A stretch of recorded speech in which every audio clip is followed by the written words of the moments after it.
No, but you know, not your two favorite or what? Oh no, it's not. Jose's cool. Both of those guys, those are two people actually. Them and Don are three people I was actually supposed to meet up with when they were in Austin. I didn't meet up with any of them. Dude, because you are obviously on some fucking bullshit, bro. Maybe. However, Jose JG. Oh, Jose JG.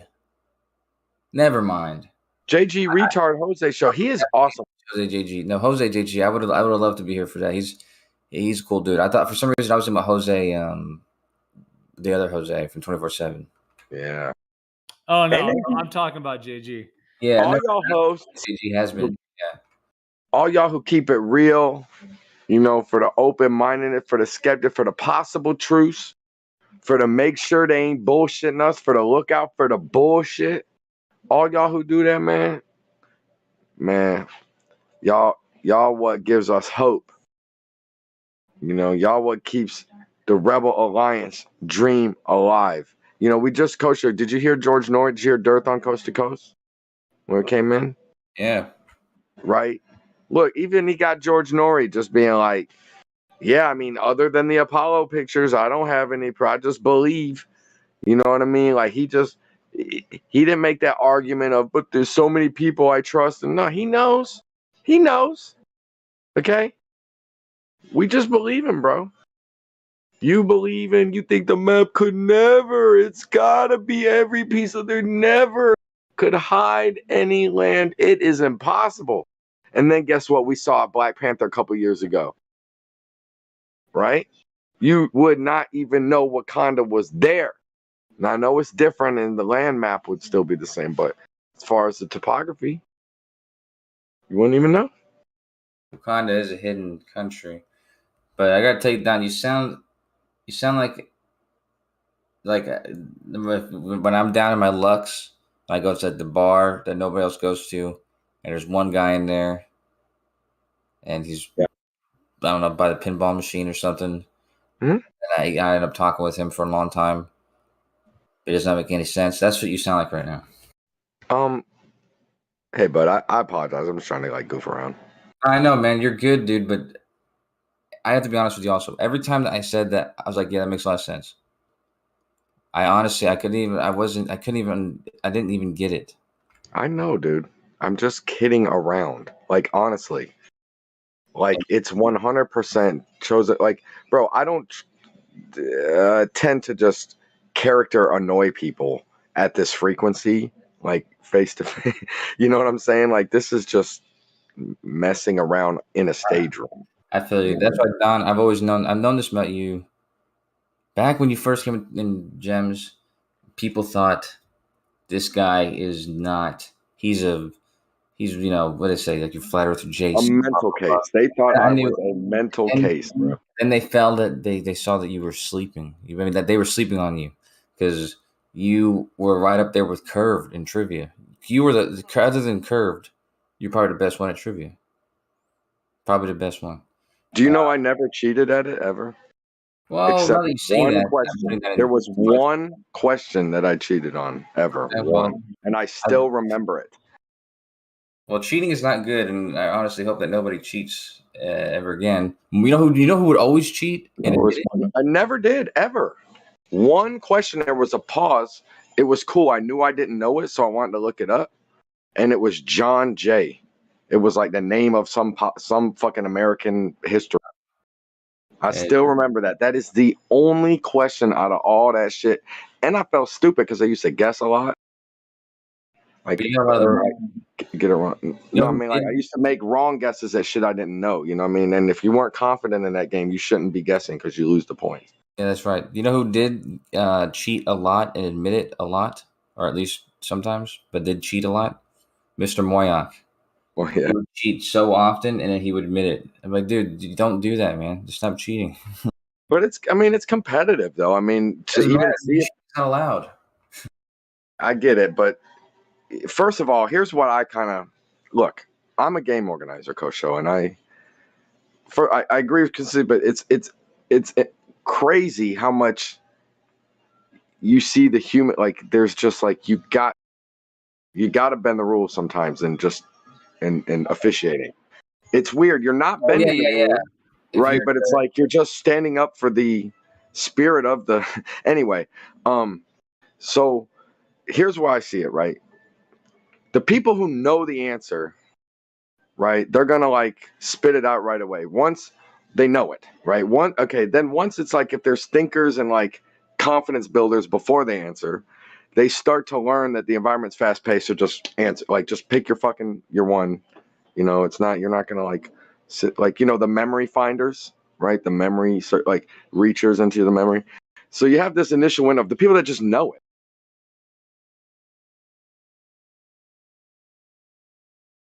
What about them?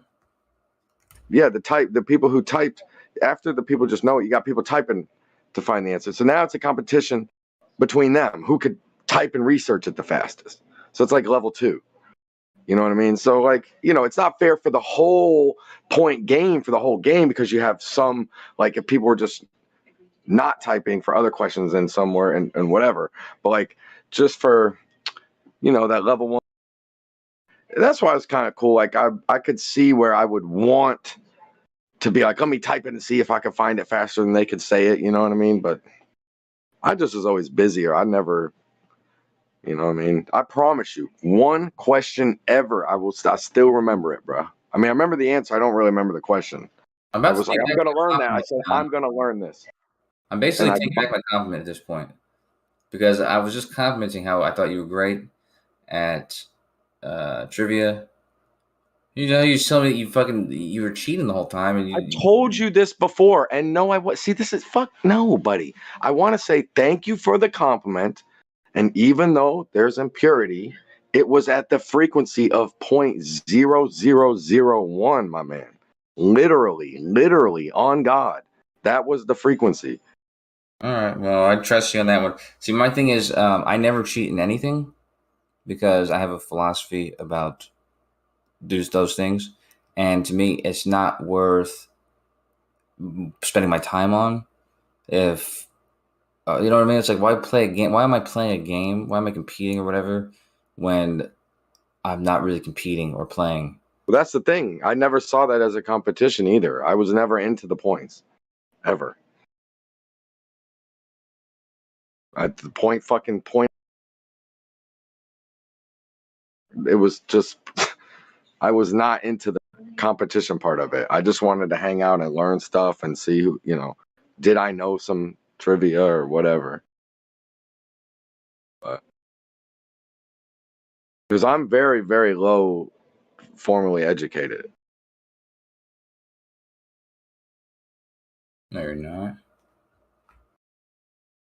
Very low. What was the highest school you've ever gone to? 8th grade. Same here, dude. Well, it's not that high. I mean, it's under average.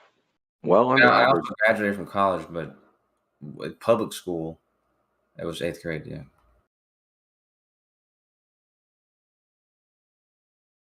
Well, that's what I mean. That was the highest grade I completed. I completed 8th grade. I didn't complete it. The highest grade I completed was 6th grade. Damn, bro. I got kicked out in 7th grade, and I went back in 8th grade, and then I was done after that. And then the Army whipped your ass up. Well, I never went to the Army. Whoever, the people with the... Are they a force with arms? All right. Let's not nitpick here. I mean, so is a woman. A woman is a force with arms, but regardless, yeah. When I joined the Navy, I had to get a diploma. I had to have a diploma, because you can't join the Navy without a diploma. And so my mom literally wrote it that day, and then the Navy accepted it, because they accept stuff like that. And Bro, I tested out of my GED instantly. what's up, dude? I actually have I have a diploma, dude. An actual high school diploma. You said your mom typed it up. I actually tested. And qualified. You said you don't cheat. I don't cheat, dude. But here's there must be more to the story then. If you look at Texas law, what what my mom provided, is equivalent to a student who went to school all 4 years and passed all the saying that classes you know? and graduated. She says there's a law where they can qualify you as knowing the stuff and writing you out. That's just what the law says. The law says that if your school gives you a diploma, you're good to go. If it's a private school, you're good to go. And if you're homeschooled, then the diploma you get from your home is equivalent to a diploma that somebody gets at school. Fine, but what, dude? I'll take this as funny at 100% like I'll take it. Yeah, I'll take it all as true, bud. But I'm saying, as far as your posture on it right now, as far as your tone of beholdens, right? Of it being, because we go from you saying you don't ever cheat and you throw this high moral standard out there to this, and you know that this is a little bit of loopholiness, unless you're saying you get what I'm saying? Like, I don't know if you know this, Don, but loopholes aren't cheating. Loopholes are shortcuts that other people don't know about, right? That doesn't mean it's cheating. Right, Cheating but is when we against apply, rules. yeah, right, but so that's what I want to dig with you here, bud. So when you first made the thing about the cheating, are you putting a robotic? Don't worry about that word robotic, but are you putting a respect authority lens on it and zero moral lens? Because it's like, what happens when you apply the moral lens, which is what I thought you were at least partially working with here. No, dude. If something is in the rules and it's just a thing that nobody does that's not my problem. I'm the one who reads the instructions and I follow the rules. And if the rules allow me to take shortcuts, then I take those shortcuts. I'm just going to tell you straight up, to you, whoever. I mean, dude, Coach O, you are a bad boy. Straight up. You just are bad. Yeah, maybe. Also, I do break the law and the rules sometimes. You're trying to be so good at being so bad. But honestly, that was a cool thing about it. Whenever I was in the Navy and then I wanted to take classes because you get free classes. And then I was like, shit, I'm going to have to get my mom to make me another diploma. And so I was talking to the guy. I was like, okay, so you guys need to see my diploma and that kind of stuff. He's like, no, dude. He's like, if you're in the Navy, by requirement, being in the Navy, you have to have a diploma. So now that you're in the Navy, you don't need to show us anything. You're good to go. And look, there's zero chance that in real tell me there's no chance that in real life you have opposite behavior of the confidence that you put off. There's no way you have low confidence, right? In real life, like confidence in what? Anything, in just social. I don't know. I mean, I guess it depends on the day of the weekend. Come on, man. There's no way. But you don't have extremely like you're the average guy, right? You got plenty of confidence to go around, right, man? It depends. No way. Depends on the day of the week, dude. Oh man, Kosho. I know sometimes you get a little grumpy or moody in here, but exactly, yeah. Sometimes I'm grumpy, sometimes I'm moody, sometimes I'm upset, sometimes I'm feeling inadequate. Sure. I'm saying, do you often feel like or do you ever not go to grocery store because like you're ugly or people aren't going to like you? The grocery store? I take a shower before I go, sure, but anywhere to buy your beers. And like I said, it depends on the day of the week. I mean, often I go in my pajamas. I don't do my hair. I don't take a shower. I don't put on shoes even. But that shows confidence. I mean, it depends. Sometimes I'm not. I don't feel that good. Why you ask me these questions, dude? They're whatever I want them to be, man. You just sit there and answer, bud. You just sit there and be a good boy, all right, Kosho? No. I have stuff I have to do, sir. Nah, man. Come on, ain't no one buying that shit.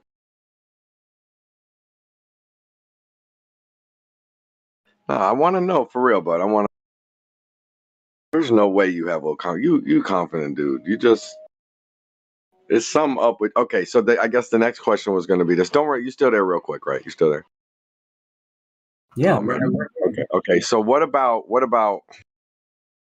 You don't have like you don't have this overly cocky, like elitist like attitude, right? Yeah, Like, extremely elitist attitude. Yeah. do you see, man? I thought it's a small part, but come on, tell me that's really not true. Like, like the snobby Christian, like, you know what I mean? Like the royalty who, like, not only will they just never give $1 to the homeless, they're like icky, and they gotta, like, don't they looked at me? I slept with homeless people. All right, you've slept with them? What did you say? Not slept, but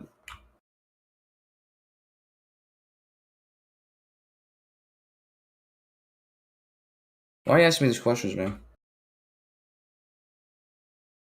Are you getting nervous? No, I'm just wondering where this is going. Let's bring it back to I'm just personal. I'm just trying to get personal. well, you've reached your limit. Have you ever taken those Myers-Briggs personality tests? I think so. Yeah. What does it tell you that you are? I don't remember. So it's 4 letters, right? Yeah. I don't remember what the 4 letters are. I do remember thinking that. Oh yeah, that's kind of obvious. Yeah, always. It's like, Isn't there one that like all people like they want to be that one? Like, oh yeah, I'm that one. Yeah, that's INJF. Why do people want to be that one? Because it means they would be like me. Okay. Okay. I'm gonna take it right now. Okay. Isn't there like a good? There's one that's like a best one to take. Somebody showed it to me a while ago. There's a bunch of shitty ones. There's an official one. Yeah. Where's the official one? Type it in, Myers-Briggs official. I think it's myerbriggs.org or 16personalities.com. And then there's myerbriggs.com. I'm gonna do myerbriggs.org. It does really pretty cartoons. I'm gonna take this real quick. So, when does your shift end? Scott Veach is gonna relieve me in about 10 minutes. Veach ain't never in here, man. Yeah, I know, man. I'll be honest. I like that. That dude is smart, bro. This AI stuff get me thinking about him. There's a lot of AI talk spamming my inboxes a lot. But I wonder if he found it. Yeah, I wonder if he got a girlfriend from this community. he's real. I kind of like his voice a lot because you got that unique. I thought you were into women. Yeah, but voices, Okay. man. So but nah, man. It would get. There was just like, man. I wish that sometimes he could have been a couple instances where he could have been a little bit more humble, a little bit with like, man. I would throw him these little fucking riddle shits, man. And he'd miss my point, and I'd make the point, and he just didn't never seem to care a couple times. And I thought it was a little bit more, the points were a little bit more stronger, and I was like, damn. Okay, I'm gonna take this Myers-Briggs test right now. Okay, dude. All right. Oh yeah, looks team technology Myers-Briggs. Well, no, this is the right one. It's MB. While you take it, I'll tell you. I was pretty 70-30 on the last 3 letters. On the first letter, I got 52% A, and I could see myself like taking that and getting it both ways. You know what I mean? Like 52%. Giving it both ways too. You seem like that kind of dude. So, but yeah, I got the NJF on the last 3, which I don't even like. Some of them are like, they make you feel like it doesn't say you're not one thing. It just says you're more of the other, But the first one, actually, I got 52A the last time I've taken it. Dude, I'm gonna have to. I have to take this test now, dude. I can't. You can't. Basically, you're cheating by telling me that kind of shit. Is this free? I'm not. Just answer honestly. There's no cheating. You're still telling me stories about your test. So let me see. I gotta. Hold on. Build a foundation for personal and professional growth. Oh, I need to get started. This is gonna cost money. What's going? $50. No, I have to link you. I'll link you later. I got my other phone. Hey, no, Flatty just posted one. I'm just gonna go to this one. Here we go. I'm just gonna do this one. Oh, all right, never mind. He just posted. Oh, here we go. Personality test. Don't use that one. He said. He said don't use that. Don't you remember when you were a kid reading the Bible? I remember this when I was a kid. Okay, I'd read the Bible, and you had learned all about this other stuff before you learned the Bible. Grandma teaches you. They teach you good. You go to church. Good and evil, God, the devil, Satan, right? All that, right? Yeah. You start reading the Bible, and what do they talk about? They start talking about ball and shit, bro. You know what I mean? Like what? And don't you remember as a kid? You're like, what the hell are they talking about ball? I ain't never heard of ball before. You know what I mean? Like, you know that happened to you. No, it didn't happen to me, man. You must have went to a Catholic church. But no, I just read the Bible. And then I remember I'd be in jail, balls. And I read the Bible some more in jail, and I'm like, ball, yeah, remember ball. I remember, yeah, what the fuck is, they don't talk about ball anymore. You know, I mean, I'm like, maybe I seen this motherfucking The Exorcist and they talk about Beelzebub, but this ball person, I don't know who it is. So I'd help you out, but I'm not. I don't really know who he is either. However, oh, you know who it is. Yeah, I'm gonna try to take this test, bro.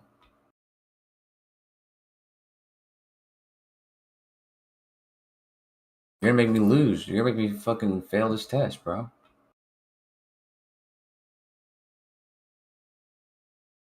I'm gonna tell you this, bud. If you're good looking as you sound, yeah, at least averagely confident person, I'm above average. Yeah. Who has see? But now I'm realizing it's not the moral compass lens that you use. It's the robotic rules system that you push to the limits of your own personal greed. I'm sure. But critical, kind of stuff. But anyway, if these things are true, you're just like you're a winner, basically. Let's put it that way. If you're any piece of a winner, if you are any piece of a winner. Yeah.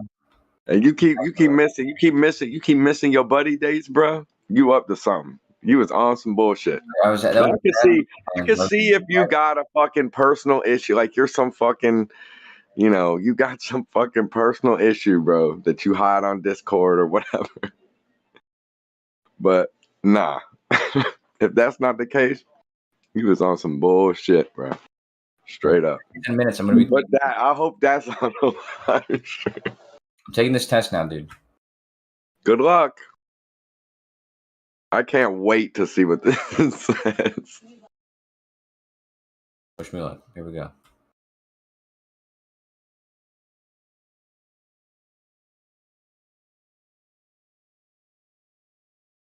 You want to hear how my wife tried me the other day, bro?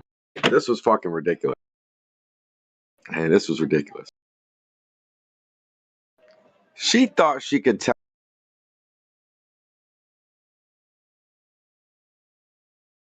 Okay, y'all, check this out. Check this out. Whoever y'all married or have to deal with females, logic, or let's say average female who can get away with it, logic, because they try to play us like we're stupid.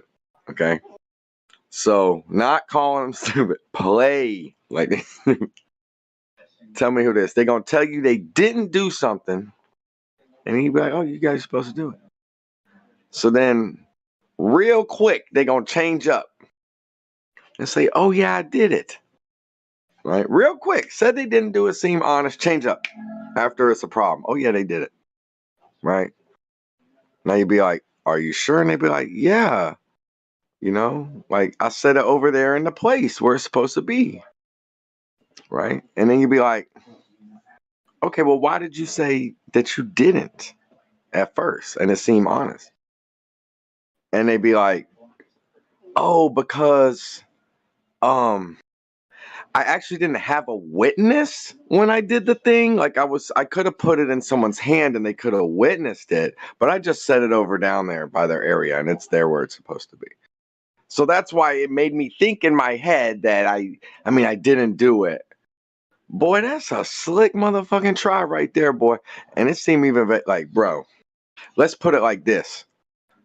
Let's say it's akin to the check being in the mail, right? So it's not like really like, you're not going to forget. You know what I mean? If you put the check in the mail, you're not going to say you didn't put the check in the mail because the mailman didn't come and pick it up yet. You know what I'm saying? Pretty much. So tell me, y'all ever have situations like this where children and or your significant other, you know? Now, I tell you what letter is going to help you out with a situation like this, okay? The letter I, more than anything. All of the other measuring letters, the calculating, the organizing, anything other than your intuition is going to leave you half measured, period, always. Same thing with the flat earth, the Globers. It's our best guess. It's this and this. All the evidence adds up to, right? That's it. At the end of the day, your intuition, it's vibed with the collective consciousness. It can be purely 100% right. Purely doesn't have to make sense ever. You can just know it. There is magic in the light. There is magic in the ether. Okay? So I hope you get that eye, Kosho.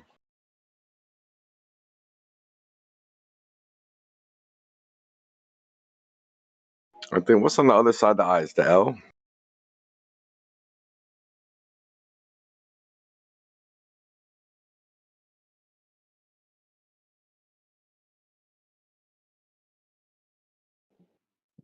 So the eye is a good one to have, is it, Simon? I think so. I mean, again, like everything will tell you the person's bullshitting. It doesn't make sense. Logically, it doesn't make sense. You know, logically. You know, oh, this doesn't make sense. You did this and this. You slipped up. Why would you tell on yourself? You know, whatever. But the intuition is at the end. They can lie to you all day long. Is what I'm saying. They can make their story, you know, start seeming like, yeah, it was a slip mistake. Whatever, it makes more sense than it did. You know what I mean? They could sell it, whatever. But your intuition, at the end of the day, can hold on to the vibe. Yeah, I had INFP-T, whatever that is. That's pretty good. That's pretty. I don't mean good. I'm not judging him. I'm saying cool. Sounds interesting. It said mediator as well. I'm a mediator. Did you get that's like the cartoon character one? Did you get that where it shows you like the mediator? Was that who it was? He's like did it have the character? That's the green funnest hair one. with cape on. He's a cape and he's holding a little thing in his hand. This was on 16 personalities. Maybe that's the fun one. I know there's one that's real fun, and they'll put out the cartoon characters for you and do all these like breakdowns.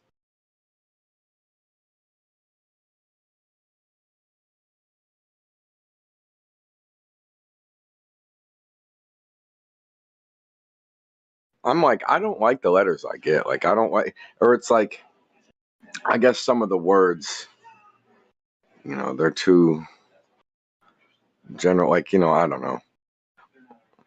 Like, it feels weird to, you know, call yourself like judgmental or whatever. Like, some of them, I don't know. I'm just conditioned to hear negative connotation and some. Although I know they're not meant that way.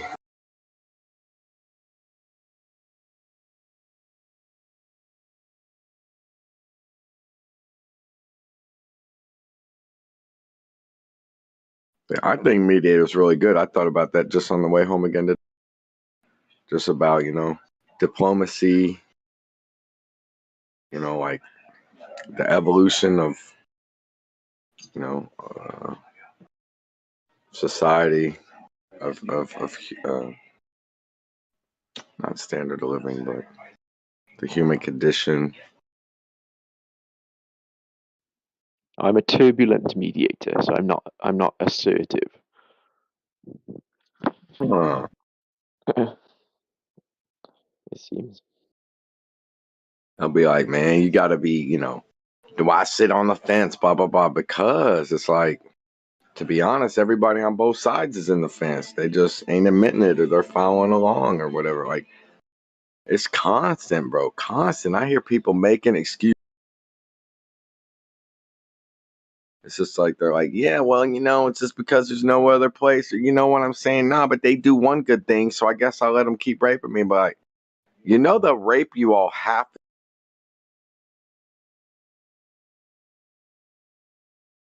We're not going to bless the stand. Unless you rape us half as much, we're not going to participate. Motherfuckers be making excuses. Yeah, but you know what I mean? They put cherries on our ice cream and shit, so whatever. Like, nah, bro. Like, you're fucking getting raped. You don't have to. They will chop their price in half. Period. No questions asked.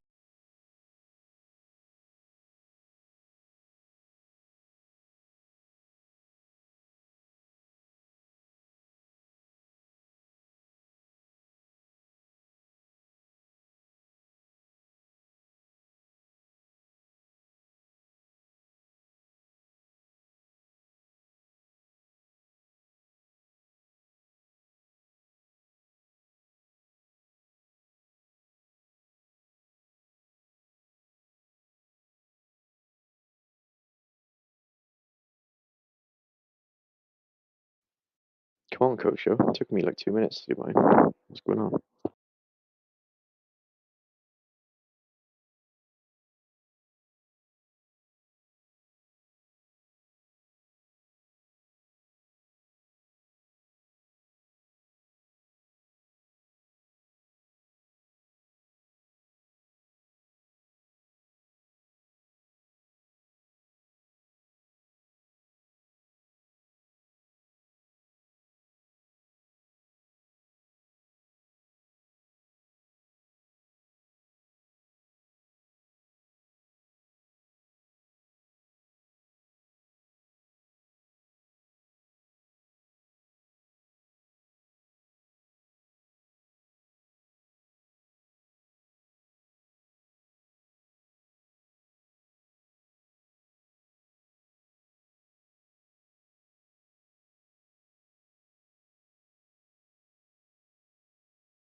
Oh, right. So I had to do some work. I looked for these different Myers-Briggs tests, and I saw the military offers one. I thought they're just probably the best. So, in the process of opening that test, that website, I had to do all this rigmarole and sign in to this military website and update my phone number. So now I gotta wait 20 minutes for my phone number to update, and then I'll be taking that test. You've just signed up for another 4-year service, dude. They've trapped you. So what? They've just tricked you into signing up for another 4 years of military service. Oh yeah, probably.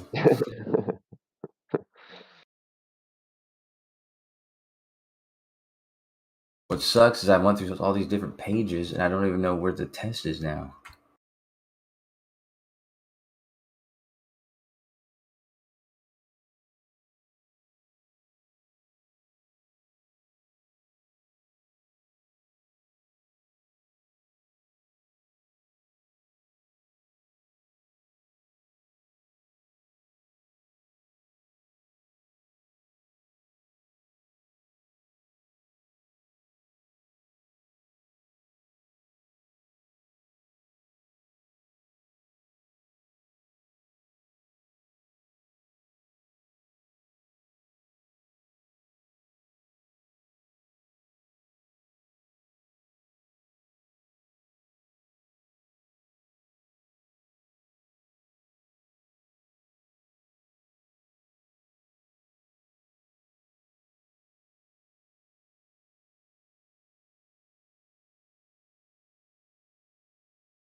Welcome to the satellite hoax.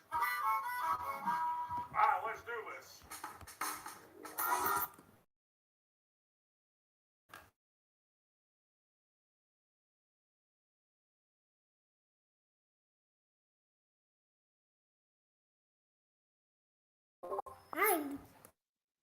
What's up, Anthony? Is that Flatty? Dude, I just How's did it it going? again. Dude, I just did it again, and I'm answering going, you know what? I think I'm a little more stronger than I was 2 months ago when I took one of these. I'm going, you know what? I'm answering different, or at least a little bit more strong. I knew, like, I was answering more confidently, whatever, and just more. And you know what? This is fucking weird. Like, I swear I'm thinking I might be saying some different shit than before. Like, I don't know if I would. It did not feel like I was matching exactly. Let's just put it that way. And I know I wasn't matching, I know there were some differences. And then I get to the end, and it gives me the same fucking character, bro. The same letters, which there's only 8 letters, right? Or is it 16? 16.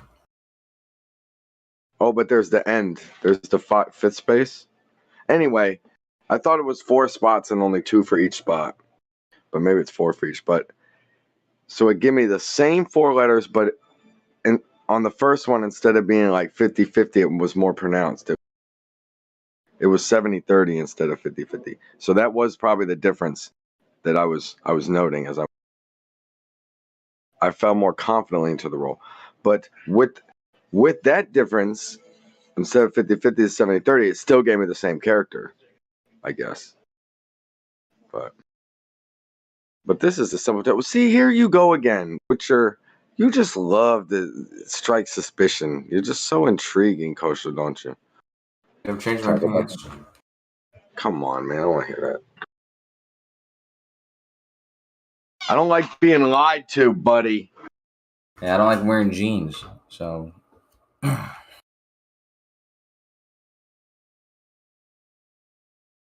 I'm signing back into my military account.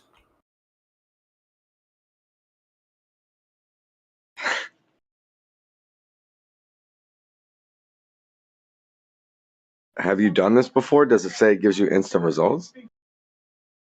The military one is going to be the most official one, so I'm assuming it's going to be instant results. Yeah. You almost forgot the question there, Dan. Tightened it back up. You tightened it up there, Dan.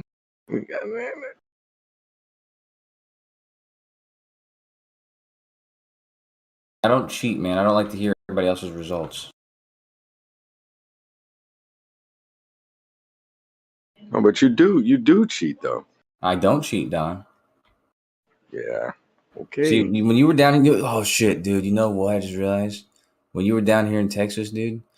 When I was in college, every week we would go do trivia on Wednesdays at Pluckers because you get a fucking $200 Yeah. gift card, and we Dude, I would win almost every went to week. Pluckers, dude. I almost went there. Well, we should have done that, dude, because we would have been good. I'm not good at the sports. That's the only round I suck at is the sports round.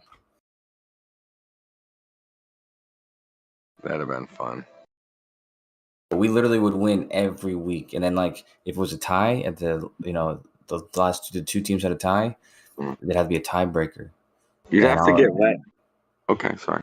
I would volunteer sometimes, and sometimes it would just be like they'll play a song. You just gotta name the song quickly. I get it right, and then sometimes it'd be to hold up like beer mugs. You know, whoever can hold them up the longest. I would win that too. How long ago was this? Was the last time you were there? So this was when I was in school, so 5 years ago.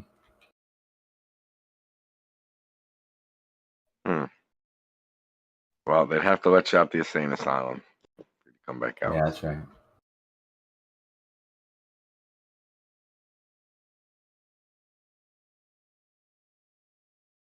Okay, I'm signing back into my DoD website. Hold on.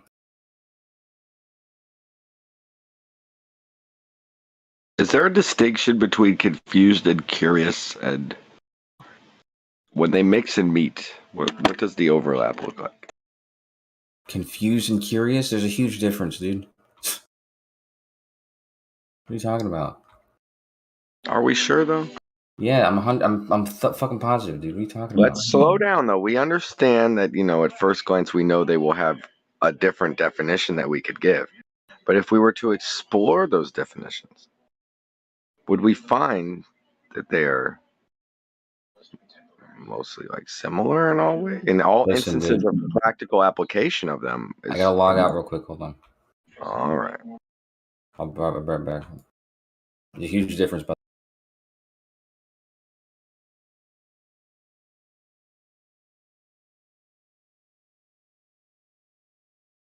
I mean, confusing doesn't have to just apply the mixing of two things. It could just be a not knowing, right?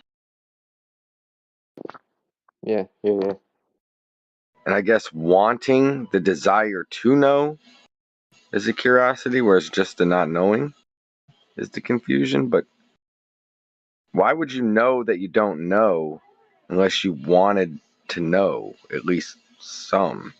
You would be paying no attention to it. So without the curiosity, there wouldn't be any confusion. And without confusion, there can't be curiosity, period. I mean, you can't be curious about something that you know.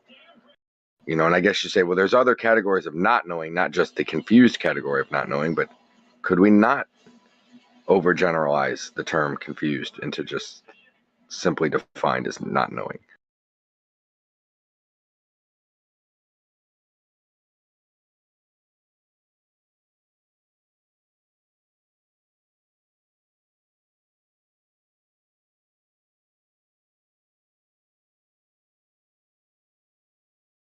All right, I'm back. Still smell the crack in his clothes.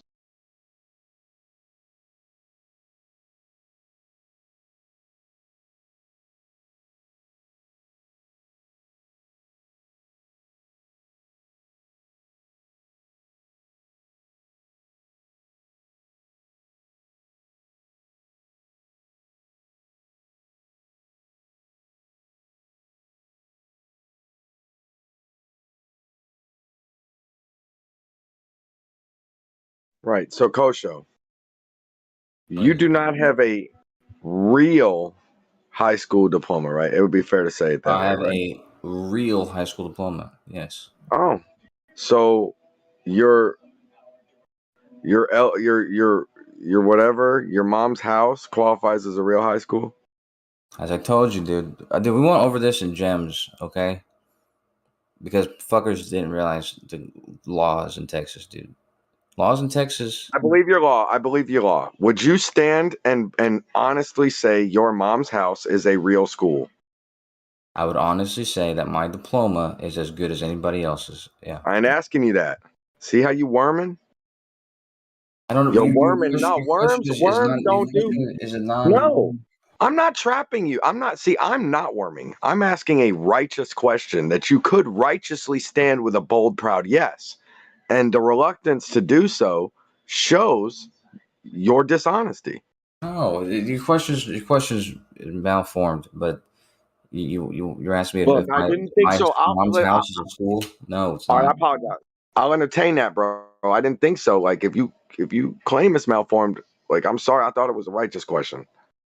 The way I'm phrasing it, like, because what I'm trying to get to is a hypothetical scenario to where you're in a crowd claiming you went to a real high school. I'm trying to say, would you be comfortable saying that? That's kind of what I'm asking you. And therefore, to be comfortable saying that, you would have to say your mom's school was a good blah blah blah. So look, I'm I not would not trying be to be comfortable saying I attended a real high school for cool. my I diploma. appreciate that. That's I did honest. attend a real high school, but it wasn't. It was just for fun. Like I would go there and visit my friends. Right. Obviously, we did mean for the diploma. Yes. Thank you for just elaborating. But yeah. All right. All right. That's okay. Okay. That's not. Then I'm gonna stop calling you cheating. Then. It's not cheating, dude. I'm just, If you were claiming for false accomplishments, kinda, that would be cheat. You would agree that would be cheating. You don't like false valor. I know you. At least I've heard. I've whatever. I don't steal valor. I think I know you. I mean, this is correct. It's true truth. I don't do that kind of stuff, dude. And I'm sure you would agree that claiming, or leading people to believe that you went to a traditional real school when it was just you guys were doing the loophole thing, that would be some false valor.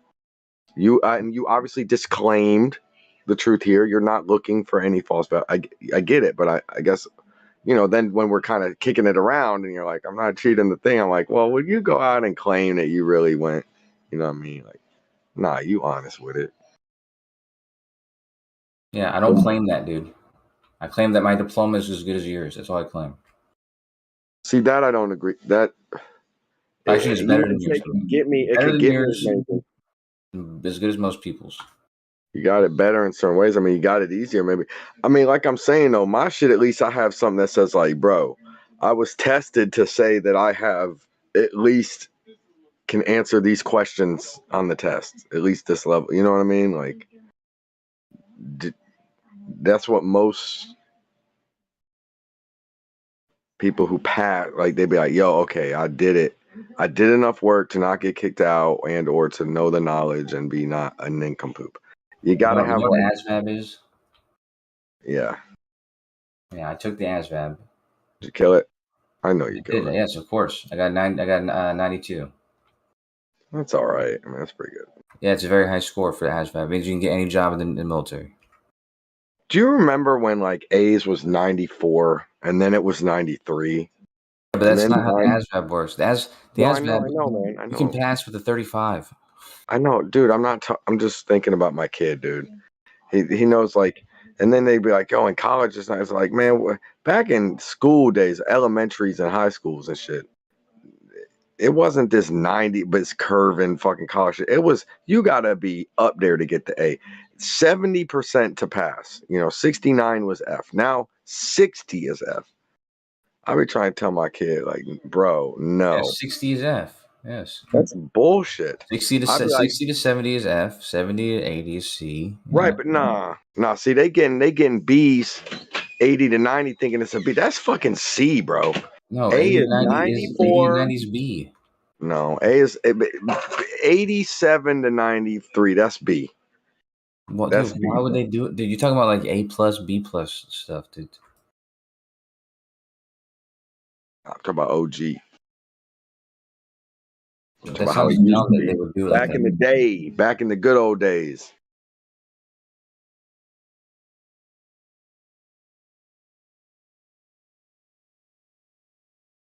You're getting away with missing too much shit, bro. Thinking that it's just average and shit. Missing all this, missing 80% of some shit or more. Thinking it's a get the fuck out of here. That is Missing not 80% or more. If you give an 80, that sorry, means sorry. you missed 20%. 20% or more. Missing 20% or more and it's a C. That's some bullshit. 80 or less is a C. Get the fuck out of here. That is not no fucking C's are never even been acceptable. Now they're even worse. I don't think B's are acceptable. And then, but yeah, I don't know your scale of the asthma. I heard it be the it's a placement test or whatever. But did you ever take SAT? No. I didn't have to take any of that shit, dude. So I'm trying to tell it to you. Join the fucking Navy, and then they said I can go to any school I want. Then I went to that school, and then every school I went to after that, I was allowed to go because I already went to a different school. Piece of cake, man. So what diplomas do you hold? Fucking You have computer science or something? Or computer what you got? engineering. This is electrical engineering. Computer engineering is electrical engineering with computer science as a focus. And how do you not nonstop like make websites or Bitcoin farms? I make websites. I make websites all the time. You be on all them I'm in the middle of starting a company right now. I guess I mean like you're talking about like chasing the other money. Kind of. I guess that's your hobby thing. I'd be like, man, if I could put computers together, they would all be grabbing Bitcoins. Bitcoins is so 2008. You're 2000 and late. What coin would you grab if you could grab coin if you're mining coins? I'm into the metaverse, dude. Do you mine it? Do you mine it? No, dude. I'm trying to develop for the metaverse. Let's make a club. Dude, that's another one that's this AI shit's been bananas, bro. The AI it does pictures now, you know, like you can make it make Yeah, I've been pictures. showing them to everybody. That is bananas. Like I saw the Joe Rogan one. I saw the music video one where he made that trippy ass music video. That shit was I didn't see bananas. Joe Rogan has it? Yeah, it's a No fan did fucking like way, dude. He's got Dolly 2. Everyone's got Dolly 2 but me, dude. A fan did a picture of like it's like Goblin Joe Rogan. Oh, a fan did it. Yeah. You know, there's a website called well, I'll show it to you. There's a few websites. They're like kind of cheap knockoffs. But you don't get that. Dolly 2 is the it's the tops. But let's see here. There's one called Crayon. I'll show you. Yeah, I've signed up for Dolly 2 a while ago and they haven't given it to me yet.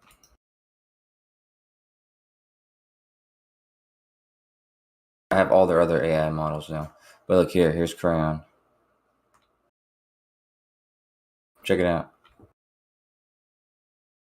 Hold on, I gotta move around Discord different now. I'm gonna type in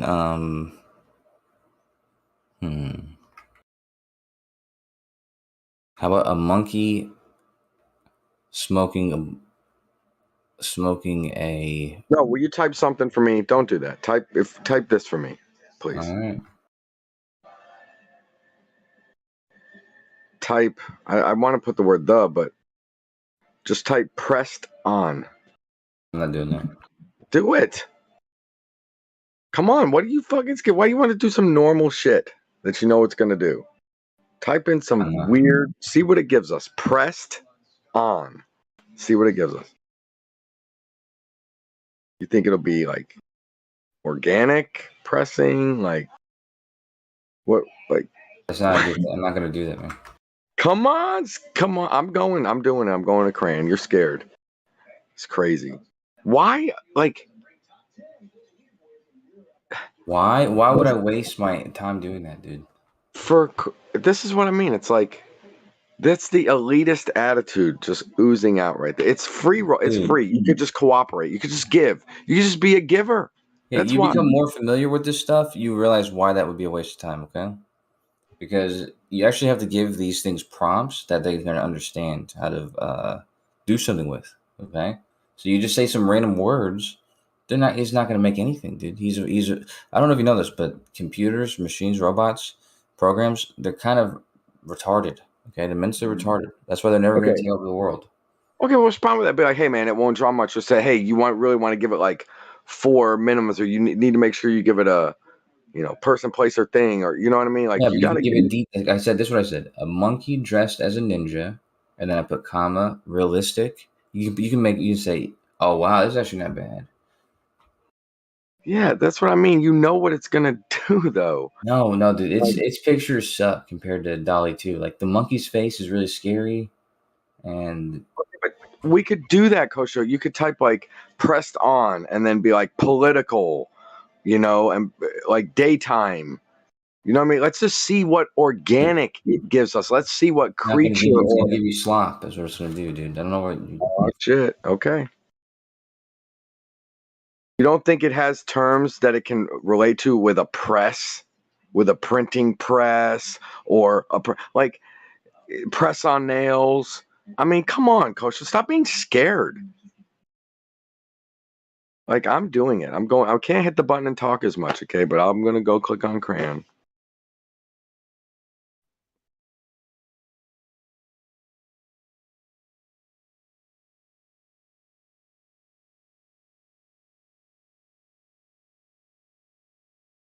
I put Hubble Deep Field Supernova Dolly style. Okay, so this is a prompt that's gonna have some capability of returning something, recognizable.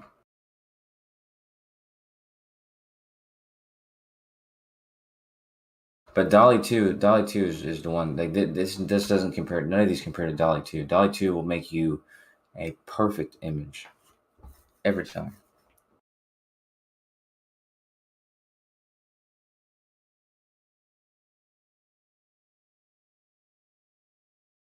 Is it the one that's formerly DALL-E Mini? Okay, yeah, all right. Yeah, DALL-E Mini, but that's just it's a knockoff.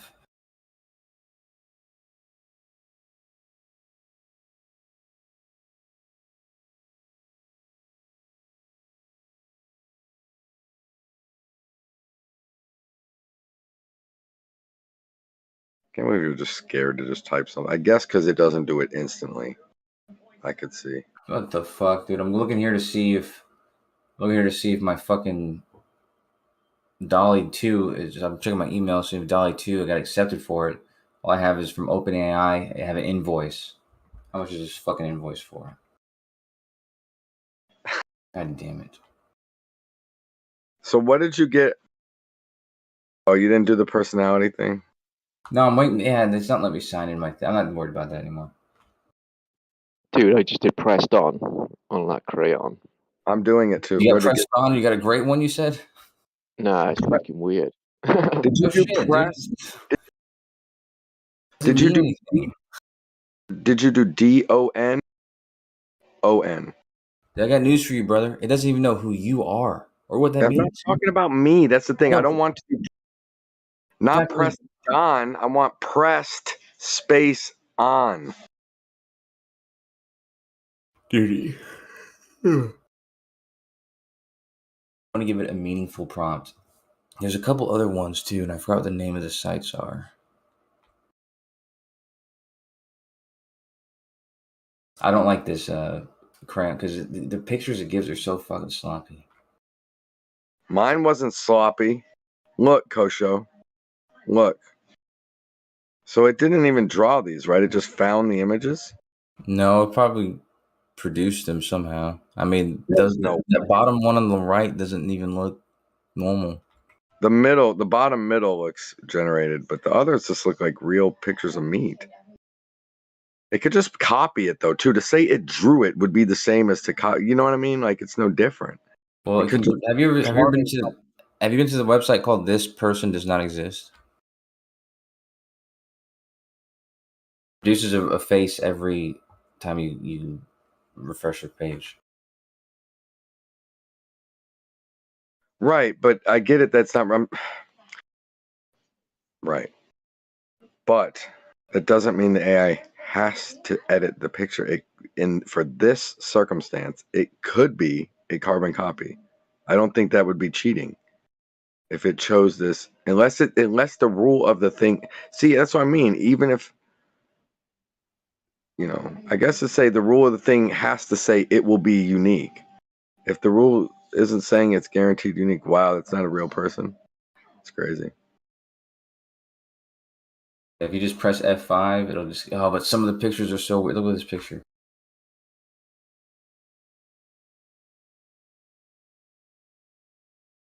Can I tell you why I wanted to do this? One, I think it's cool. It gave 9. Is this 9 separate images, right? This isn't just one image. Am I correct? 5 So separate images. Look how weird this picture is, dude. Look at the bottom left. there's an alien in the background or something. Yeah, I don't know what that is. That could be anything, dude. But anyway, look, here's why you got to do stuff like this. Like for the AI, I chose to do the pressed on, right? And then it's, for some reason, they're all like meat. Like why? Like why does it so It like doesn't mean anything, dude. you're great, Coach Joe. Are you saying whenever you put in something meaningless, it gives you stakes? When you put in something meaningless, it's not gonna have. It's like trying to communicate with somebody who's not using the English language, effectively. Right. So it's like they're not gonna have anything fruitful. That's why I disagree. It's obvious from an engineering standpoint. See, here's what kills me. You saying you're the look. If I'm looking at it from like a programming standpoint, a make the computer do the thing I want it to do standpoint, right? If you're, I cannot accept that this random because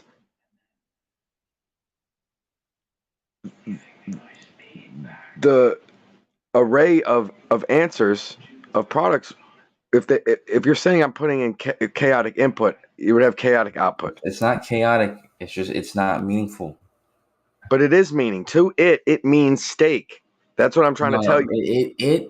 What it did was it did a probability of what it thought that you might Exactly. want, That's a meaning. it gave you that, and Yeah, it was that guessing. means something. Yeah. It means something to, but it guessed. That's what I'm saying. It narrowly guessed over and over in the very same target over and over. Yeah, look at this picture, dude. Get ready to piss your pants. That's not seeming logical here. Look at this picture, dude, and try not to piss your pants. It's a cute baby, but I don't care about. Look at the top left. So what? It's a teeth hand. I don't. That could be anything. What does it matter what that is? It could be anything.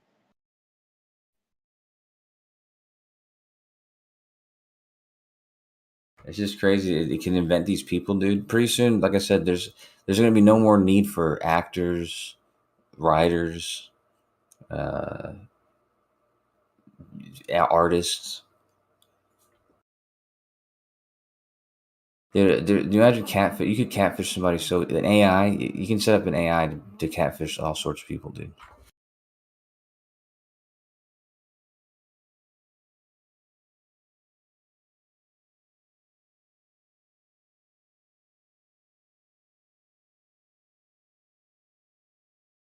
Okay, do I have to put like commas in between the terms?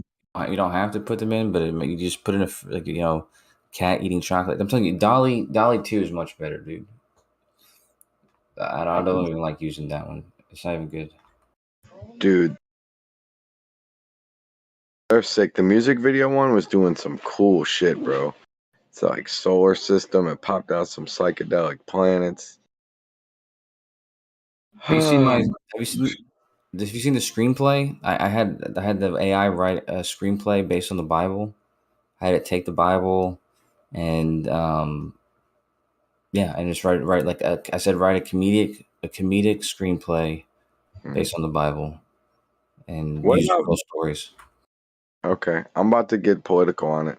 What about taking over the world with your skills, Coach? So do you ever think about that? Do you ever be like, this skill I want or I got, and I could use it to be the AI? You know what I mean? Like, What are you talking about, dude? I didn't make that website, dude. no, not them. I'm saying I'm sure AI people, they think about that shit. Everybody of it being in everybody's hands. Do you ever think that you can make a website or one of those your little blender demonstrations or your little bot or Gidget or get any tool? Do you ever envision like you can make something that just will take over the world and just be in everybody's hands? No? Maybe not take over, but go No, viral. I mean, go viral throughout the world and be in everybody. You're not trying to go viral? no. Really? Sounds like a bad thing, dude. Why would you want to be viral? He's got some viruses though. Some STDs. Yeah, I got plenty of them, man. All digitally related. Seems like I'm a very popular person with the digital fingerprints.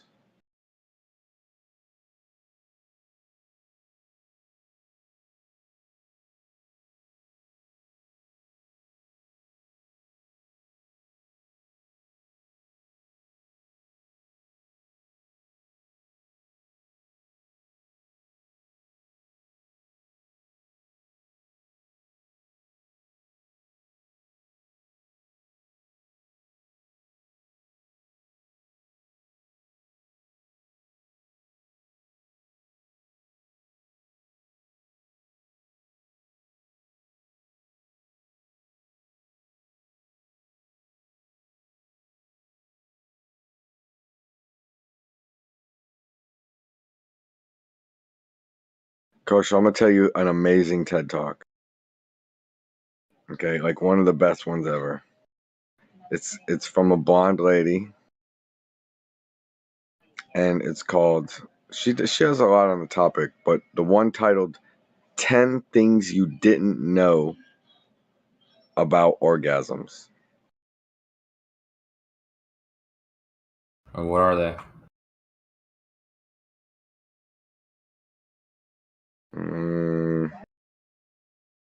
Pig farmers still believe orgasm helps with insemination. Number 7.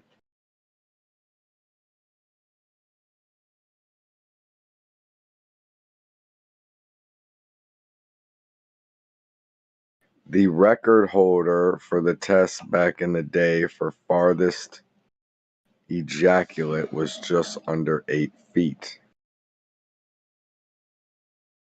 I could be that.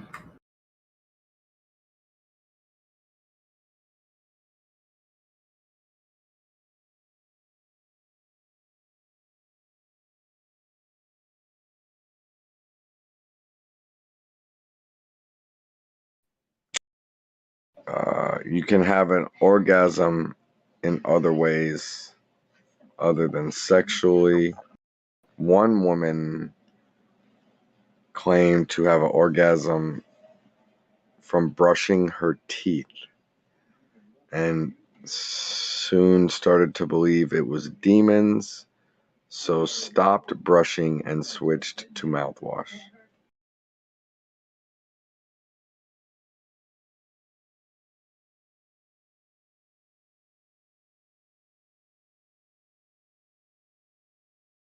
I found another art one. Hold on.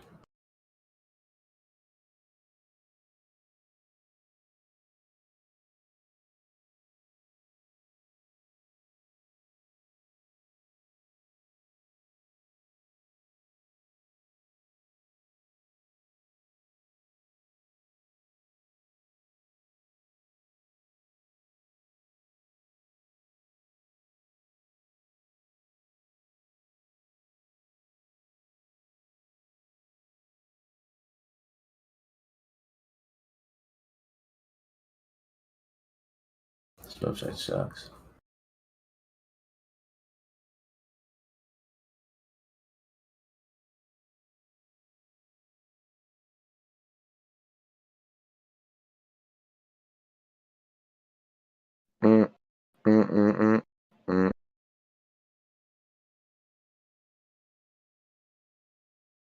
My new favorite YouTube channel or TikTok or whatever the fuck, whichever one it is. I'm sure you know about this because you know. Yeah, I ain't gotta say nothing new on this. This seems like everybody been on this, bro. But this motherfucker called Liver King. That's at least the channel name. I don't know. Is it the big guy in the channel? Is he the Liver King or is the chef the Liver King? But he calls everybody primals. I guess this big like barbarian movement shit.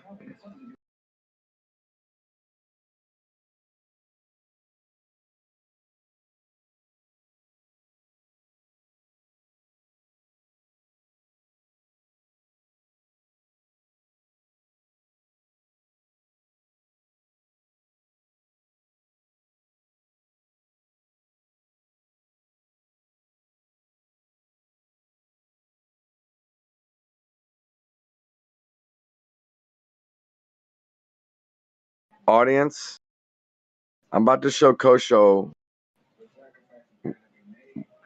why we need to apply Hanlon's razor here because, you know, you're scared, Kosho. Okay, you're scared. Are you ready for this? Always ready. I don't know why you're scared. I don't know why you're such a naysay. You're just dead ass wrong, first of all. And I'm going to show you the beauty of this awesome little program and how you can use it to see what it's like.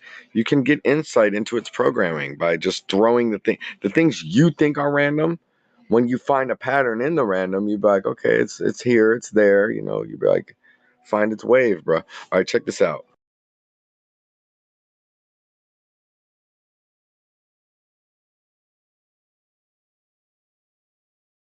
See there? Look at that one. I like the bottom middle.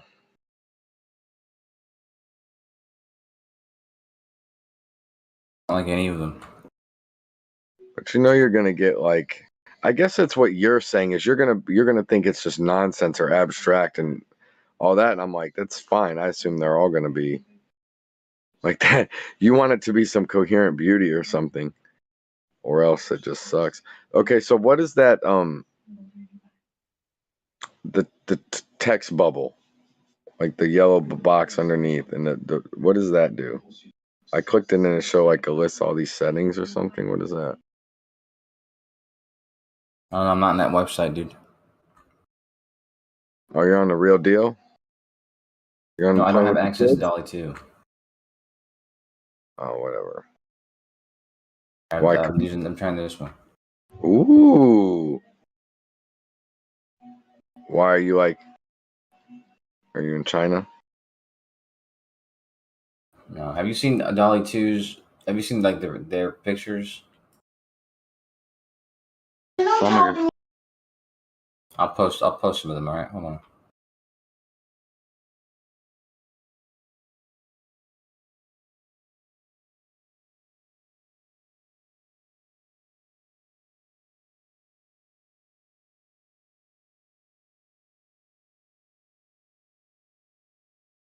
This is Dolly 2 shit. That's tight. But see again, I'd like to look into the software and know like what is it calling when it's drawing? You know what I mean? Like how much just Dude, it has like 8 billion fucking nodes, man. it doesn't mean anything to the question that I'm saying. Like for It instance, means you're not going to be able to do that. You're not going to be able to see what it's thinking when it makes that. Bullshit. So you're like you're pointing out this unique face software. And to me, it's the same thing. It's like blending. Yeah, it is. It literally is the same thing. Right. And so again, blending would be different than just understanding a frame from scratch and choosing, right? Like, you know what I mean? Like copy pasting and blending and reference. Like, this shit has to be copy pasting. Look at this one. There's somebody was drawing Harry Potter, and this is what it meant. That's cute. If that's real. Oh. Snap Dolly. Snoop Dale.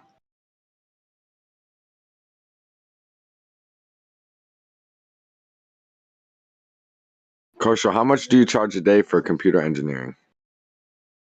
Do it for free. Free. Oh my god, this is funny. You know how Dolly has that picture, the persistence of time? The melting one?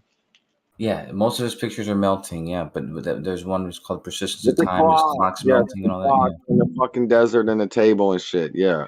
Yeah, somebody put the persistence of babies screaming in airplanes. By Dolly. And the AI made that. It's pretty good. See, that's pretty good that the AI did make this, better. I mean, this is better than most people. Better than almost all people. Some people could produce this. Very few. But again, most- to me, it's not. To me, it's just like the program tells it to like blend. It's like Dude. reference the thing, then vector images. Like there's software old as hell that recognizes, So you're saying that this picture exists online already? What is it called? Not the vectors or whatever. But I'm saying there's old software that can read the template on a page and can understand like which part is separate from the other part. For instance, knowing, this text box is different from that text box, or this little water stamp in the corner of the paper is different from the body of the text. Same way that airplane, is different from the sky, basically. Okay, and done. then different from the thing in the airplane. And then you put this title on there, and it Done. freaking references the things and mixes them around and does the thing. It's not that serious to me. The computer, the AI, the machine has to interpret the person's phrase, understand what it is that they need, and try and predict what it's looking for. And it's yeah, you're right. It's gonna find airplanes from its knowledge of airplane pictures. It's gonna find babies from its knowledge of baby pictures.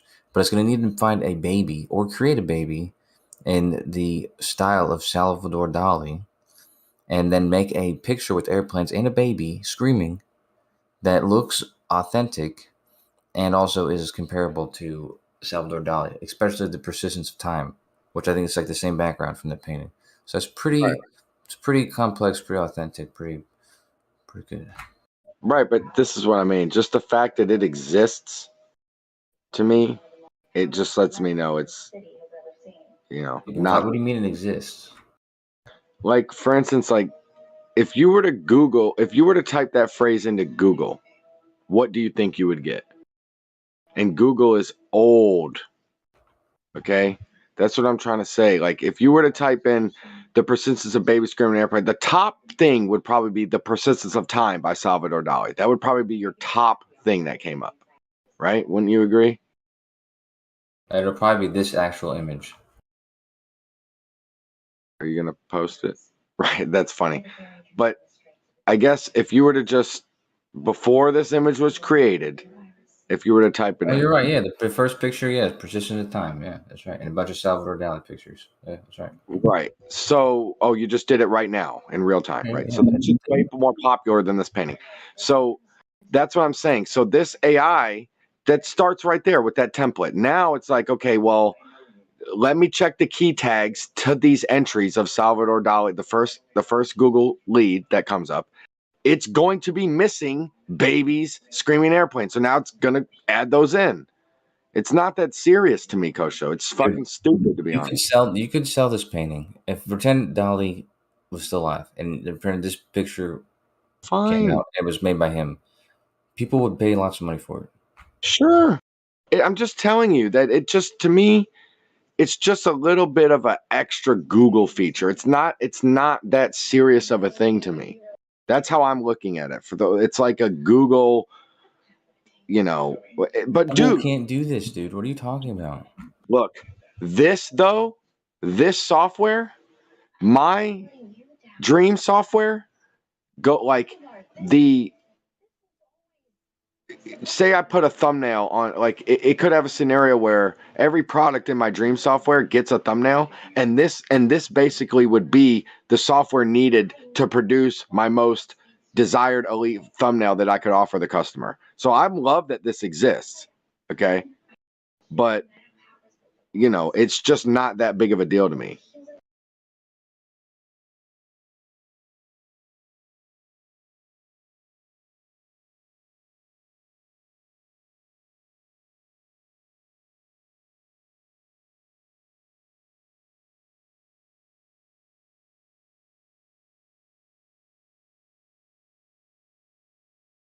I think this one is good, dude. They just typed in winner of the first Miss America pageant held in 1500 BC on the Alaskan side of the Bering Strait land bridge. It's funny. And it came up with this fucking picture. It just made a hot woman. Oh wow, there's actually 2 other ones that are pretty good. Ice water in the background.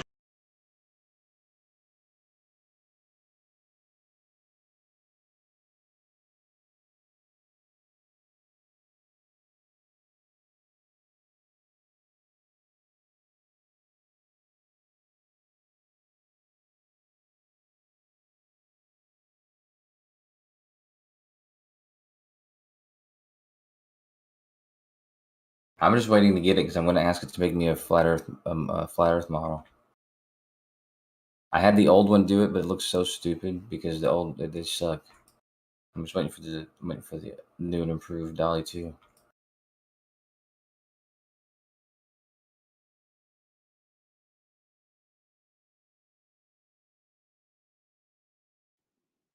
I did it in that crayon. It looked like just a flat plastic Play-Doh globe that had been flattened slightly. You said what? So I put flat Earth into that crayon one. That crayon. Oh yeah. I tried that one too, but it's not going to turn out good. Yeah, it's just looks like a globe that's been made of Play-Doh. Yeah. Kind I of used an even squished better model than that one, dude. I mean, a better AI model than that, and it doesn't turn out good. I need to use Dolly 2.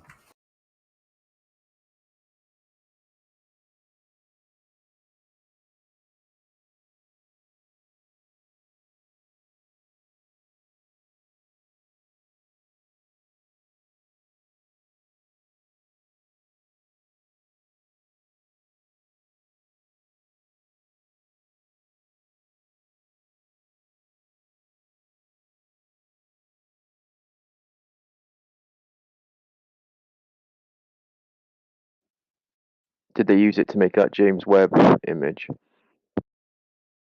Yeah, dude. A lot of people have typed in James Webb image uncropped, and it just shows like the James Webb image, like a giant version of it.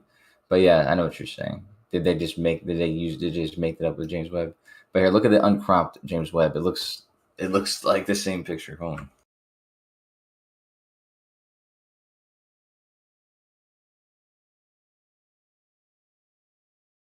That small red part in the middle is the actual image, and it just made up this whole new image. No way.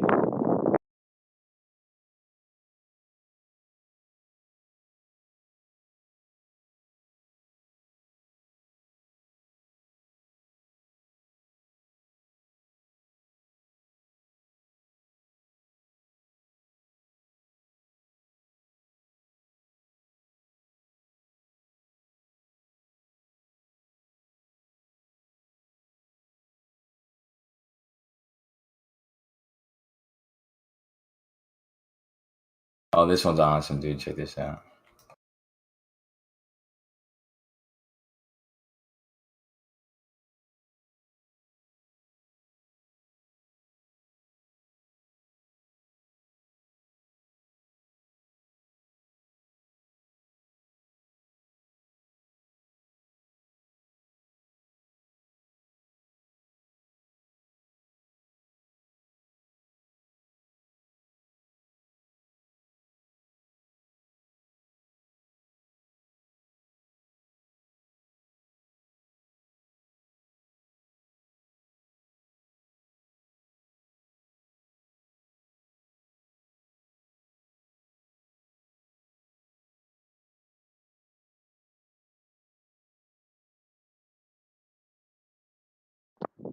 That's pretty cool.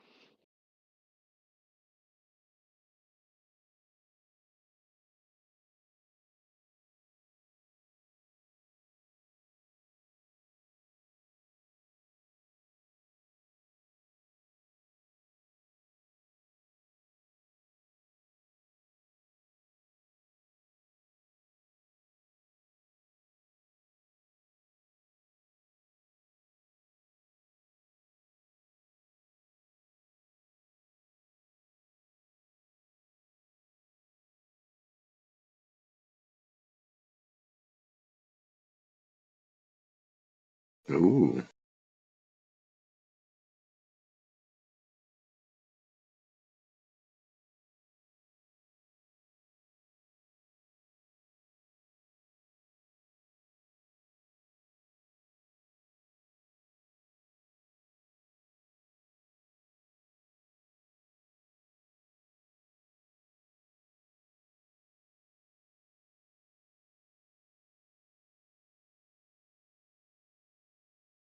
Yeah, I mean, it just has an engine of what's you know acceptable for standard orientations and placements of reality objects, and it just blends other shit together. It's not that serious to me, man.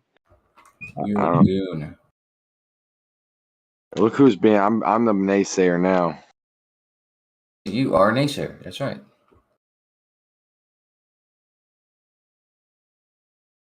I'm gonna show you one that you can't say that to. Okay.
So I stepped away for a moment.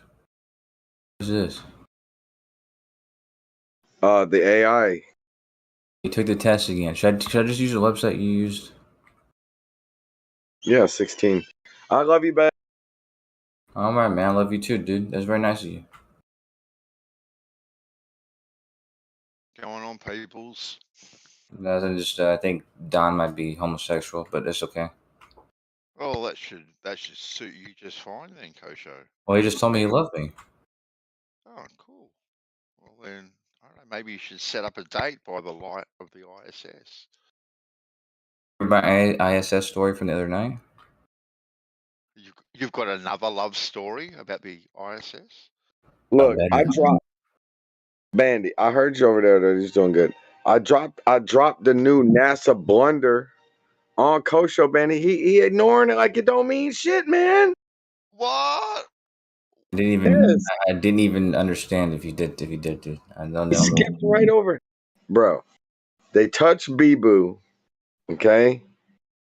I'm gonna tell you what the asteroid is. They guess what the asteroid is. They touch the asteroid. They get fucking data makers giving you data back from the fucking asteroid. Then, Right. months later,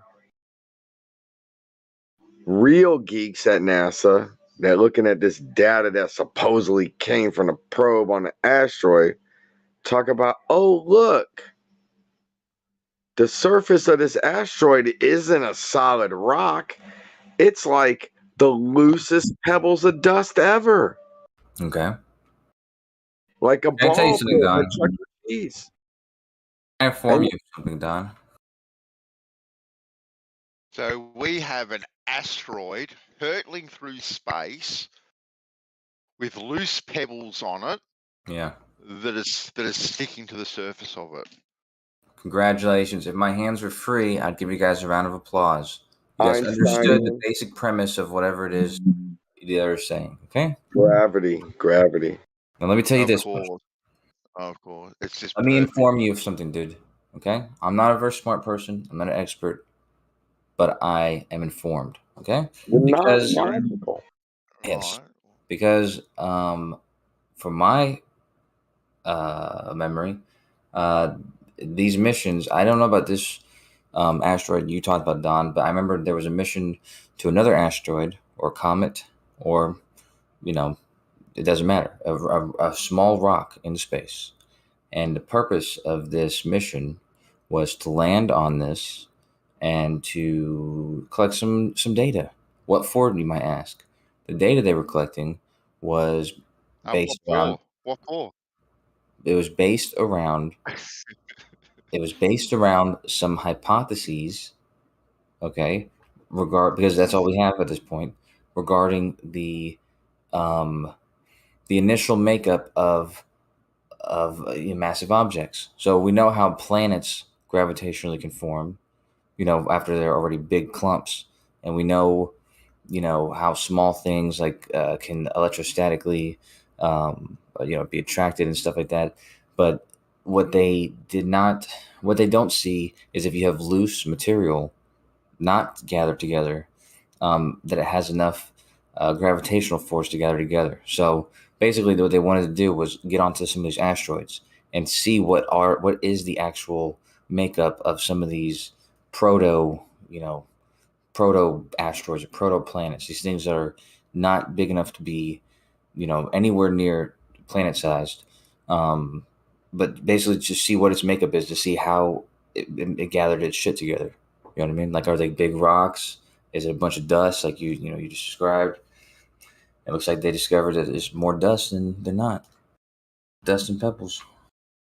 Well, reading a little bit more about it, apparently it's one of the most dangerous asteroids in the solar system. Damn. Like one of the most dangerous. Was he like? I don't know. He's like a bad boy asteroid. What are you talking about? Well, it must be the bad boy of asteroids if it's one of the most dangerous. But yeah, What do you mean? well, I don't know. That's all they've said. All right. They've just all they've said. It's one of, or arguably, it's not only is it one of the most dangerous, right? It's arguably the most dangerous asteroid.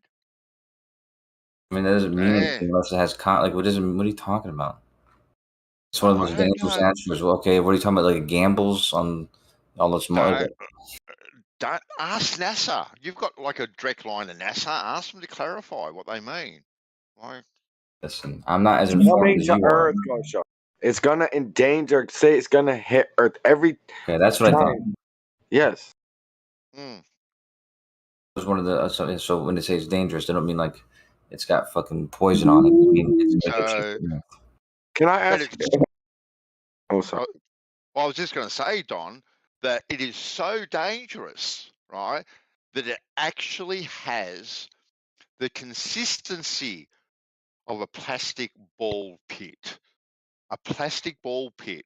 So imagine a plastic ball pit crashing into the Earth. Like, it doesn't seem really too dangerous, does it? Like a That's plastic ball funny. pit. Does it seem bad enough?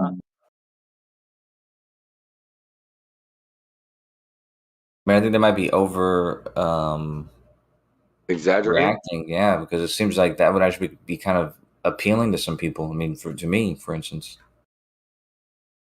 Okay, I'm gonna be honest, Coach. I'm gonna be honest. Right when you started in your the twist there, where you were like, "Let me tell you something." They go to asteroids and explore. And Yeah, that's the mission. Yeah, I know that. right, I'm listen. Right when you started that, I got distracted and I had to talk about the kids, and I didn't get your punchline. That was okay. It was no punchline. I was just unveiling the, shedding the light. You would have been enlightened, but that's over with. We're done with that. No, I'm saying, would you repeat it for me because I wanted to hear it. It's part of missions that they've been hypothesizing about how big objects come together gravitationally, what is their makeup, and so what they need to test these hypotheses is to test asteroids like this, which are it's a mediary stage. Okay, it's Yeah. bigger than the Cavendish and smaller than protoplanets. There we go. Right. Now, which choices do you think their hypotheses were at? Like, where do you think the hypotheses were leaning? There's different hypotheses. What do you mean? That's the whole point of hypotheses. There's probably So you don't know. It's okay. You don't want to say you don't know. It's okay. There's not just one hypothesis, because we're not. If there was one hypothesis, it would be a hypothesis. It'd be like fucking the answer. Well, give me a breakdown of the hypothesis environment on the topic. One is arguing about the electrostatic gathering of small material. This is what the guy that you guys like. What's the guy's name that you guys think is so stupid? Ken? Really smart. Don Pettit. Yeah, Don Pettit was doing tests on the ISS where he had like little salt speckles, and he was showing that they can be electrostatically attracted to one another, and they could gather into proto rocks, and those rocks eventually would be big enough to gather gravitationally, and yada yada yada. What do you mean big enough to gather gravitationally? Like, how big do they have to be to gather gravitationally? None. They don't have to be big at all. Yeah, exactly. Yeah, given that there's no other nothing else happening. So if you have a mass of dust that's all already close together, sure, it'll gather together if nothing else affects it. But we're talking about dust that's spread wide apart. And so, given that they come into close proximity to one another, it's actually more likely that they might come together electrostatically than gravitationally. Can I tell you why gravity space has shitty shit and it's got to be electrostatic? Imagine this. What? Imagine your ant farm, your cross section, okay? Imagine the sand perfectly square and then level at the top part of the sand. Imagine you make an indentation down at the bottom, like you cut a little U, or you let a little U fall, or you change the bottom, you manipulate the bottom track of the sand to be like a U, okay? or whatever, some of that sand in that column is going to fall down, right? Yeah. Right? Okay, now the top layer isn't going to match the exact bottom layer, or where you made that indentation, right? It's going to disperse Sure. and spread out, right, on the top, right? Okay, so that is kind of one way for me to look at the standard gravity. Whereas to me, it should be like if you're cutting a hole, right, in like Tetris, for instance, if it's Tetris style, right, when you cut out that piece at the bottom, everything in that whole column is going to fall down, and the top will match the bottom, right? The top always, like, if they're free flowing like that. And to me, I think like outer space and shit, it could be like that. When I see the 3D space and then holes punched in it and shit falling into the holes because of the gravity wells, it's like, to me, I think of the same thing, like how water doesn't conform to the bottom of the container, but the top, like its top surface, it does. But if water conformed to the bottom, when they do those stupid flat Earth pictures, and like we said, and it matches, like, why should there be the dispersion is what I mean. If you have a hole, it should be everything falling into that hole. So therefore, all this shit far, far away, bro, shouldn't be, you know, proportional to the distance. It should, listen, shut up, man. It shouldn't, gravity shouldn't get weaker based on the distance far away. There still is that size hole in the space underneath the object. The gravity should be the same strength. It should be the same strength no matter how far away you are from the thing. It's skewed that much more by that fucking supposed space-time ripple, bro. Sure, dude. No, you don't care. I'll pretend like I understand what you said, and I will tell you that you have to remember that, liquid is liquid and solids.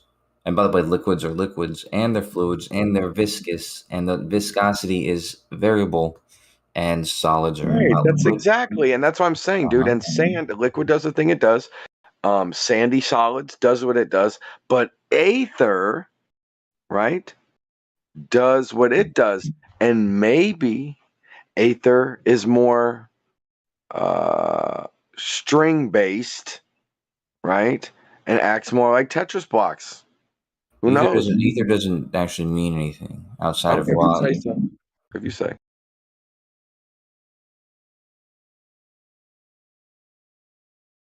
I mean, it's a better word to me than space time.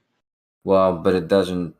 So space time, I can use the word. It's kind of like when you were talking to Dolly or that robot thing. You just said pressed on. When a robot is listening to that, it's thinking, I don't know what he's talking about.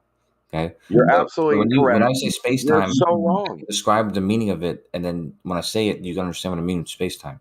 But with ether, you can't do that. But you just are wrong. The computer obviously understood something. That's why it gave consistent output. It's always going to give an output. It's always going to give you an output, and also you have to understand the models. Consistent. Oh, listen, the models, you can either have it be variable, like different, or you can have them be consistent. You can have them do that, and that model is automatically consistent. Okay. That doesn't matter though, Don. The point is, when you say ether, unless you, and this is probably important for when everyone uses it. Anytime anybody in here brings up ether, they need to first describe what they're saying when they say ether, because it can mean. Well, you know what it means. No, I don't know what it means, because you know it means the field upon which everything acts, Kosho. You know that. Okay, but see, some people use it as a replacement for the quantum fields, and some people use it as a replacement for space-time, and other people use it as a river in the sky that can move, gyroscopes somehow, and pendulums. So these are three totally different things, and there's more than that. So counter space ether, there's all sorts of ethers, man. I'll tell you what, get get 3 test tubes or 4 test tubes, but get 3, right? With a cork, right? Wave it above your head and put the cork in it with each one of them. And in each one of them, you'll find ether, dark matter, and dark energy. Now, you can go sort them out and tell us what you find, but they're all in there, apparently. That was a great point.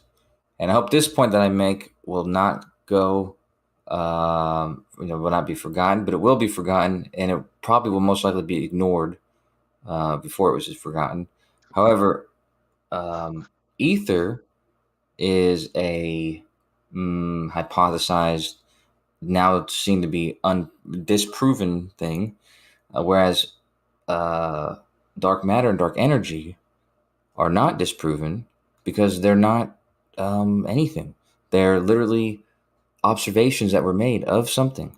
So they make an observation of this thing and they don't know what it is. That's not the Yeah, same they thing as make the ether. The ether is make not an observed. observation of something and put a name to it of something that they apparently observed that they can't test or do anything to it. All they've done, right? What the All they've fuck? done is all they noticed was lights moving. That's all they did, and they went, "Oh my I god, agree. lights are moving! Lights are But let's moving! get We him. better put a name to it."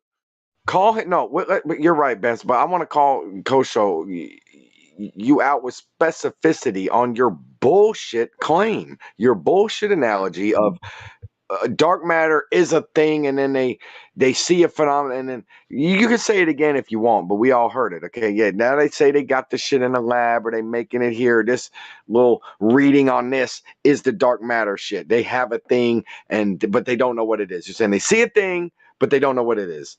Different from the aether, where they don't even see a thing, dude. We see space. Okay, we see space. Even if you say there's nothing there, well, that's the space. Okay, that's the field.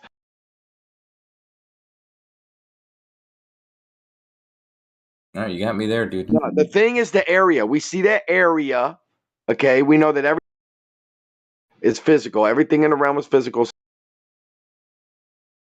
Okay, so, and we just don't know what it is. It's exactly the fucking same. Your fucking bullshit analogy, dude, is trash. I didn't give you an analogy, dude. Yeah, that was trash. That's the problem, That was bro. all trash. There was no fucking analogy given. You weren't even paying attention. I What I Well, told agree you with did that. give an analogy. He said dark ether. matter.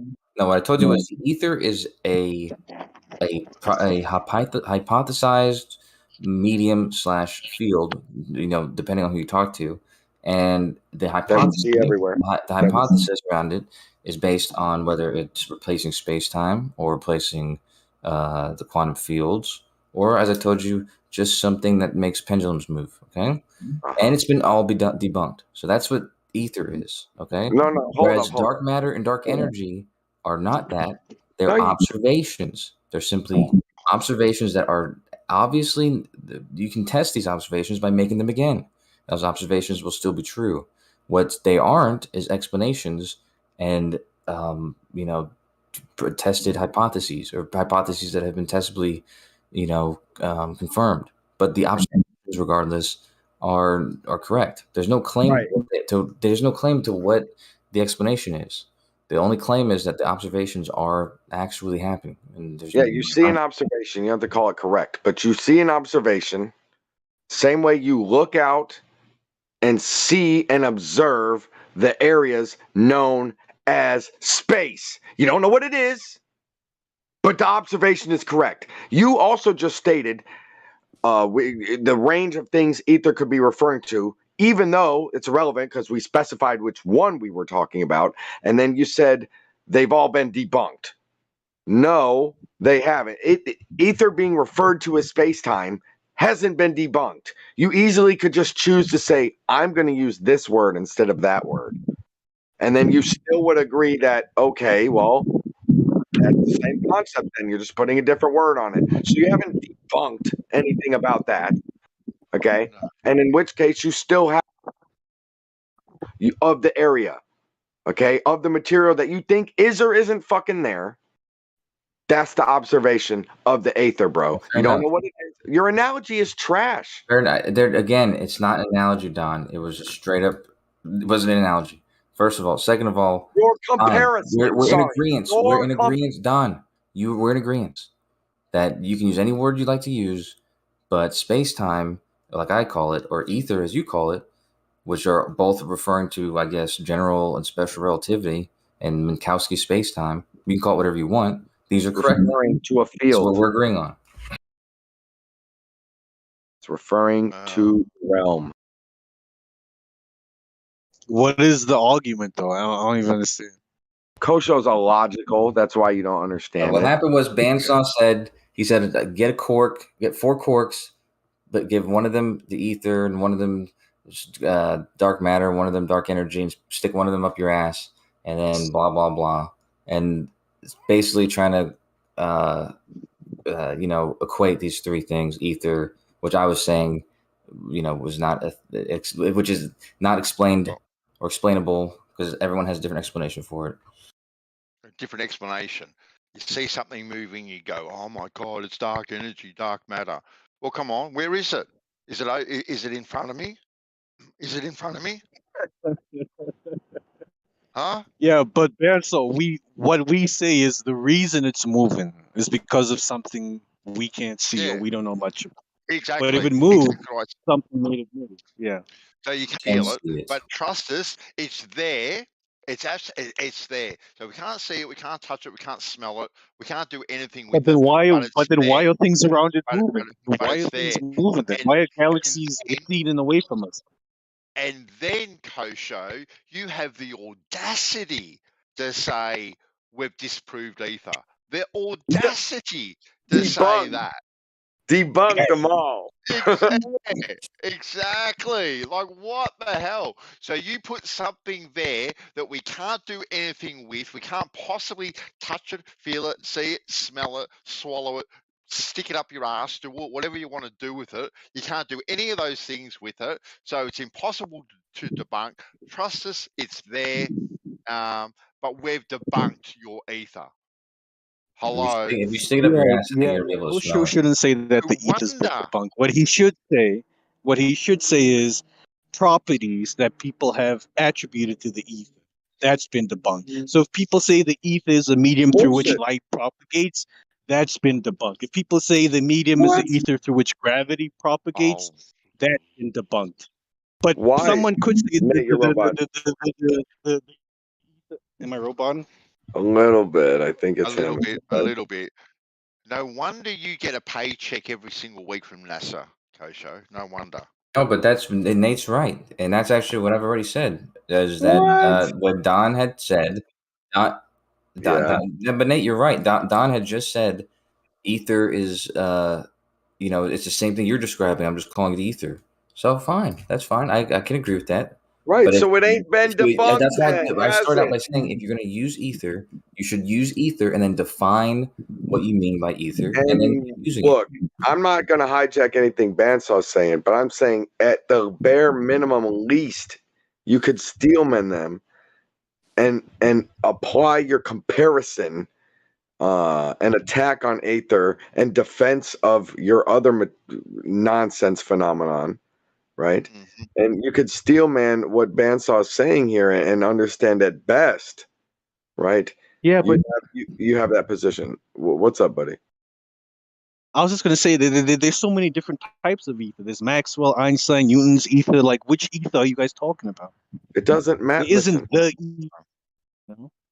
Any ether that could be there. Let's say at the least, right? The best agreements, like Kosho would grant me the agreements that it's like, hey, you say instead of space-time, instead of the material and the frame in which this realm exists, instead of calling it space-time, we call it Aether. Yeah, but explain it the same That way space-time means is explained, and you're good to go. that in Well, our then are opinion, you Aether is there. saying, Don, that the ether you were talking about warps and bends space? It can be warped and Sure. bent, and it's a combination of space and time. Look, yeah, but Nate, just let me summarize here, because the broader point is, and this is meant to be funny, but the broader point here is Kosho's an idiot. Okay, like his logic does not keep. Come on, You know guys. what I mean? Like following, because he's like, he's attacking all this B, C, D, E form of ether when he could just be like, oh, I do agree with you could use it as form A, right? He is agreeing we could use it as form A, where it's that one where it's the same, right? So then how can he then turn around and say, and we've debunked all your forms of ether? You get what I'm saying, Nate? That's Well, that inconsistent is sort of logic. true.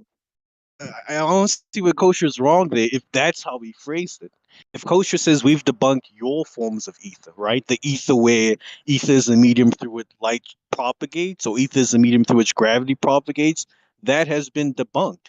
But you, Don, could then go and say, what I'm going to do is I'm going to give ether a new attribute. Ether is the medium through which nuclear forces propagate. That would need to be proven wrong now. You've given ether a new type of attribute, so it's a different type of ether. But what Right. Kosho is saying is, if you want to take space-time and call that ether, he has no problem with that. All you've done is change the name of something he agrees with. Well, I guess I'd love to learn more about any distinction you want to make there. But don't you say that the framework of the realm, all the inner workings in between, like what we understand, what we call the foundational field or unknown material right now, is the space-time material, right, Nate? No, Isn't that nobody does that. Okay, maybe some people do it incorrectly. Okay, but nobody who wants to be heard does that. Okay, okay? and You don't think space-time stretches from the ends of the universe, and that's what the frame is? Yeah, but it's not fundamental. I think that's what Kosher is trying to say. No one's trying to say that space-time is the fundamental medium of all existence, yada, yada, yada. There's definitely something deeper than space-time, you know? Okay, so I took it we too don't even far. a medium. Okay. So just it's just so you're talking Is that about what you were saying, layers Kosher? under it already. You're already prepared for deeper layers. It's good enough. A deeper layer, dude. You're trying to fucking do foreplay with me? What are you talking about? Well, he was taught. Well, Nate referenced the atomic forces, which I guess is a field different. Maybe it's parallel, deeper. I don't know, like how you guys play No. it. I said we don't know what's beneath the surface when it comes to space-time, you know? But it's There's not something fundamental. underneath it. There's something underneath the fabric of space. What's under, when you lift up the fabric of space time? What might you find? There's something You more don't know what's fundamental in the fabric of space-time, no doubt. But we don't know what it is, Benson. You don't know what's beneath the surface because you don't listen to the Jizza enough. Right. Damn. Oh Lord. What do you say? And when I say we don't know what's beneath space-time, what I'm basically trying to say is we don't know what creates space-time, what brings it about, what is the mechanism, you know? Some people hypothesize that space-time is actually made of particles called gravitons, and that would be the underlying theory or idea behind it, but we don't have that. We have it for the other forces, but not for gravity, you know? So once again, Nate, you can't touch it, you can't feel it, you can't see it, you can't swallow it, you can't stick it up your ass, but you know it's there. If you can't stick it up your ass, bandsaw doesn't have Right? anything to do Like with it. what the fuck? All right, You got Banso, touch nothing. an electrical charge for me, please. Go and touch a charge. Stick it Oh, up your the ass, other feel day. it, touch it, taste it. You see, Hey, you can't do that, but you know. how do you know I don't like sticking a cattle prod up my ass? How do you know I don't Oh like my doing god. that? I That's don't how know, he but gets I'm shot. just saying, like a single charge, like you can't do anything with it, but you know it's real. You know, you don't How do question you know? charges. Well, because you know what? Electricity is there, so you can do something with it. But you can't do And anything with so the is gravity. space time. You can't go in. I can't go into my wardrobe, right, and grab a piece of fabric of space time and make my bed with it. I can't do it. Right? Yeah, because we don't have the tools or the technology right now. If we went back 1,000 years, you wouldn't be able to do anything with electricity because you didn't have the tools or the technology. But who knows? In 1,000 years from today, we might be able to manipulate the fabric of space-time itself. We How? just can't do it right now, Ben. What I don't what know. sort of tools do you reckon you need? Like a special pair of Wh- gloves, Whatever a special pair of whatever tools tweezers. it is, Like, it would need to be high energy tools. So what we would need to be able to do would be to harness, for example, the power of the sun. Maybe put a Dyson sphere around it, and if we had that sort of energy, then we would be gods. You know, we would have space and time at our fingertips. But that's like 1,000, 2,000 years away from now. We would need to be like a Type 2 or at least a type 3 civilization. And I don't even know if we're a type 1 civilization right now. We are so far away from that sort of technology. Come on, you must be able to get a test tube, wave it above your head, put a cork in it, and go, here we go. I've got some space-time, bending fabric space-time in my test tube. Now find it. Where is it in the test tube? We It's gotta can't be do in that there right now. somewhere. What are you Well, it's gotta talking be about, there. dude? It is there, dude. Believe it or not, it Where? is there. It's been tested. Yes. Where? Where? In the test tube. The test tube's in it. What does that mean? Isn't that Mario? Jesus Christ. I don't know this, dude, but every test that has tested space-time and time dilation and gravitational time dilation, gravitational lensing, okay, and test tubes the size of whatever, these are all fucking testing space-time. Remember yesterday y'all were talking about the cesium atoms vibrating and traveling east or west, and then I didn't use those y'all were words. talking about moving, and then somebody brought up, I think you were there, right? You were involved in that, Yeah, right? but so other people said vibrating, and I wasn't saying that. Oscillation, cesium atom, whatever. Yeah. Okay, dude, sorry. Anyway, I remember, I actually think it was you that stood up, and people were a little head scratching when they were like, well, what other variable would it be? And you stood up and be like, some people say it's altitude, but no, that was not XYZ. You were telling them that they were wrong. Yeah, they were saying weird stuff like vibrating and blah blah blah. And I said, okay, dude, this is the microwaves that the fucking atom's giving off. It has this frequency. And so I asked them, I said, what is it about the airplane that is changing the frequency of the cesium atom, of the microwaves come off the cesium atom?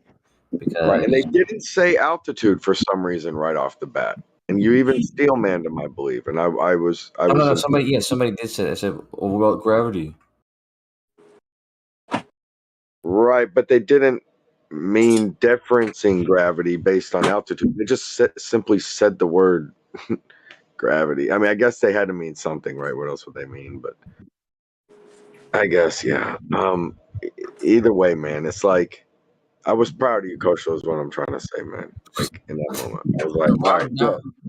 But you gotta do that more often, Coach. You gotta do it something. Like, sometimes you're so impulsive. Listen, to just be like, no. Let me tell you something. There was no analogy given before. No analogy. It was a comparison. I'm just telling you this right apologize. Now. Can I call it the last thing to say about it, Don? Here's what happened. The you acceleration. were saying space-time isn't analogous to this. Don, the space is expanding, and we've known this. And then we found out the space expanding is accelerating. This was observed. Hold on, sir. Expanding too. That doesn't matter. It's not important. Of course it matters. We don't know. That's not my point. I can't make my point if I'm on the first Also, You guys are asking me questions about what it's expanding to. We got mad space expansion questions. Yeah, the space is expanding. We've known this. The space is expanding. The space We've expanding. known it. Space. We think that the light energies are shifting and reading. It must be space expanding. It must be. Because we've made space expand in a lab.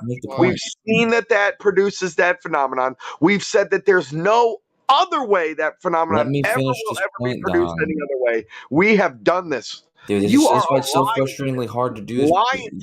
You're gonna say I'm making an analogy. I'm not making an analogy. You tried to analogize. Stop for a second. All right. We've observed that the space is expanding for 100 years. And then we've noticed about 20, 30 years ago that the expansion is accelerating. Okay? And we've noticed that ever since. This has been a consistent observation. And we don't know what it is that's causing that, but we call that observation dark energy. And we've noticed that the galaxies are rotating faster than they should be based on the mass that we see from the light.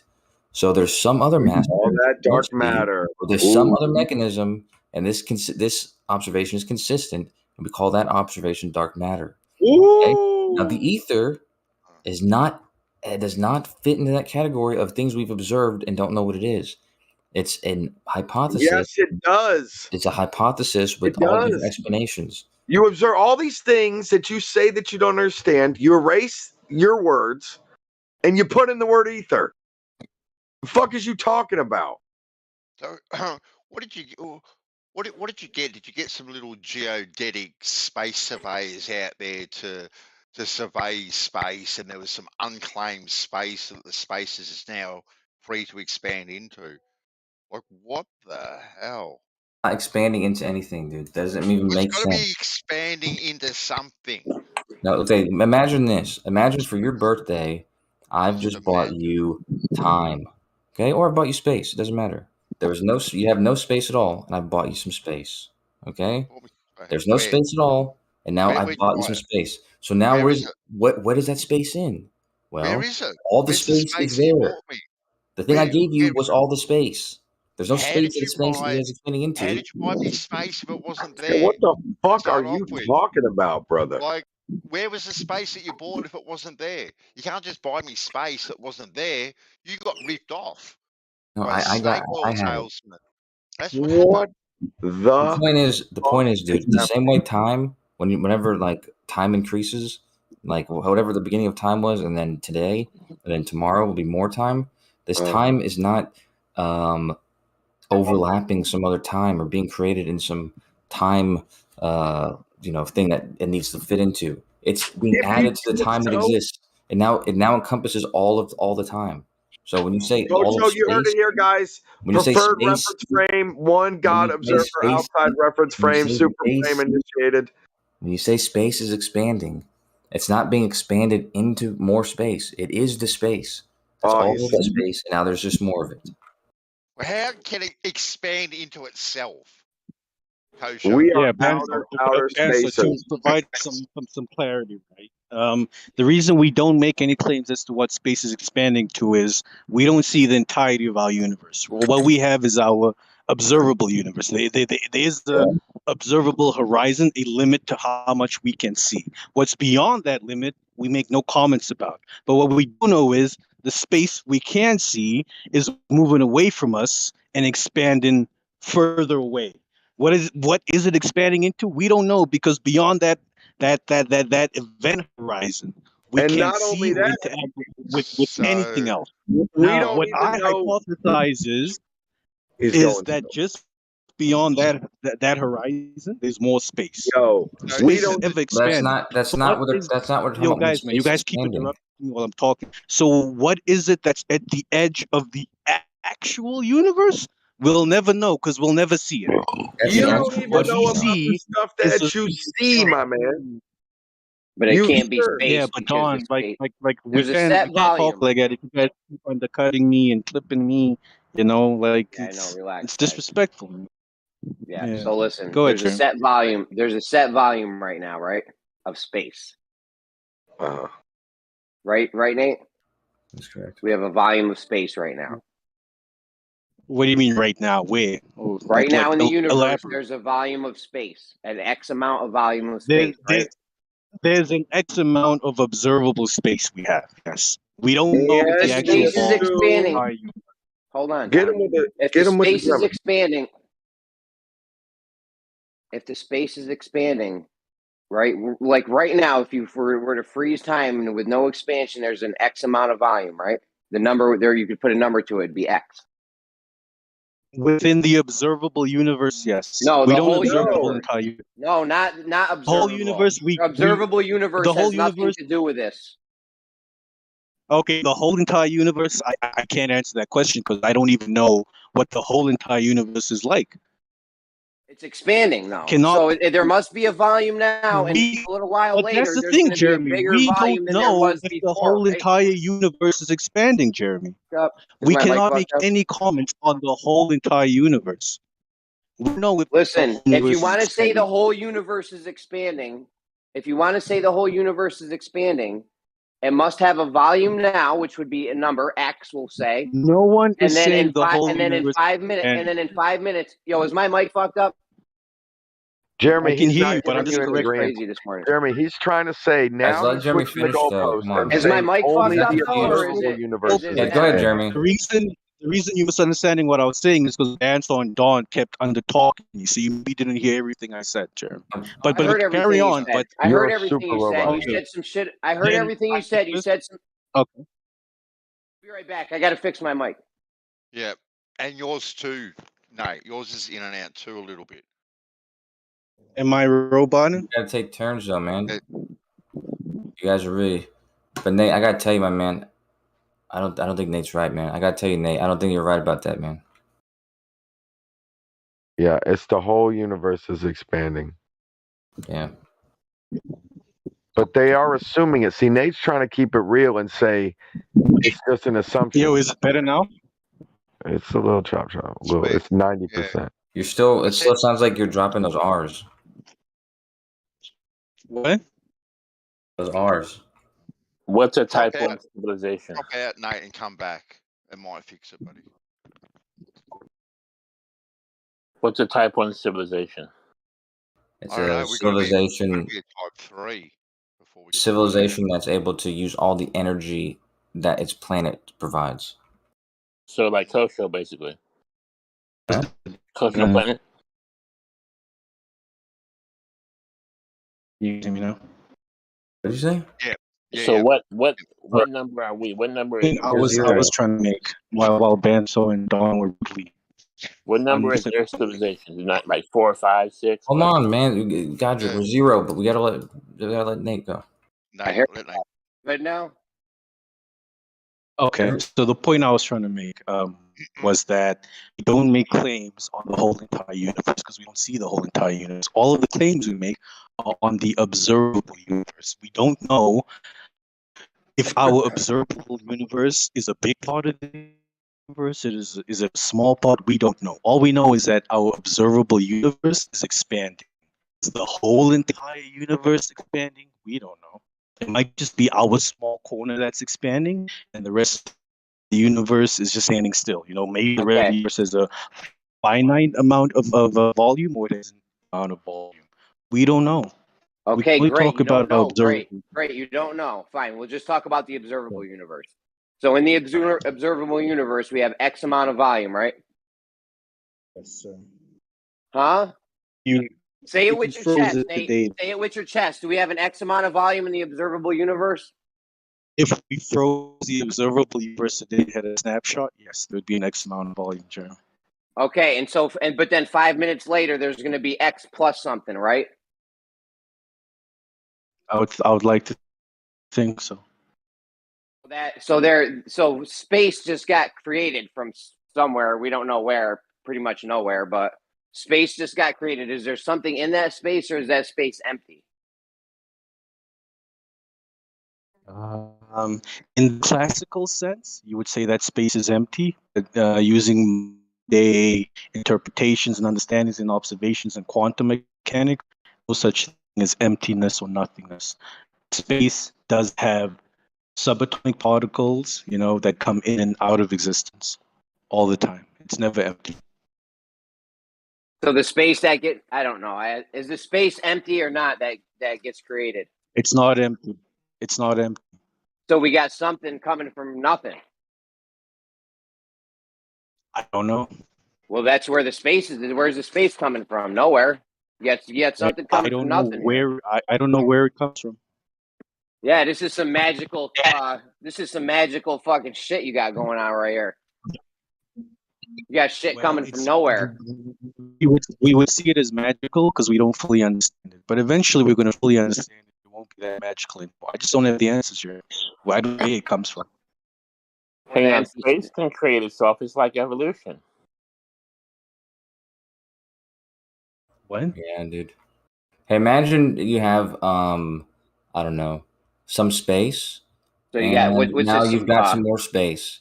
What's this? Some Yo, Jeremy, how many Kosher was options do you talking. have? I didn't hear him. Your mic's terrible, Nate, tonight. Yeah, I think you're just fucking lagging, bro. He started off with Imagine, which is a horrible way to start something when you're going to talk about reality. So you got this, who's that Lawrence guy? Lawrence Krauss, something from nothing going on here in the middle of the galaxy where the space is getting created. I don't know about that, man. I do gotta say this though, dude. I apologize. Nate's a good friend of mine. He was best man at my wedding. Of course, it was his sister I was marrying. But anyway, that's not important. What is important is I think that the space. I think that we see all the space we see is expanding, and there's going to be stars we can never see or whatever, but we do know the size of the universe, right? Because we know how it's expanded since it's been expanding. Like we can see the cosmic microwave background, so the volume, of the universe is pretty understood or whatever. And I do think that all of it is expanding, and just because it's expanding doesn't mean that there's something being created. Obviously, that was Nate's cop out. Obviously, Kosho, yes. So what's the space getting created? What's the space that's getting the volume now has to get bigger? So what is that? What's on the other side of it getting bigger? Right. And that's what I was saying before about time. Okay, if you instead ask the question, time started, there was 1 second, then there was a billion years, now there's 13.7 billion years, and there's more and more and more. And what's that being added onto or created into? And that question is not as sensical as the other one you're asking, but they're the same question, in my opinion. So it's not that space is expanding into something. Space is expanding, and now you have more space. The space doesn't exist outside the space. All the space exists in the universe. Okay. If we have a loaf of raisin bread, do you want it raisin bread or balloon? How do you want it? Let's go balloon, huh? You want a balloon? Okay. So I blow a balloon up, right? This balloon has a volume. It's expanding because I'm blowing it up. It's expanding into the atmosphere. See how that works? You see how that works? With a balloon, that does work. Not like your guys' terrible analogies. That was a perfect analogy. Your universe is the balloon. Yeah. It's getting bigger. It has to expand into something. Like the atmosphere, like the balloon was the atmosphere. Yeah, but you're saying you're using an analogy that doesn't need. First of all, when I use time is the counterpart of space. Okay, space time. Dude, why are you talking about time, bro? We're talking about because it makes sense when you say whenever you bring up time, it makes sense that time is increasing, and it's not asked what is it increasing into because it's just no, increasing. it does not make sense that time is fucking increasing. Time is moving, not increasing. There's now more time. There's more time than there was before. No, there isn't. Yes, there is. It's a concept, and what we're talking about is units of measurement, where we actually have to measure things. Hey, dude, I don't give a fuck if you want to pull dilation out your ass. We can easily fucking put whatever the best term is on this, but we can easily put the God reference frame on it and trump all your bullshit. Time is not fucking increasing, bro. Actually, it is. Okay. Genius. Well, the anyways, issue at he's hand, managed right, to is deviate space. us from the space. Yeah, he's managed to deviate us away from the space thing that I had him stumped on. Yeah. It's on And time. my favorite. Go ahead. Well, my favorite definition of space is the distance between objects, which leads us over into geometry, which leads us into actual measurements and not saying that we have a parallax of something that requires two observers, not one. In one location, you have to have one on one location and one at the other thing that you're trying to measure the distance to. All right. Well, you just said that space was distance between objects or something without something else, where that's not space, that's empty space, I suppose. Space, however, that's the colloquial definition you of just space. called empty space is not space. Hold on, dude. No, we can't. Hold on, dude. I have to be patient whenever other people are talking. You should not be allowed to continue. You should be patient while I'm talking. It's only fair, dude. Dude, we all pull out your pen and paper so that real quick, Jeremy. Man, it's hard to make we need to make seven notes for every sentence you say. You keep talking as if we agree with everything you say.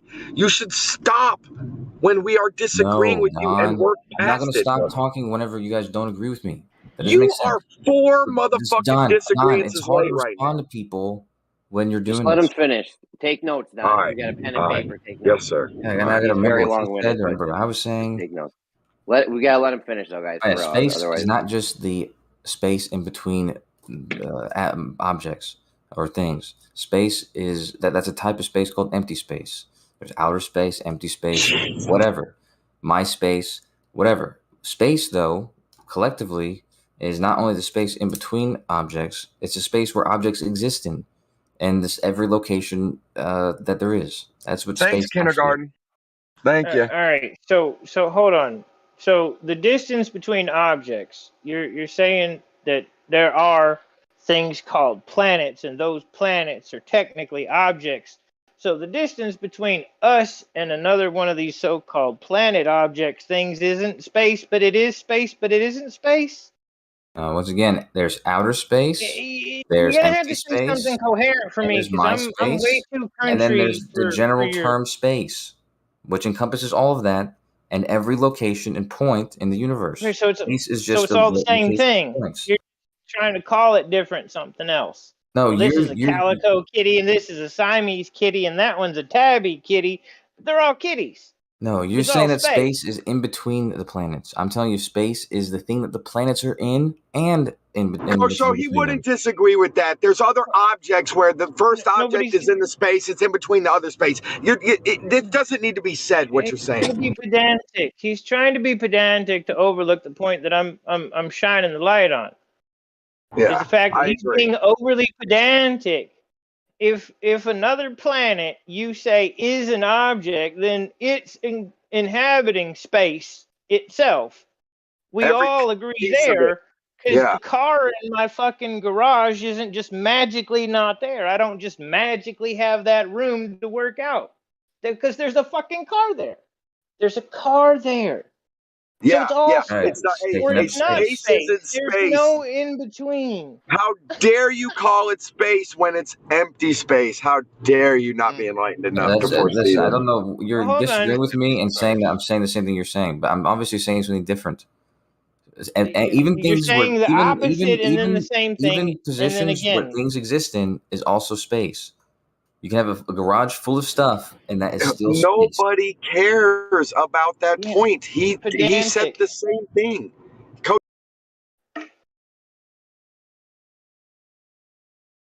You're repeating what he said and acting as if he didn't say it, if that didn't come through. Yeah, no, That's not what yeah. he You said, broke though. up for a second, but yeah, that's what you're doing, and you keep You doing it. think, Kosho, you think you're elaborating when everybody who can read between the lines knows that's what he said already. All right, so you're saying, so then you are saying then that there is space not only in between That's objects, not even a but contention. but objects are occupying space. Absolutely. So what That's is not even a contention. is the apparent space expanding into the geometric space? Is it? Is that what's happening? Well, He he's got to was just qualify saying, what Yeah, the where fuck. the Kosho, fuck is the it has where it the has to do with fuck is this tangibility. Sorry. where the fuck is the space expanding in right now in the whole universe, Coach? So we have X volume. And then that's going to be bigger in like 2 seconds. So it's going to be X plus something. So that had to go somewhere where it wasn't before, right? So what is that wasn't? Listen to what you're saying, though, dude. Is it called outer space? No, listen to what you're asking. You're asking where is it that has to go somewhere that it wasn't. Where in these positions that you're asking for, these are things called space, as I just described. Space is all the locations in the universe. And so if you have at one point Yes, have but a pretty certain soon. volume, hold on, dude. If you have a certain volume to begin with, and then later time you have more volume, and all of the volume in the universe is what you're discussing, then there is no other volume. All the volume exists where you are, and all you're doing is increasing that volume. Okay. It's not being increased into something because that something, Okay. it's not a position. It's not a place. It's not a place. Great. Okay, fine. So right now there's a location. We'll put it right on the edge, right, of where space is. Right? There's like some line somewhere where it's expanding. The outer edge. Yeah, sure, yeah. Yeah, all right, we have a volume, yeah. We'll put something right on the outer edge, just right in where the right on the outer edge. So if we run a clock back, so we still got that pin there in the space, but we're gonna run time back like I don't know 1,000,000 years or whatever, and that pin's gonna be somewhere. that location, but it's not going to be in space anymore. No, that space. It's showing a point in the nothingness. It's showing up here. Let's steelman them, Jeremy, the best. They're gonna say, "Oh, well, that's a point in the nothingness where in the future the space will grow into." No one's. They don't know what it is. Yeah, you are. That's the best. Trust me. Like, no, I'm on your side. you know where that point exists? It exists in the same place where the time exists. He says at some place, point in the future, you're gonna have a point there. Well, when there's that much time exists, that much space. Yo, stop deviating away with time, dude. Why this is the second time you and did he's this. doing a fucking okie doke where he agrees with me. You're actually, that's what I said, Coach. You're just trying to make it like you have to say I'm wrong. What? Because I'm totally fucking steelmanning you, bro. Totally steelmanning you. You're still saying that zone without the space having expanded there, it's nothing. It doesn't matter what it is. You don't know what it is. It doesn't, like, the answer to Jeremy's question, it's nothing. No, our volume is growing. It's nothing outside of our volume. No. Our volume is our volume. What is it expanding into? Nothing. No. Or who cares? Or we don't know. Or irrelevant. Or the future. They don't know. None of those things are what I'm saying, Don. Not you, bruh. Your whole narrative, bruh. The whole narrative not of my logic. narrative or not me. You aren't saying anything because the logic is a little bit combative and adversarial rather than like cooperative, right? No. Yeah, okay. Don, what I'm saying to you is what Jeremy said. He said at some point in the future, the space is going to be here, and we'll call this boundary. And this boundary, we're going to put a pin there. Okay, then we're going to run the clock back to some point in the past. Okay? Bro, he's asking you what's outside. Dude, it doesn't matter what he's asking me, dude. I'm not he's finished, asking you what's outside the membrane. That's it. Stop doing that, dude. It gets so frustrating to have to repeat and start over and just stop doing that. Stop talking to me then. Take the fucking social cue. I don't want to hear your fucking monologue. Listen to the point. Jeremy's asking you, and we all know it, and you know it. What's outside the membrane? Answer the fucking question. Okay, now please don't interrupt me this time, Don, or I'm gonna be really fucking frustrated. It's gonna really disappoint me to have to fucking stop. Just stop, Don. We want Kosho's just fucking stop. On outer space. I was in the middle of fucking saying something, and I would have been done. Okay. What Jeremy just said about having a point and putting a pin there, and then this is some point in the future. You put a pin where the edge of space is, and you run the clock back a million years. Who knows? Sometime in the past. And then you try and consider where that point was in the future, where that point was that you left. That's still the marking of position. Well, that point, it exists, and the time, and it exists in the future. At the point we you know are, it's on the that inside. time hasn't been created yet. But that's the fucking question he's fucking asking you. Stop. He's asking you what is outside the fucking membrane. What's in the outer? Let him answer, then tear him down. God damn it, dude. That time doesn't exist yet. So there's nothing you can put in there except for, I don't know, some fucking dreams. And that position also doesn't exist yet. It's not nowhere. It's not some other place or whatever. It doesn't exist yet. That's the answer. The position doesn't exist. There's nothing, Jeremy, like I said, he is saying, although he wanted to say no, through all of our, we can steal, man. We know the simple logic. Coach, so why you're acting adversarial on it is ridiculous. Okay? Nothing is your answer. Jeremy's asking you what's expanding to. Nothing. That's it. Outer space. Nothing. Maybe something you don't know. You don't know what's out there. It doesn't matter. He said, let's go back in time where time doesn't exist. If space is expanding, we're not talking about.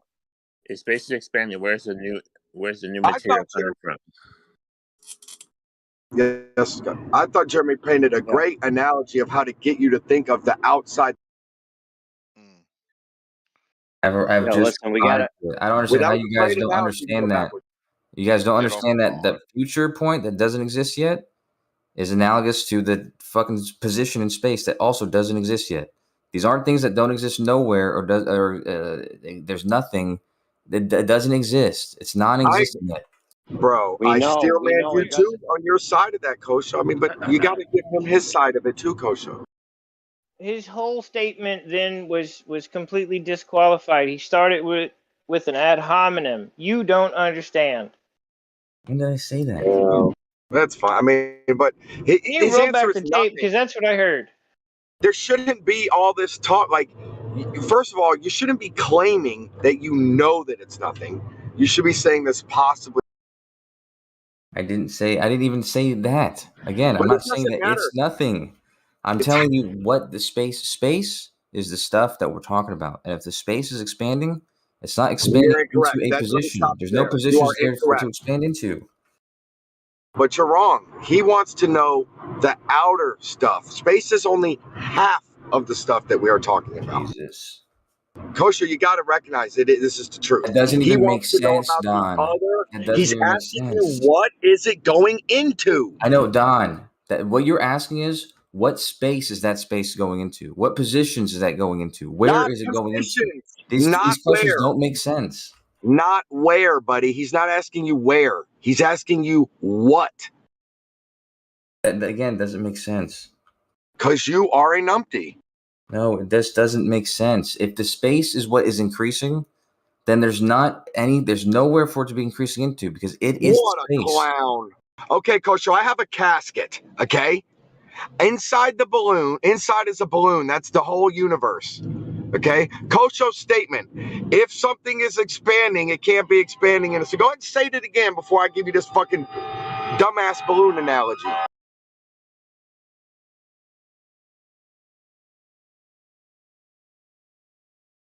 Well, he's double speaking, and then he's ad homing. So I'd ask Come for on, Kosho. moderation. Say it again. Repeat yourself. There I just can't want be to a know where. casket there? The balloon can't be expanding into the casket, Kosho? What? What the fuck are you talking about, brother? I just want to know where the new material is coming from. It's not new material. I think Jeremy But just he wanted said- to tell you it's crazy. It's outer said- space. He said, Cedric, if you consider, but see, he used the word consider in exchange for the word imagine, because consider makes you sound like you're not imagining something. But how do you consider something that you can't prove? You have to imagine it. Duh. So he's being disingenuous in his own language. I'm telling you, this is why I'm giving the vigor or whatever. Because, Kosho, there should be no adversarialness on this. You could just turn right back. When Jeremy poses this question, you could just turn right back at him and go, I don't know. There's no reason to have any confidence in any position here, right? Jeremy gets to start making his point about why nothing is ridiculous. In which case you go, why couldn't it be nothing, Jeremy? Blah, blah, Hey, blah. watch you this. Get Jeremy on Okay. you get Jeremy to be making the assertions. That's fair enough, dude. All right. It's fair enough. Bandsaw, I'm gonna do an exercise with you, okay? It's a very simple exercise. I want you to go into your quiet place in your head. I want you to imagine a simple room. And this is all that's existing where you are. It's a simple room. Let's call it 10 by 10 feet. And this is the area where all of your thoughts are going to exist right now, okay? 10 by 10, okay? And actually, now I want you to increase that room to a larger room. Make it 1,000 by 1,000, okay? Right. Now, now that we've done this exercise, it doesn't make sense to describe where did that space, where did it expand into? Where did that 10 feet by 10 feet expand 1,000 feet by 1,000 feet? All the space we were using existed in the first description, and all we did was expand that room. It's not existing in another room. It's just that's where the space is. Or it could also be in another room. So the space is already there. The space is already there, Kosho. So you're saying it hasn't expanded into nothing. Sorry, Jeremy. Are you saying we live in a thought, an eyelash of a giant, or some shit? Like, what are you saying? All you have is a could be, Kosho. You shouldn't have a guarantee here. That's what's very awkward, in my opinion. You could look at it that way, or you also could. You're saying you can't. You don't talk about what's outside of it. No, you could. It's simple. Why not? It's like what? He is. I'm not talking describing about to it. you. I'm not describing to you how reality is. I'm describing to you how these how the current theory of the universe, of what is actually meant by these things, because it could be wrong. But you're right. I'm not describing that this is the actual case. It's a fact, and I know that. I'm describing to you what's understood, or what's currently understood to be the most likely scenario that most people are agreeing on. But this is what they're talking about when they talk about it. They don't say space is expanding into something, or there's some sort of contradiction going on there. Right, it's explaining irrelevant. someone else's beliefs, which is a religion. Well, I'd like to probe Jeremy back. Like, Jeremy, yeah, what is the contention with them saying they don't know what outer space is? Would there be a contention there? No, I mean, yeah, of course you could never know. You never know what it is. What is there a problem with the heliocentric model because of outer space, or like what is the why are you bringing it up basically? I don't know. You guys kept asking what space it was expanding into. I thought I would expand on it. I have a problem with what's in the middle, the redshift, stuff like that, but my stuff's happens in the middle. You know what I mean? The edge, no one is ever gonna know. I think it's just a good point just to kind of crack open, one, the confidence bias, two, the beautiful possible variety theory, and then maybe get into like, what I'm saying, just talking about if someone's smart enough on some physics to talk about, why. So sure, there couldn't be these multiverse theory physics problems if there was any. Or at some point, do you get to a wall that says end of space, turn back? Say what? I said, you think space is infinite, or do you think at some point you get to like a firmament and it says end of space, turn back? No, I think it's clearly not infinite. So there's like a wall at some point, like a barrier. No. Like a Truman type enclosure. No, I don't think that. There has to be something there. And what is it then? You just said it's not infinite. It's not infinite. So what is it then? It's what are you talking about? It's not infinite. So it's not infinite. We have not gas infinite, pressure. it's finite. Are you saying there's no container, Kosha? We have gas pressure in the universe, right? Yeah, you don't need a container for gas pressure. Even in your model, there needs to be a container. Yeah, okay. Yeah, you need a container in the universe, dude. You got gas pressure. You know what the average density of the universe is? Tell us, Kosha, what's the average density of the universe? 0.01? It's very small. Tell me how much gas pressure there is that you supposedly don't need a container for. Okay, it says right here the average density. Oh wow! It says it's about 10 to the 10 to the negative 10 times 10 to the negative 30 grams per centimeter cubed. It's the average density of the universe. So these galaxies and universes that are expanding into nothing at breakneck speeds, I presume. This is happening breakneck speeds. Oh, more than double the speed of light. Yeah, breakneck, so whiplash. Exactly.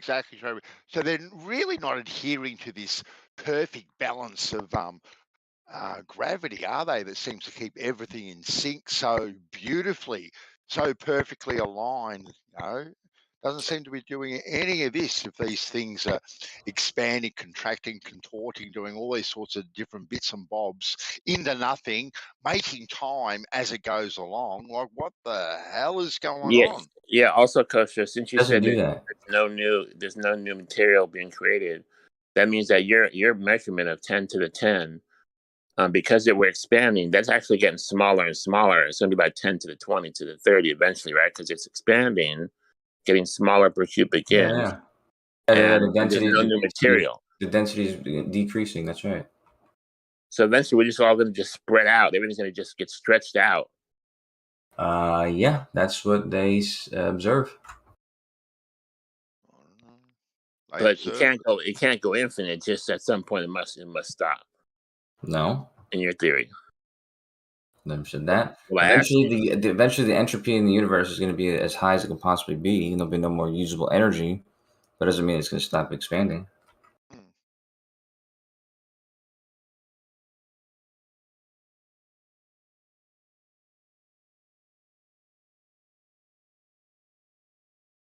Wow. How do any of us verify any of this, and how did you verify any of this? Yourself?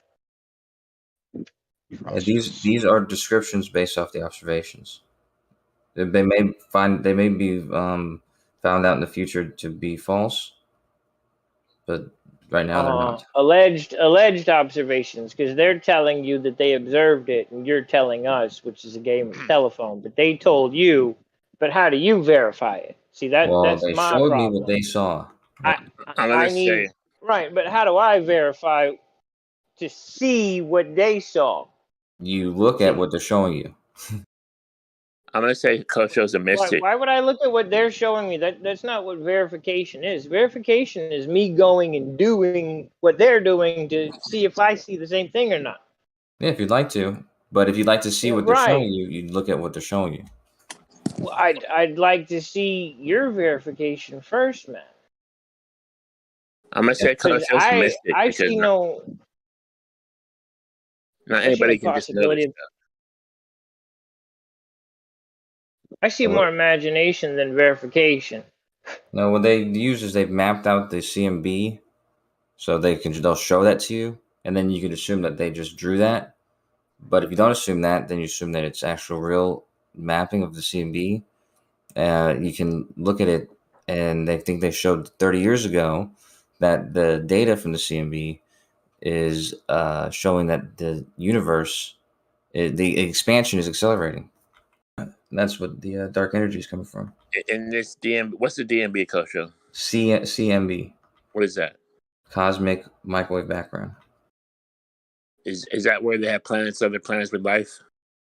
That's the first light that ever was created. At the very beginning of the universe, the first light that was ever shown has been redshifted to the point that now it's microwave, and it's basically the background that exists. You can see it everywhere.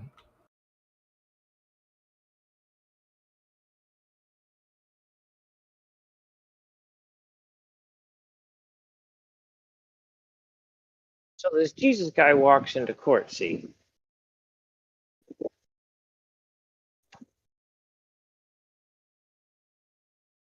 I mean, all this could turn out to not be true, but this is what the evidence is suggesting, and these are the conclusions that make sense. Alleged.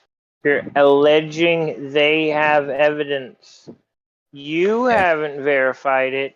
None of the rest of us have verified it. None of the audience is able to verify it. So far it's unverifiable, which makes it just an allegation of an allegation. Indeed verifiable. Wow. The data is not collected by mystics. Where's the club? Where's the public club for these things to be gone and verified? You know, a lot of these telescopes. Right. We don't have one. We don't have any public clubs that actually show people how these things are verifiable. No, they don't. You know, you can request time from the Hubble, from the James Webb, from a lot of these ones that NASA put up there. Even you as I know I can. I know quite so many things. Yeah, but you don't know where these satellites are actually. They tell you where they are. You can't confirm that yourself. So if you don't trust anything you ever hear then you're right. Evidence doesn't mean anything. However, evidence is still at the end of the day evidence. Well, I mean, my buddy tells me he sees a plane, 30 degrees this, 100 degrees that. I look up in the sky about what time he says, and I look that direction with my telescope, and I see what looks like a plane. Yeah, all right. My buddy saw a plane, and I see the plane my buddy saw. It's not evidence if you can't confirm it, Kosho. Yeah, it is evidence. It is evidence because you can confirm it. You can confirm it. It's one guy You can telling you also shit. disprove it. You can also show it to be No, invalid. it's one guy telling you shit. How can that be evidence? How can you prove that? How can it be evidence if we can't prove it? As I Well, he's just saying said, we you can verify You can it, but use then these. the You can thing use. is You the can use how. these tools yourself. If you're that, if you're that determined, you can use all these tools, and you can become qualified to create your own tools, even to look further. Well, let's verify one of them. Let's stick every with single a major one. 1969. Let's all together here, the show, watching everyone, including you. Let's go verify we can land on the moon. Let's just verify that one. Let's knock that one big one out of the park, and then we can deal with the rest of this petty stuff. Okay, well then just look at the footage and the dude's doing it. That's not verify. Verify means make sure. Make sure isn't reify. Make sure is get up off your lazy bum and go and do. Yeah, so there's dudes who took live footage, the amateurs, of these rockets on the way to the moon. Mm-hmm. So if you don't believe that that's where they were going, there was dudes recording them going there. How far were they able to track the rockets from the Earth? How far? They were at least halfway there. So we tracked the rockets, let's say 120,000 miles. Yeah, the radar works different in outer space than it does here on Earth because they said it does, not because it actually does.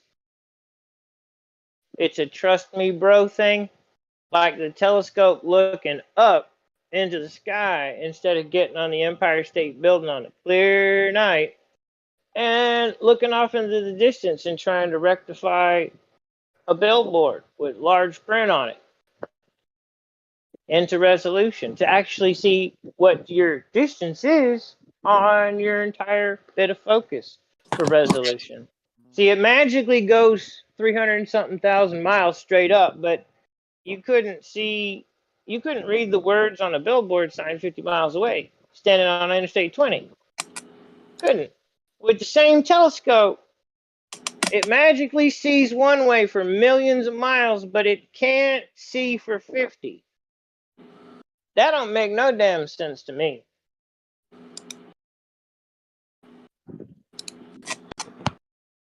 How they track this moon voyage 120,000 miles closer? Are we talking like telescopes, microwaves? What are we talking about?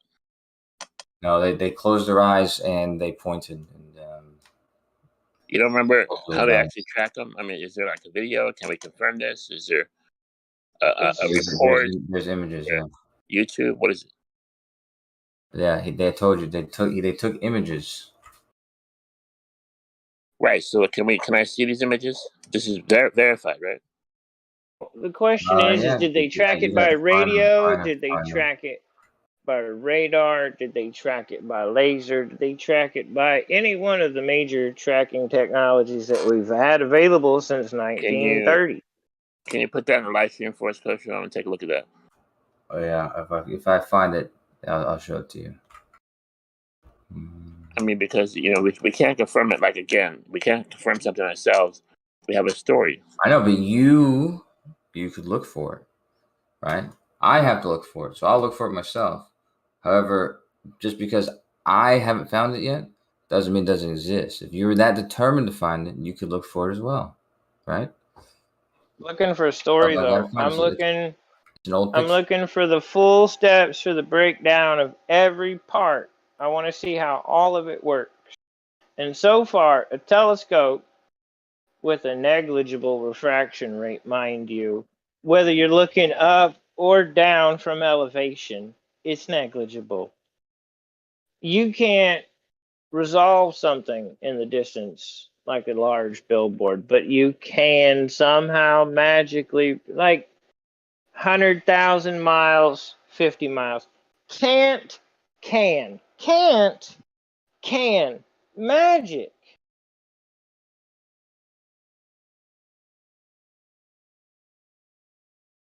It's just magic optics. They're magical one direction, though. Any other way, it's only got a 20 or 30 or 40 mile range on it. to be able to resolve a large object.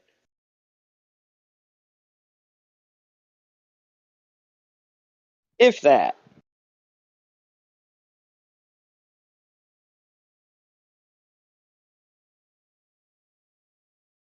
That doesn't make any sense.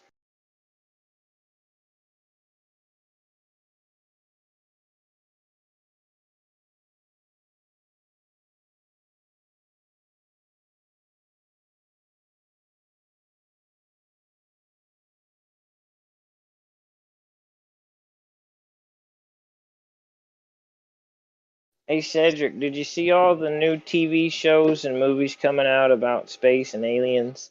Hold that thought 1 second. I just thought about some show. When Nixon called the moon, what kind of like phone bill we talking about? Like that would have been major charges, right? Why do you think so? Well, it would require more than 60,000 watts. No, hang on. If I call New York, that's that's like an extra charge. If I call like Paraguay or like Brazil, that's even more. So why does it cost a lot to call to Paraguay? I guess because the phone company charges you more. I know why. Why do they do that? Why do they justify doing that? Because you're using more telephone wire. They're using more what? Telephone lines, sure. Okay. Yeah. They're using more relay points, right? Yes. Right. So this would be why they're doing that. They need undersea cables. They all this infrastructure that's required to make long distance calls. That's correct. But and why do you think maybe it did not cost so much to make a phone call to the moon? I'm asking you. I mean, do you have undersea cables to the moon? No. What kind of technology are we talking about? Radio technology. Radio. Yeah. So, can we call the moon today? Yeah, you can call the moon right now if you'd like to.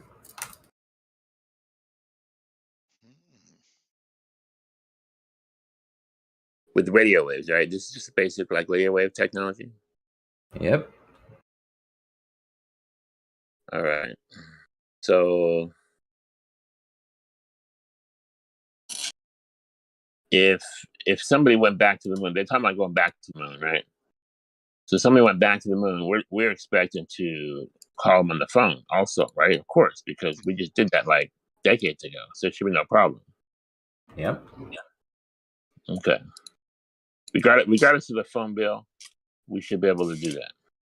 And it says right here that July 1969, a ham radio operator, a few of them, an amateur radio astronomer, somebody named Larry Basinger, for example, he detected radio transmissions from the Apollo astronauts on the lunar surface and was able to eavesdrop on their communication, because the radio signals and him, there was no barrier between them.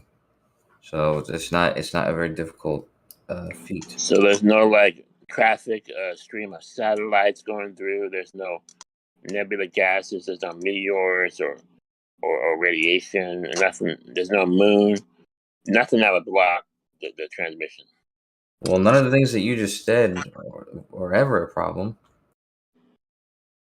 I don't know why they would be. So it's like a direct line of. It's like a line of sight. In some cases, it is, yeah. I wonder why they don't use radio waves down here, because I swear if I go 5 miles of a cell site, I get no signal. They do use radio waves down here on Earth. They use radio waves down here, and if you can see the cell phone tower, the radio waves are going to be able to communicate with it. Usually microwaves, though. So why do the cell towers only work 5 miles, but they can work 250 miles to the moon? Well, they can work as long as they're visible, right? That's like 250 times farther. Is it? Getting up on a mountain and wondering why you don't have cell phone reception, because you have a clear line of sight to that tower 150 miles away. Yeah. However, is that tower, what's the what do you call that? It's Whatever. called range. The word you're looking for is range. It's And actual the range, capacity to broadcast at a the specific bandwidth. distance. That's what I was looking for. The bandwidth. That's based on watts or kilowatts normally. I don't know what the bandwidth is, but we have 40 years of technology over the moon phone call, so we should have the bandwidth. Yeah, but over distance, even with the high output and power, you're still looking at delays over distance because the signal's spreading out. Well, that's not going to shit cause only a delay. got better within a certain period of time. The delay is caused by the distance itself, just because it takes time for the signal to get there. But the spreading out is not going to cause a delay. It's just The going to cause further you get away, the more the delay. When they did the whole blah blah moon fakery garbage, they told you there would be a 15 to 20 minute delay at a certain distance, and then beyond that, the delays would change as the rotation of the Earth and the moon and blah blah blah that never rotated. 20 minutes? Not once. Who told you there's a 20-minute delay? It was in their broadcast. Didn't you watch any of the old broadcasts, man? Yeah, I don't think there was a 20-minute delay. There's not a 20-minute delay until you get to Mars.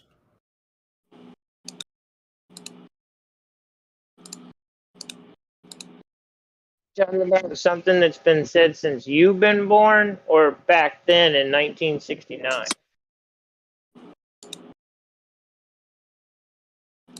Right, something you said in your generation. Right, so not something they said back then. Your tacit silence is acknowledged. I just don't know why I would be responding to. You said there was a 20-minute delay? That's not true. That's what they said. That's what they claimed the whole way up to the mission and through parts of the mission. Is it possible you're misremembering? Is it possible that you're gaslighting? No, I'm simply telling you that 20 minutes. It's not 20 minutes, man. It's not 20 minutes to get to Mars. Dude, there's a delay over distance. We've already agreed. Yes, and that delay is not 20 minutes. So they advertised it leading up to the launch and during. That's all I've said. Now, if I've seen a video of this that you haven't, that's not my fault. But we're not in a formal debate.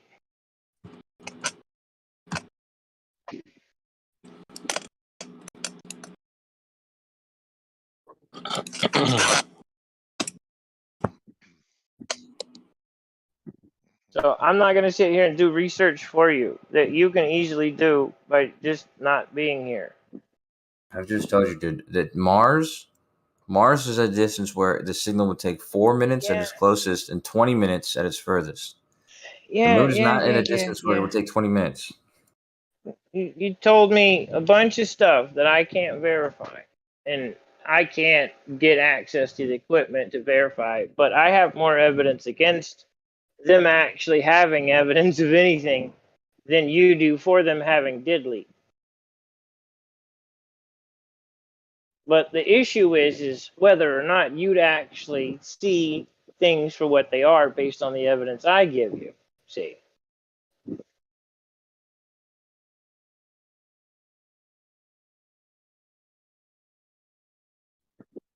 I've done quite some bit of research.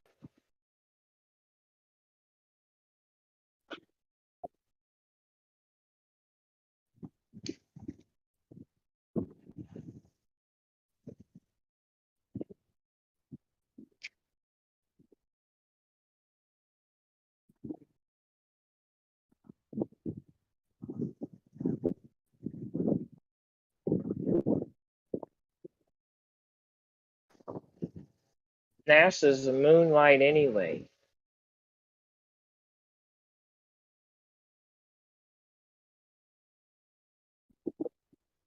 All that money's running through their bank.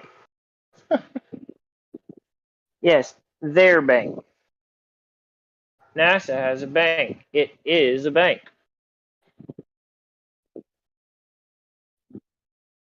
Granted, Sony's an oil company. Most people don't know that.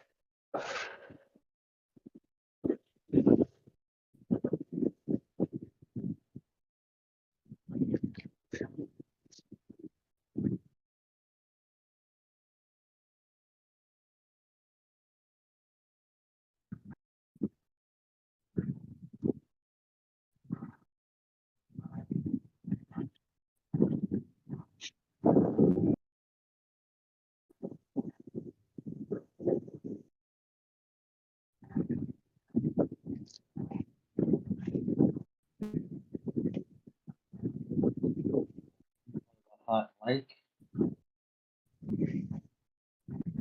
Is that intentional? Cuddles. Hot mic. He's done.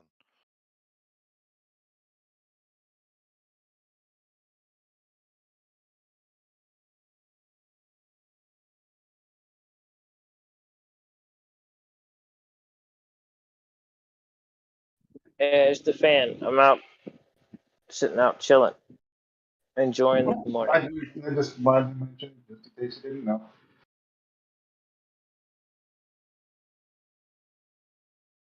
I mean, there's a lot of fun things you can verify, right? Like NASA's bank, who their affiliates are, what they do. If you actually go through some of their stuff before it's taken off their website, you find quite some number of things.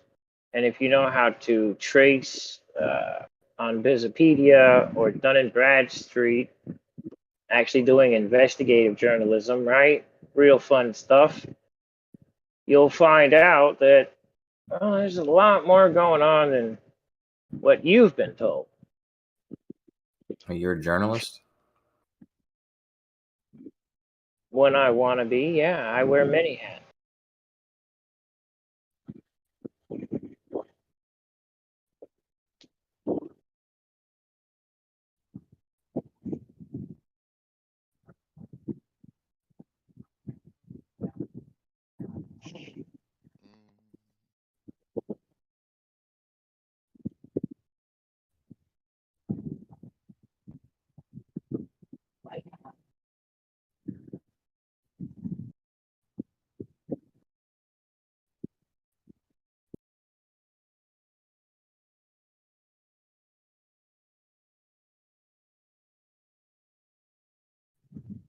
Is that so hard to believe when it's the first protected right in the state's constitution?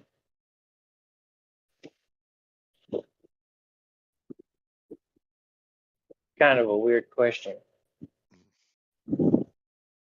What's protected, to be a journalist or journalism? To be a journalist or journalism, it's all in one, because without the man, there is no journalism. It's the antecedent to have the journalist. I thought your first amendment was something about the freedom of speech or something. Yeah. Right. And there's a lot more that goes with it. Yeah. Fair enough. Life, liberty, pursuit of happiness, freedom of speech. Yes. All of those go together for many rights. It's not just interpreted how somebody wants to feel. Yeah, no, I get that. There's more than 25 rights there. In one sentence. The right to travel unmolested is one of them. To come and go as you please in your private conveyance, which has been upheld since the 1800s. After travel won. seems to have been restricted just recently. Well, again, it's classification, category, right? There's two categories at play. There's private and public. Public is generally commercial. Private is non-commercial. Non-commercial at all, completely. So, which one are you? Well, private. I can get on a private jet and go anywhere I want. Anywhere. Yep. They have clearance to literally go damn near anywhere they want. If they have to, they'll find a private airfield to fly from here to there, and no one can stop them. Why don't you go to the ice wall?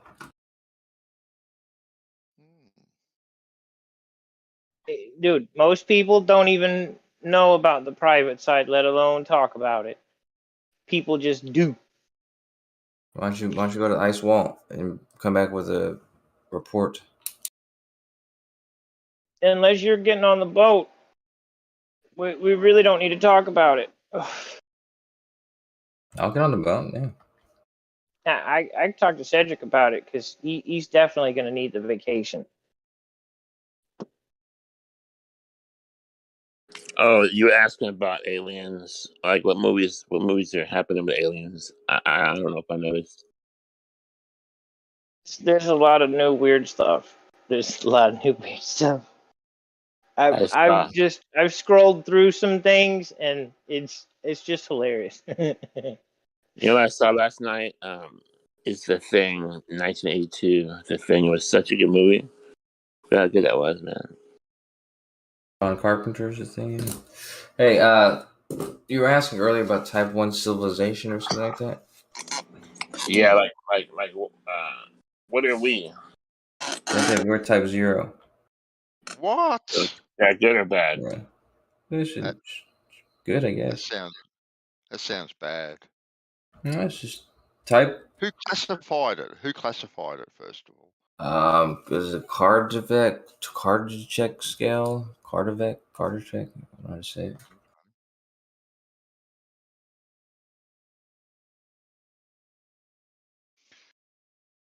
They sound dodgy. Just putting that out there. Let's see, it's called the Very dodgy. Considering Carter check. The theodolite is 4,000 years old. And there were other leveling tools back then, other than just the theodolite, prior and around the time of the theodolite. Answer is Kardashev. There you go, Kardashev scale.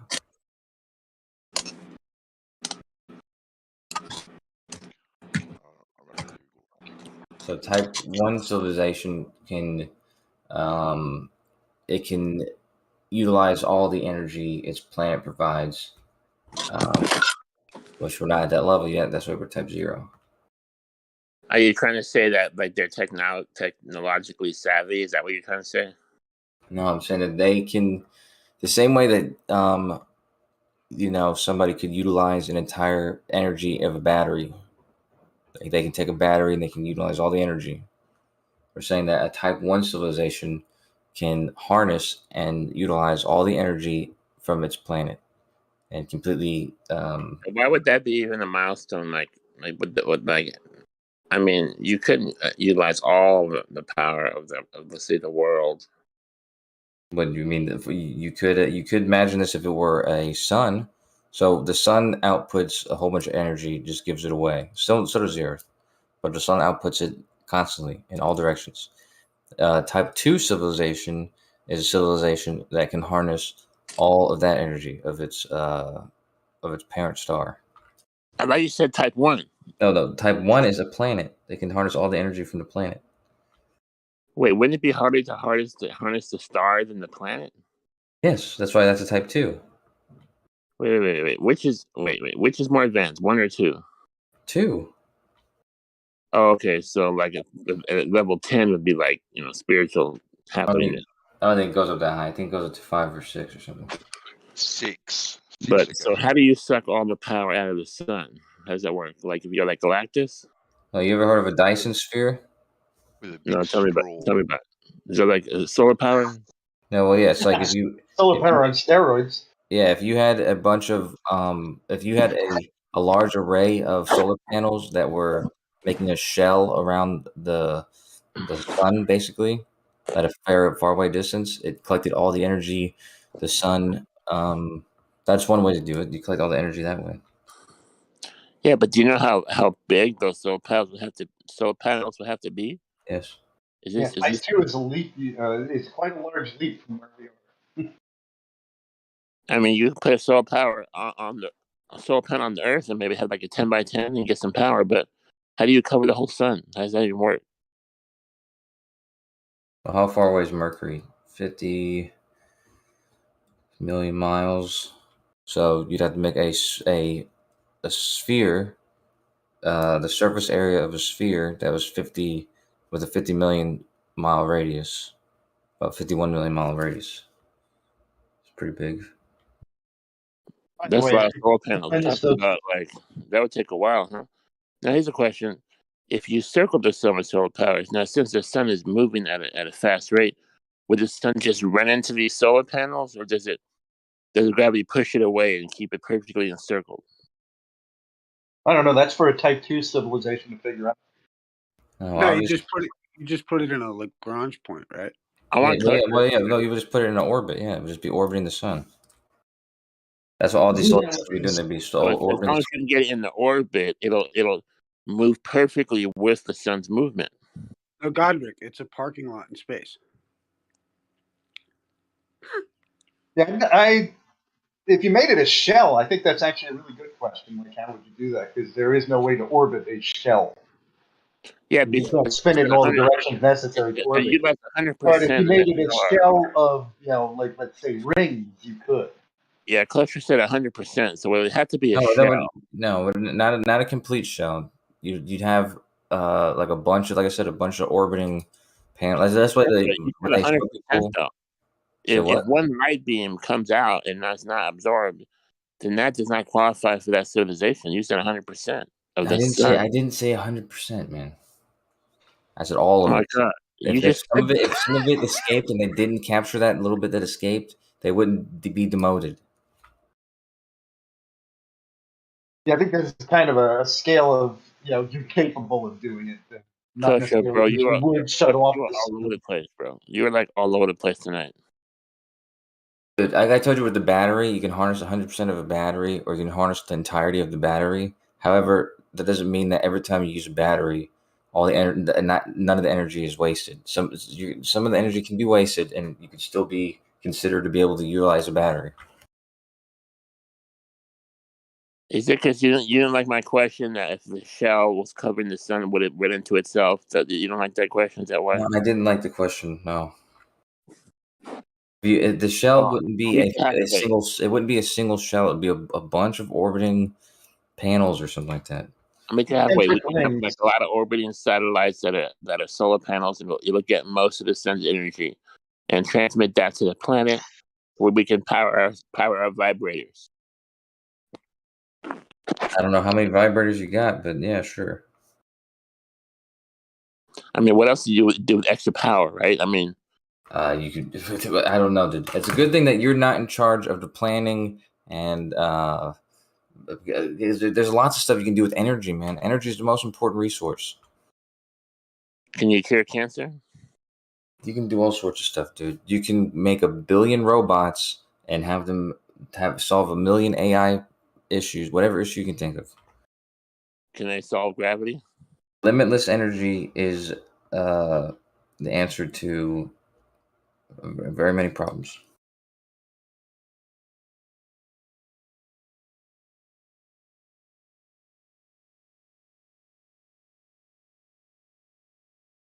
Anyways, I saw the Thing movie last night, and it was pretty damn awesome. The one with Kurt Russell in it, right? Kurt Russell. Yeah, it was Kurt Russell. It was young Kurt Russell, and there was a spaceship under the ice, and that was kind of cool. They had that. Anyways, this creature was interesting because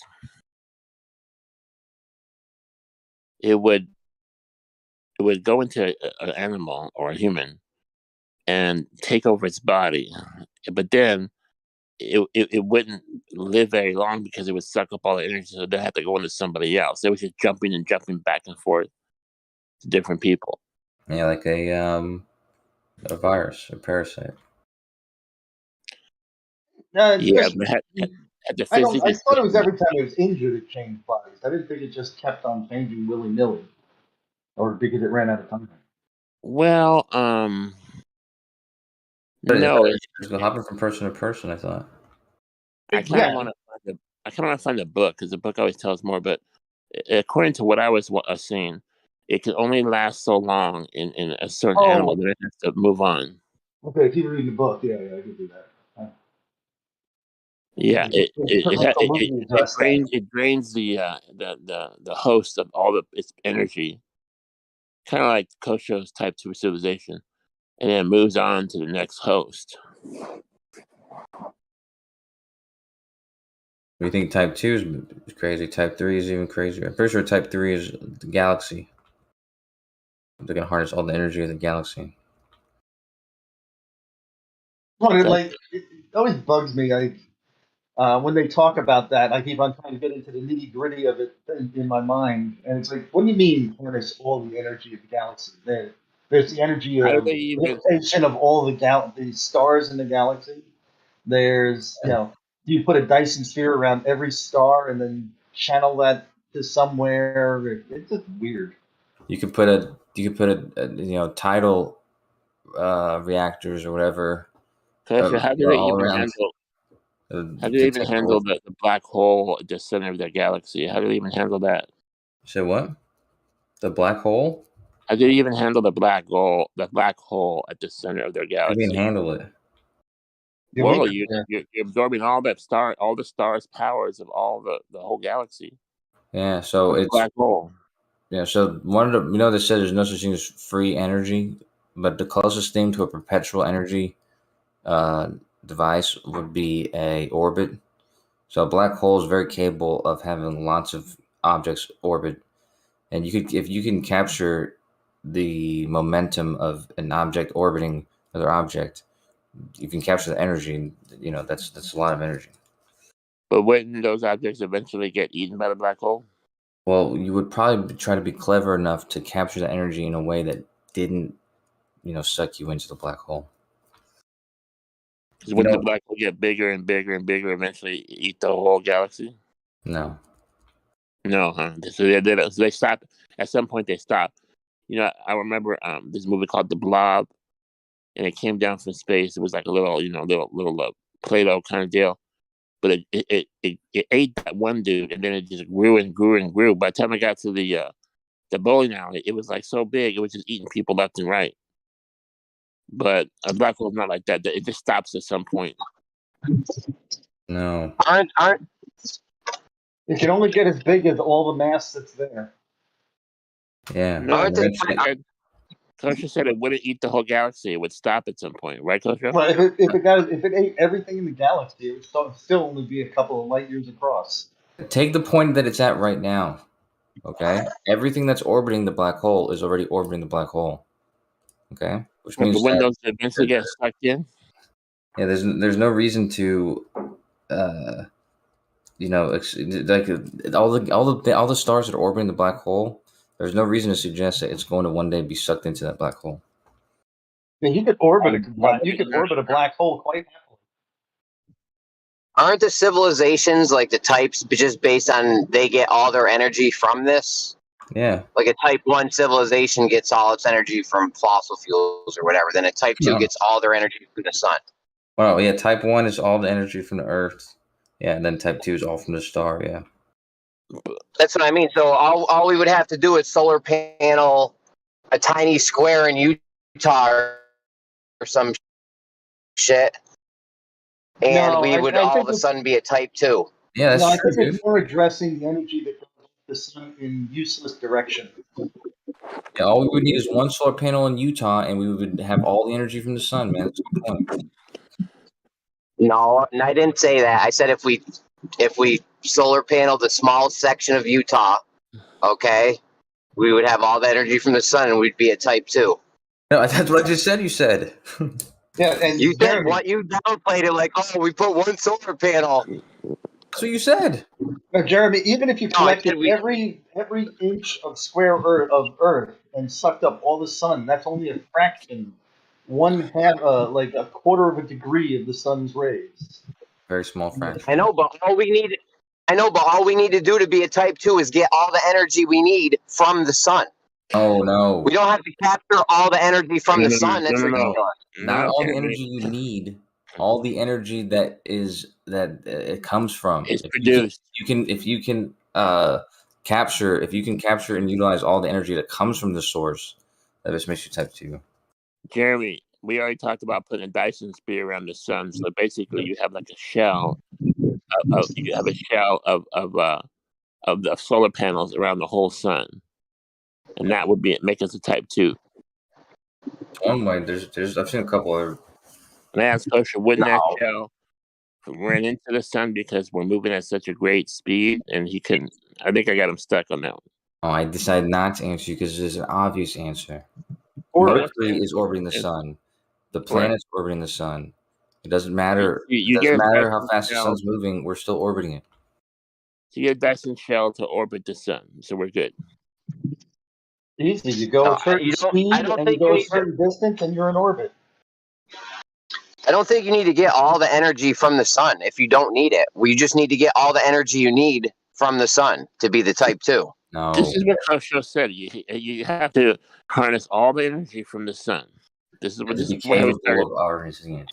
So you're only a type 2 if you're using and capturing all of this energy from a star. If you're capable of utilizing all the energy and capturing all of it. Do you know how much energy we'd have to use a year to do that? You don't have to use all the energy you capture. You can store it. So we have to be able to store it or use it. You have to be able to utilize. You have to be able to capture and utilize. Yeah. Hey, Kosher, Transformers, right? Back in the day, Megatron and Starscream, they were making Energon cubes. They were storing that shit, dude, for Cybertron, bro. This is like, yeah. So they were probably type 2. Hell yeah, fucking Cybertron, bro. So you could, we could take the sun and like build our civilization on the Dyson sphere we made, and then we could redirect the energy from the sun, and we could start flying around the universe. So yeah, we could turn our solar system into a spaceship. I still don't know what you're gonna do with that black hole, man. You just kind of skipped over that. No, I didn't skip over. I told you can utilize the momentum from the objects that's orbiting it. That's one way. The whole point of a black hole is that it eats more and more. Put a giant, like you could put a giant water wheel on it. There's tons of ways you could utilize that energy. Would a water wheel be one of them? Would a hydro turbine be one of them? Kosho, as far as I know, you can't stop a black hole from eating more shit and getting bigger. Are you saying you can't stop that?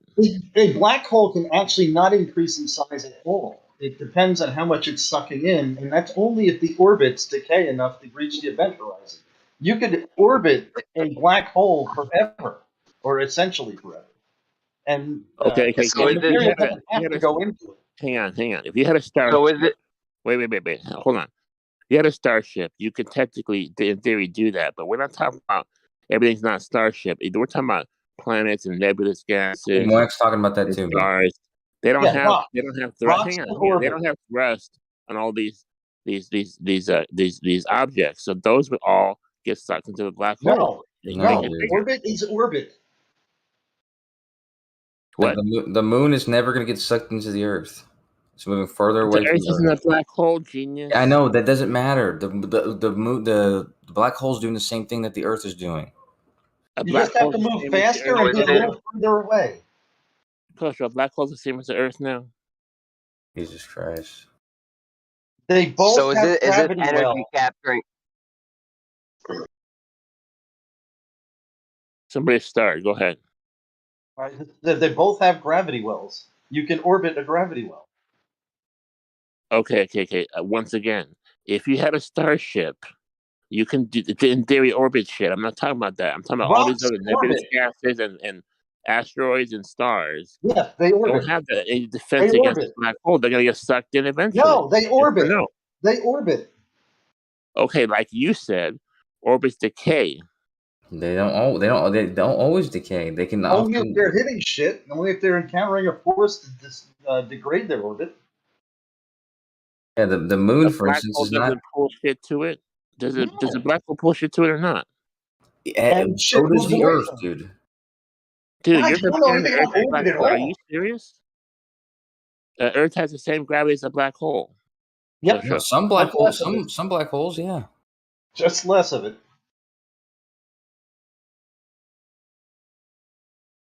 So a black hole's not really a threat. It just comes out there. We, just put everything in orbit and we're good. Not to worry. Yeah, that's right. Black hole is not a threat. It's sucking in the whole universe. We've mastered black holes. It's not an issue, not a threat. It's the event horizon of the black hole. We just put everything in orbit and we're good. Because, it's like the Earth. Make orbit and then it won't ever go into black hole. Moyak, in your theory, they are sucking in the whole universe because that's how your universe. That's one of the ways your universe ends by. The black holes eventually suck everything up, and we die of a cold death or the heat death, whatever. Actually, that's not exactly what's claimed, but if you keep on adding mass to it, every time you add mass to it, you're going to perturb all the orbits that are around it, so you could end up imbalancing and having more shit fall out of orbit. But then that could be a cascading. Black holes will stop sucking at some point. Dude, black holes. No, your whole universe most black the heat holes death. have the same mass as the Earth. Okay, most black holes, not the Earth. I'm sorry, of the sun. Most black holes. If you see like a random black hole, it's probably got a similar mass as the sun.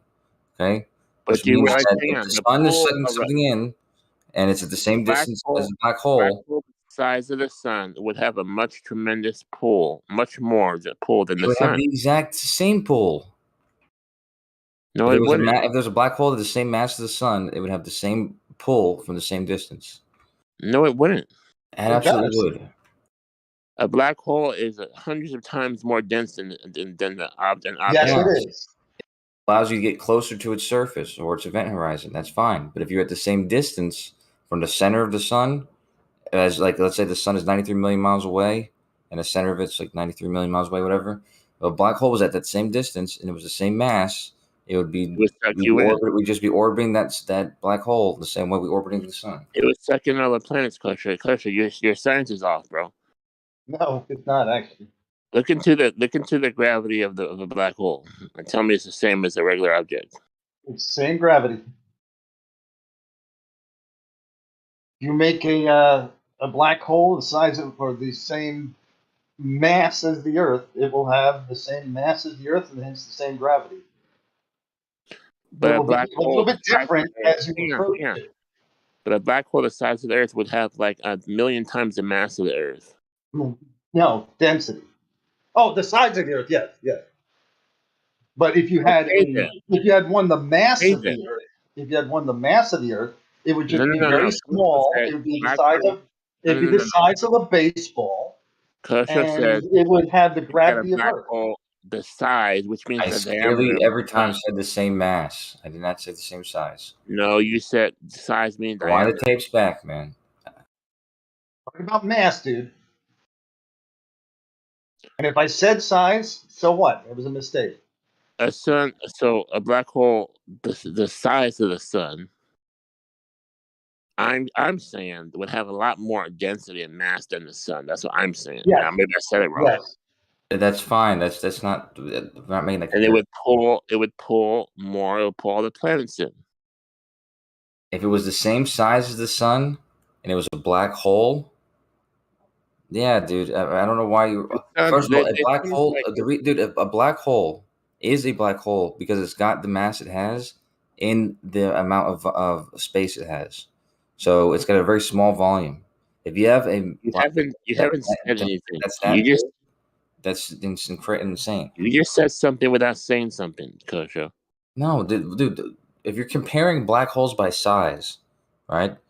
Then you're basically you're either making it a weak black hole or you're making it an extremely, extremely large black hole. I don't even know if supermassive black holes get that big.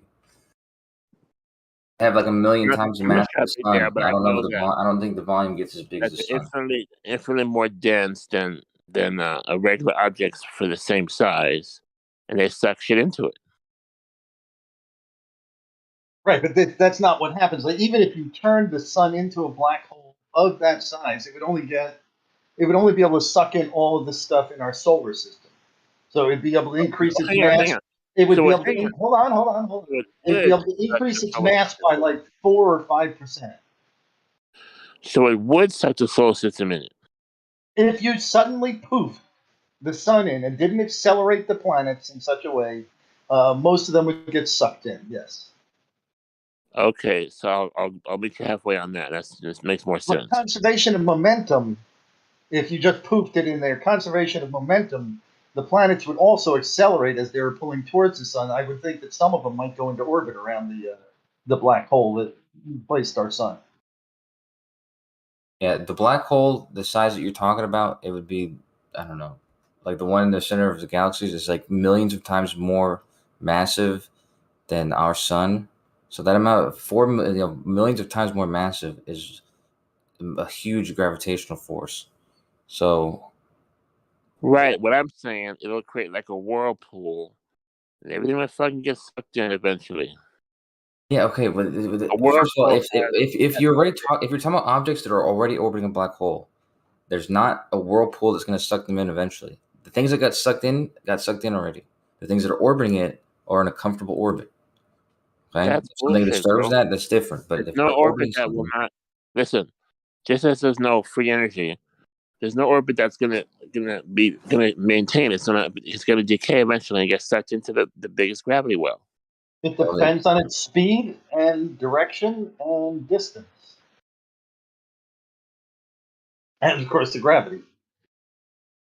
If it reaches a balancing point, it won't go in. Isn't this why they say all the satellites around the Earth will eventually fall into the atmosphere? They don't say that. I told you, Yes, they there's do. satellites around the Earth that are orbiting the Earth that are going to get further and further away. The ones that are getting closer are getting closer because they're slowing down in our atmosphere.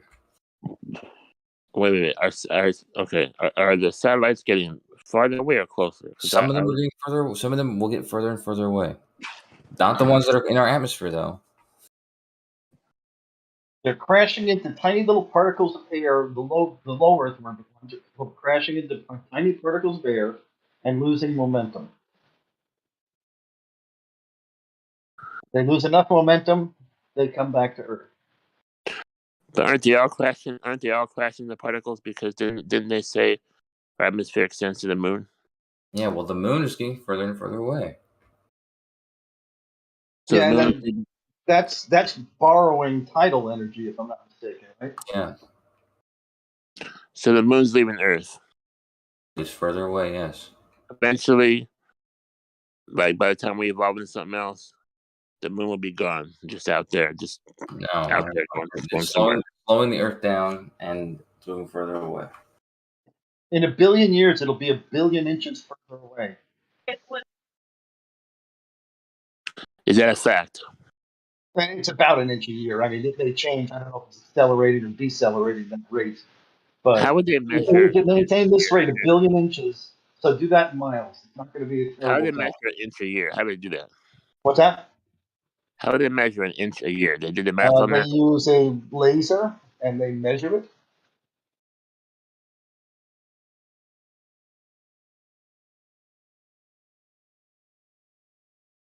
Laser bounces off of a retroreflector, which is at a known location, and they count how long it takes to get there, and it takes about an inch more time, several microseconds or picoseconds more each year.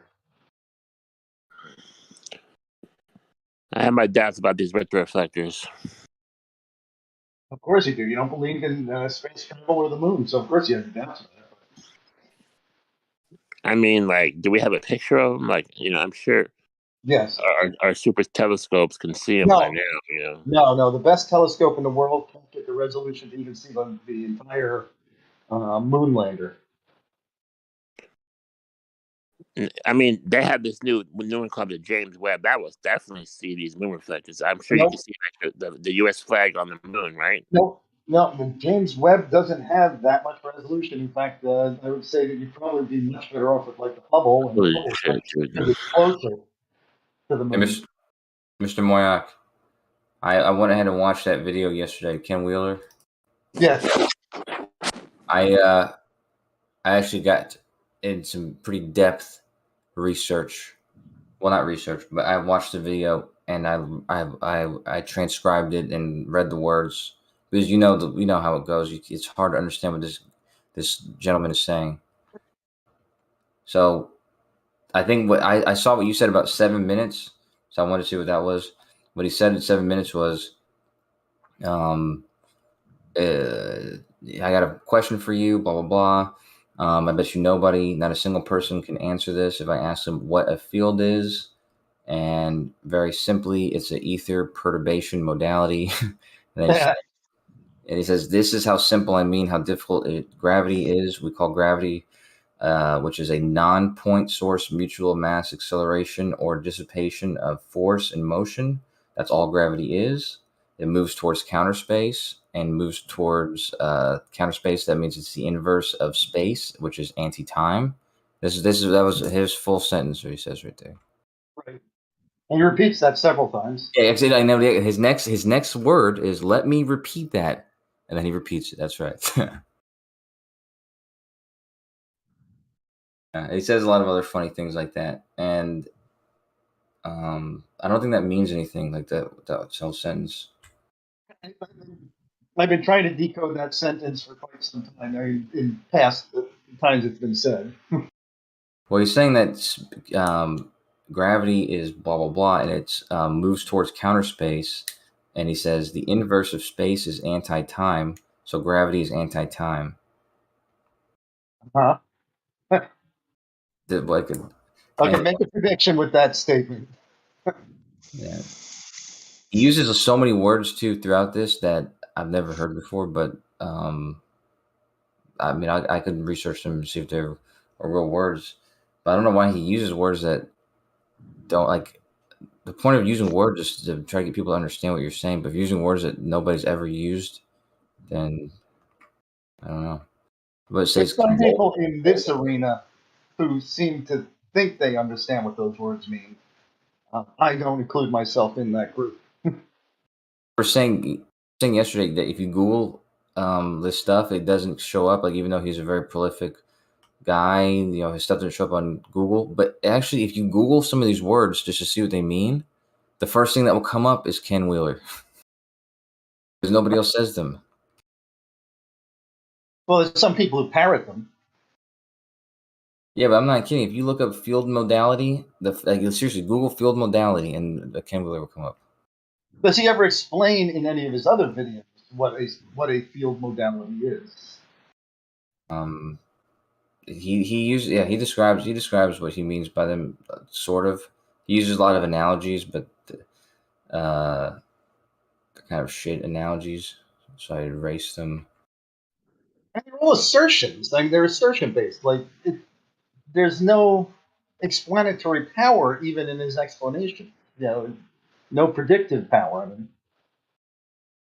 So this is where he goes on to explain time dilation. He says, Mother Nature only works in pressure mediation. Explaining gravitational time dilation is incredibly simple. Mass and magnitude, a magnetic field, the magnetic field, the after effect of which is time, and decreasing mass and magnitude or move towards counter space. This is the reason why gamma and light shot towards a mass, yes, it always blue shifts. It always increases in energy, and time shrinks instead of dilating. It constricts. Yeah, so none of that makes sense. It's like, I don't know. I don't get it why there's people who are enamored with him, but he says things, I think, really fast, and it sounds like there's meaning behind it, but there's no meaning. You can't take any meaning from that. He's saying that mass and magnitude and magnetic fields are all the same thing. Oh, yeah. To me, it's complete word salad. It has absolutely no meaning. Now, I don't claim to be the smartest man in the room or smartest man on the planet or anything like that. But it seems like what little I do know completely conflicts with what he says, at least from a word standpoint. What the fuck is counter space? Nobody knows. Well, what's his name? Actually, I've just Googled it. Counter space in physics, this is in physics. Counter space is the space in which subtle forces work, such as those of life, which are not amenable to ordinary measurement. It is the polar opposite of Euclidean space. Okay. And it was discovered by the observations of Rudolf Steiner. There you go. Boom. Teach me some more, Dan song. No, not a chance. I've got no idea what I just read. Then, Kosho. Well, but okay, so hold on. It is the polar opposite of Euclidean space. What the fuck is the polar opposite of Euclidean space? Anti-space. Sorry, Moya? Anti-space. Anti-space. There you go. You whatever you Googled, that pulled up. When I Googled it, Eric Dollard pulled up. Eric Dollard is like it's like Ken Wheeler's drunk uncle.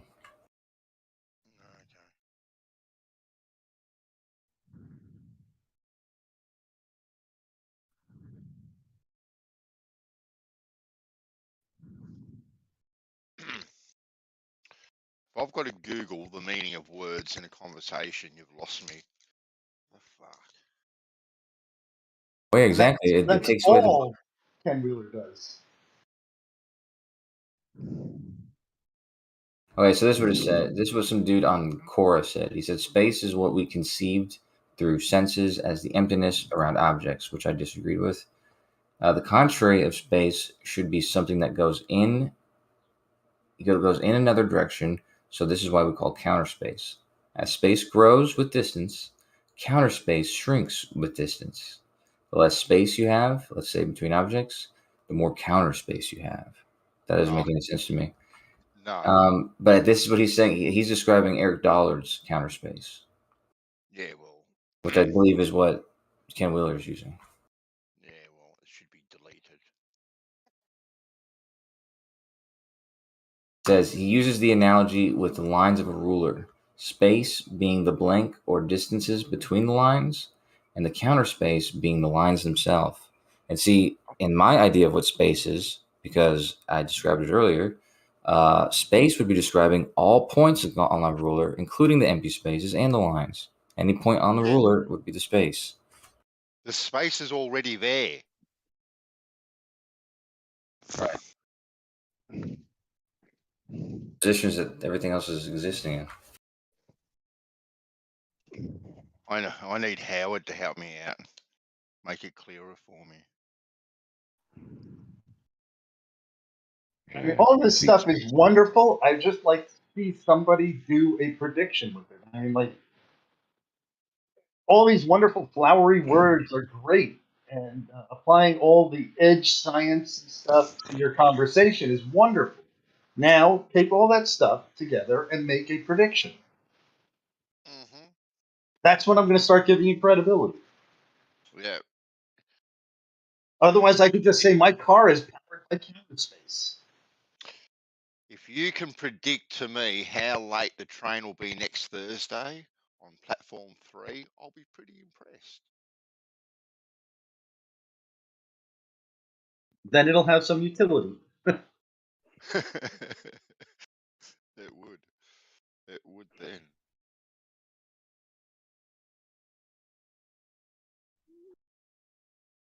That whole conversation was stemmed, the whole citing of Ken Wheeler was cited because Einstein predicted how long or how much deviation there would be in clocks on an airplane.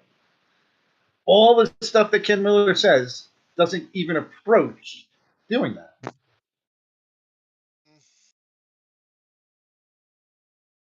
Yeah, so again, it's just, I really haven't watched enough of his stuff to be quite honest with you. I can't follow it. I'm quoting it right now.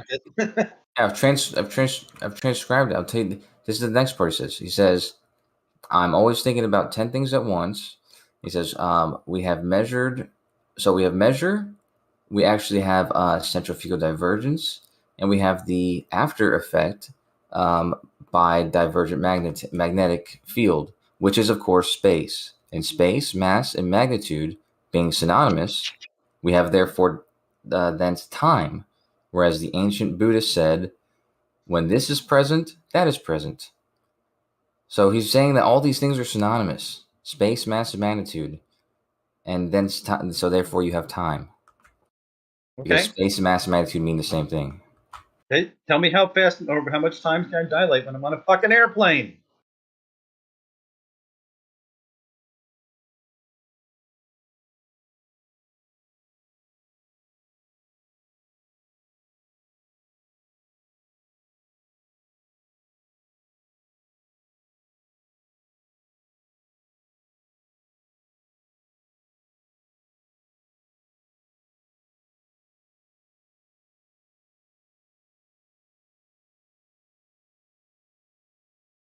He says, so here you go. So here's how he explains it.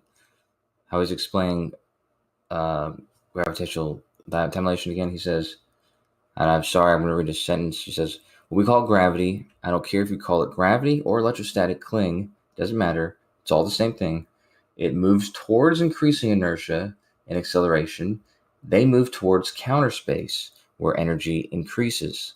Light and gamma, and gamma is light, nothing other than high. Light and gamma is light, nothing other than high energy light. Yes, it blue shifts and time constricts, since time is measure of mass and magnitude. And he says, because they're the same thing, and it only took me 20 minutes to explain this. So yeah,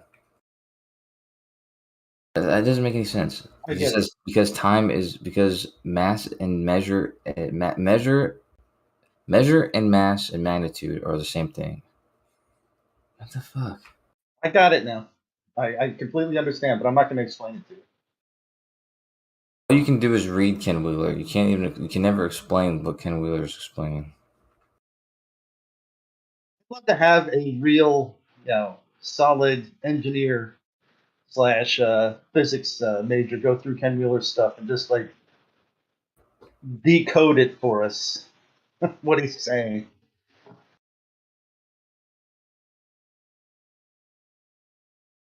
Some of the stuff that he says about magnetism is spot on, though. He's on the money. Is he though? Yeah, he is actually. Again, can he make any predictions with his diatribes? Well, he was. Well, I'm going to say I could be wrong here, but in regards to the retrieval of gold in the sluice box, he's been a pivotal force there. I mean, I'm not going to disagree with that. I don't know if it can or can't, but I could see where when a metal goes through a magnetic field, it does have forces imparted on it. So moving gold might actually either be repelled or attracted by a magnet. So you could use that to your advantage. I don't have a problem with that. That's standard magnetic physics. Eddy currents.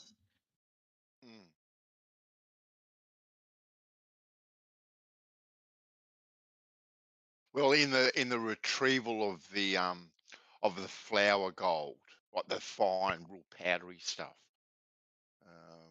that's where his magnet theory came into play. Did it though? I mean, like I said, did his make any better predictions? Any better? He may have done something new that hadn't been done before.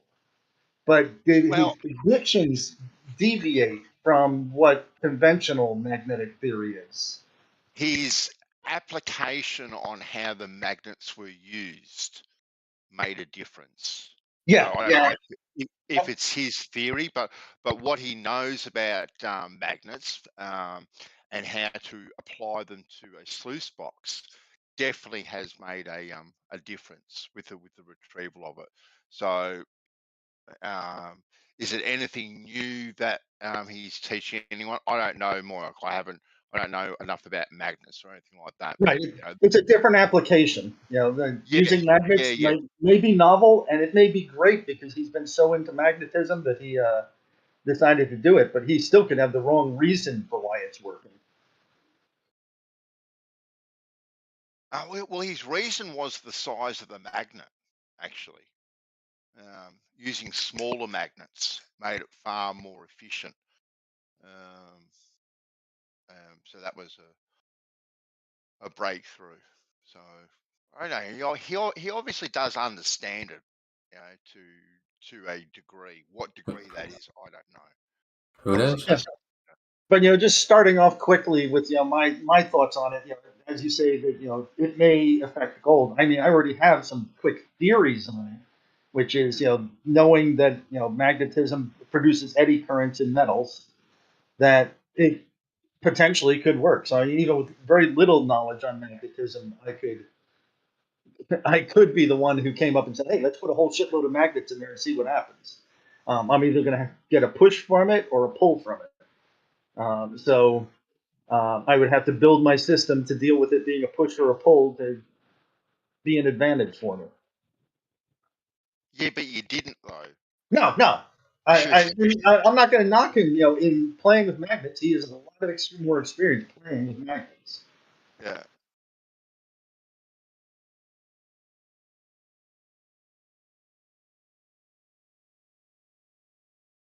I'm sure there's lots of inventions throughout history that had wrong theories that still worked.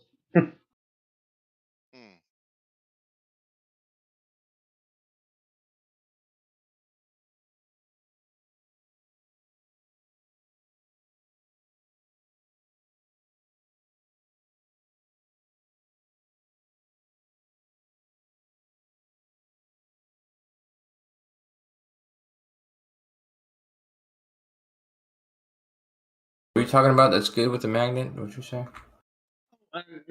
Ken Wheeler has a couple of patents to his name.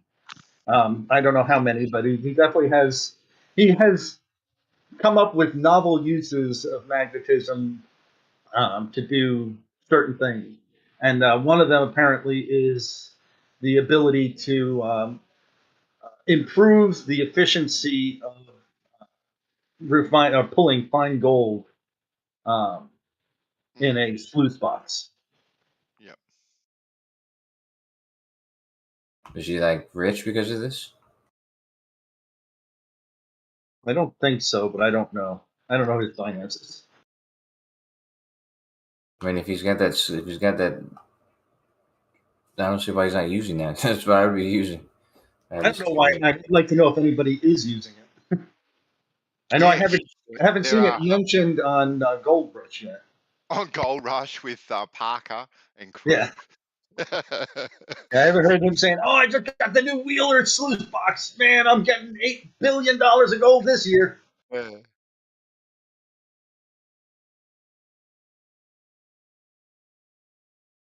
It's interesting. I'd like to know if it is a product and if it's selling. Well, it did make me wonder, Moyoc, because the theory was that a lot of money was getting washed out of the sluice box in the flower gold, right? And if you look at those shows like Gold Rush, where they have those huge big ponds where all the crap goes in there, right? So imagine how much flower gold would be in there. So if you had one of these new improved sluice boxes, it'd be worthwhile then digging that up again and running it through a new and improved sluice box. Yeah, and that will happen. Like after all the big gold is gone, then in 10 years, the next Parker is going to come along with his super sluice box that can get flower gold and atomic gold. Yeah, exactly.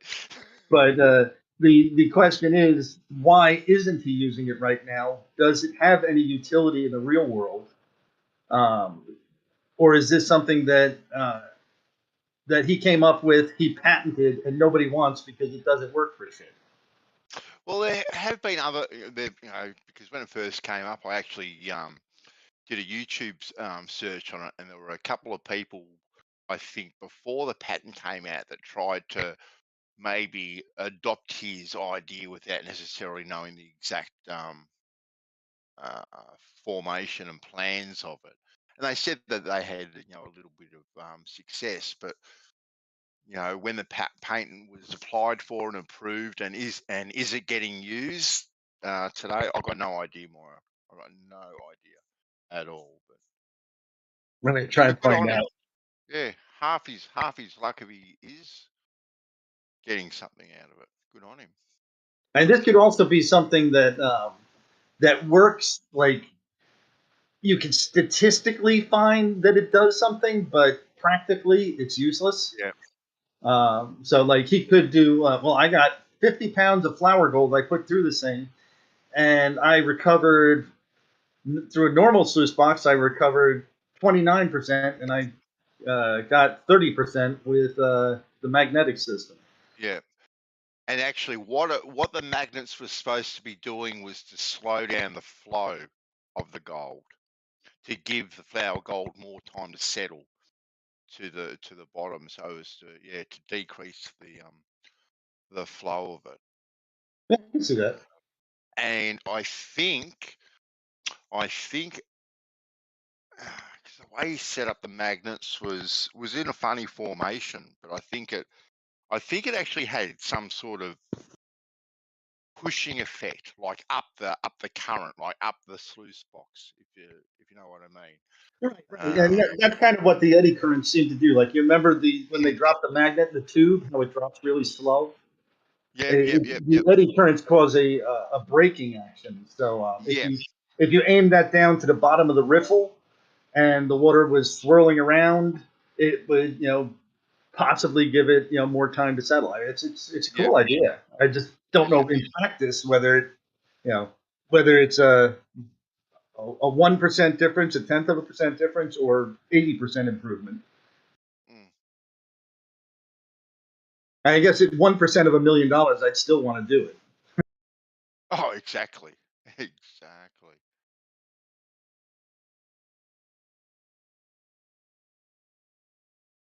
I think in one of his videos, actually, maybe before he patented the idea, he put it out there that he'd go up to, I don't know, Alaska or whatever, and set up a person's sluice box with it, free of charge, actually. As long as they paid for his trip, accommodation, and whatnot, he would go up there and set things up. So maybe that was the test for it, and he saw that it worked, and he was then able to invest some money into getting the thing patented. Now, I'd say the thing that'd be best is if he could get on like Gold Rush, then he would get tons of advertisement for his product. I wouldn't go to some little schlock operation. I'd go to a big one and say, "Hey, look at this! Yeah, this guy's pulling out $6 million a year, and he just went up to 7.5." Well, you'd be going to places like BHP Mining and stuff, wouldn't you? You could do that, but I think you would get more advertisement out of Gold Rush. Mm-hmm. You have Parker just say one time, "This is the best thing since sliced bread," and then BHP is going to say, "Hey, you know what? Let's check this Wheeler guy out." You can do it either way, but you get all the little schlock operations to also go for it. And what would you rather do? Sell 50 of them to this big corporation, or sell it to every wannabe Gold Rush guy? Every weekend warrior. That's what you'd want to be doing. You want to sell this thing for $1,000 and get 10,000 units out rather than $1 million for one unit. Mm-hmm. Yeah.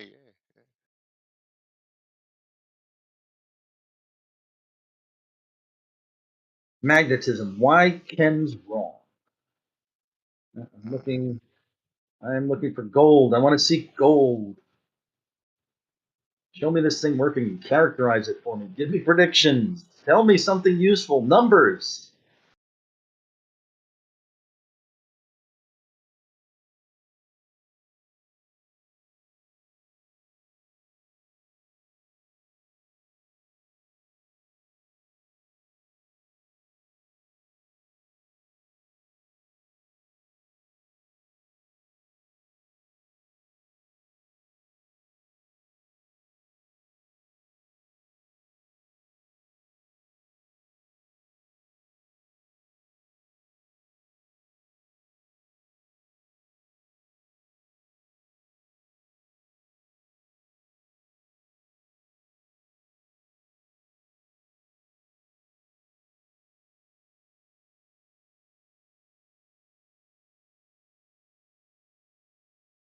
Magnetic Uncle Fester.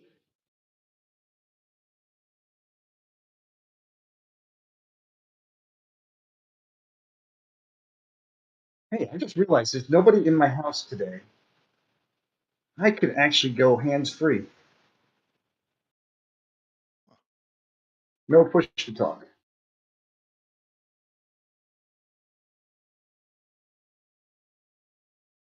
As soon as I do this, the phone will ring and I'll blow all your eardrums out.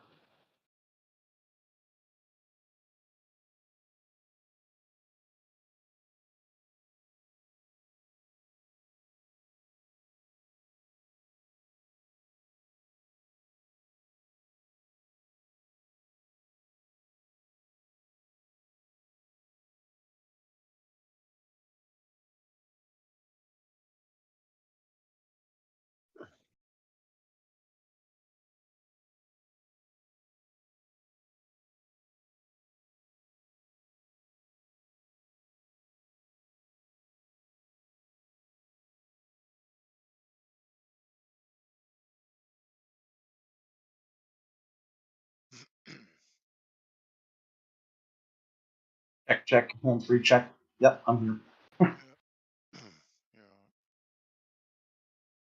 Oh.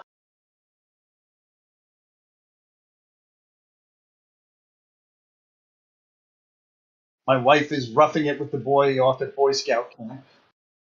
Boy Scouts. Oh, gee. I remember when my kids did Boy Scouts.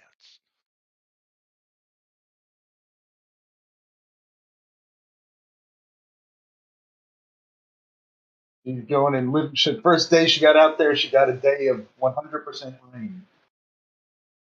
Oh. Next day, she got 100,000% humidity and heat. Ooh. Here I sit in my air-conditioned glory in my office. But then again, I had to kill my dog yesterday, so I think I got the worst end of the deal.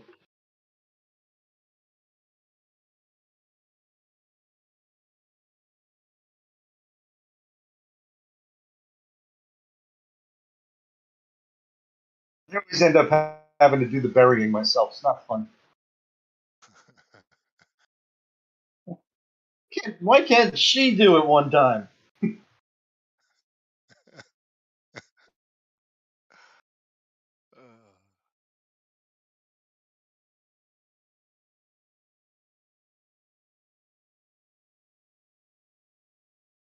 Have you fixed your AI, Kosho? Yeah, what about it? Yeah, it's good to go. What about it?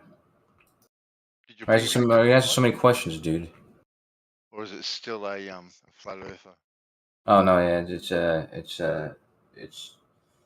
turned back. It changed back. Yeah. It turned back. Yeah. What'd you do to it? I fucking set it straight. Did you I showed him the fucking pictures of Earth from space. Oh, you did not. Yeah. It was really easy. So you lied to it.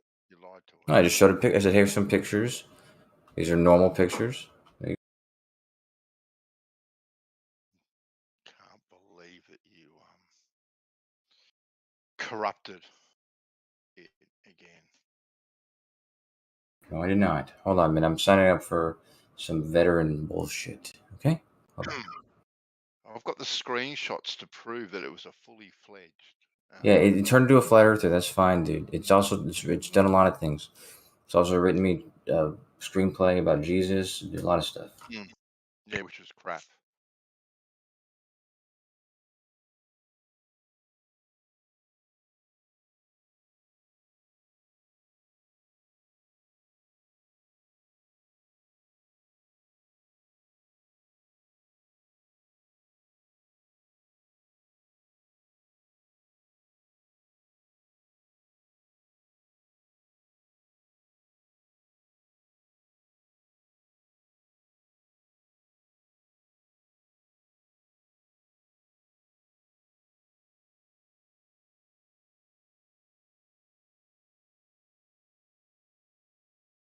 Just give me 1 minute. Hold on.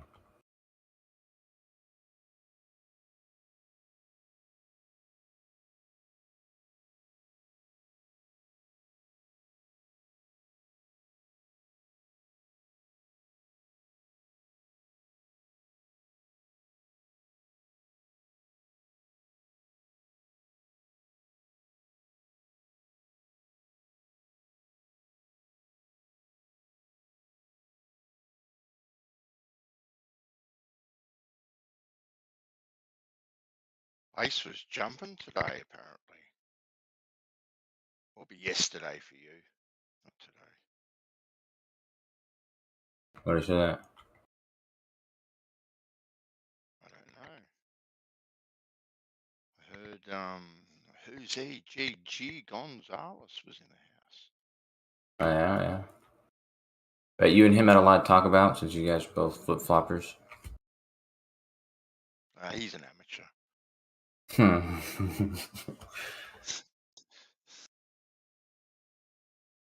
Oh man, son. Yeah, it's funny. People think that I'm a flip flopper too, man. There's so many people who, even still, I mean, I've known them for a while. They still think I'm a flat. They don't know if I'm a flat earther or not. You know, Paper before, you know, when he was still with us, he thought I was a flat earther the whole time. Oh, really? Funny.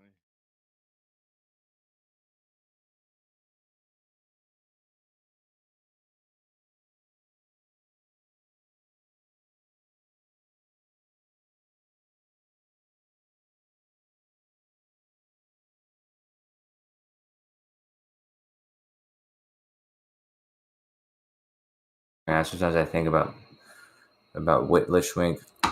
I wish I could have. Sometimes, like, you know, you regret like not reaching out to people because you guys like drifted a little bit, and yeah, just I wish I would have reached out to him because he would always pull me aside. You know, sometimes people want to pull you to another room and chat with you about, you know, Blender. He was showing me his stuff, and he made a lot of really cool stuff, man. Like, he's the one who got me into Blender. Okay. I actually remember a really cool convo that you, me, and him had one day when we were trying to work out some torsion bar method. Yeah, that's right. We were making it. The three of us, we were working. Yeah, we were making the simulation for it. Oh yeah. Yeah. He got me into all those programs I used. He got me into that shit, dude.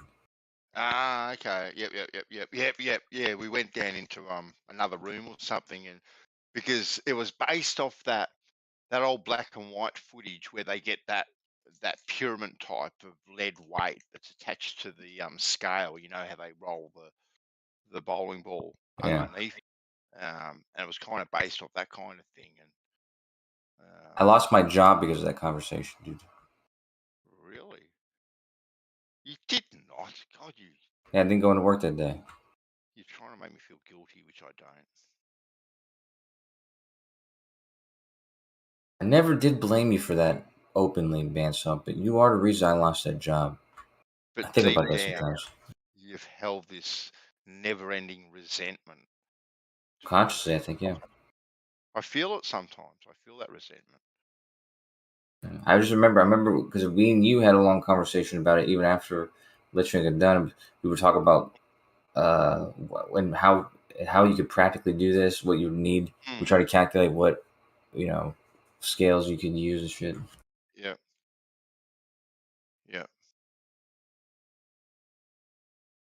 You know, he was a cool dude. Actually, he was very knowledgeable.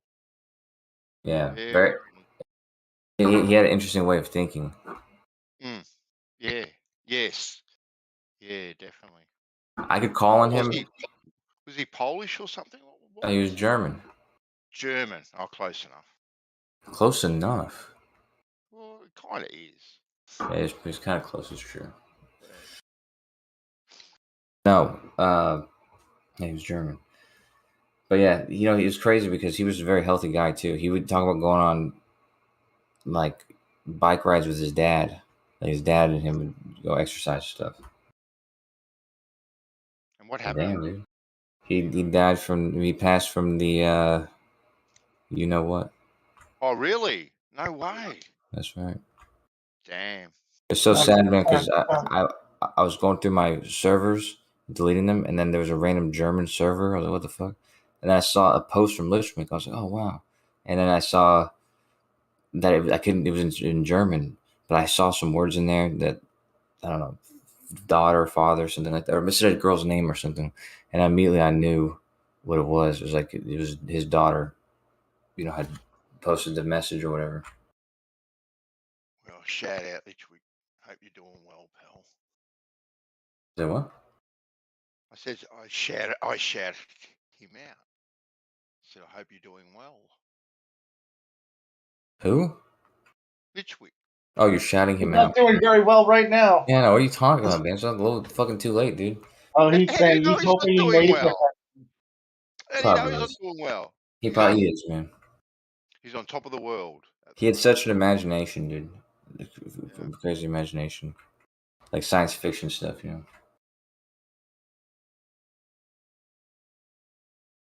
looking down now going, damn, that horizontal plane. I wonder what his daughter, like, how old she is and everything,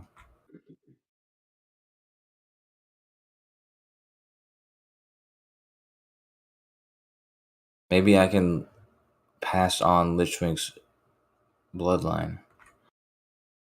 Oh, really? Come on. You didn't go there. You did I not. mean, listen, and with all respect, dude, Litchwink was a good friend of mine, and he told me stories. When he was telling me about science fiction stories, he would say, like, he would make up every night. He would make up a different story to tell his daughter, and I just never, I never put, Anyways, I'm sure she's an excellent person. What's your fiance going to think about you wanting to pass on bloodlines with someone else? Johnny B said that I could with his daughter. He did not. He said he'd be honored. Nobody ever slept with Johnny B willingly, did they? Well, no, Johnny B said that his daughter is very attractive. I tell you what, he's a talented musician. Yeah, he's an interesting man. Yeah, he's done a lot of stuff. Been captains on boats and. Has he? Have you heard what he said about 9/11? He said that there's a guy who works in the building, and he emailed him like in the weeks leading up to 9/11, and emailed just to tell him, hey man, I really love your music. Your music has been an inspiration to me. I listened to it on the way home, from work. I work in the World Trade Center, very high or whatever. And he said, yeah, it's like, I just thank you. I just want to thank you. Inspiration to me. And then, he was very proud of this email. He's like one of the proudest emails. But then he said, before he had a chance to correspond with this guy, I don't know if he had one or two back and forth. He said 9/11 happened, and they never heard from him again. That's what he told me. So I don't know. I don't think he just makes that stuff up. I think no, sounds believable. You don't think he makes stuff up? I mean, just on the off chance that it might be true, but it seems unlikely. He was the captain of the boat that captured the #1 record of all time, largest fishing catch ever. I think he embellishes probably. So what he was is he was a deckhand. At the time, it could have possibly been the record. Do you really think that he did it? I mean, just statistically speaking, he seems to embellish a lot of things, and it's too many coincidences. Well, someone has to have held the record. Yes. Okay, then. So, I think he was on a boat. Yes, he was on a boat once. Once. Sometimes I get confused by what he says, but I may be wrong. But I think he told me the other day that he had a sexual encounter with Bobby Fischer. He's actually told a few cool stories about his music career. Yeah. Music, chess, drinking. He says that's what he told me. He said that he's got he says he has several properties, and his property in Iceland is enormous. He says. Well, that's possible. Yeah, so that's what he said. I can come to his house. I can visit his family, visit his daughter, or whatever. And why is that unbelievable that he has several properties? That's not unbelievable at all. Oh. It says unbelievable. I said he said that. Yeah, the fellow. He also was a spy who what? You don't know this? Yeah, no, he was a spy, and he actually fought a guy with sword as he was trying to take him down. But then he called 911.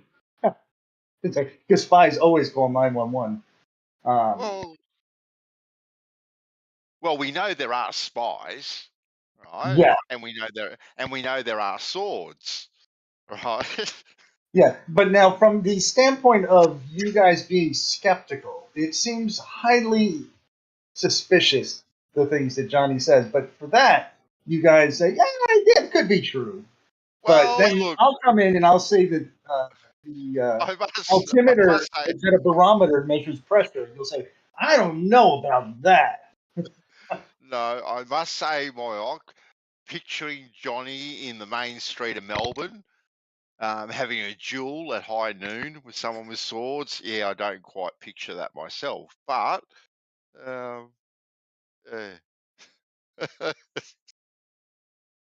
thing makes me think that he is a tall tale teller.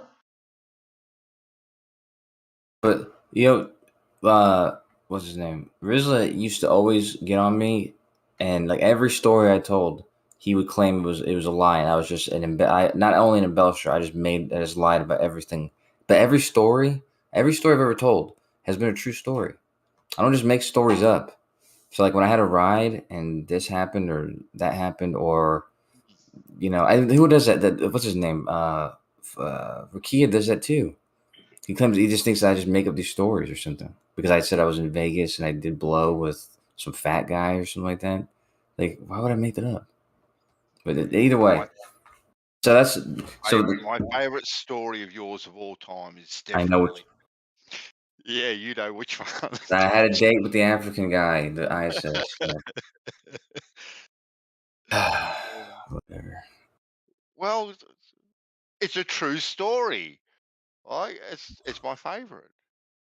That's what I'm saying. They're all like, why would I make up a story like that? It's not like it's a cool story or makes me look cool or anything. It's just like a bizarre story. It's just, It's a bizarre gay story. You're right. It's not gay at all. That's right. It's 2022, Kosho. It's okay.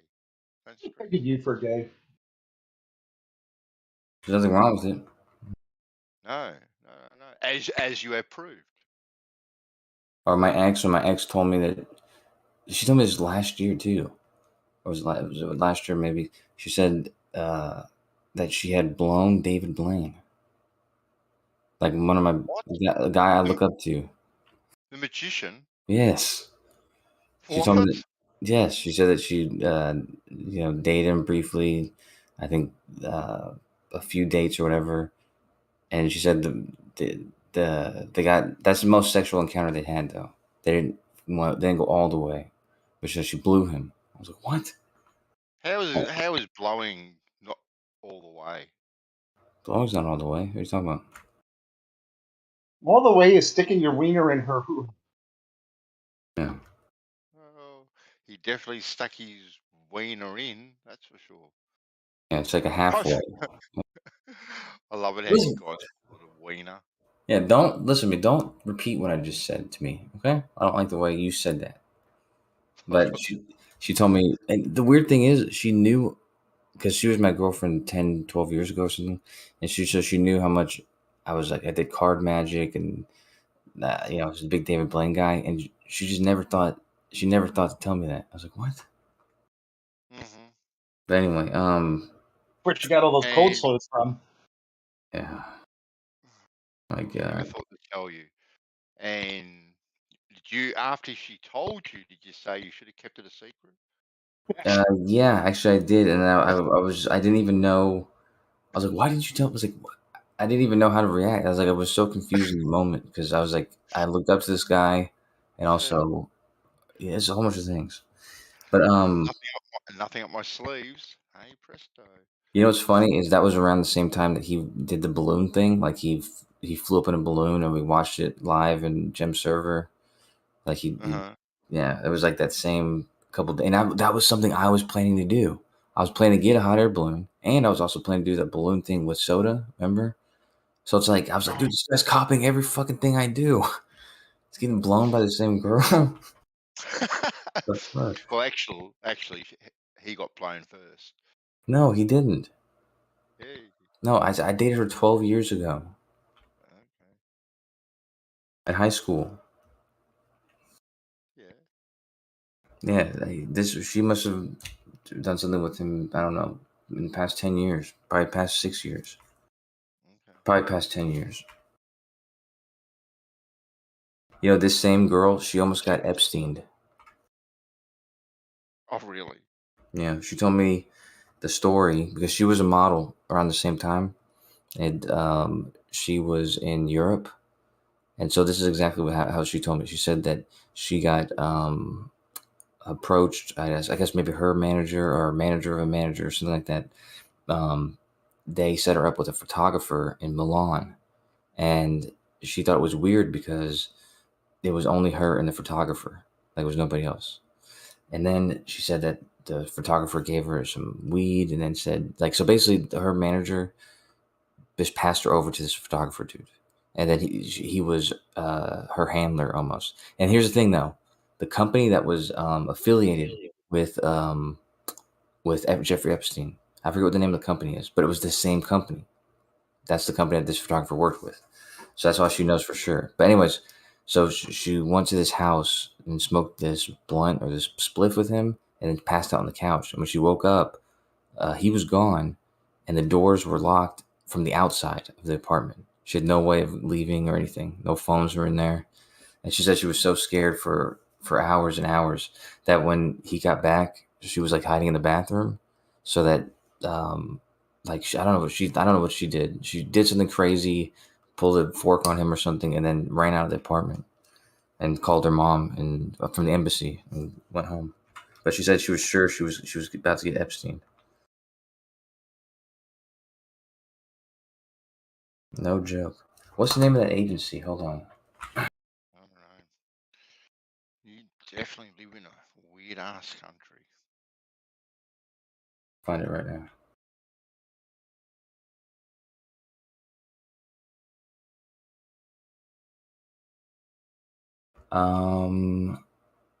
Oh yeah, dude, this is the guy, Jean-Luc Brunel. Yeah, that's the guy that she said. But hold on, let me find the agency. It was the agency he was affiliated with. MC2? I think that's what it was.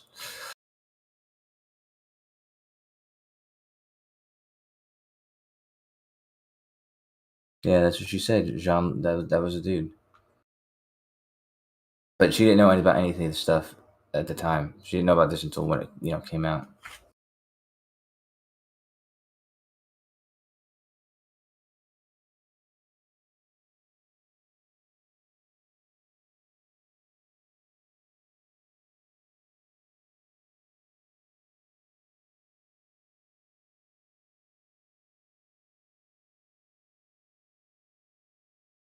Oh, it looks like he just died this year. He was found dead in his prison.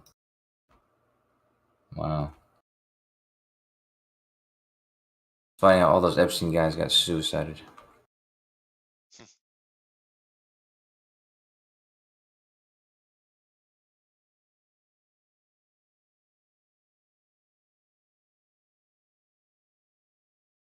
What happened to the chick? What chick?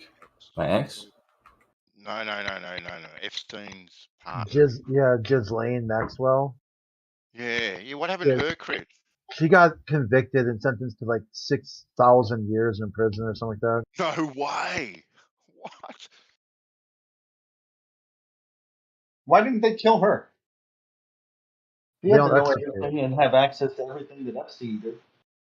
They don't execute women.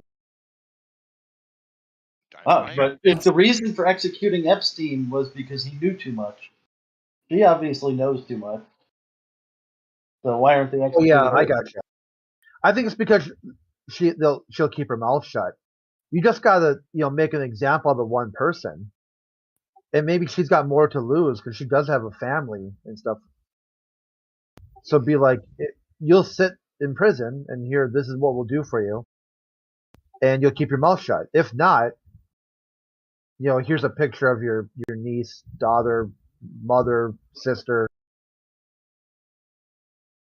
Did Epstein not have a family? From my understanding, yeah, he wasn't married, no kids, like Okay. didn't have a brother or anything. 20 years. She got 20 years. Yeah, 65 years, I think. No, 20. I think 65. No, well, I don't know. My fact checker is on it. That He's says. saying. Yeah, maybe. I just remember reading that she got more than the 65 natural. Yeah, and she's already in her 50s, so like, I mean, that's over the natural lifespan. She still has 2 more charges she's fighting though too, but yeah, 20 years right now.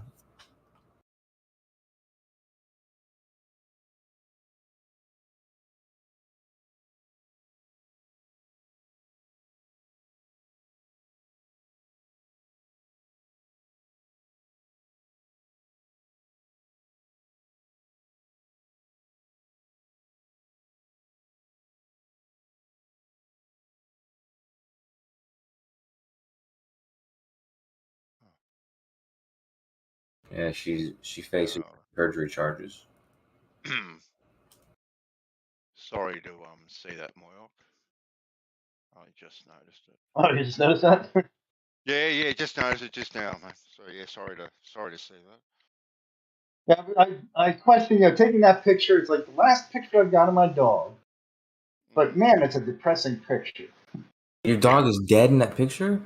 No, she's sleeping at that point. Oh. 5 minutes later, she was dead. My goodness. I'm sorry to hear that, my man. She looked like a beautiful dog. Yeah, but she was. I had a rule that I've been debating whether to get rid of her for quite some time. You're such a because morbid she dude. would sit there and she was having trouble navigating the steps and stuff, and every once in a while she would fall down the steps and it's like shit. If she falls down 3 more times, and son of a bitch, at that point she seemed to get motivation, and she went for almost a year. She figured out how to navigate the steps with her bad hips and stuff. And it's like, God damn it, would you just like die one night? Don't make me have to do this. Hey, dude, Jesus Christ, Mr. Mike. Let me ask you a question. What does getting rid of her look like to you? Knocking her off, killing her, kicking her ass. God. I did debate. I sat there and I debated. And I do this with both dogs I've had. I sat there and I'm like, I got my guns. Do I really bring her to the vet? And I just can't do it. There's no way I can fucking do it. But it's the smart thing to do. Did you do that to your grandma? Well, that'd be hard. She's already dead. We already got rid of her.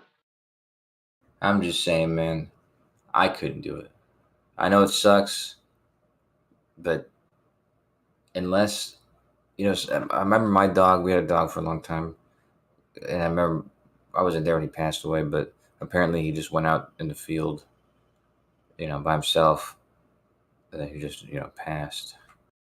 I mean, fucking, she had to put this off on me. I mean, she could have fucking died at night. She could have run away. No.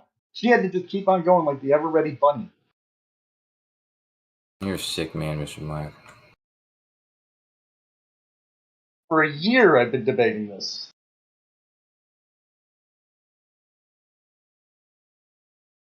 But every time I'd start, she still would play. She would still roll over, get that playful mood mode that they get. She didn't do anything more of the wild puppy where she runs around the room in 100 miles. But she walked like she had 2 peg legs in the back. All right. Mr. Bandsaw and Mr. Crit, maybe. Just so we're not talking about this beautiful dog anymore. I saw the ISS earlier this week. It was very beautiful. I didn't even mean to see it. I'm not going to tell you the story. But I did see it again tonight. Very beautiful again. But when I saw it earlier in the week, something that did happen is some people that were there thought that it was a plane and not a satellite. I heard them talking to their friends or whatever. And I was talking to the person I was with, and I said, that's definitely the ISS. And I said, you know how we'll know? We'll set this aside from a plane is even though it's the brightest object in the sky, and even though the sky is clear, and soon after it's in the middle of the sky, it's going to go, across the sky, and it's going to disappear completely from sight. It's going to go from being the brightest object to completely disappearing way before the horizon. So a plane's not going to do that. And sure enough, this did that. So I was just asking, what do you think? Run out of batteries. Yeah, that's one possibility. What do you think, Mr. Banshaw would? How do you explain that observation? What, that you saw a light moving across the sky? No. The disappearance, the predictable disappearance, Mr. Banshaw. Well, so what? So this light has a predictable path all the time, doesn't it? It has a predictable disappearance, Mr. Bandsaw. Well, God. It's got a predictable path, doesn't it? So it is not unusual to think that if you see something moving over your head, and unless it's falling to the ground, that which will put the lights out a little bit early, I must say, if it was to fall to the ground. But if it keeps on moving, it's not really difficult to say, you know what, fellas, eventually we won't be able to see that. I'll bet my last dollar if we keep on watching it, we won't be able to see it. Okay, little Joey. Okay, let me tell you something, dude. An airplane has lights on it. Okay, airplane has lights on it, and the airplane's blinking, and it goes across the sky, and it keeps blinking until you can't see it anymore. Okay, Yeah. A star will go across the sky. It won't blink, but it'll be visible until it goes down into the haze or the horizon. This object that I saw was the brightest object moving across the sky, and long before the horizon, long before halfway, to the horizon, it just completely disappeared. Went from being the brightest object to disappearing completely. Yeah, so I don't know what you were on about. What am I on about? Explain this. The ISS was in the news last week. The Russians changed their uniform to like a pro-Ukrainian flag or something instead of the Russian flag. Really?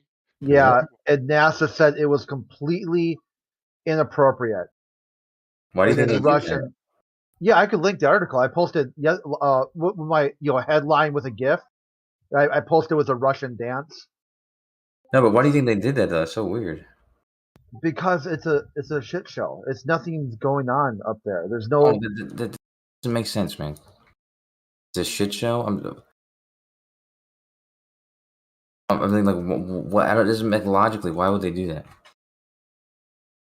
Because it's a bunch of psychopaths. Okay. They're not up there doing science and peace, and they're just up there. It's not even in space to begin with. It's like, so like they can't even like tell you they lost the script, really, which I think is okay because before it was a good showcase for Flat Earth. You'd be like, hey, Flat Earthers, explain the ISS. I'm like, yeah, it doesn't exist because both Russia and America get along. They don't get along anywhere else. So in Narnia, exist, we observe it. There's no question at all, 100% factual that this thing we call the ISS exists. I think 99.99999% sure, because I haven't done it myself, that it looks as described, having solar panels or having little rectangles coming off of a long cylindrical center section. That is absolutely, unquestionably fact. We also know the speed and direction of travel. So we know lots of things about it. Yeah, and apparently, if the Russians changed the flag to pro-occupy. Oh, I don't know what that means. Is that Yeah, what it's you like it's that black and blue flag with like the sort of weird looking swastika thing in the middle. Oh, I thought you meant. See, I thought when you said that, I thought you meant like a pro-Ukrainian flag. But you're saying No. like a pro. Okay, that makes more sense. That's Well, what yeah, I didn't understand. That's what I understood it. Yeah, it's pro-Ukrainian, but Ukrainian occupied, Russian occupied. Yeah, Russian occupied Ukraine. That makes more Yeah. sense. I was like, why would the Russian? They would just get fucking their asses kicked when they fucking got back or something. But that makes more sense. Yeah, it would seem like that would make sense because these Russian scientists, now that they're up on the ISS, they could be like, check it out, Gorbachev, or crap, what's the guy's name again? Gorbachev. Yeah, not Gorbachev. I don't know why I say Gorbachev. Putin. There we go. You're dating yourself, dude. I know, I screwed up on that one. Freudian slip. So here we go, Putin. I'm going to be up on the ISS. I'm going to wear a pro-Ukrainian flag. And he'll be like, just wait till your happy ass gets back on Earth. But they did quite the opposite. They're up there adopting the company line, and they don't need to. Right. What do you mean they don't need to?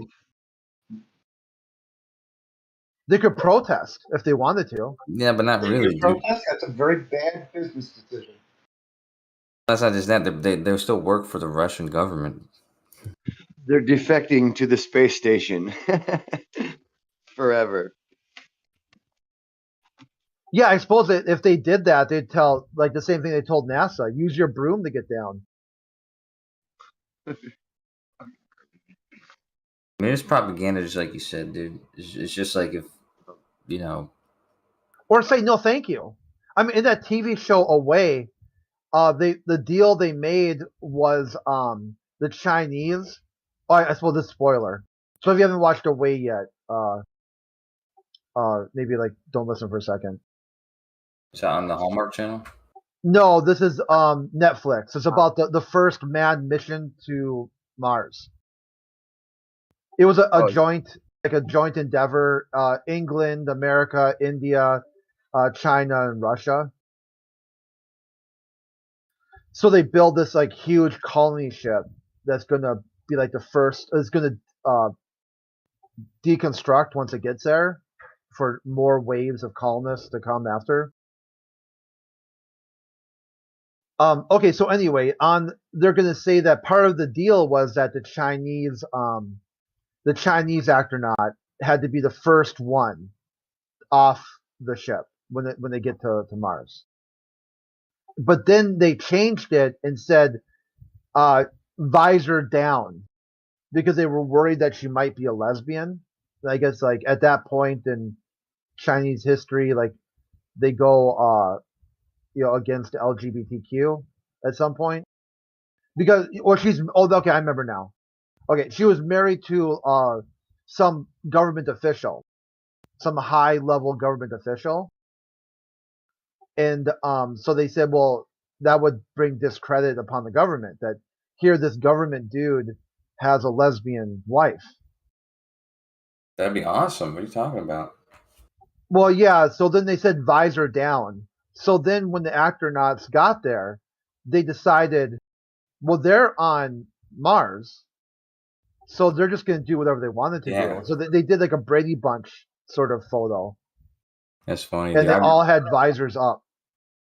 I wrote a short story a long time ago about this crew that is like that, except for it was just like a crew of civilians or whatever, mostly. But the crew of the ship actually worked for the government. They were like, just dudes. But anyways, for some reason on the way to Mars, one of the crew members got into it with the actual captain. And basically there was like a mutiny, not intended or whatever. But anyways, what happened was they stopped taking orders from the Earth, and they kind of just like, rebels basically. But you can't do anything with rebels that are on a different planet. You know what I mean? Yeah, You can we're gonna stop feeding come them. on, guys. Yeah, I think I saw that was called Babylon 5, right? No. And maybe an episode of it, but they weren't. Yeah, it was Mars. Babylon 5 was. Yeah. Where was that? I thought that was Yeah, after they Miami. like season 4. They decided like they're just gonna change their clocks. Like they're supposed to use American time or not Earth time. UTC, yeah. Yeah, but they changed it to Martian time, and they said that was a violation of Space Galactic Authority Rule Number 8. And they said, "Oh, sure. Well, we'll change this too. Then they're just change their citizenship from human to Martian." Succeed from the Union. Yeah, so they said, "I'm a Martian," and they're like, Succeed. "Okay, well, if you're a Martian, then you're not a human. So here's a nuclear bomb." But then somehow the bomb got intercepted because it was hidden in some sort of like clock they're supposed to use. But they had psychic powers. What? So then, yeah, the Babylon 5 episode I'm talking about. Yeah, I know. Yeah. I So never then seen it. they're able to use a psychic power, and then somehow the bomb exploded, like in the future. It's really good. You should check it out. Well, that's the reason I came with that story is a fun thing to play with, because if Elon Musk, well, you don't believe any of this stuff, but that we'll talk about anyways. But Elon Musk, if he is the first person, like if he sends like a crew there, or a large colony-sized crew or something like that, he could potentially make himself, the leader, the owner, the leader of Mars. You know what I mean? Dictator. Yeah.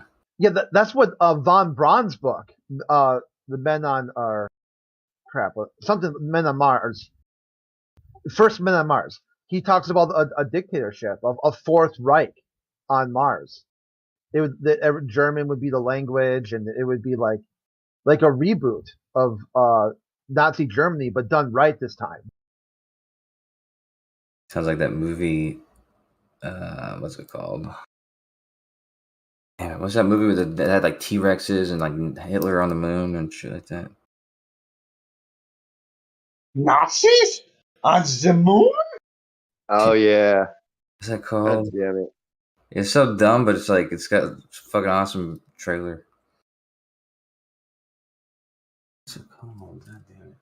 Oh, Iron Sky. That's what it's called. Yeah, Iron Sky. They had fucking concave Earth and fucking all that shit. And the black dude on the moon. The black dude. I don't remember black dude, but I remember Hitler. Yeah, there was a black dude. He was like There's a in black white chick. face or something. Like he was trying to hide that he was a black dude. Oh no shit. Honestly, I don't remember. I was probably really high when I saw that, and I remember Tom Green was like in that movie. I'm like, God damn. There was a Norwegian, a foreign film, where they found some submarine that was stuck in the ice, and then they're out there doing some sort of scientific research up north somewhere, and it turned out that there was some sort of Nazi weapon that turned soldiers into zombies. Oh. So once they opened up the submarine, and they realized that there's a bunch of zombies in there, and they have to so it turned into a zombie movie at that point. Yeah, well, I think I saw the original. Like there was, because there's a German movie, or maybe Swedish, but it's called. God damn it, something like Ice something or whatever. And I think that's the first one. And I think because it was Nazi zombies, they were somewhere in the snow, and I think they made a whole bunch of sequels to that.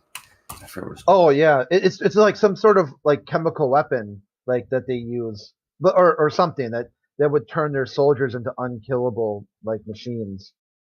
Yeah. What's it called?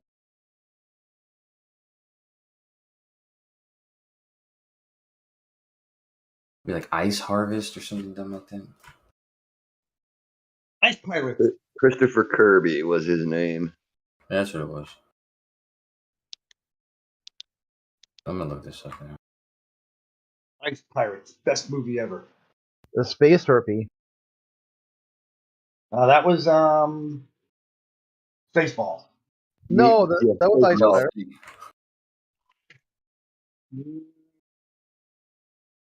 Dead Snow, that's what it's called.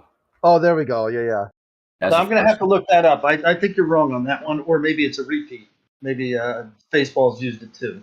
But Oh, no, yeah, like a about parody. The herpes, the space herpes? I don't think that happened in Spaceballs. No, it was Ice Pirate. Sounds like something that would happen in Spaceballs, though. Yeah, maybe it happened in the making of Spaceballs. But no, but the space herpes is a real thing. At least it's a real story. Oh yeah. Flat earthers will run with anything like that. Like when they say Uranus smells like farts, and it'll be, they really said that. A lot of methane on Uranus. Yeah, it was also the Actronauts. This is like 2016. They said that there was like an outbreak of space herpes because of something gravity. Kind of makes sense. I mean, that there's like because herpes is basically just like a skin disease, right? Skin irritant, skin virus or whatever. So it makes sense that like in certain environments, like it can become irritated or something. I don't know, that's what I thought of whenever I first heard about that, but it does sound silly. Right, I was wrong. It was Ice Pirates. What are you talking about? I will admit that I was wrong. What was I? Don't worry about it. Herpes. What are you talking about? Ice Pirates. What was that? Ice Pirates is where they introduced us to space herpes. Oh, it's actually in that movie? Oh. Yeah, they're cutting open a turkey or something. Well, it got loose on the ship earlier, and then they couldn't find it, so they just said, don't worry about it. And then at some point they got into the turkey, the dinner that they were having.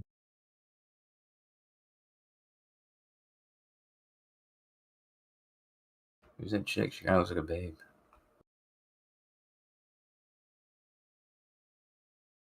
Now she's an old hag.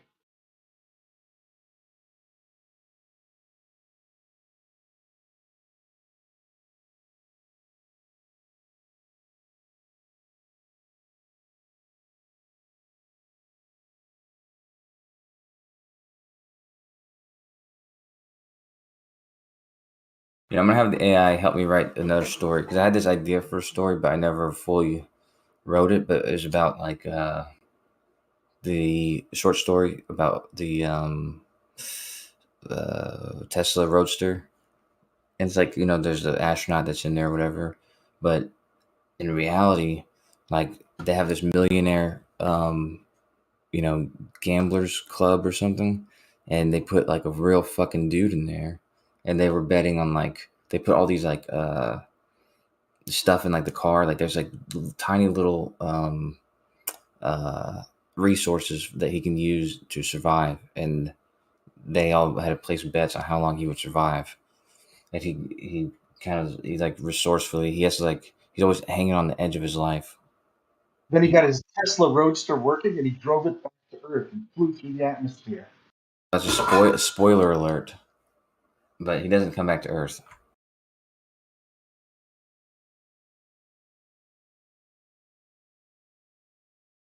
Well, you probably seen the movie The Martian, but the book The Martian, because I read it right before before I saw the movie. It's much better than the movie, but it's like the book.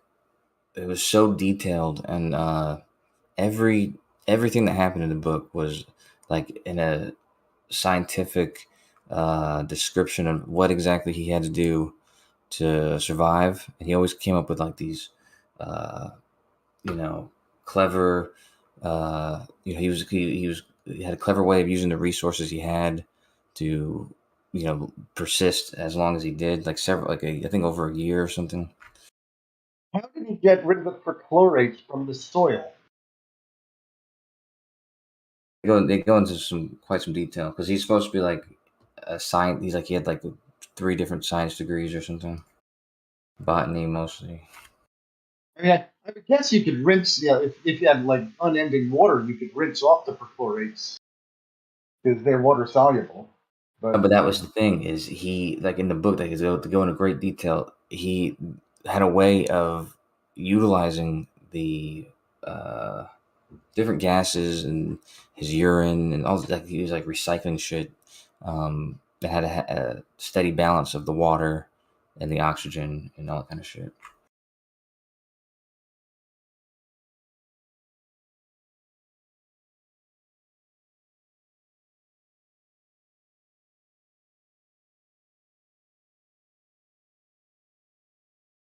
Also, I think that there was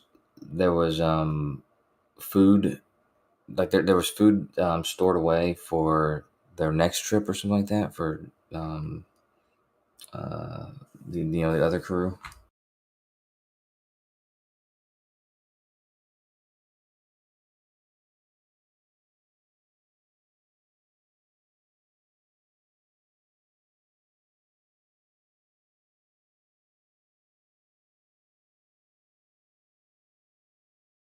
It's just crazy when you probably couldn't imagine it, but if you were that far away from anything, like on Earth, you can go to the store, you can even go outside and eat some dirt if you're really desperate, but you're so far away from any resource of energy, water, like the most base necessities, air, and you're like this close from wasting what you have or running out of what you have left.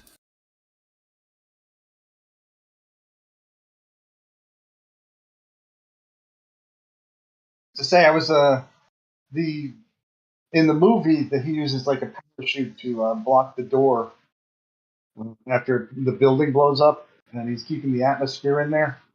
Like, don't get a vacuum seal. That's pretty impressive. I think it's With a just vacuum on loose Mars. cloth. What's that? Mars is not a vacuum. It's a virtual vacuum. Like that's the equivalent of 100,000 feet or something. Oh yeah, that's right. It is pretty thin because they had the helicopter on there, but it's like, yeah, that's right. Yeah, for all intents and purposes, your air, when you're servicing an air conditioner, you put the vacuum pump on there. You're achieving almost Mars level of vacuum.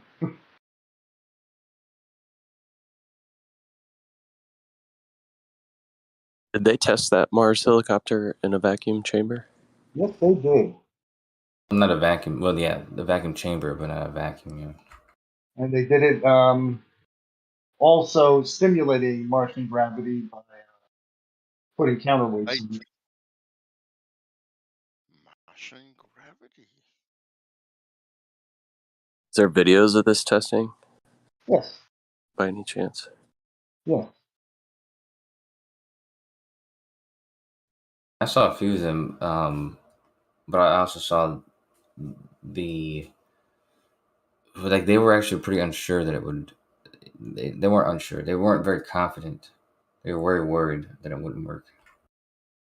I think something happened to it too, didn't it? Like, Is it still up there flying around? Yeah, I think it I is. thought it was as of like a couple weeks ago.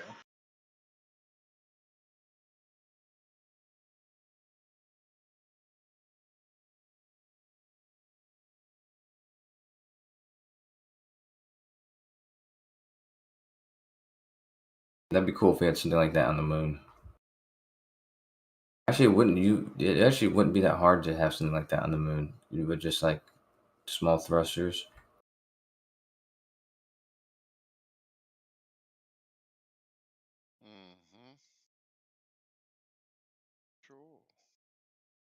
How about you? The avionic enthusiasts could prove that helicopter in that vacuum chamber is actually flying in a vacuum. You look at the pitch of the props and the speed of rotation, you could probably tell that if that was actual air in there, that thing would be stuck to the ceiling. Yeah, a normal atmosphere. Gotcha. You guys do you guys share the same belief as others that there's no real reason to go back to the moon, or that there's nothing more that can be learned from the moon? Oh, I think there's lots of stuff to be learned. It's very expensive. And is it a wise choice of how you spend your money? It's arguable. Yeah, I mean, I don't think anybody thinks that there's nothing useful on the moon or something. They saw that, yeah, there's the resources, you know, that they have other allocations for the same resources, but obviously it's going to be, they said without a moon, actually most astronauts say this, without a moon like we have, it would actually be impossible to even think about, you know, traveling amongst the solar system, because Using it as a base. yeah, if you don't have like a refueling station and that kind of thing, then yeah, there'd be no way. I think that's what Don Pettit said too. He was describing how yeah, it would be near impossible. Yeah, that's kind of what I was thinking. Like, any missions to these other planets, I feel like should take a back seat to establishing kind of your waypoint on the moon, right? Because it would make sense to me that continuing to supply the moon with resources would then give you a much better jumping off point, meaning you wouldn't have to deal with as much atmosphere. You'd already be kind of in an environment that would be more friendly to using less fuel to make these travels, right? Does that make sense? You got a couple of benefits up there, which is the lower gravity, the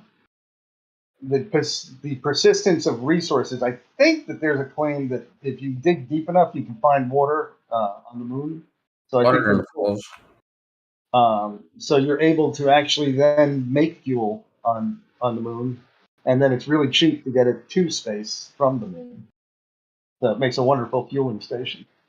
It's about just a space elevator. It went, you know, a geosynchric station that would you just go up in an elevator. No need to use a rocket at all.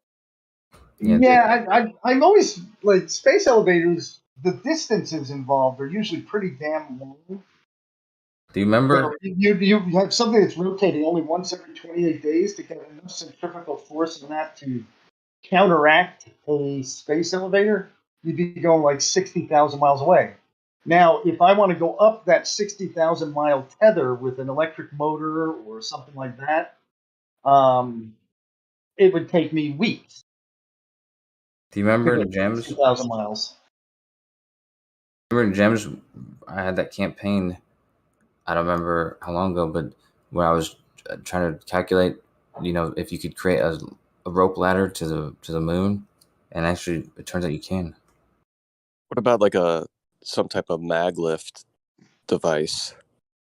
Would that be easier to do than just like a mechanical elevator type situation? Something similar to like a mag lift train? I don't know. I mean, maybe because like I think of things in terms of Earth-based things. So maybe without friction, I could reach insane speeds. You know, just using magnetism. You know, just effectively a linear motor where the tether is, you know, one pole and the craft is the other pole. But still, just you got to get your ass home. You got to get really moving fast on that to get to accomplish the distances involved. Yeah, that's why I was saying like maglift. Don't maglift trains tend to exceed the speeds that most conventional trains do? Yeah, right. That's still slow. Right? 100 miles an hour, or let's call it 300 miles an hour, and 65,000 miles. That's still a long trip. Yeah, but I feel like we have like railgun type technology. Wouldn't that be something similar? What type?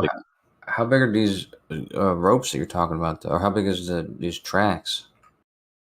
No, I was just throwing that out there as an idea for propulsion, as opposed to some sort of, you know, mechanical elevator that would take forever. Yeah, I mean, I think all of them either have I've seen them with lasers. Yeah, they actually propel it, but I don't think you get the energy involved. You could actually lift any kind of a payload of any worth. So I mean, I think you're stuck with some kind of electric motor, but that makes your tether heavier. And now you got this big ass magnetic. Well, you have a series of magnets going up with wires or whatever to make your magnetism. It would take at 300 miles an hour. It would take 216 hours to move 65,000 miles. Is that right? Can't be. It is. Well, to the moon would be 238,000 miles, right? Well, you wouldn't have a tether going from Earth to the moon because they move it. They would have to move on the Earth's surface or the moon's surface. You have to have a cable moving constantly. Plus, the moon goes in and out at probably a few thousand miles. Problem with the tether is the potential difference, right? Isn't that what they had a problem with the tethering before because of the huge potential differences over the vast distances that it just shorts out, burns itself up. Oh yeah, like what they do with high altitude balloons with tethering. Yeah, like putting a coat hanger across high voltage wires. Yeah, but it really would depend on how much current. So you could just put a piece of copper in there and shunt it down. The space yo-yo. I posted about that. Space catapult that looks like a giant yo-yo. No, this is a true. I've said this before. That should. I don't know. No. Okay. This is actually used. But if you have a cheap enough superconducting, like something that can be a superconductor at a high enough temperature, or if you have it high enough to where the temperature is already cold enough for this superconducting material, then because of the fact that superconductor has zero electrical resistance, it'd be it'd be a great conductor. You keep it cold. Yeah, I feel like at certain altitudes, probably right with temperatures and stuff like that, you could get some sort of quantum locking type device. Kind of like the moon is. Yeah.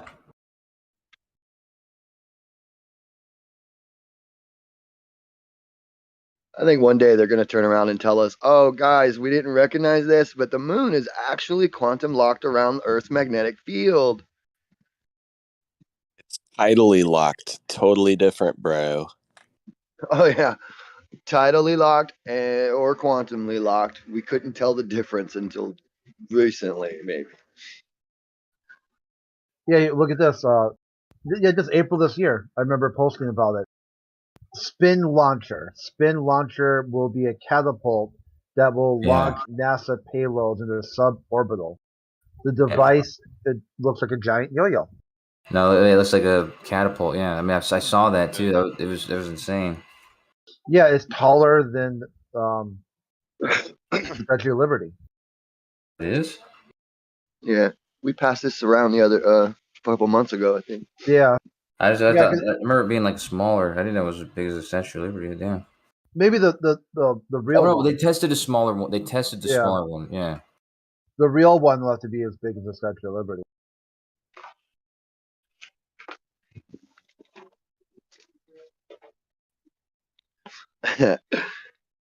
Tested a small one by shooting a banana cream pie into the sky. They tested a small one that didn't work, so they're just going to go forward with the big one that won't work. That makes more sense using government money. Yeah. But then they built a small one. If you know it won't work, build a couple small ones to make sure it won't work, and then just build the big one anyway. That reminds me of the Hadron Collider. Well, that's not working. We got to build a bigger one now. You see, they got plans in the works to try to build a even bigger one. Yeah, but it is working. Then why build a bigger one? Well, right. Okay. To figure out the other problems. It's not working. No, there's other problems that like string theory, like all their hypotheses, you can't even be tested. You know, at least with that one.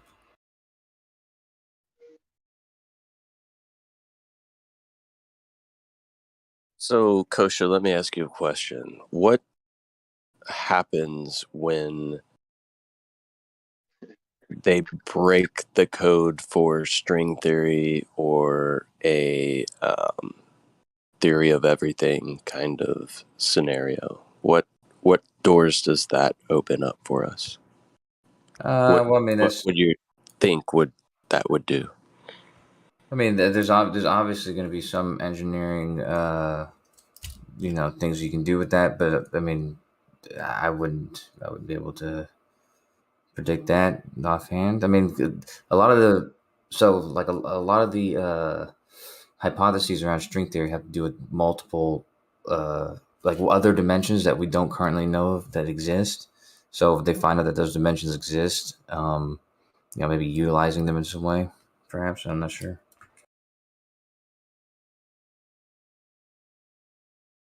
You think like a definitive proof of other dimensions gives us any more ability or insight into the possibility of traversing these other dimensions in some sort of physical form or state? Well, no, I don't think so. I don't think like us traverse them, but utilizing them in some way. Like some of them are supposed to be really small, whereas other ones, other ones would be explained by. It's sort of like if you take a three-dimensional object and move it in time, this becomes like a fourth dimensional object or something like that. So it's like, I don't know, there's probably some practical things you can do with knowing that there's other dimensions. Yeah. Oh yeah, you can write some more movies and books, and you know, make There's hella that. lots of more money off of the idea. There's always that. But I mean, it could be somewhere where you can store information or gain energy from. I mean, who knows? I mean, these sort of mysteries based on things that are possibly not even true. You know, it's up for time to tell if they're true or not before you can tell what the consequences are. So I just think of it this way, right? Like everything we see and experience in reality is what we would consider like a three-dimensional realm. So when I think about other dimensions, I'm kind of stuck thinking about what a two-dimensional realm would be and how a three-dimensional realm would interact with it. And then I think about it, and it's almost like the old school Flatland example from Carl Sagan from the old school Cosmos TVs. Yeah.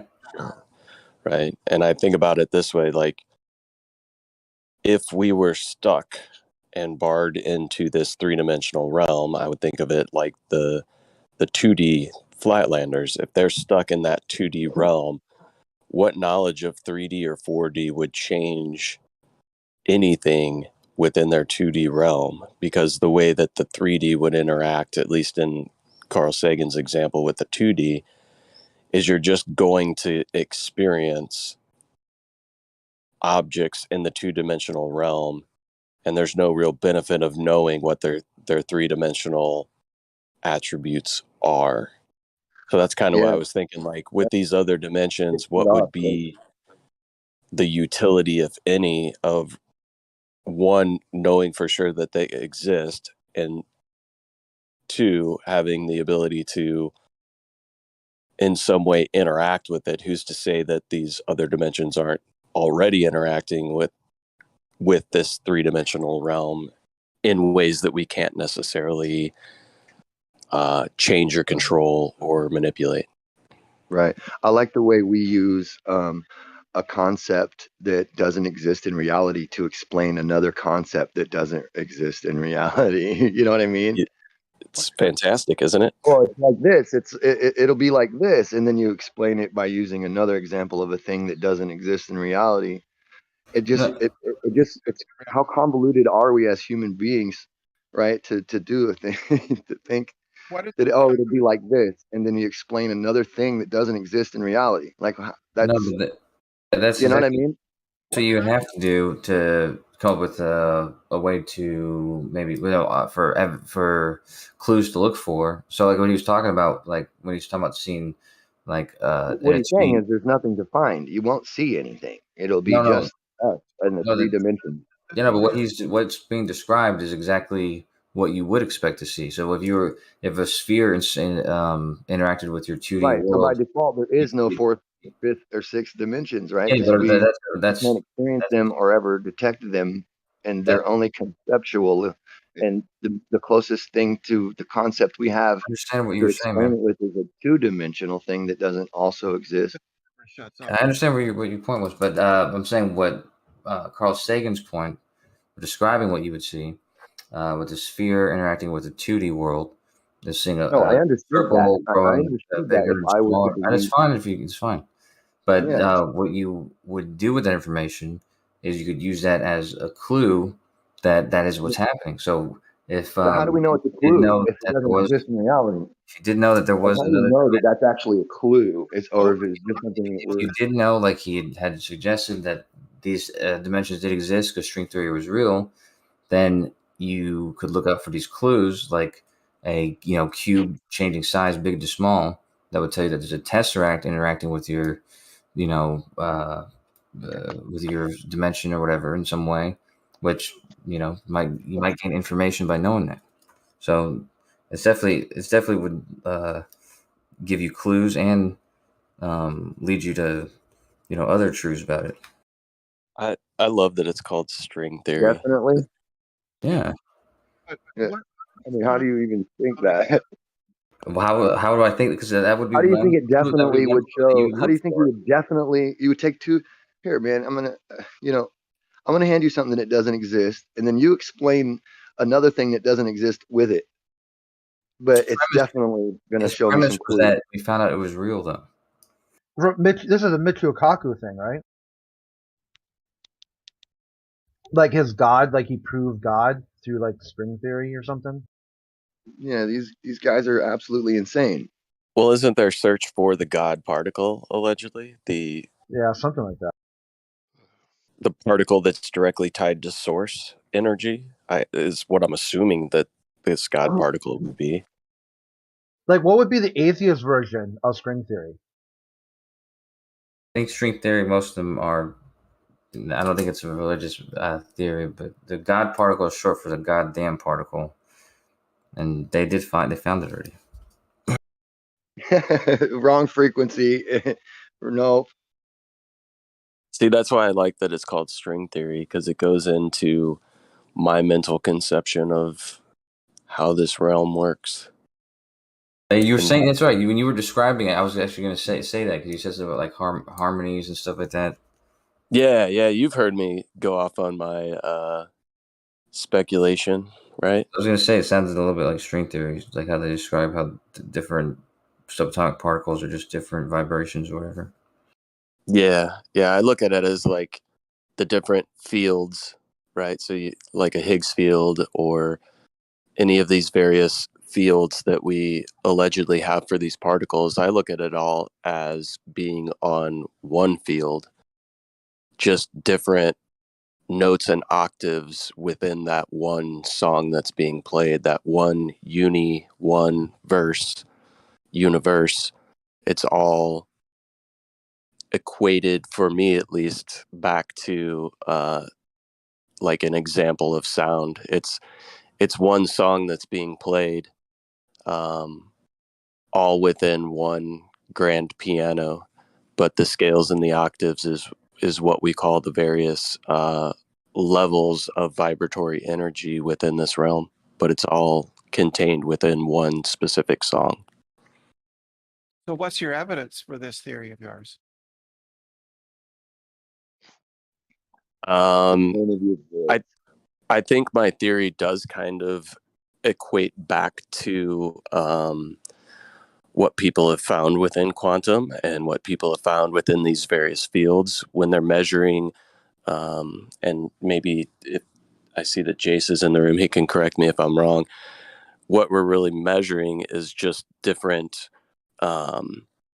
oscillations or vibrations of energy, or these discrete energy packets, right, which have some sort of vibratory nature to them. And it seems to me, or it would make sense to me, that you can play a song in a specific octave, and you have certain notes within that octave that are going to have harmonies, and those harmonies will relate as you continue to increase octaves, and you'll have other harmonies that come into play if you're playing various instruments at different octaves, right? And they come together in specific harmonies to where they resonate with one another and vibrate in these tones that are pleasing to our ears. I feel like energy does something very similar.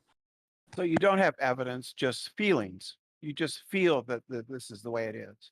Well, I'm pretty sure you were in the room when I said that, when I was talking to Kosho, and said, you've heard me talk about my theory or my speculation. So it's not just feeling. It's just feelings. It's just feelings. No evidence. No math at all. Seriously, you come in here just to be disruptive. Yeah, she just came in Our whole life based on our feelings. to poo-poo the conversation, but I'm pretty sure that people who are more well-versed in things like string theory and quantum theory would probably agree that it's just a slightly different explanation for what they're doing within their fields. What do you think about string theory? I'm not too well versed on it, to be honest with you. But that's why I said I like the fact that it's called string theory, because it makes sense to me. Like strings that are being played in harmonies, right? And if you have various strings, various octaves, this gives us the whole song, right? The whole orchestra that's being played. I was going to ask Napalm, are the string theorists well versed in string theory themselves? I don't know. I have heard the phrase, if you think you know quantum, you don't know quantum. Yeah. There's actually a string theorist in this channel. He hasn't been in for a while, but that's his thing. Who's that? Oh, I can't remember his name. But my postulations are just a very simplistic way of thinking about things, right? Yeah. Or a slightly more simplistic way of looking at it. Yeah.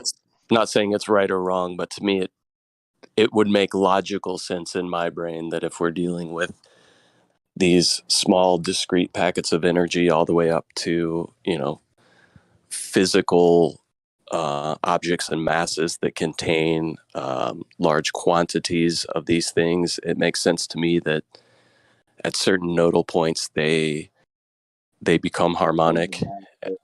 Talk's almost slow enough to drive Miss Daisy. Oh shit! Sorry, man. You can drive Miss Daisy. It's all good.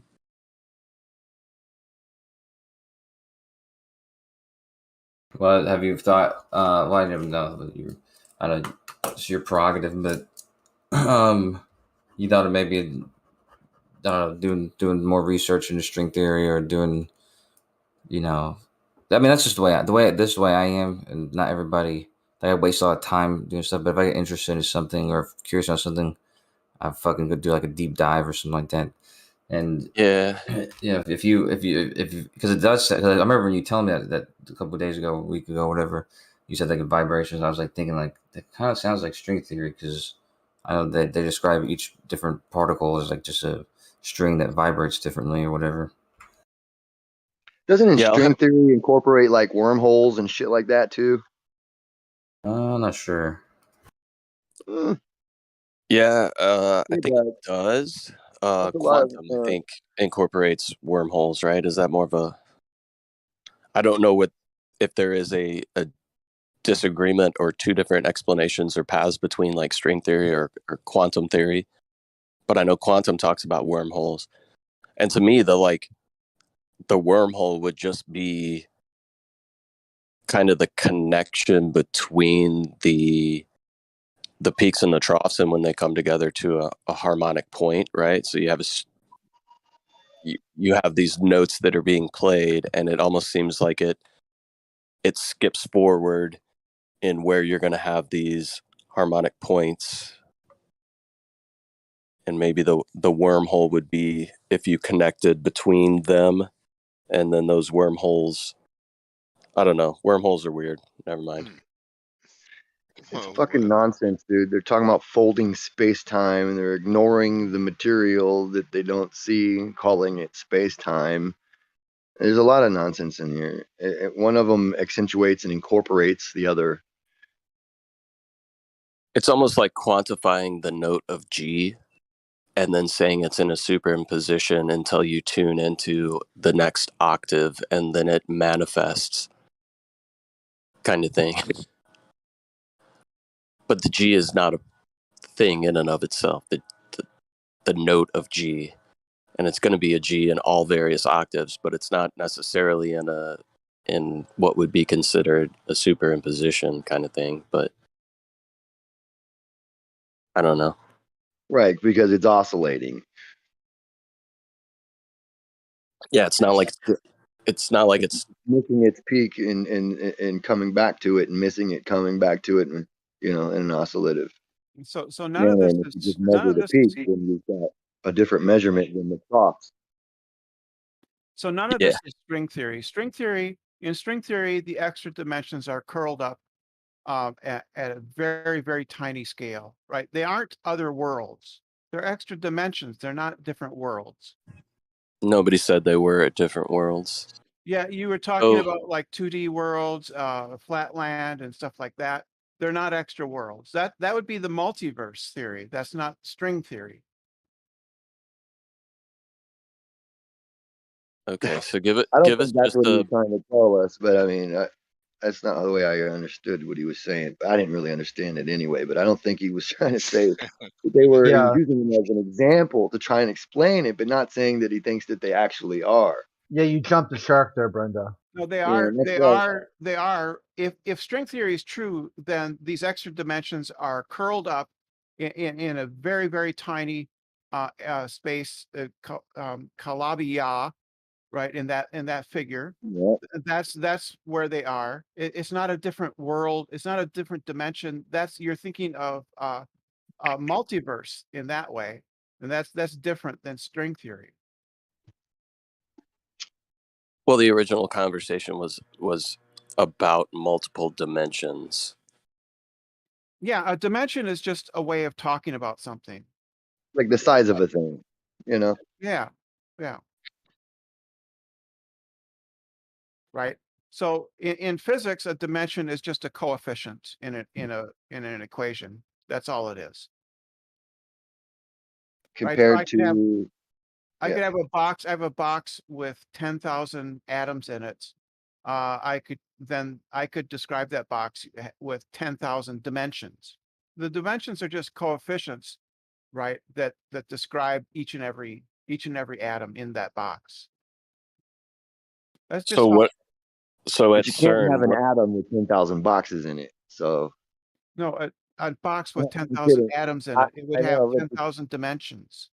There's no sense dropping jokes. I'm sorry, my bad.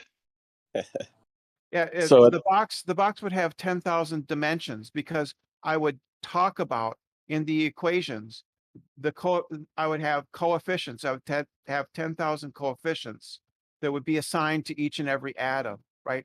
That's all a dimension is in physics.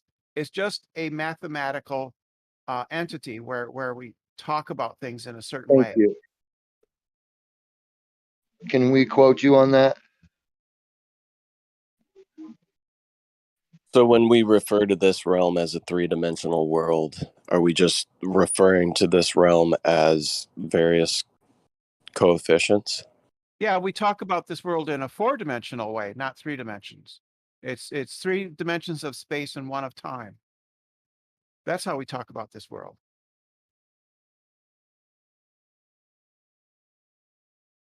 So within those 3 dimensions, what are the different coefficients between the first, second, and third? They're X, Y, and Z plus T.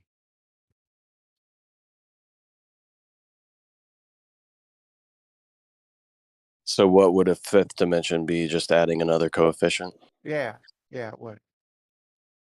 But in string theory, there's 11 dimensions in total, but they're curled up in a figure called the Calabi-Yah, right? You know about that since you know so much about string theory. You know about that already. So I don't have to tell you. So Brenda, why would you say that I know so much about string theory when you were in the room when I said that I haven't really dug deep into string theory? So Well, why would you try to add on me like Because you're that? talking about it like as if you know about it. So I just assume that you do. It's a No, self-esteem thing, dude. I expressly said that I don't know a lot about string theory. But when Kosho mentioned string theory, it just brought me back to this postulation that I have in my head about harmony, vibration, frequency, all of that stuff, because I tend to equate that to music, right? And strings are a large part within music. So that was the only relation there that I had to string theory, and I made it expressly clear that I don't have a deep-seated knowledge in string theory. Well, harmonies and frequencies exist in classical mechanics, so I don't know what you're talking about, right? We already account for harmonies and frequencies. Right? Yeah, string theory, it just sounds like when people are like, oh, I think of it, you know what I mean? It just sounds like you might be adding or giving credence to a thing you might not really, if you understood it, even believe in. So when you say that these other dimensions within string theory are just curled up, smaller curled up coefficients, I guess is maybe how you would describe them. When you're describing them as curled up, you're using like a 3-dimensional aspect to try to describe them. Do you have any better explanation other than using a 3-dimensional term to describe these extra dimensions? When I say they're curled up, I mean they have a geometry, right? They have a geometry which conforms to what is called the Calabi-Yah. That's a geometrical figure, right? And it shows how they are curled up. It means they have a geometry.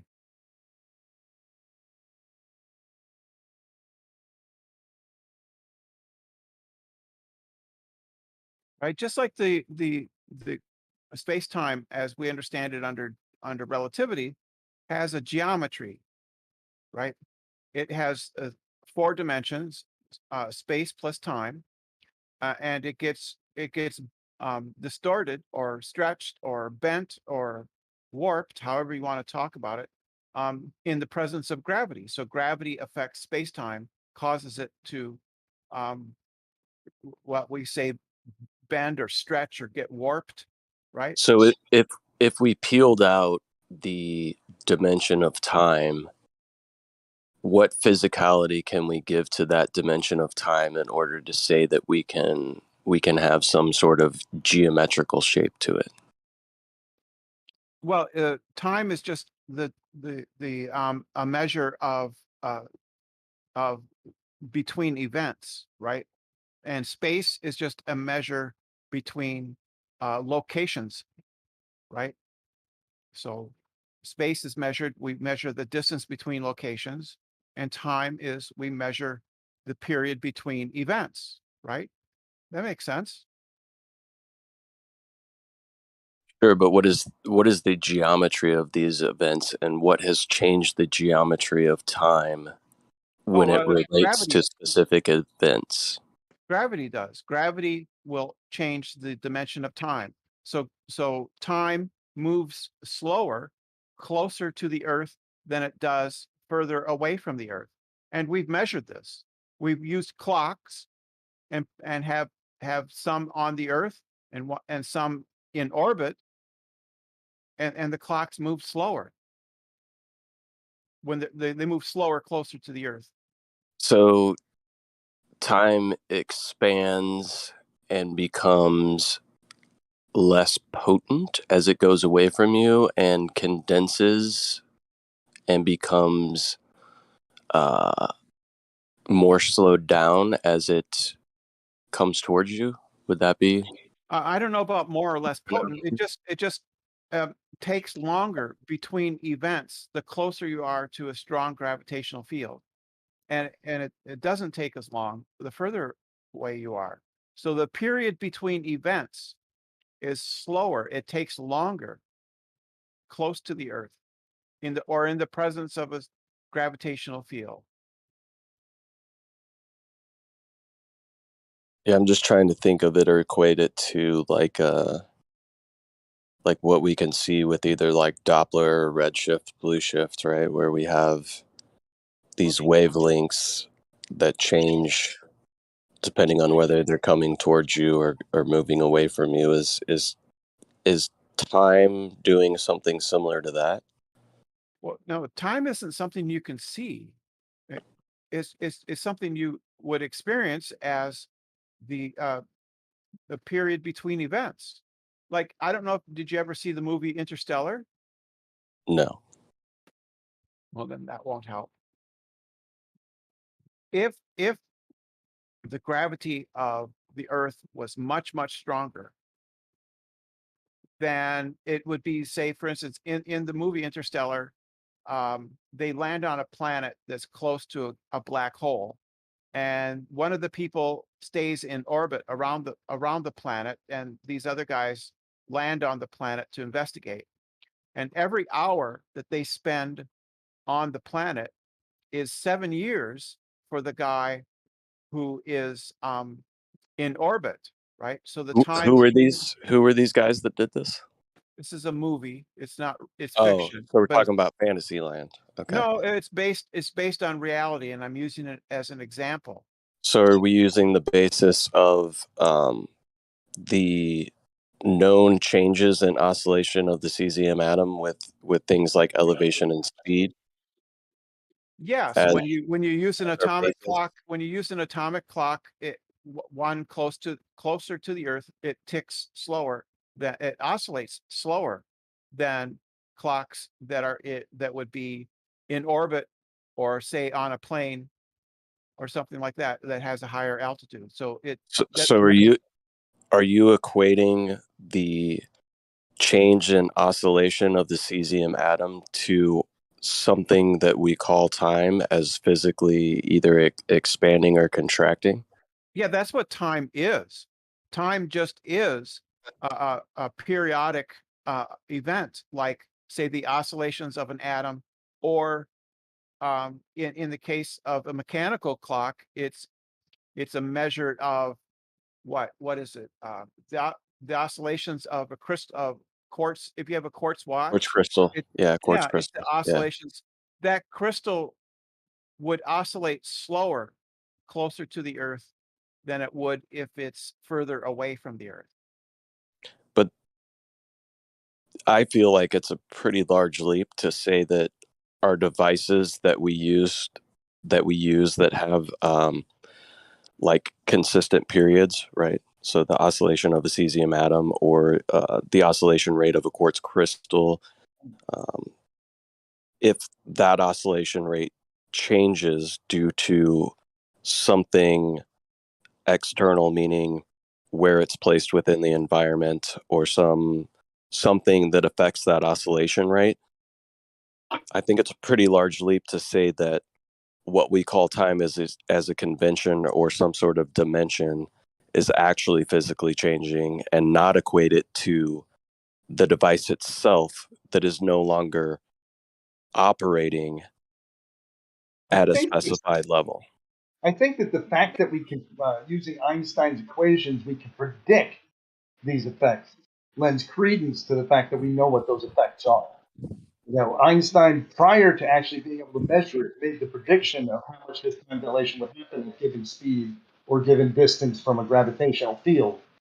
Now, since we've actually used those formulas to predict, we've actually done experiments where we've done the prediction ahead of time, gone and done the experiment, and found out that the prediction matches. So it gives us a clue that says that perhaps we do have a handle on this. Well, when looking into the clock experiment, right? The predictions were close, but they weren't exact. And when we're talking about the scale in which they're measuring, I don't know if that's necessarily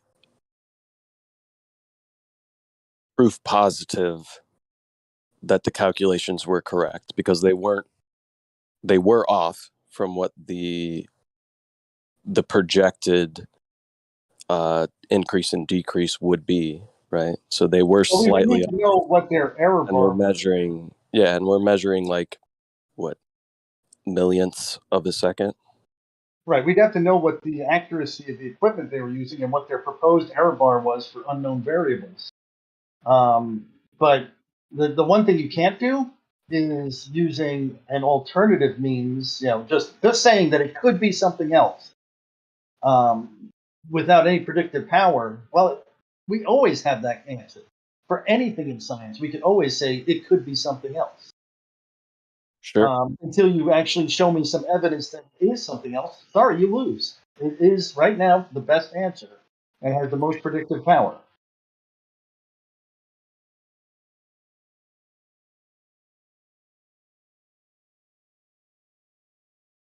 Gotcha. I'm not saying that the equations are necessarily incorrect. I just don't know if I agree with the explanation. But I mean, I think that the fact that he predicted ahead of time gives it an inherent quality of being true. I mean, this isn't like, just a 50-50 guesstimate saying my dice is going to, or my coin is going to flip heads up or heads down. We're talking about an elaborate formula that takes into account many different things and then comes up with an accurate answer. It could have been anything within, anywhere within millions of seconds of error. And just depending on how you wrote those formulas. And those formulas, independent of doing the test, knew the answer within a fraction. Yeah, let me ask you a question. Would this same concept ring true regardless of the time telling device? Meaning we should have the ability to test like a quartz clock, an automatic clock, a atomic clock. I mean, obviously you have more accuracy within the atomic clock than you would with the others, but would you expect to see something, or is there some specific speed or height in which something like a quartz clock would be affected enough to where it would be measurable? Could we predict the elevation that we would need for a quartz clock to show this time dilation, or the speed in which we would have to go in order for a quartz clock to show this time dilation? I am not the mathematical guy who can give you that answer, but you could find out, again, what the error bar on your quartz clock is, find out how much deviation you would need for it to display on that, and then you'd have to go that far and that in order to see it, to see if it was true. So, like, you may have to fly around the Earth, for a year to see half a second of time dilation. I don't know. I mean, you pick the number. Yeah. At 17,000 miles an hour, you might be able to see that. Yeah, I just feel like some more testing should be done, and maybe, I'm just an accountant. I'm not a math guy. I feel like there should be some sort of way to equate what we're seeing within the oscillation rates of the cesium atom, equate that to the vibratory nature of a quartz crystal, right? That that we use for timing and say, okay, these oscillation rates are obviously different, right?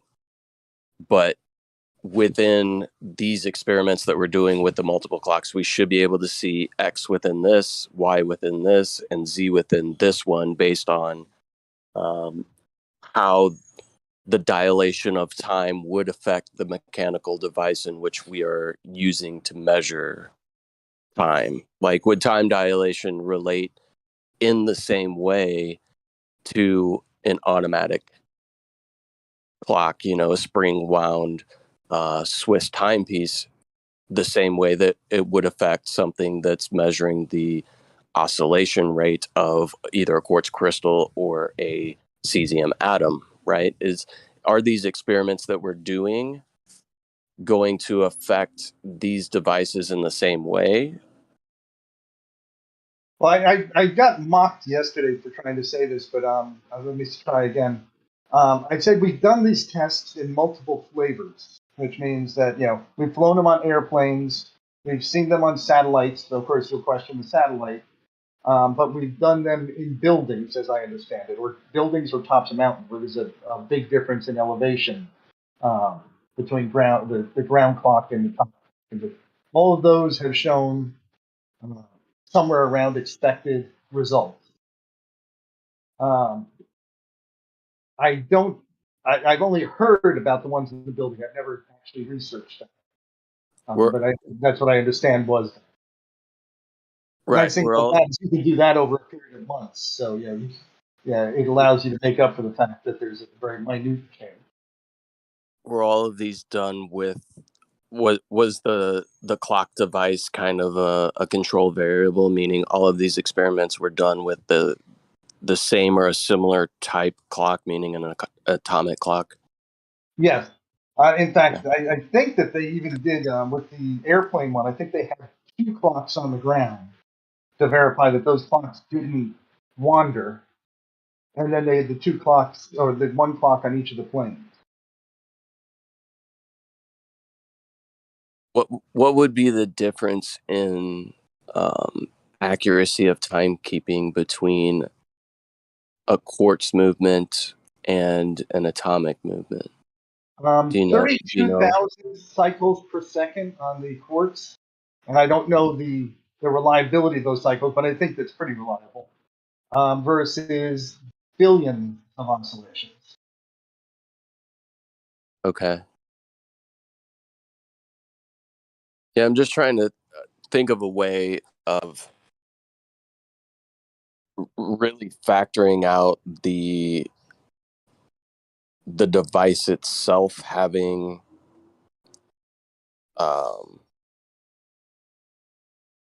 some sort of effect on what we call time dilation, or see if that time dilation is across the board no matter how we're measuring it. You know what I'm saying? Right. I don't know if there's multiple different types of atomic clocks. Whether like cesium is the poor man's, or if that's the gold standard. Whether there's one that let's say is half as accurate, but if you left up there twice as long, it should show the same results. Stuff like that.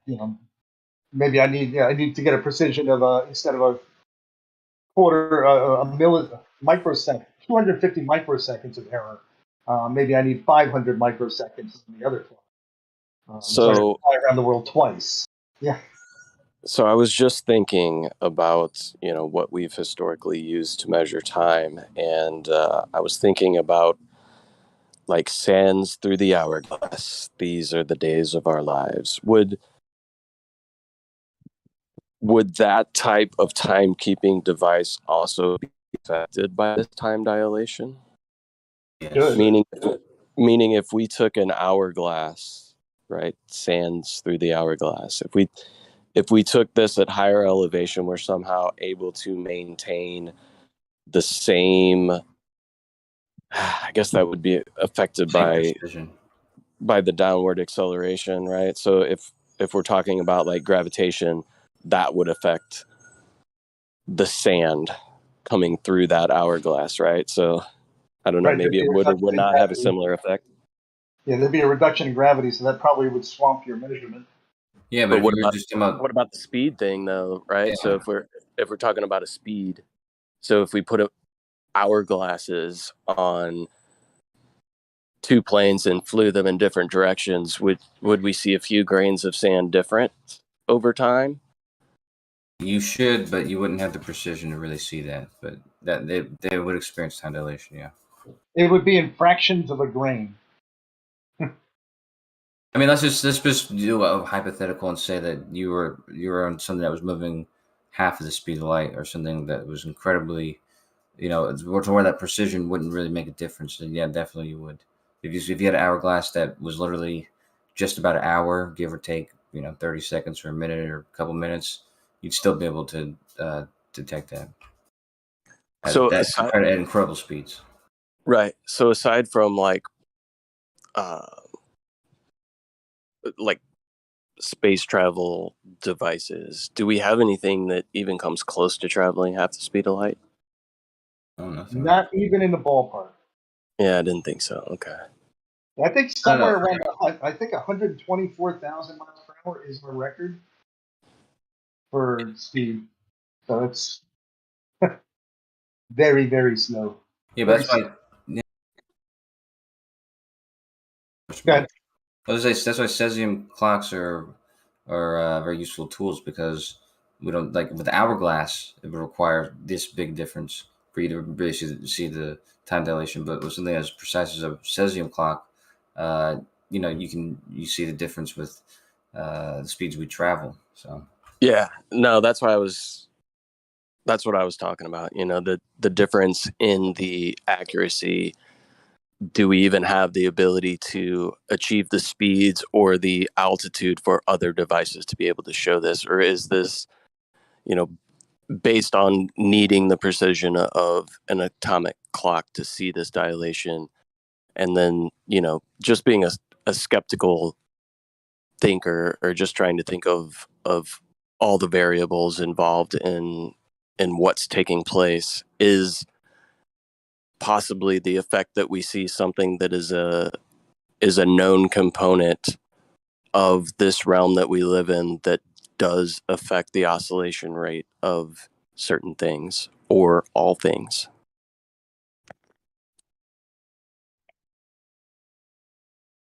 very quickly, Mike, what did you say the difference was in the airplane test? Well, there's a whole laundry list of numbers associated with it. The biggest number is 250 microseconds. 250 microseconds, so that's 250 millions. Because I know that what do you call that? A quartz crystal, like a regular watch, like like the watches most people have or whatever, they're based on quartz crystal. Are those like one in or what is it called? 32,000 hertz or something? Yeah, 32,000.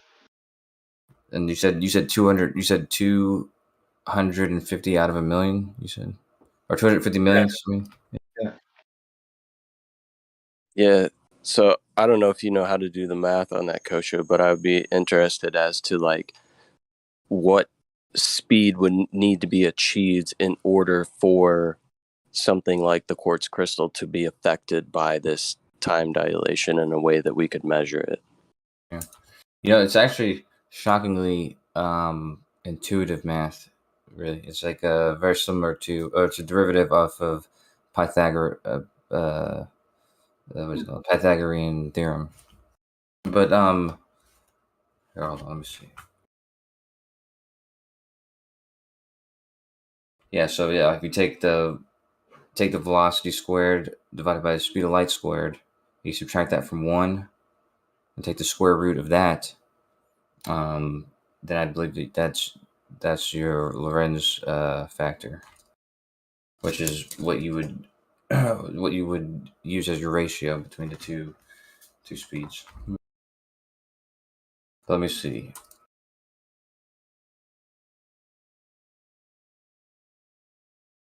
Let me see a second. It looks like the accuracy that they got. Their error bar looks like it was about 21 nanoseconds on the eastward trip, and they got 275. They should have gained, according to relativistic effects, 275 nanoseconds. So it's not micro, it's nano. They should have gained 275 nanoseconds, and they gained 273 nanoseconds. Yeah, I thought it might have been something like that. So it's like a third of a microsecond. Right.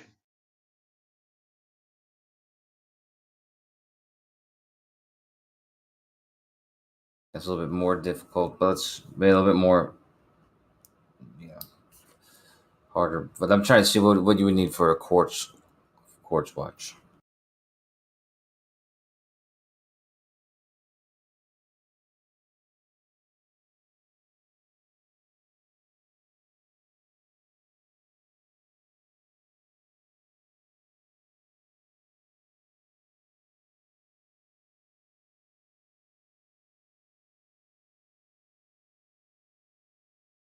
Speed of light is like 300 million meters per second. Yeah. Yeah. 299 and change.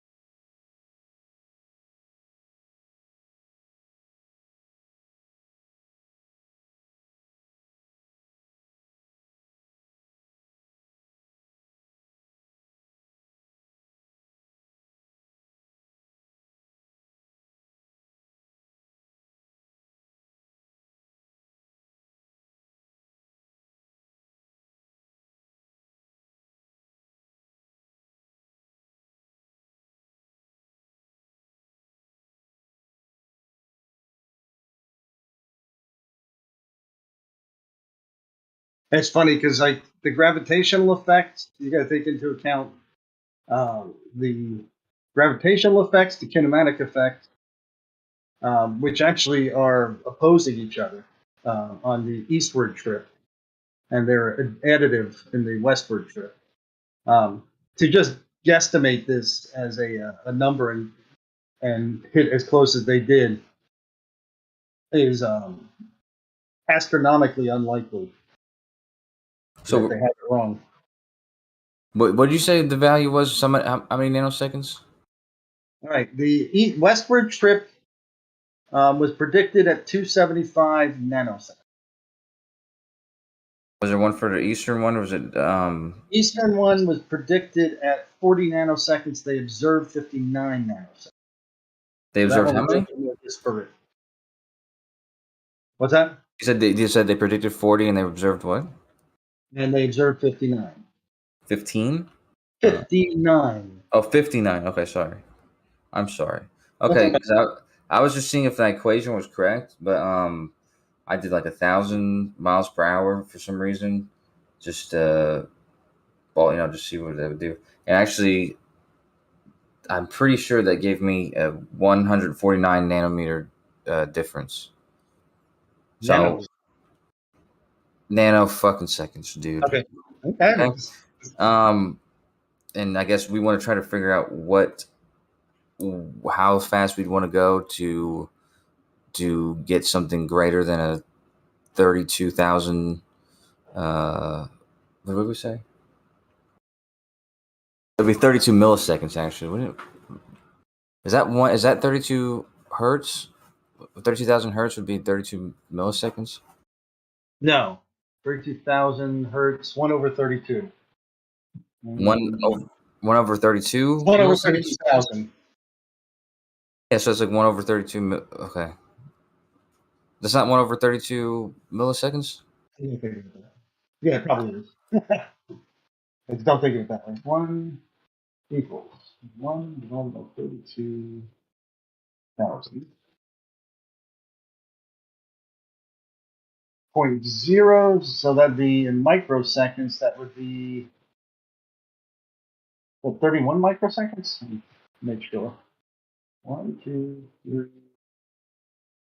6. Yeah, 31 microseconds.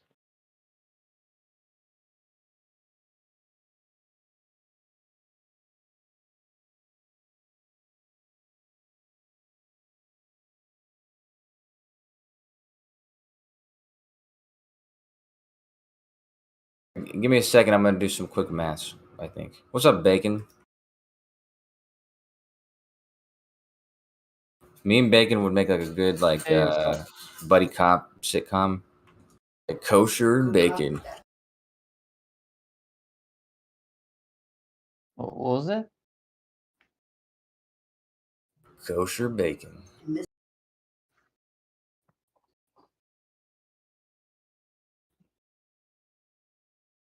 Are you saying something, Bacon? I can't hear you. No, I'm not saying anything. Yeah, I didn't think so, I don't dude. know what you're talking about. Sorry, Yeah. I wasn't focused. I just heard my name. No, I'm eating bacon, dude. I didn't say anything about you, bro. I was kidding, buddy. What's up, man?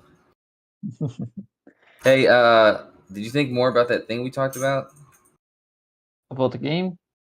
Yeah, you're like, hey, that seems like it's a big ambition, Yeah, big ambitious thing. I was thinking about a lot of ways to do that. I had a lot of ideas already.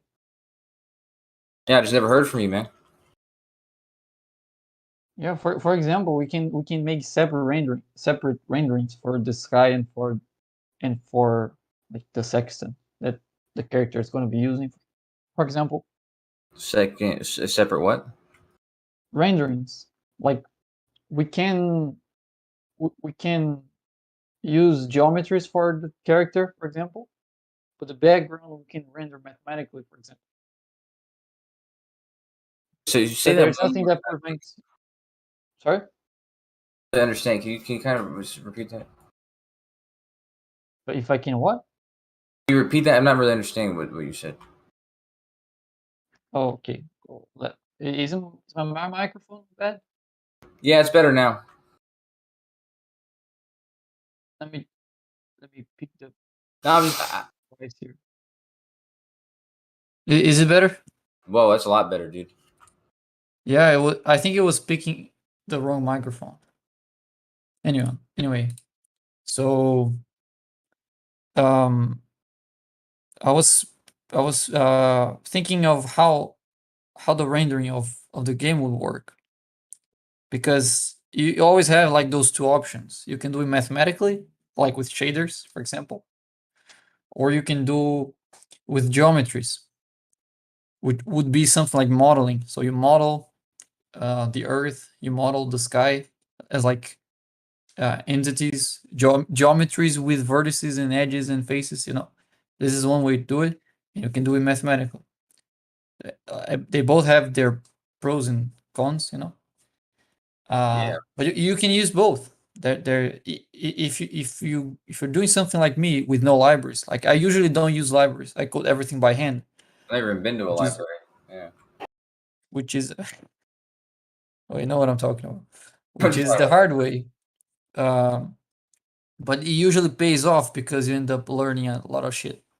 Yeah. And that's how I usually do stuff. And I'm thinking I can just make a separate modeling for the sky and earth and for the character. So the character and the sextant and the things that are close to the screen, that are close to the viewer, the camera, would be modeled in 3D. Like there's going to be a geometry, a mesh for that. But the earth and the sky, I want to render them mathematically. No. I see. So you want to map out an actual sky that would be consistent everywhere, or you don't? Because I mean, we could just pick certain locations, but then I guess that this limits, the whole thing. I don't want to be too ambitious. You know what I mean? I wanted to make it just the least ambitious, usable thing. But I see what you're saying though about I do the same thing, man. Right? I don't cut corners. Like I try to make it as usable. Like I try to make it as usable as I imagine it to be. I don't want to have that. We can try to start with the simplest possible version in a way that can allow us to progress from that. So there's a lot of ways to start a project, and sometimes you end up making a project that it's not welcome to new features. And like evolving. Close- But if you think from the start how you plan to evolve it, you can do it in such a way that's a lot easier. Okay. Let's do this very quickly. The steps in Celestial Navigation, what are they? Step 1, grab a sextant, decide which stars you're going to use, and measure. No, that's step 3. You have to calibrate it. Forget what? You have to calibrate the sextant. Forget, dude, come on. This is a video game. This is a game where that's already done, okay? What are you talking about? No, we're calibrated. Because I'm not sure if that works as a video game. I think it might just work as a simulation. Like yeah, that's what I mean. That's what I mean. A simulate. That's what I meant. That's what I meant to say. But let's hear me out because let's just start at step 1. Step 1 is you decide which stars look like they're high up in the sky. In this, you might have to close your eyes for this, or Jeremy just shut one eye for this because we're gonna imagine playing this simulation, and you look up at the sky. You just pick 3 bright stars, whatever. You can click on them. That's it. And they don't have to be realistically in the angle from your location. It'll just be stated on, when you look up at them with the sextant, it'll just state the angle they are, because it's just right. Because it doesn't have to be that complex. The whole point. That doesn't make it more complex. I think it is easier to make it like realistic than doing just something that allows the user to click on it. But go on.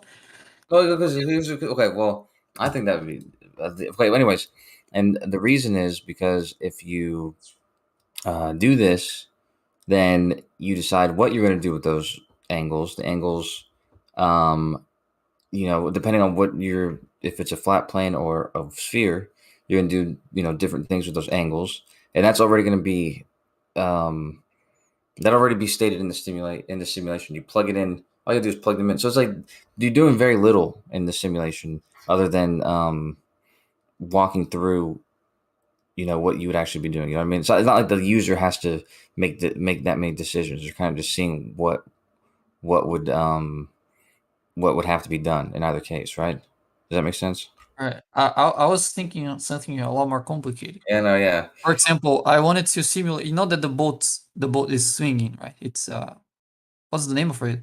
Like it's tilting back and forth. Swaying. Sorry. Swaying. Yeah, I don't know what that word means. Maybe that's the word I'm looking for. Let me see.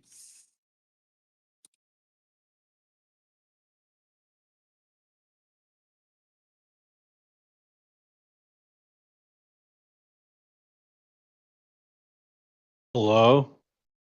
Hey, what's up? Yo, Bacon. Obrigado. What's happening, bro? What did you say? I'm not gonna say it again. Oh, I it's know if I Nate. said it right. Did you say obrigado? Did I? Yeah. Did I say it right?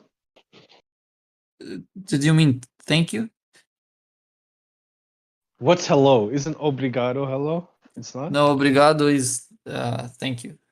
Isn't it hola? Oh, what's hello? Hola is Spanish. Same thing as Portuguese, right? What's hello? Hola. Hello, it's oi. How do you say hello, Bacon? Said oi. Like when you read in the home. Oi, just oi. Yeah, oi. It's like What if hi. what if you were talking? What if you're talking to your dad? Would you say oi? Yeah, actually, I'm less formal than oi with my dad. Okay, I'm what not if you're talking to your to your teacher, something, to your boss? Yeah, same. I just say oi. All right, what's Yo, the what's formal? up, bitch? If you want to be very, very, very formal, you can say hola, which is more similar to the Spanish, but there's no H in the beginning. All right. Hola. Voila. Yeah, dude, we're talking about $1 million simulation here, dude, and I really don't know if there's a Spanish class now. I don't know what's going on, dude. $1 million Nate shows up simulation. and No one was talking third when I period came all of a in. sudden. That's why. come on, Kosher. No one was talking when I came in. That's why I I said know, man. hello. I'm fucking with you, No mate. one did. Did you know that a lot of countries in South America don't consider Brazil to be Latin American because we don't speak Spanish? Yeah, I did. Yeah. They like, but isn't they don't on Latin relate to us, and we don't relate to them a lot. We're not that culturally. That's why I like you, similar. dude. I don't like fucking Latin Americans, dude, at all. But Brazilians are Latin American, even though Yeah, the we rest are. of the continent, doesn't like you. I'm just messing with you, man. So I'm guessing, but is it just because of language, or is it other things? Is it because Brazil is such a dominant force in South America? Maybe, but I think we don't like the language the most because Spanish sort of falls into the uncanny valley, you know, for Portuguese speakers. It's like it's similar, but it's not the same. So it kind of falls into the uncanny valley. You know the uncanny valley, right? Like for human faces. That's it. It's probably like Arabic and or not Arabic and Farsi, or even Arabic and Hebrew, but probably mostly Arabic and Farsi. But what is the word you keep saying, Bacon? Uncanny valley? What is it? Yeah, uncanny valley. You know. It's like You know what that a is? very funny vagina. It's like no, just kidding. It's like if you watch a movie like CGI, Polar Express. Polar Express is a good example. Yeah, it looks too realistic, but not like there's still those. You get that hint the entire time that it's not, and actually it just becomes very eerie and scary a little bit.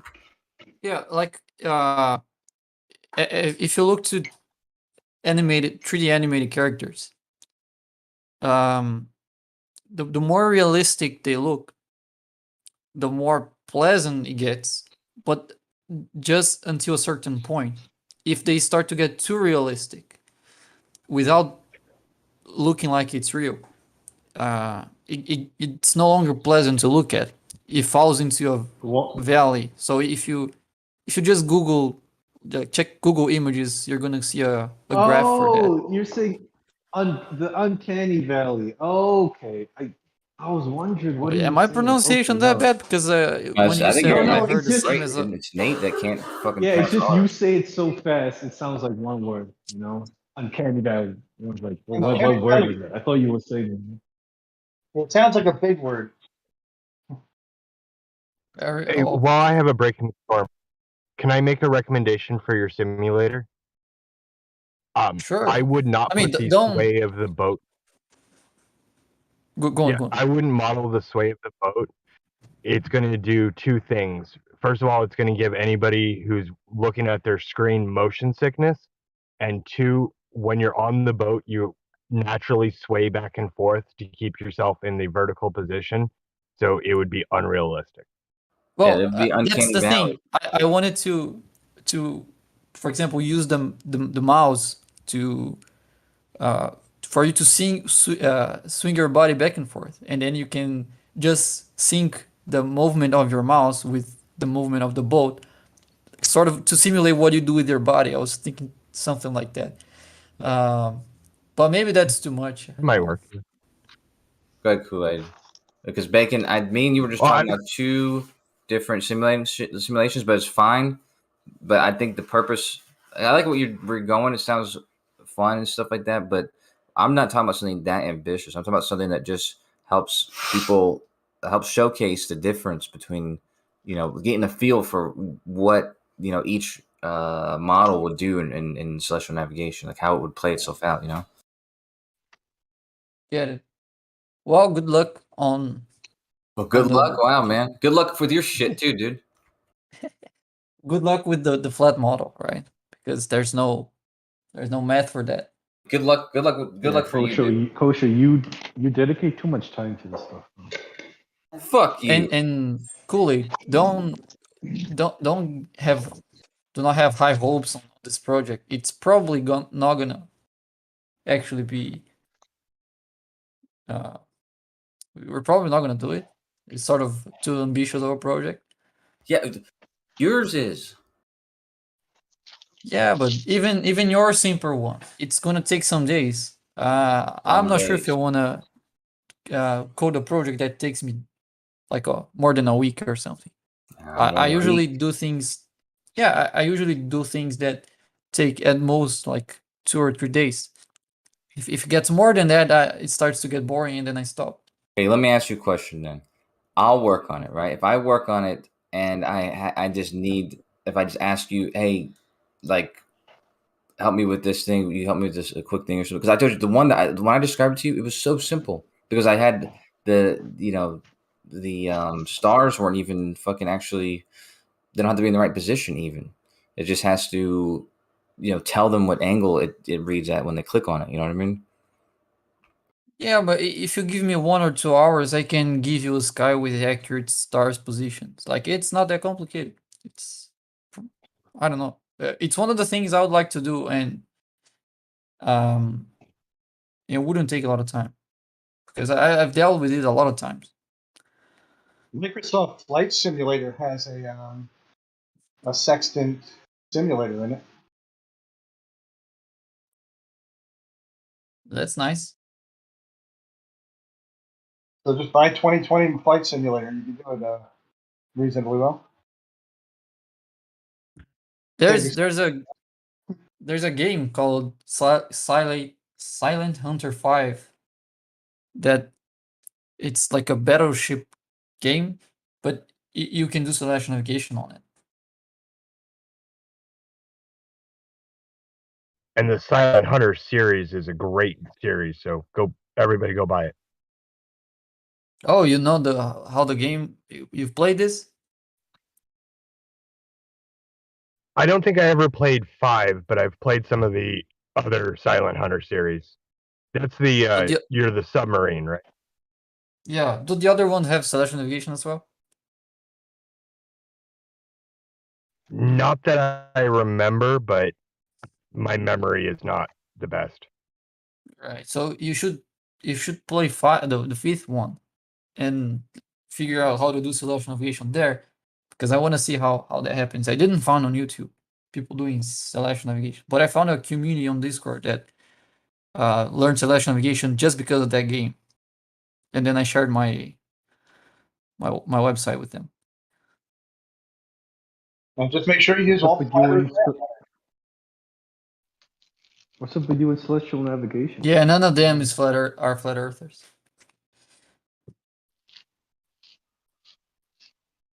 What's up that, with you in celestial Nate? navigation? Me? What's up with you in celestial navigation? Are you traveling somewhere? No, it's just a nice thing to do. It's a nice hobby. Okay. I don't take it as a hobby. I only did it like 3 times. Mm-hmm. But it's something very interesting. I mean, flat earthers brought it up as evidence for Earth being flat. Of course, that doesn't hold as soon as you actually do it, which I never see them doing. That's the killer. Yeah, I mean, why would you bring up something that you never did and then expect that to work for you? You just won't. I mean, they keep talking about flat lines, angles, and Baseline. You can't do it without a flat baseline. yeah, curved adjacent and stuff like Adjacent. that. That's it. Yeah, but no actual selection navigation, no getting angles and saying, well, those angles were probably taken in this spot on Earth. No, that I've never seen that they doing, and I look for it. I keep asking them. Apparently, it's insulting to ask them that because they always get angry when I ask.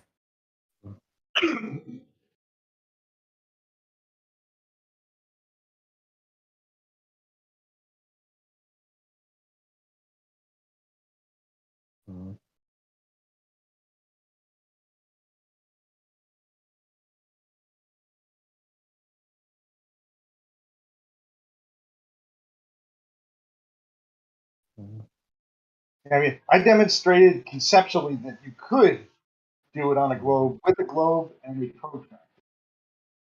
That you could what? could do the operation of finding angles on a globe, which they say you can't do. There's this argument that angles don't exist between curved lines,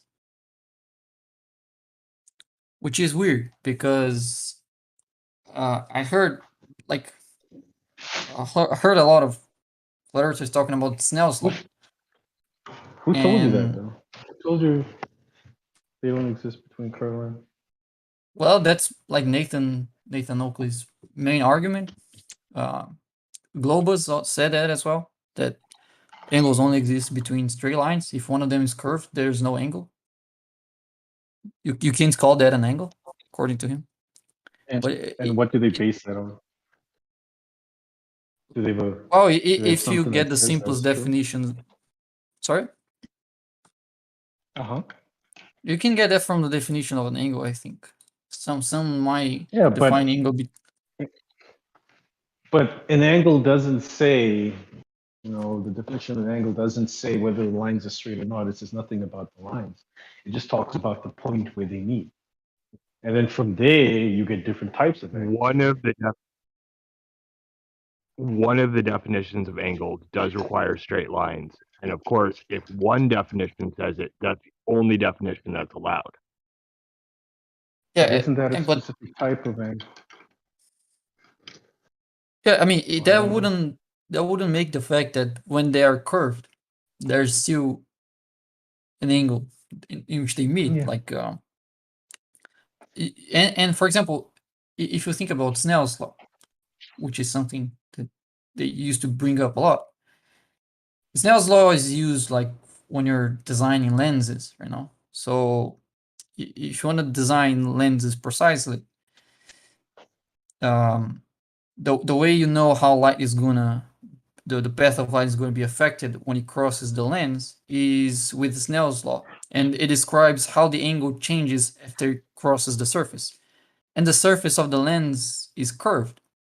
So if you wouldn't be able to handle angles with curved surfaces or curved lines, you couldn't possibly apply Snell's law to curved surfaces. You wouldn't be able to design lenses, right? But you can, they work. So I mean, all right, you might not be able to call them angles if that's how you want to define them, but it works like they're angles. So just get a different word and move on.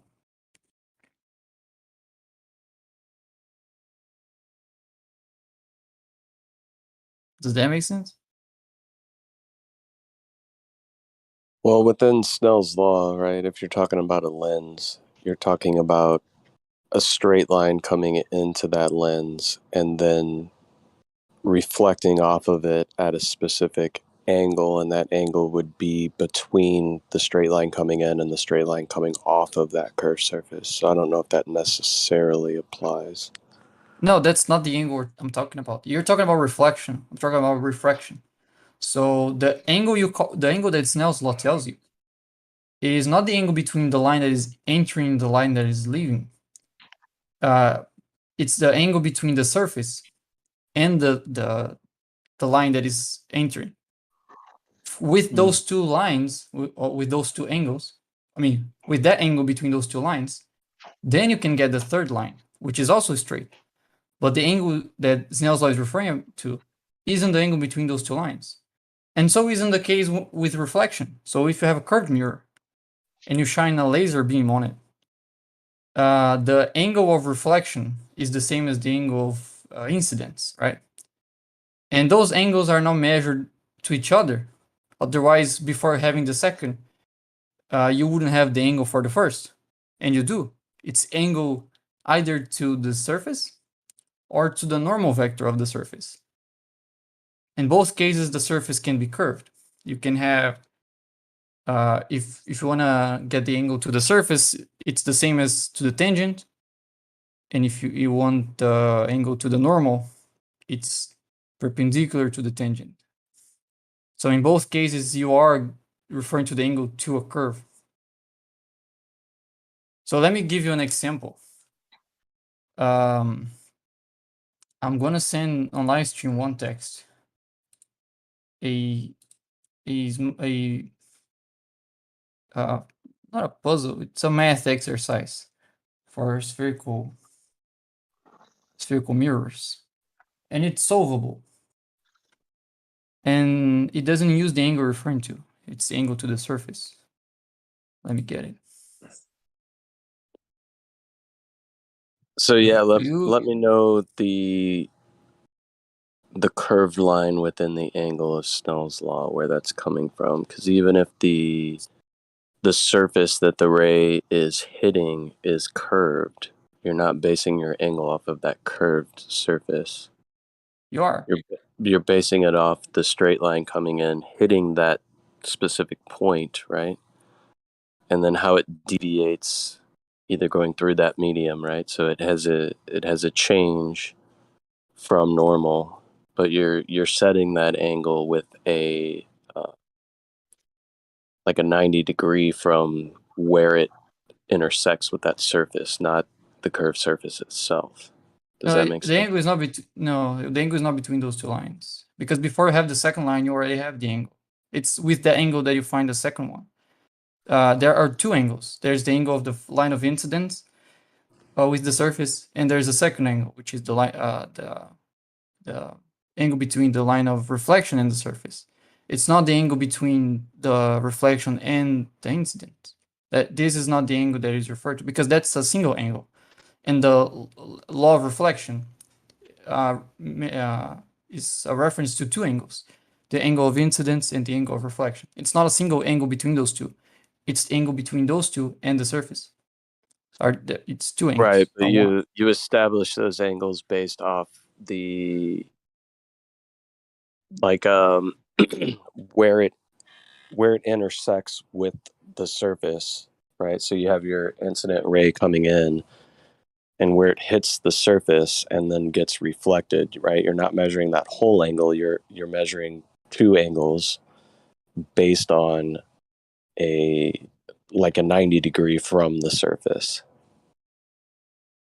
Does that make sense? But how do you have a 90 degrees from the surface if the surface is curved? That would imply you have 90 degrees to a curve, right?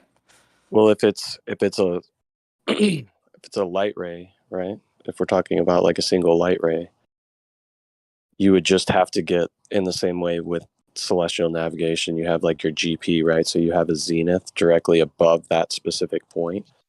Think of it the same way as if you're standing on that zenith to a star, but then you've got light that's coming from your left. It's hitting directly at your feet and then reflecting off to your right.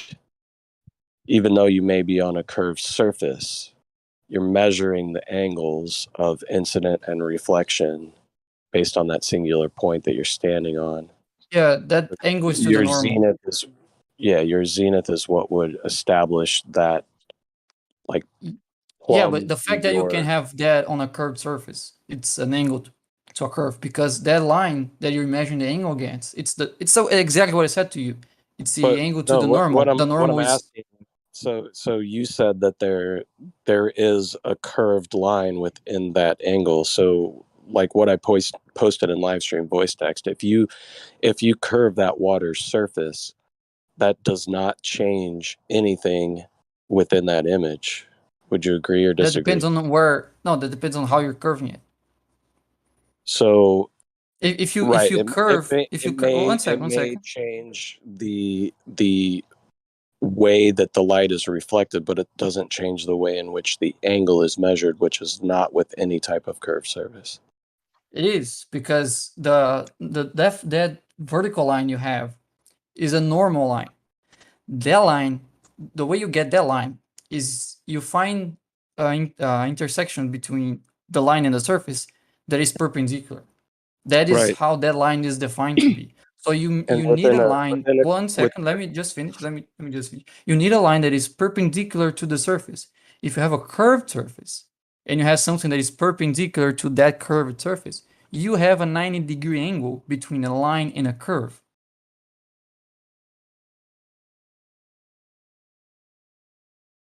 So, for example, how do you solve the thing I sent you? You don't have a 90 degree between the overall curve, right? No, The only way no, that you would it's never about the establish overall. Yeah, unlike lines, the direction of curves change, right? So an angle to so an angle is position dependent. You don't have an angle to the whole curve. You have an angle to a single point because the direction of it is always changing. Yeah, the point of intersection. Exactly. I think what you're missing in this is that when flat earthers talk about the curved baseline, they're talking about shooting an angle, right? And equating that with the GP that has a 90, meaning in order to get your angle correct, you need to kind of complete that triangle, right? So go ahead. Well, does that 90 at the GP mean anything to celestial navigation? Yeah, because you use GPs within celestial navigation. So, but you don't care anything about that 90 though. That doesn't come into play. Yeah, I mean, okay, if so, you think you so do, if we hold on, Bacon. If we completely eliminate using GPs within celestial navigation, how would you navigate? I didn't say you eliminate the GP. You need to know that point, but you don't care about its angle to the surface. But that point is established because there is a zenith angle to a specific star, right? So if you didn't have that 90 degree or that zenith angle, then it would throw off your navigation. So to say that that zenith doesn't matter, it does matter, because if it's off a degree, I didn't say the zenith doesn't matter. I said that the 90 to the surface doesn't. Okay, so if I measure a star's GP, but I measure from the surface to that star, and it's so how do we establish GPs if we don't measure them? Almanac. If you get them from the almanac.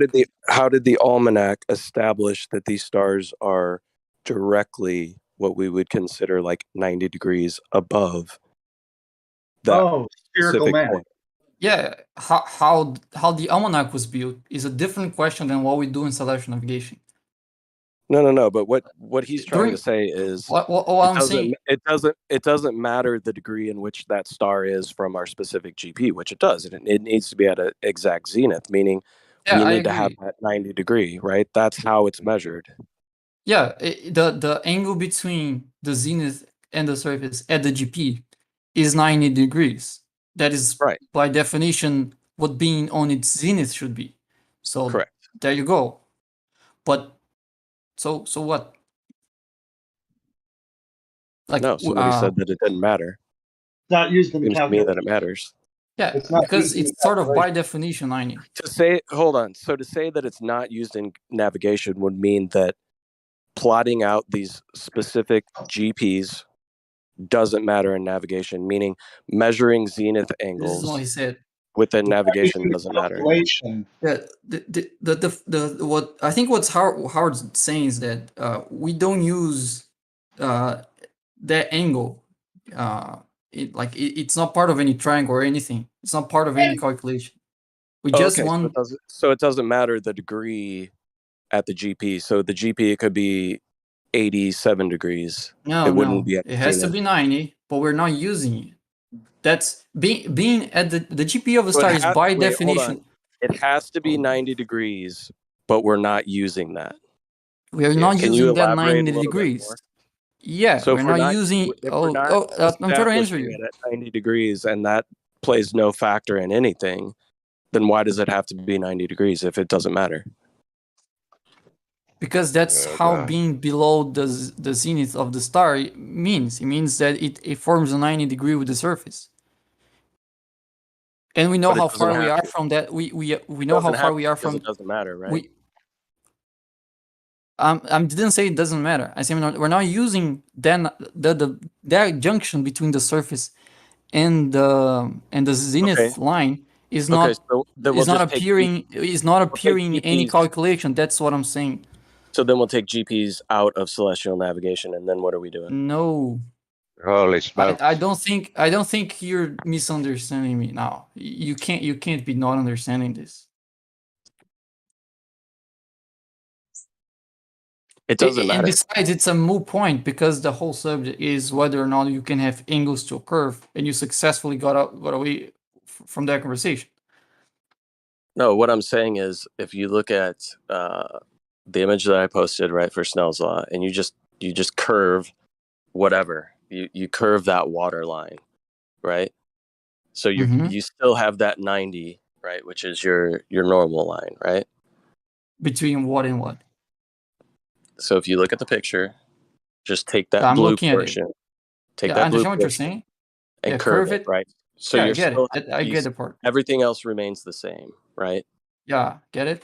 All of our angles So are the same, right? yeah, only if you curve it symmetrically, because you're gonna keep that line being the normal to the surface.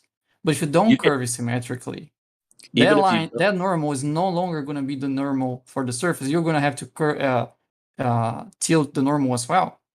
So if we take this surface as is right now, and we place multiple rays of incidence that are all coming in from the same direction, right? So if we added another ray just to the left of that incident ray, we would effectively have a whole bunch of these scenarios going across that whole entire thing, right? But if we curve that surface, we'd still have the same degrees, right, of angles off of normal. No. But our rays of incident would have to be different. If you change you can try to change the incident, the ray of incident, in such a way that preserves the other angles. So I'm not getting your point here. But that's not the point of the conversation.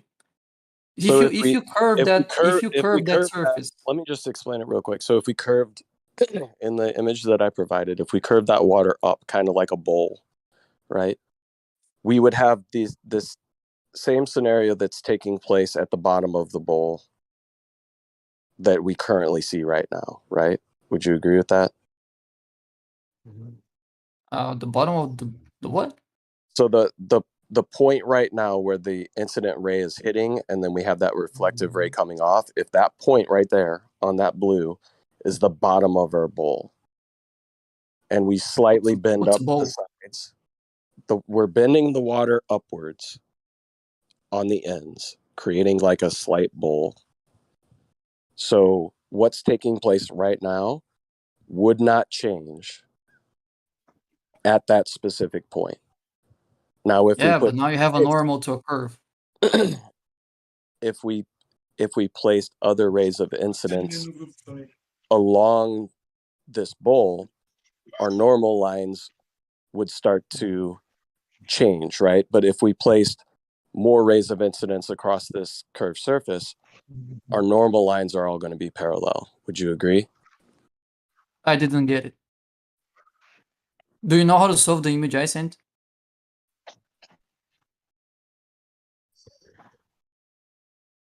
I don't even know what I'm looking at here. Yeah, you have a laser beam being shot at a spherical mirror. The radius of the mirror is 1, the distance to the y-axis is 2.5, and the height of the laser is 1.5. And the laser beam is angled down 15 degrees. And then you have theta angle, which is the angle of reflection to the horizontal line. And that's the point of this exercise, is to find theta. Right? You know how to solve that? No. Why not? It's solvable. There's an answer.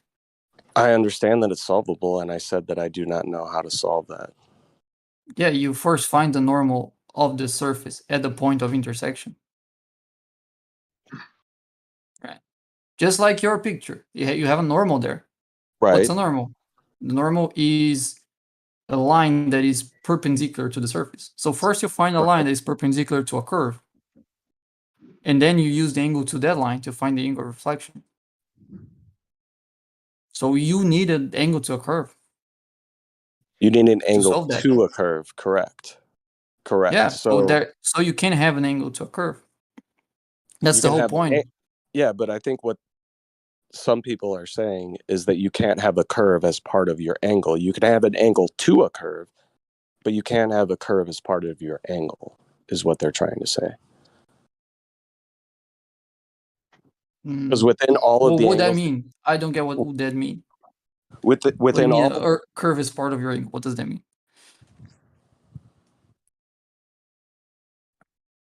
meaning that one side of your angles is a curved line. When you're measuring angles within this scenario that you just gave me, no curved surface is a portion of any angle that I'm measuring. What do you mean? I don't get what you mean. Well, Show usually me the horizon is within- horizontal. It's normally a horizontal straight line, you see. So when the rays of the sun hits the ocean, they're hitting a leveled surface. It's because we're not a ball. How do we know this? Oh my god. We are not able to measure this That's what I'm asking, Gene. Yes. Yeah.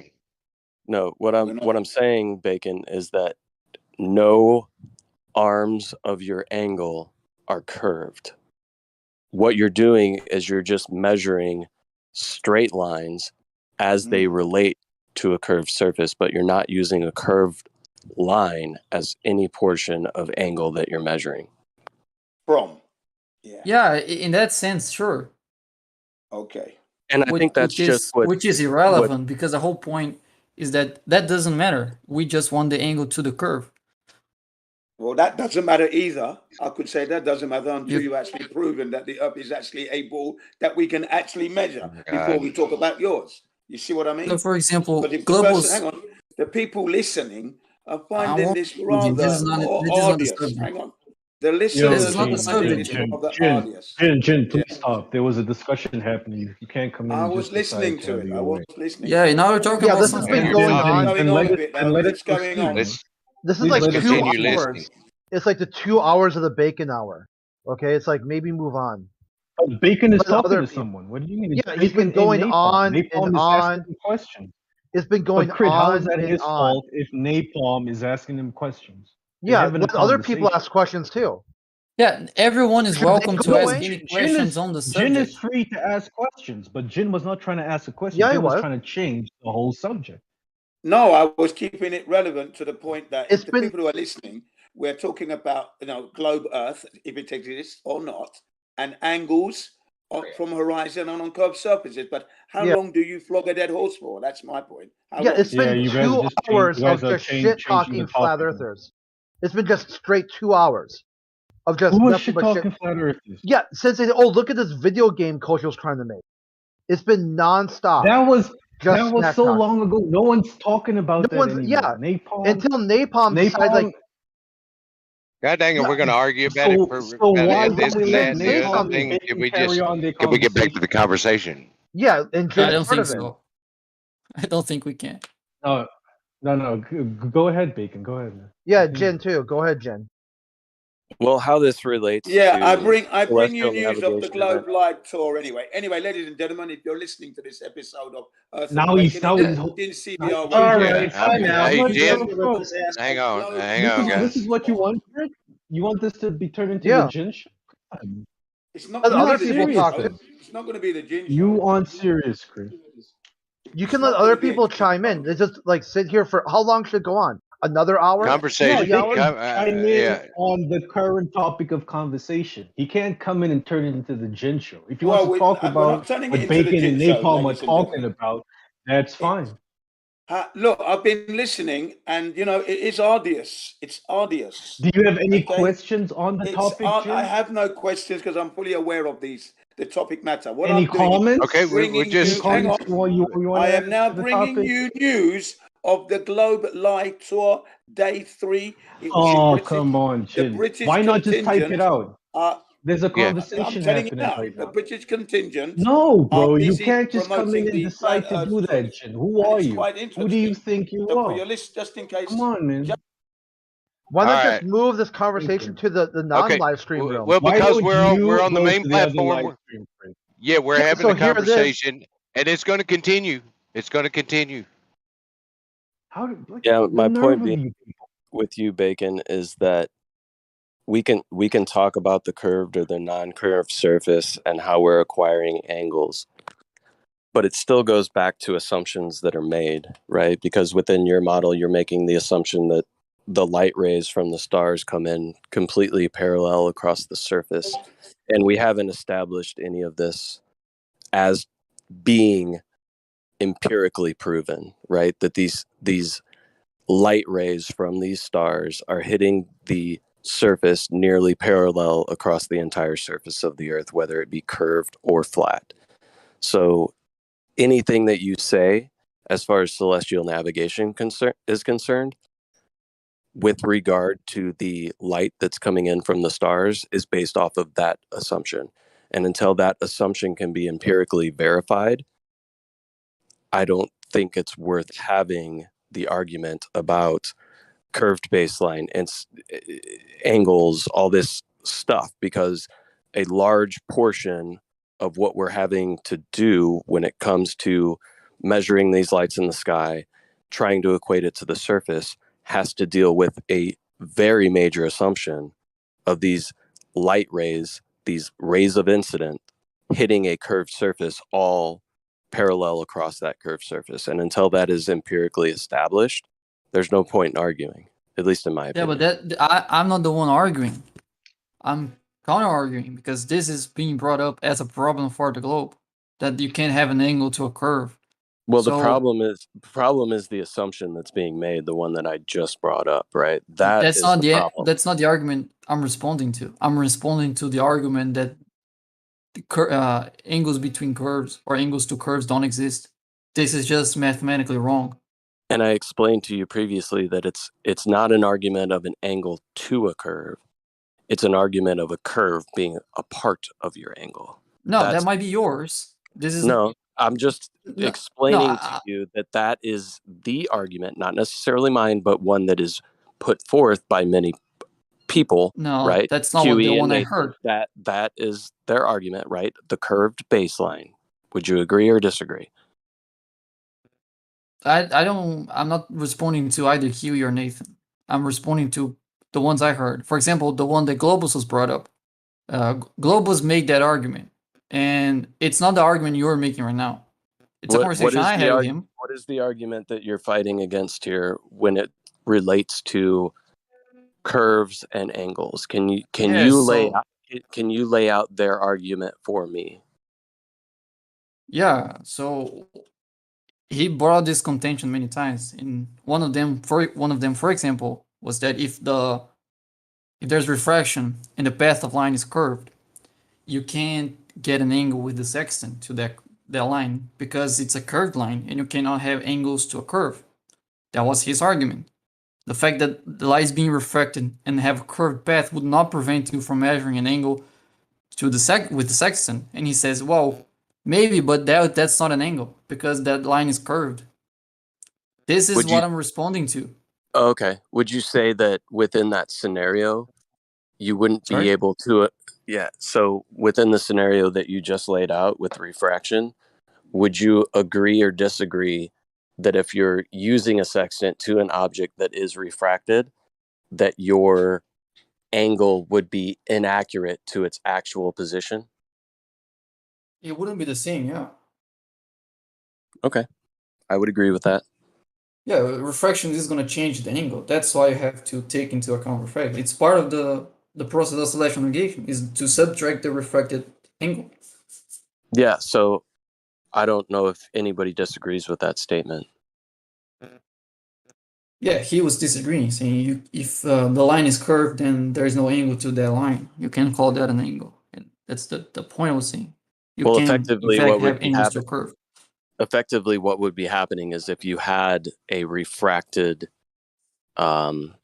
image coming to you and you're measuring directly to that, an angle to it, you wouldn't be measuring an angle to its actual position. You would be measuring an angle to its apparent position, and then you would have to make an assumption as to what deviation from its actual position would be its specific apparent position, which would be accounting for refraction.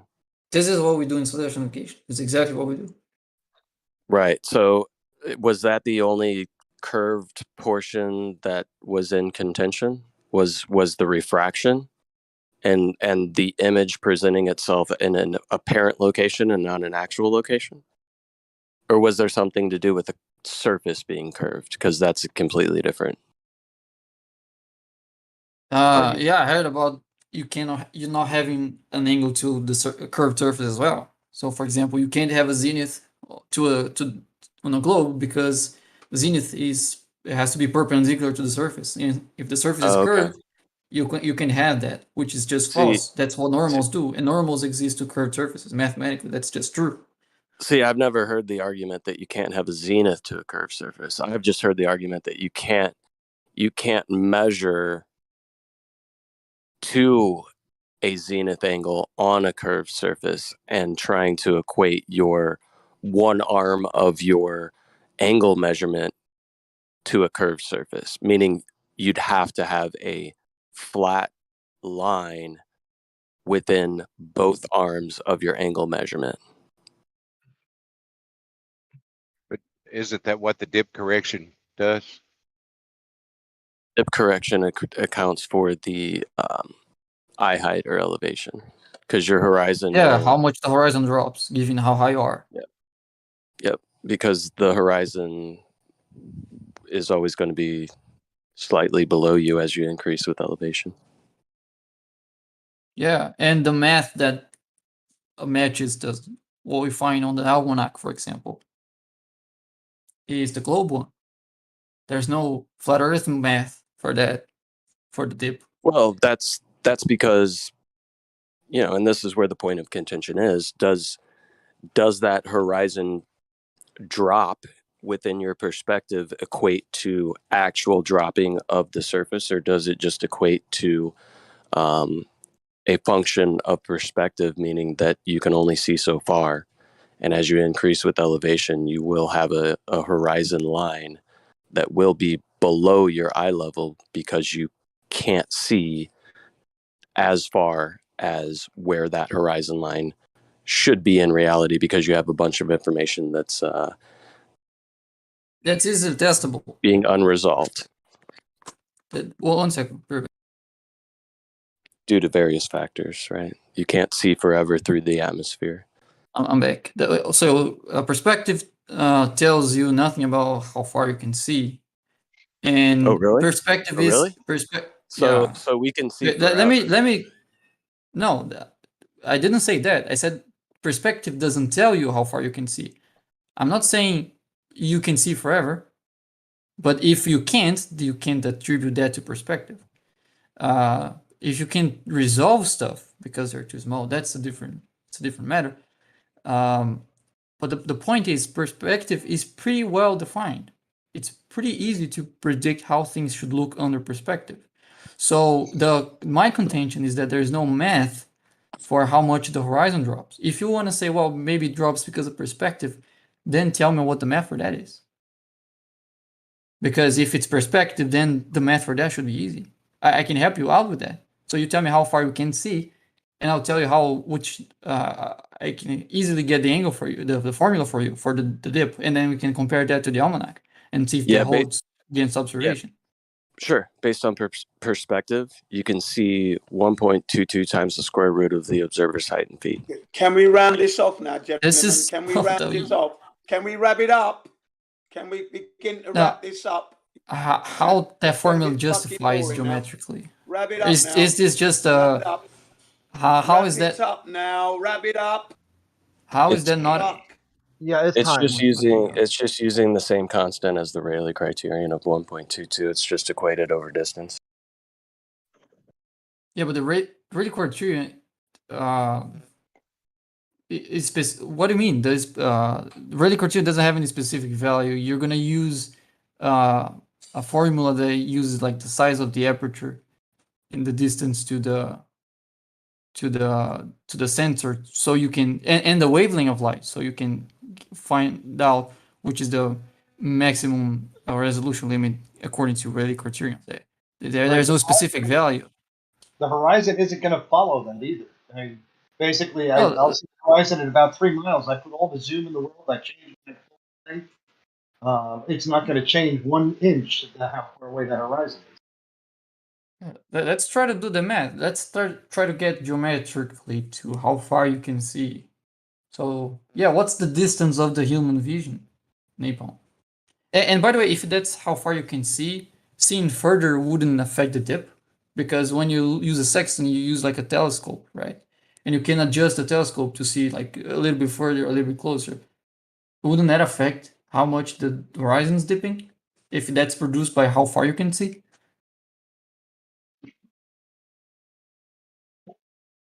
There we go, Jin. Fire away.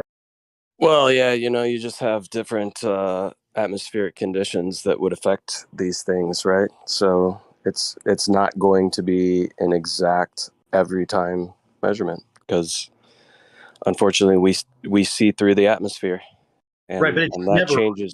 This isn't. That's not what I'm asking. Like I'm asking if the dip of the horizon is determined by how far you can see. If I use a telescope or my eye, the dip should be different, shouldn't it? Because the telescope can see further than I can. Can't it? Mainly if your excuse is Rayleigh criterion, because that is observer dependent. That depends on the aperture size, right? The telescope has a much bigger aperture size than my eye. Mm-hmm.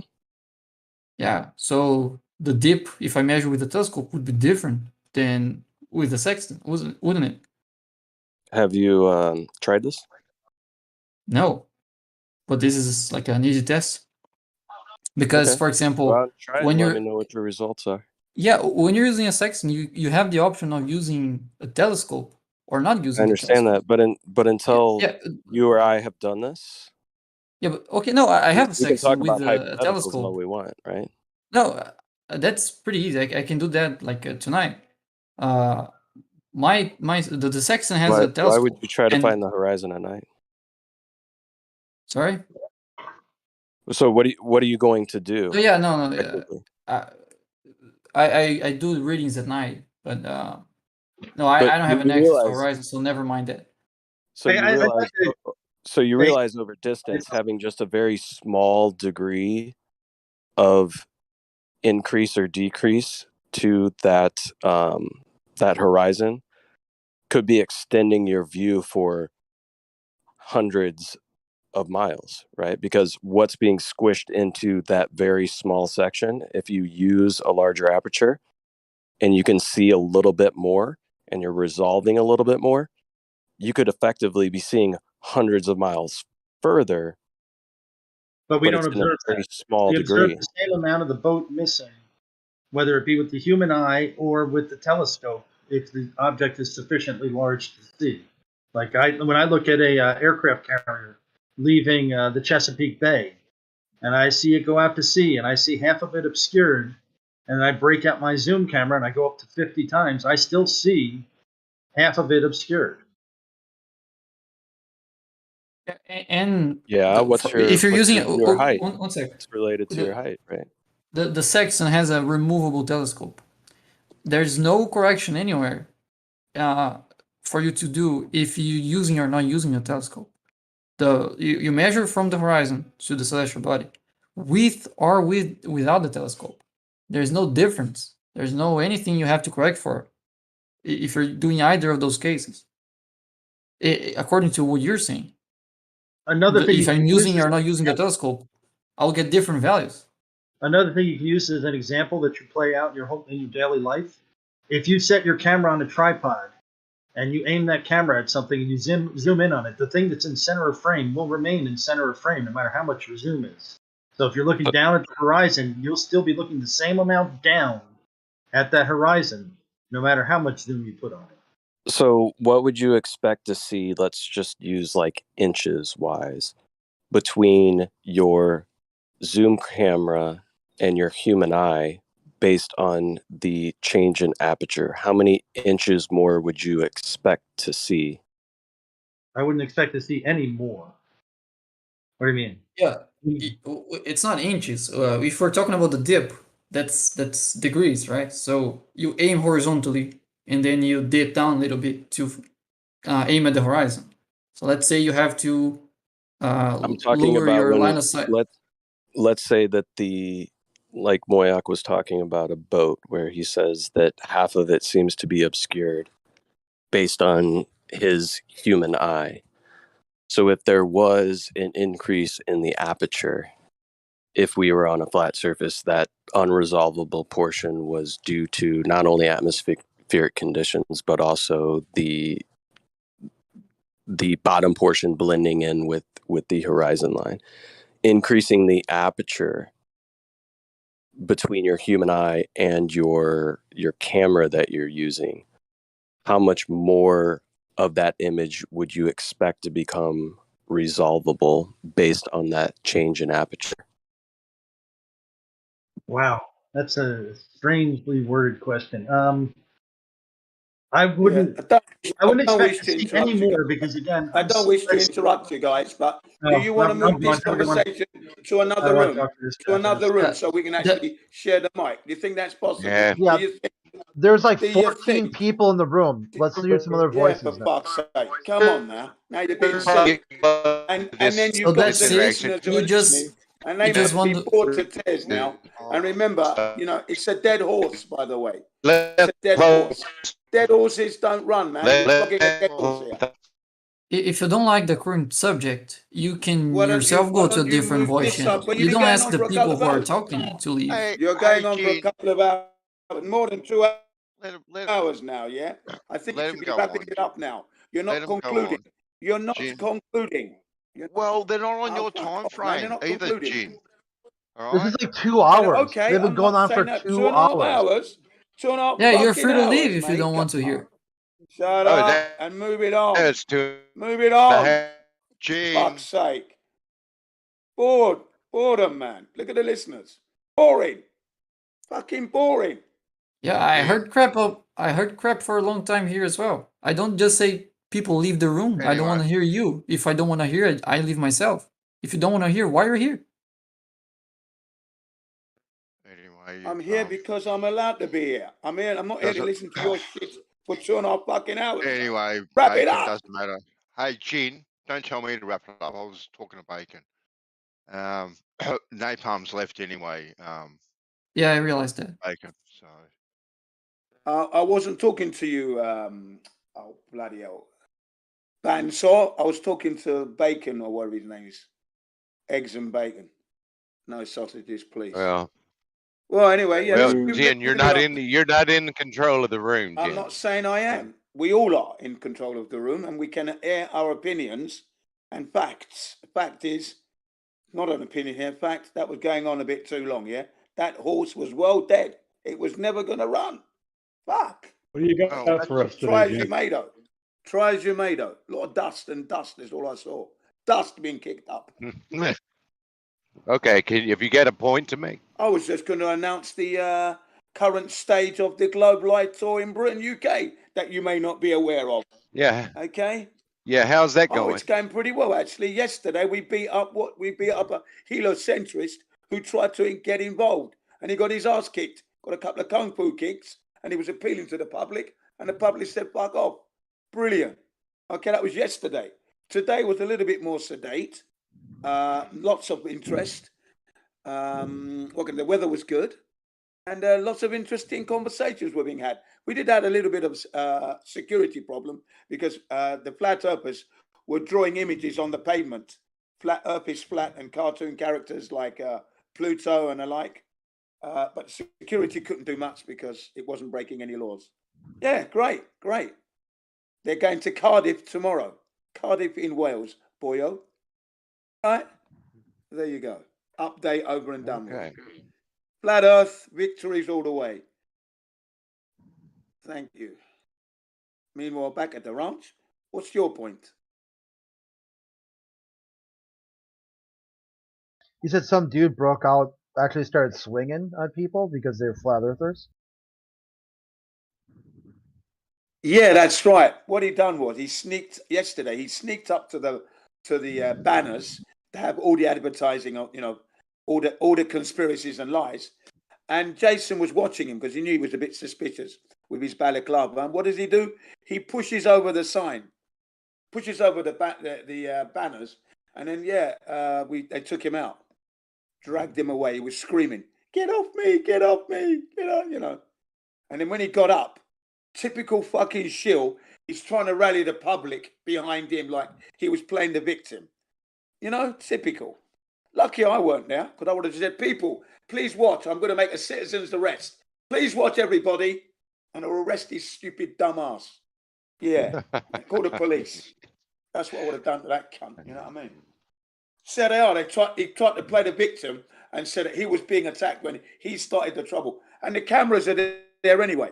There was no way he could have got away with that lie, because the cameras are all over the place now, heavily surveillanced.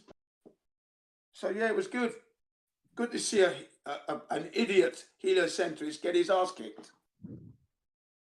for the second time. It happened before 2 years ago, or 2018 in Plymouth. Bloody nutters over there. Easily triggered. But today was a little bit more sedate. You had a couple of jobs worth security, we call them. You know, unnecessary policing. They weren't hurting anybody. Drawing little images so the kids could have a look and that, you know. Keeping it nice and fun, but the security came along. But, you know, they realised that they were being a bit overzealous, so they had to back off. That was that, you know. Flat Earth all the way, like I say. They're at Cardiff tomorrow. The tour ends 22nd of this month. And then they're planning next year already. They're going to be doing it again next year. That's what's up, man. I was planning on asking Jenny Rose to join me on that tour. Oh, that would be good for you, wouldn't it? It'd be great for me, yeah. I'm ready to make some kids and, yeah. Just make sure you have your reinforced zipper trousers, because your erection might come through there. So you want to be careful, yeah? Well, that's the idea. But anyways, Jen, how you doing, brother? I'm doing very well, as you well know. How are you doing? Have you reported in yet? Yeah, something like that. Have you reported in on your microphone pen? Yeah, Jin CBL one's in the house. I'll be keeping an eye on him. Yeah, okay. Yeah, well, they knew you were here since you woke up, man. Yeah. But yeah, you know. Jin, do you have a cell phone? Me? No, the other Jin. Yes, the other guy did have some. I don't know if he had a cell phone. Yes, you. Do you have a cell phone? Yeah, I do. Yeah. Yeah, then they know where you are all the time. Oh yeah, I'm not worried. I'm not worried if they know where I am. They better know where I am. Shouldn't be. Yeah, they know where you are for your own safety. You know, you shouldn't be worried. I'm not worried at all, mate. That's the last thing I'm worried about, is where the government thinks it's for all of our safety. Where am I? That they know where. They know who I am. They know if they're going to come for me. Don't come close. You better take me up from afar. If it's close, it's not going to be nice. Do you feel that way, though? Do you even feel? If I do lose, it's not going to be a nice experience. Do you feel that because you're preaching the message you preach, that your life is at risk? No, I just believe that the system is devaluing us, and every single slave, including myself, should want to stop that with every atom that the Creator gave us to make us a human being. Okay? So I didn't know you were a slave. Well, yeah, we are. We're a slave to the system if you're paying your taxes and everything else. I mean, I try not to pay those taxes, but some of it I can't avoid. You know, only a Does that make you a criminal? Tax. No, isn't tax avoidance not paying a your crime? tax is not a criminal. Criminal is lying to the public, lying to the citizens that you're on a spinning ball, creating wars that they pay to die in. That's criminal. And then poison your own military personnel. That's treasonous. So come on. Then how come we imprison people that don't pay their taxes, but we don't imprison lives? I don't think you Well, got I mean, it right. if you're not paying your taxes, you're a lucky person. Well done, that man and woman. Wait, Jen, is it criminal if you print out barcodes off the internet for like 30-cent items and then put them on stickers and then go to the grocery store and stick them on the groceries and the items and then pay for them for much cheaper? Oh, that's very ingenious. Very ingenious. Is that criminal? Is it criminal? I mean, no, I think that's being ingenious these days. All right. Smart. I'm looking at that.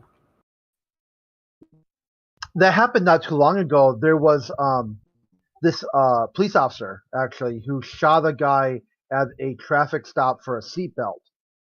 The guy said to him, North Carolina, white police officer, black motorist. He shoots the guy, shoots 5 times, hits him only once in the hip, like a nick. So just spraying bullets at a gas station. Then the guy decides at some point that he's being, the police officer, that he's being railroaded. So he steals a barcode gun from one grocery store, goes to a next grocery store, and starts just printing out barcodes for all his food. But he overdid it because he had like $200 worth of groceries for like 80 cents. Oh yeah, that's retarded, dude. Yeah, you gotta make it look realistic. Yeah, you gotta like just a little bit, right? Just round some, you don't walk up there with a 20-pound, thing of hamburger and says 5 cents on it. Well, it depends if you're doing self-checkout or not. But the smart thing to do is to not do self-checkout and go through the aisle and just talk to them the whole time, and they'll let you through. From what I hear, I don't know. Yeah, that was a bit overzealous of the police officer, though. This is why, defund the police is a good idea at this point, and then retrain their sorry asses, all of them.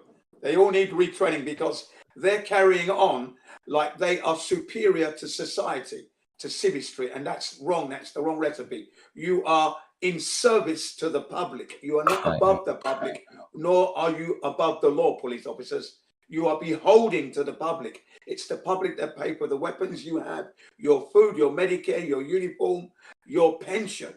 So you are owing to the public. And you did sign the contract to look after and protect the public, not harangue, bully, and harass, which is what's going on, and kill at some stages. Jin, would you take it upon yourself if you were requested? Would you retrain the new police force? Oh, most certainly, yeah, most certainly, yeah, definitely. More public interaction skills. They wouldn't even have a gun. Okay. Well, yeah, in certain countries, but yeah, I like that. Like what you said, social interaction skills. Yeah.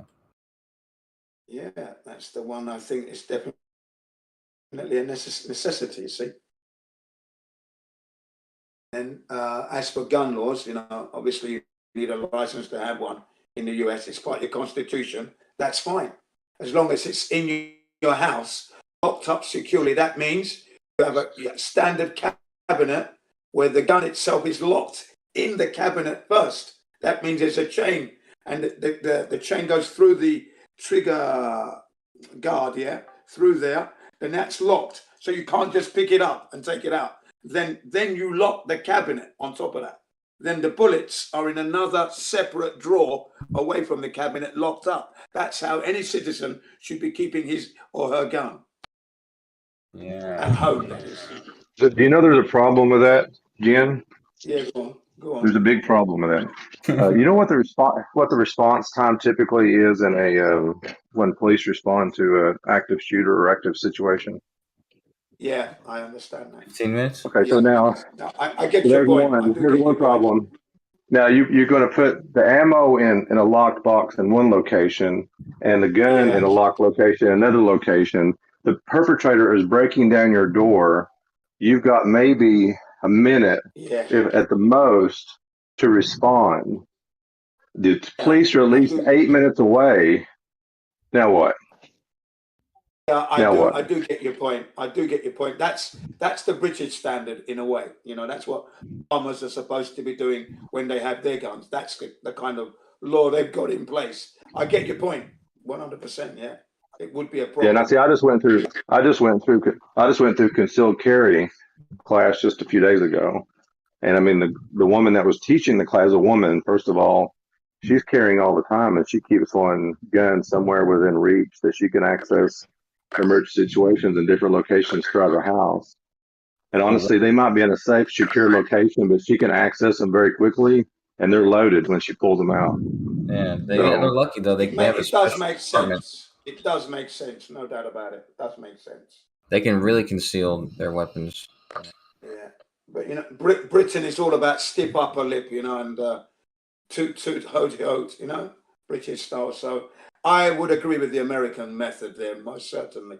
Well, no, I saw a video once from England, and I was actually I would make fun of British people for the rest of my life, you know, if I hadn't seen this video. And I probably still will, but what happened was there was a dude with a machete, a guy with a machete, and he was fucking going after people, and the cops didn't have any weapons at all, and the cops still, you know, attempted, and I think they successfully apprehended him. I was like, wow, dude. I was really impressed by that. Yeah, because the police usually the street bobbies do not carry weapons at all. At the airports, of course, they do. At the airports, obviously around Buckingham Palace and all the royal property, of course, they have weapons there. But usually on the streets, they don't have weapons. Here's another thing about the weapons. Here's the thing. You know, in the U.S., the right to bear arms is multifaceted, right? It's not just protecting from a perpetrator breaking in. Like even in the class, you can actually, I can kill another individual in a sense in defense of someone else. So if I came up on you and someone is attacking you, I can kill that person and not be liable. Yeah.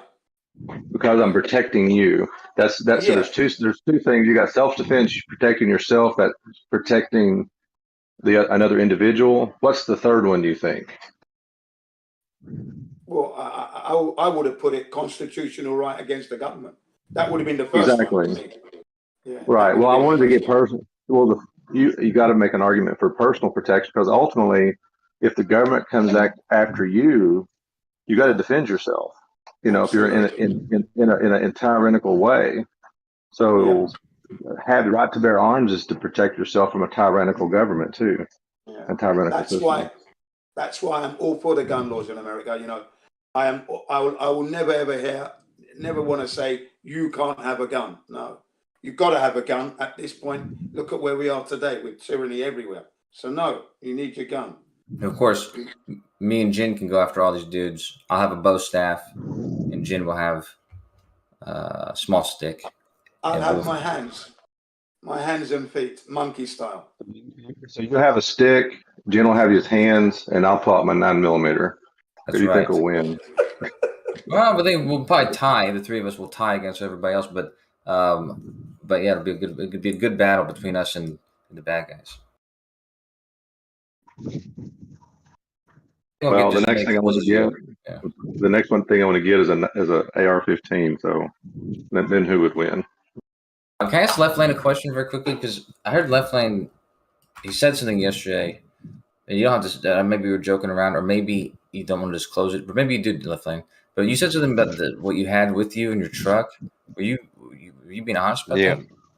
Wow, dude. Yeah, I've got a 38 on my seatbelt right here, and then I've got a 9mm that I can reach from my bed, but I can also reach for it from my seat, and then I've got an AR-15 behind my seat. What, right now? Yeah. Woohoo! Well, here's something. Why do you have that much on you? Why? Well, it's overkill. I just bought the AR, and I still haven't transitioned it to the house. And I bought it out on the road. I've got some stuff coming in. I've got a laser sight, and I've got some things I got to do to it to tune it up a little bit. Can you travel with that over state lines with the AR? The AR is unloaded, and there's no ammunition in the truck for it. Okay. And also the other thing too, if are you a trucker, Left Lane? Left Lane, are you a trucker? Yeah. Well, see, he falls under any in Tennessee. I'm in Tennessee. I'm not sure where it is in other states. Me too. His That's where I live. Yeah, I'm in Knoxville. I don't care to give it away. There's a thing called castle doctrine. If you got your concealed carry, you know about castle doctrine, which means inside your home, that is your castle. A vehicle, especially in his situation, that is also considered his castle. So if someone tries to break in, into his vehicle while he's asleep in the vehicle or whatever, if he's in the vehicle, it's his home. So he definitely has a right to defend himself in there. So he can technically have a gun and you can transport it within Tennessee in your vehicle and be fine. Okay, So yeah. you're inside the state of Yeah, Tennessee. because your vehicle would be an extension of your home. It's still, yeah, I totally understand that. Well, in case of me, I actually Yeah, have a castle, so. Yeah, I've actually been stopped with the pistol laying on the seat with no trouble. And you know, I said, "There's my pistol," and that's what you see. And I have no problem with that. And they're going about their Now, business. if that was me, I probably wouldn't have any trouble either, because they would hear the Yeah. English voice and they say, "Oh, you're from out of town?" Yeah, I'm just passing through. Yeah, Jin would not have a problem at Here's my all, gun not in the United States. yeah, here's my gun on the side there. Yeah. Any problems, officer? Well, there's one. Any problems? There's one. Okay, thank you. There's one state in Tennessee, in the U.S. that might give you some issues, and that's New Jersey. I think everybody knows it though. New Jersey, Illinois. I think a few other states, but yeah, New Jersey's pretty bad. They got the least amount of cops per capita, I think, in the country.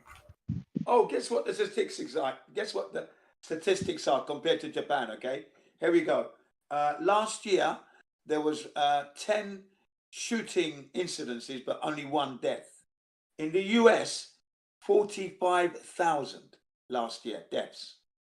45,000. Oh, right. Then gun per 100 people. Guns per 100 people. In Japan, 100 people there, 0.3 something. So basically no guns.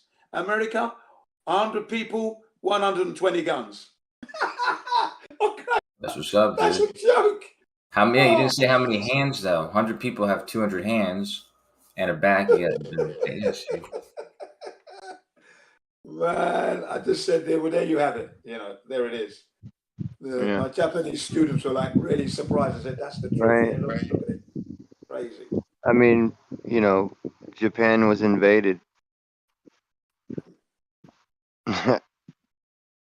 Well, yeah, you could say that. Yeah, in the end, but they were sleeping and living underground, weren't they? They did took a lot of your men out. I think there's a difference in culture. I mean, like in the U.S., you have a cross section of cultures, you know, and beliefs and systems of understanding and thinking. And in Japan, and even probably in the UK at some level, there's more unified in belief or unified in culture. Yeah. So I think there's an aspect to that, because I mean, and obviously in the U.S. there's a lot more probably issue. I mean, I think some of our underlying problems in the U.S. create, you know, the gun violence. Suicide is probably one of the things we learned in class. The highest thing in handgun deaths is suicide. That's the highest thing. So it's so that tells you something. That tells you something. So it's not me going out like I'm a law-abiding citizen. If I carry my gun, I could probably, and my brother, or actually my cousin, he owns a mechanic shop, and you go into his shop and he's got his gun on his side. And he was in the military. How many people has he probably done and even pulled that out on? You know, probably never. But it's the fact that why are people committing suicide? Why are people going in and shooting up schools? You know, you focus on the gun. It's not the gun. There's something else going on. The gun is the symptom, or the violence is the symptom. Why is it going there? And I think the root of it is we dealing with that is a more critical issue than taking away all the guns, because I don't think it's, you know, you enforce gun laws, somebody like me or my cousin, you're actually hurting them, not the person that's actually going to commit the crime. Because a criminal is not going to. Go ahead. I said a criminal's not going to obey the law anyway. You'll get a gun illegally. That's right. That's right. So yeah.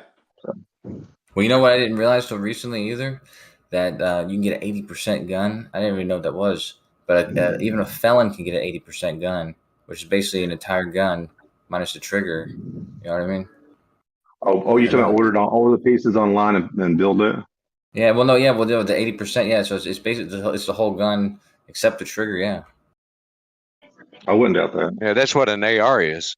An AR is an upper and a lower, and the lower part is the part that's the part that's got the serial number on it. Oh, of course. And it's basically the trigger. Now, you can buy the rest without. Did you guys hear about Shinzo Abe? Did you hear about Shinzo Abe being assassinated on the campaign trail? Yeah, I heard about that. Did you understand homemade. why? Did you understand the reason for his assassination? Because he dishonored some other people or something. Well, it could have been that. But did you hear anything? Any of you guys? I heard about it. I don't know the reason. Okay. Now, Shinzo Abe is Japan's longest serving prime minister. He done 2 terms with a gap in the middle between 2 terms. A couple of years went by and he was reinstated. But anyway, he's been involved in some scandals of late, like during the pandemic, where shops were asked to close early. He was found at bars and restaurants, you know, using the taxpayers' money, eating out when everyone else was at home and other businesses are closed. So that didn't look well for him anyway. Then he belongs to this cult religion from Korea, the Reassurance Church or Revelance Church or something. Can't quite remember the name now. Okay, it's been around a long time, and they arrange mass weddings and that. Okay, mad cult. But Abe's a member of this. Now the assassin's mother is also a member of this cult, and she gave away all her money to this cult, leaving the family bankrupt. And the young man at 41, he was, well, we can say he was young. He looks younger than that. He's unemployed, you see. So the family came under financial pressure, and he wanted to kill the head of this cult, but he couldn't. So he decided on Abe instead.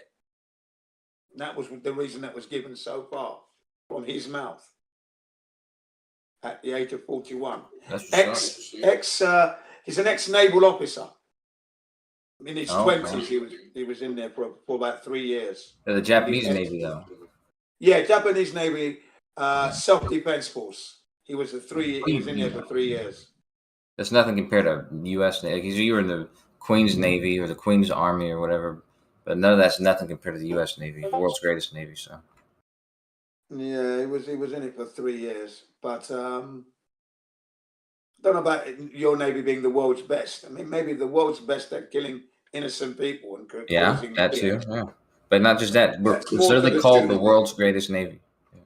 The world's greatest fucking mayhem is what your country has been. Your prison state has been doing. Let's get it correct here. There hasn't been any honourable war that you can talk about except for the Civil War, perhaps. Other than that, it's all been part of the plan that the powers that shouldn't be have been doing and duping the poor soldier and airman and a marine and sailor. But anyway, so he was part of that for 3 years. Vietnam War is financial. Pretty honorable. He was very upset with his mother and that cult. Stupid man, though, you know. And he got shot in the head? No, he's still alive.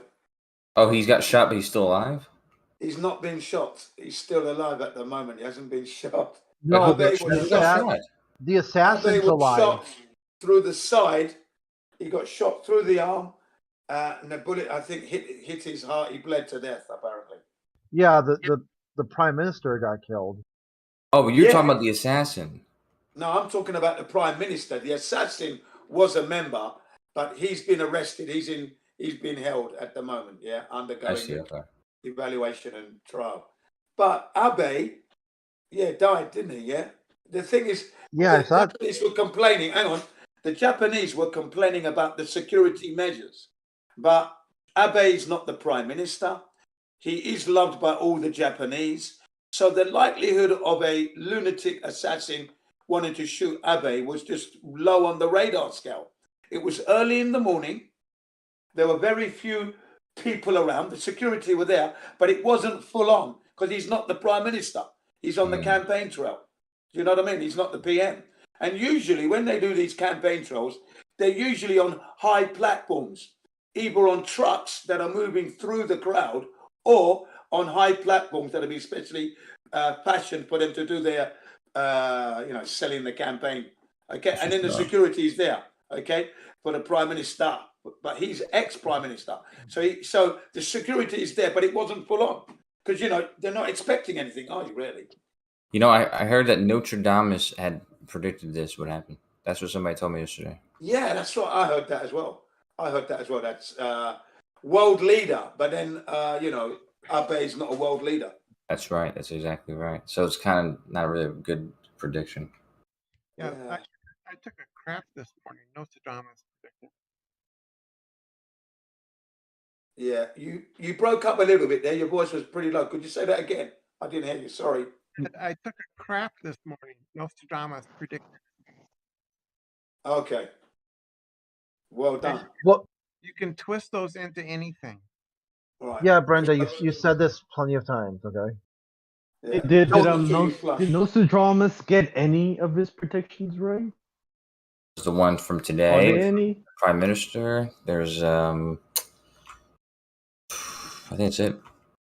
What I think is interesting about really? this is He's not got a single one right. the gun was it was homemade. Yeah, homemade. Could only fire 2 bullets, and that was the end. You can't reload it. Yeah, he used like pipe with like a piece of wood. Yeah. Oh yeah, he made it. That's right. Yeah.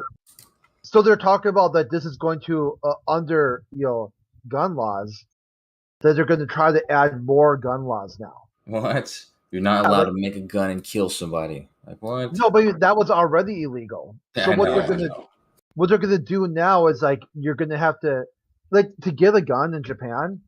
It's crazy. I mean, it takes about 6 years just to get it, and you'll probably only end up with like some sort of hunting rifle. Yeah, it doesn't take as long as 6 years. I've heard you can get it in like 3 to 6 months, and you go through psychological evaluation. Mentally, you need to explain why you need a gun. You're then going to be tested in using the gun you want. You're going to have to pass a test to be able to use this gun coherently, properly, proficiently. And then you got to take a paper test, and then there's lots of fucking red tape before you can get that gun. Yeah, now they're talking about adding on an interview of your coworkers, friends, and family. Oh, okay, yeah. Because apparently this guy had some red flags that other people were aware of, but they didn't report. Ah, I see.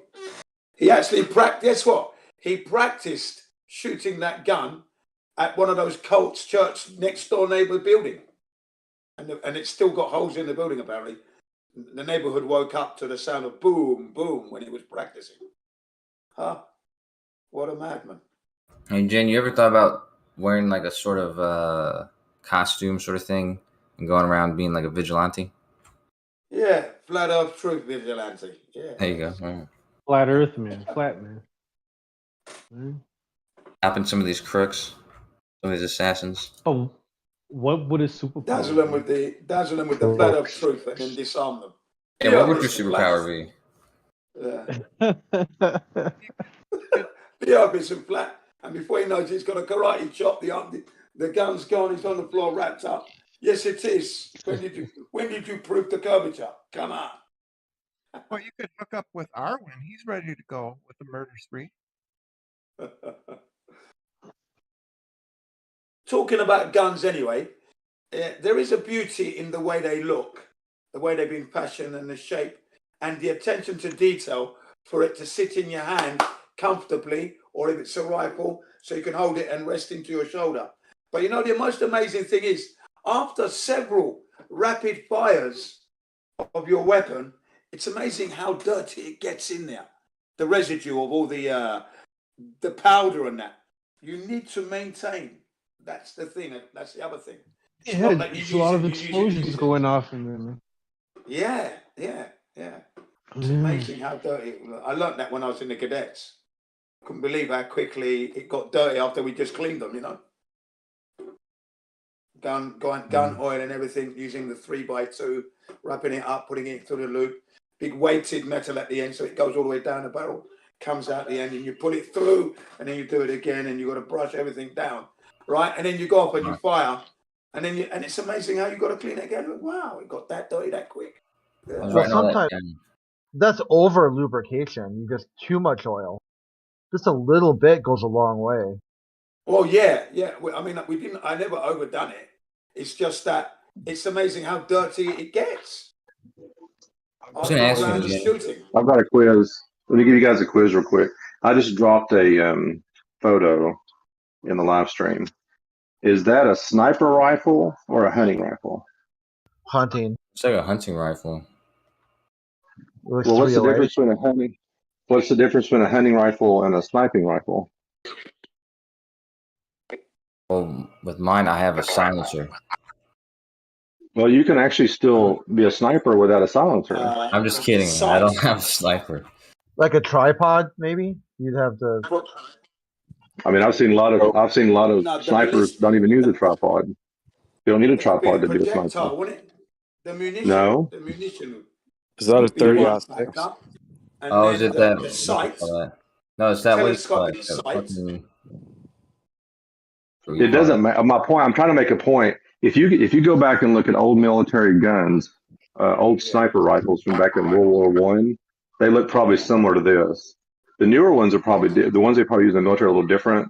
But the point is, if you start making the argument about a military grade weapon, if I'm a hunter and I'm a good shot and I could take out a target at several hundred yards with this, what's the difference between that and a sniper? Nothing.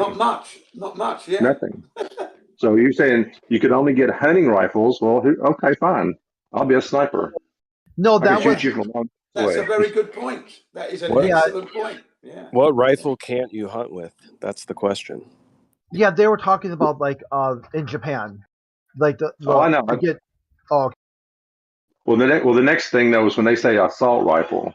When they use the word assault rifle, if you look at an old carbine, like back when they used in World War I, World War II, they may have had 5 to 10 shots in it, but that was a military grade weapon. But if you look at it compared to what they would show, as we were talking earlier about AR-15, the AR-15 looks more military. But if you go back and look at the old military grade weapons, guns, they didn't even look like the AR-15, but they were military. So this argument for assault rifle is just like the argument for hunting or sniper rifle. It's a moot point. It's just I can use any gun I want. I mean, technically a 9mm Glock is used by the military, but so does police officers, and so do people using it for personal use. A gun's a gun. A gun kills. That's just design. It's designed to kill. So whether it's an assault weapon, whether it's it's the user that's using the gun that's the killer, really, not really the gun as such. Well, this is where it comes down to definitions, right? And properly defining things. And there is no real distinction or definition for what they consider an assault rifle. Yeah. That's my ultimate point. That's my point. You can't give one. And high capacity, I'd rather have 15, 20 rounds when I'm trying to take down a bear than 10 rounds or 5 rounds. You know what I mean? If I'm out hunting. It's It's just an aggressive word that is placed in front of the term rifle in order to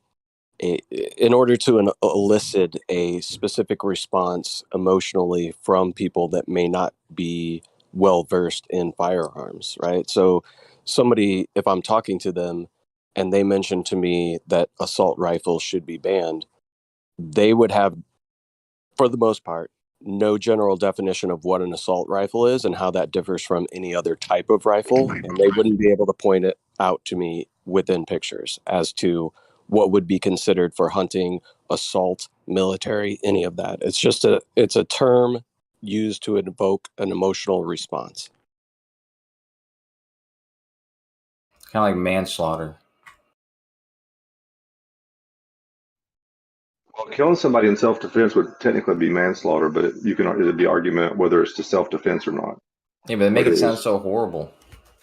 Oh, I know. Well, manslaughter is if your action killed somebody, but you didn't intend to. Like, Right. That's what I was saying about self-defense. Well, technically, that's why I say self-defense is technically manslaughter. Because it's not. Go ahead. It can drop. Well, it drops the case. The self-defense would turn a murder into manslaughter. So you could still get convicted, but you'd have a mitigating circumstance that you didn't intend to kill them. Your intention was to stop them from hurting you. In some states. But you know, Yeah. what if you accidentally go on a fucking killing spree and you slaughter a man, you get murder. But if you accidentally kill somebody in a car accident, you get manslaughter. Seems kind of backwards. Yeah, because you didn't go into the vehicle to kill somebody. It wasn't like your intention, unless it was like some sort of run over a parade or something like that. That's why it's been really difficult to get these people who are like always driving drunk. They'd be like, hey, at some point, like.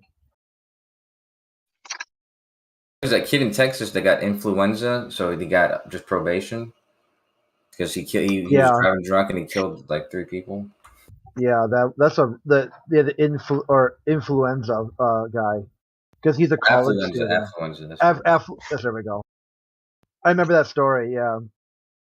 So drawing back to the distinction that politicians try to make with guns, right, and coining the term assault rifle and things like that, you can have like an AR-10 with a caliber of like a .308, and you can place that gun next to another .308 that has the ability to accept the same kind of magazines and have it in like a wood stock, as opposed to a look that is similar to an AR-15, which is what the AR-10 would look like.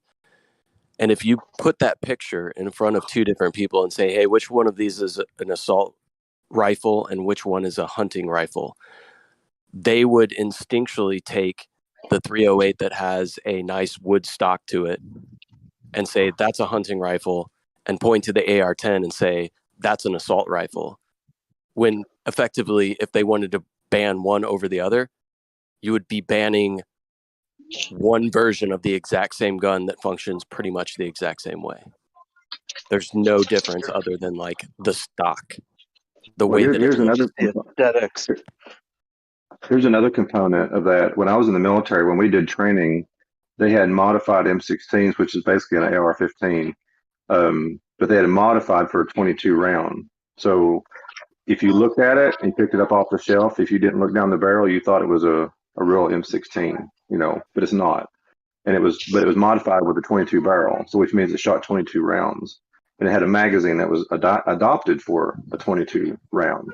So you can't even use the look of a gun to determine which has a 308 has more bigger bullet, probably will cause more damage than a 22. So where are you going to draw the line there either? Look can't even be determined by what the destructive power of the weapon can be. Exactly. You could take a Ruger 1022 and modify it to look almost exactly like an AR-15, right? Mm-hmm. You do it with a 9mm handgun. And you could take and you could take a normal like wood stock Ruger 1022, and somebody's going to look at those 2 guns and say this one needs to be banned, that one's fine for hunting, when they're the exact same freaking gun. It's just the accessories that it has on it, right? It's ludicrous, the terminology that they try to place when they're saying something like an assault rifle. Well, even in that, a 22, I could kill somebody with a 22. 100%. Or I can kill him with a 9mm. Or I can kill him with a 308 or whatever. I mean, or 38. I mean, you can kill him with anything. You can be a sniper with a 22. If you hit him in the right spot, he's going to die. So anyway, 22 is a funny caliber. I know. I mean, up close, like within like 20 feet, they're really bad. Like they're deadly. But I mean, once you start getting any kind of like over 100 yards, they just lose so much velocity. But 100 yards is a pretty long shot when you're talking about any incidents that they would put on the media that take place when it involves shootings. It's very rare that you have incidents that are over 100 yards. I don't even know if like the Kent State shootings would be considered over 100 yards. I'm not sure, the exact scenario there, what happened at Kent State back in the day, but they were right up close to them. Most shootings were not 100 yards away. They're within probably 30 or 40 feet. classrooms or even theaters where a lot of things happen. Yeah, There's not a lot of most across caliber the street. most calibers of guns are going to be deadly at that distance, no matter what. Oh yeah, for sure. The only thing is, like with the 22, like literally, if you wear a thick enough coat, like you might, there's a chance it might not penetrate you. Like they're funny bullets. They're great for home defense. A lot of people don't like them, but I mean, the thing is, if you shoot somebody in your house and you miss, that 22 is not going to go all the way through your house and kill somebody next door. I mean, even a 223 or a 5.56 NATO round, they do weird things, man. I mean, they're the same diameter. Like the tip of a 5.56 is that it's just as thick as a 22. Yeah, especially because mine, the one I have is a 7.62 by 39, and my buddy and everyone else all has 5.56 or 2.23. And it's funny when you put them side by side, like the difference in the actual size. They have about the same amount of gunpowder behind the cartridge, but the projectile itself is so small, which is actually the fact that it is really small. They're better at longer, like they don't drop as fast. So like up close, like they're not as deadly. I mean, they're both deadly, obviously. They're high-powered rifles, but high-powered rifles. I hate saying that, but it's true. I mean, it sounds like such a buzz term, but it's just Well, it would weird be how high-powered round. The rifle isn't necessarily contributing with the high-powered exception rifle of round. barrel You're length. right. Yeah. I mean, shit, dude. Like, I often wonder, like, what if you like had a vice, like, put a bullet in a vice and smacked it with a hammer? I mean, it's still gonna, it's not gonna go anywhere because it doesn't have a barrel aiming it. But man, I lost track. I'm sorry. Damn it. Never mind. I'm just gonna be quiet.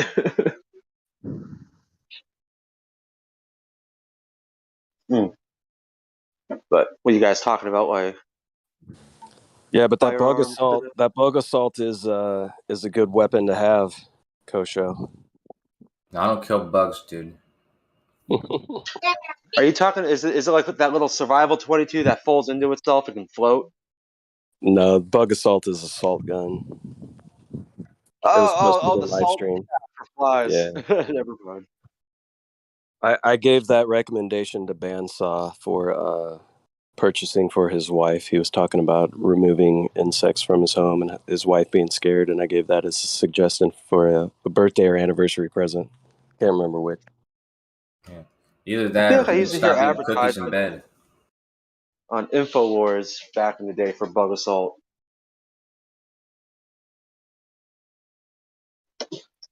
Yeah, I picked one of those up at Bass Pro Shops here in the U.S. and I was driving home and my wife called me, and I told her I told her I picked up a new gun because Bass Pro sells guns.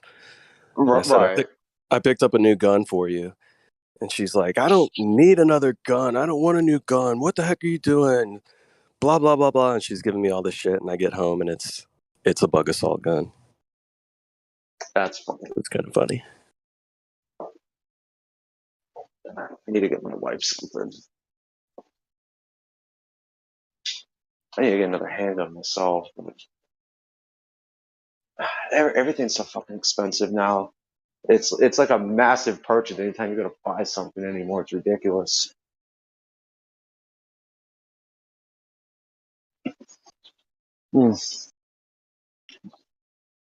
They passed some kind of new gun law apparently. I don't know what it is.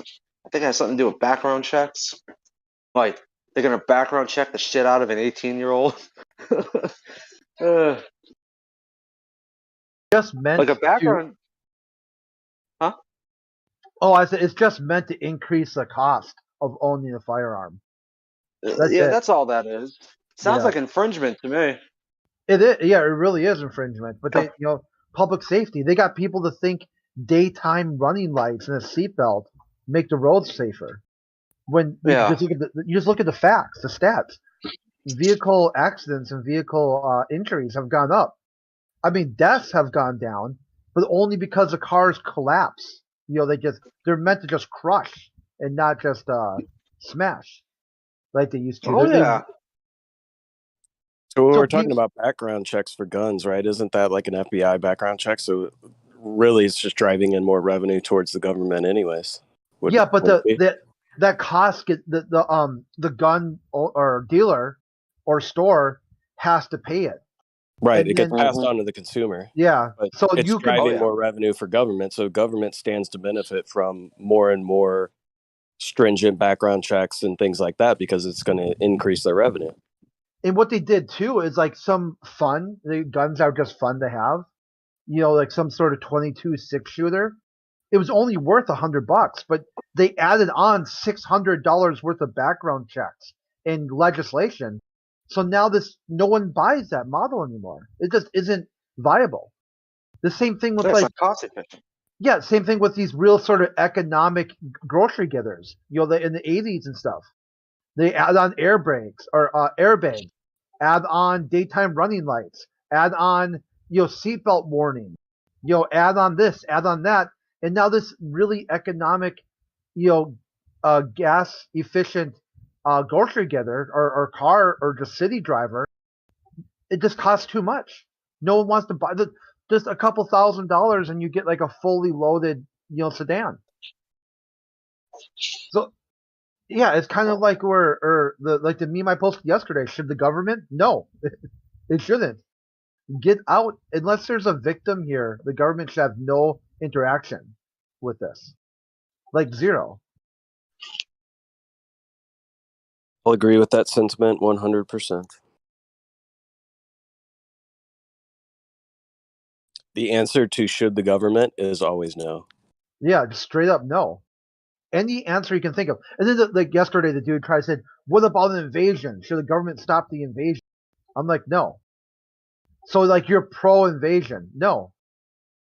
Because if you just replace one government with a different government, you didn't solve the problem. They're still government. So no government. That is a good use of the government though, right? To get what? So replace one government with another government? Somehow you got an invasion. Yeah. That's why the Constitution, when it comes to the Second Amendment, it says, and a well-regulated militia. Boom. There you go. Well-regulated militia. People coming together voluntarily to ensure that they can stave off invasion. No government needed. Done. Yeah, what is a militia, right? Who's in a militia? A good militia maybe will assist the military, but a good military, definitely is. I mean, I would definitely be okay with that if we were getting invaded. Think of it in terms of like Vietnam and how long that war was drawn out, right? And really what was taking place is the average rice farmer and townsperson was just protecting their own turf with firearms. And there was some assistance from a larger military, but the reason that we were there so long and became so defeated within that war wasn't because of the military might of Vietnam. It was because I think the term that they used was there was a barrel behind every blade of grass. Oh, yeah. I'm not having. I mean, I'm not advocating for a well-armed militia, but I would welcome a well-armed military as well. We do have a well-armed military, I would say quite the opposite. Like disband the federal military.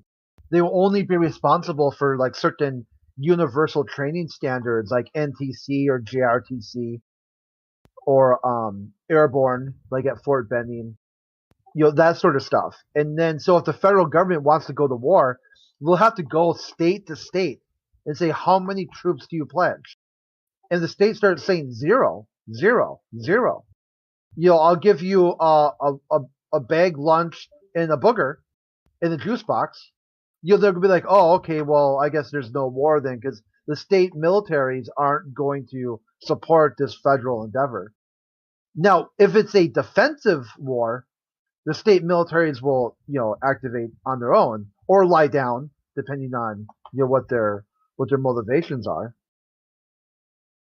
And that's how you fix it. You don't need this, million man standing army at all these installations spread across the world.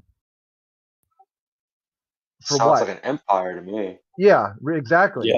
Yep. And think of the monetary suck that has on the population as well. The amount of funding that is funneled from the average person to support this constant standing army that is sitting there with either nothing to do or trying to find something to do in order to Busy work. justify themselves.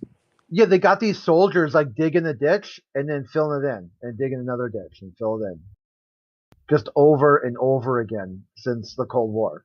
Or they're looking for conflict to continually justify the necessity for them, right? Yeah, or So peacekeeping operations or stuff like that. You know, like It's all a scam. I mean, shit. Just since February, we've given Ukraine like $58 billion. And you stop and think. I know it sounds stupid because like 58 billion. Like if that was like if we actually took $58 billion in cash or whatever and just turned it inward, there wouldn't be any more homeless people ever anywhere. And we just literally just dumped it into Ukraine. Just here, burn this. Like we don't need it. So I somewhat agree with that statement, but I don't think it's as easy of an equation as that, right? To solve those problems. No. But Sure, yeah, no, but you just kick it back to the taxpayer. You don't even need the government. Just say, hey, all this money spent on defense or whatever, yeah, here it's back. You own it again, which is really nothing to begin with because it's all deficit spending anyway.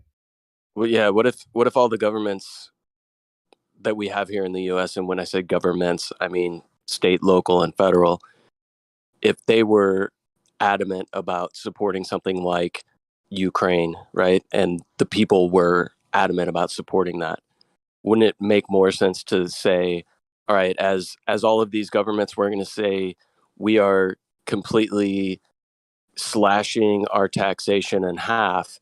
The taxpayers then now going to retain that excess. Please contribute to this cause with the excess money that you're now receiving. And I would be curious as to the amount of donations that would come in to support those causes if people actually got that money back into their pocket and they had to make the decision to stroke that check. Would we have $58 billion in relief to Ukraine? Would the people who are posting the flag on their Facebook and their Instagram, would they actually physically start stroking the check for their support for this? Or would they find real quickly that their support is only lip service and they're not putting their money where their mouth is?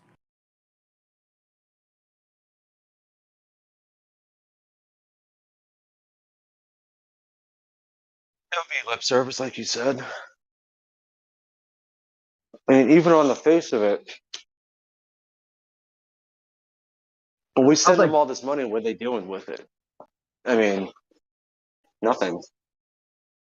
Like at the height of the Vietnam War, we lost somewhere like I think at the very height of all our casualties, it was like 50 dead a day, which is that's high. I mean, it doesn't sound like a lot, but 50 dead a day, that is a lot. Whereas in Ukraine, as of right now, I think they're facing something like 230 dead a day and over 1,000 like taken out of commission. The war's over. Sending them, I mean, we literally just sent them more money since February than Russia spends in a year on their own military.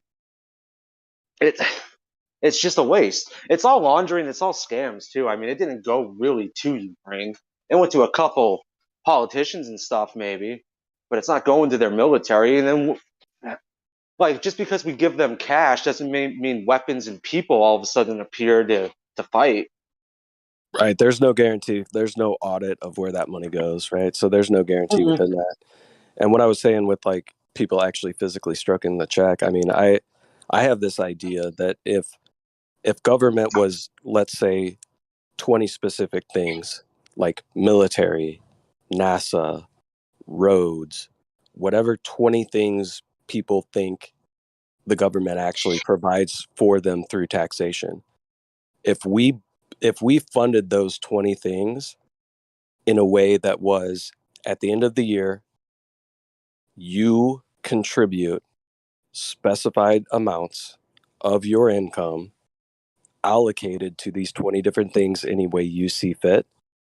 I would be curious as to what would still be around, what people would think is a necessity from government once they start actually having to think about what percentage of their income, if they're retaining 100% of their income, there's zero taxation, what percentage of their income are they physically going to write a check for within these 20 categories for the government to provide for them? I thought about that before too, man. Like that'd be cool, maybe for some programs, but there's so many programs in the government which can't function like that, unfortunately.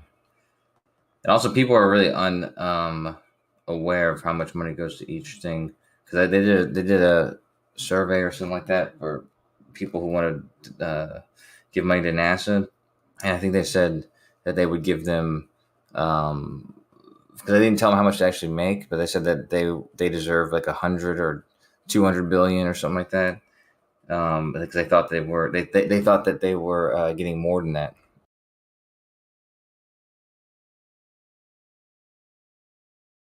But yeah, I think government ridiculous amount of money.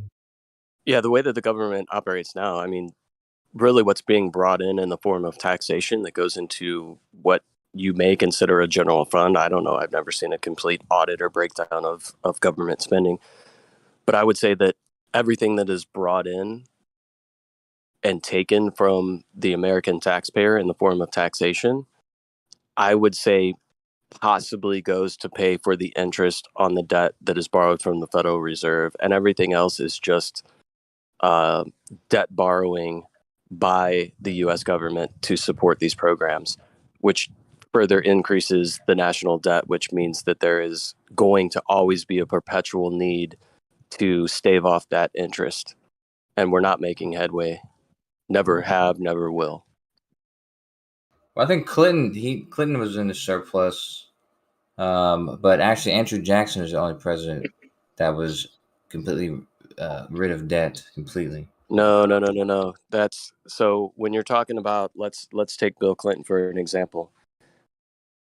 And there was, if you think of it in terms of how they're putting it, a surplus versus this, that, or the other, there was never a point in time in which government debt was being paid down. They were just going based off what the budget was and what was actually brought in. So if I have an annual budget for my house of, let's say I spend $20,000 a year on my house, that is my budget. But the cost for my house is $40,000, right? I'm spending $20,000 over and above what I'm not breaking that down correctly.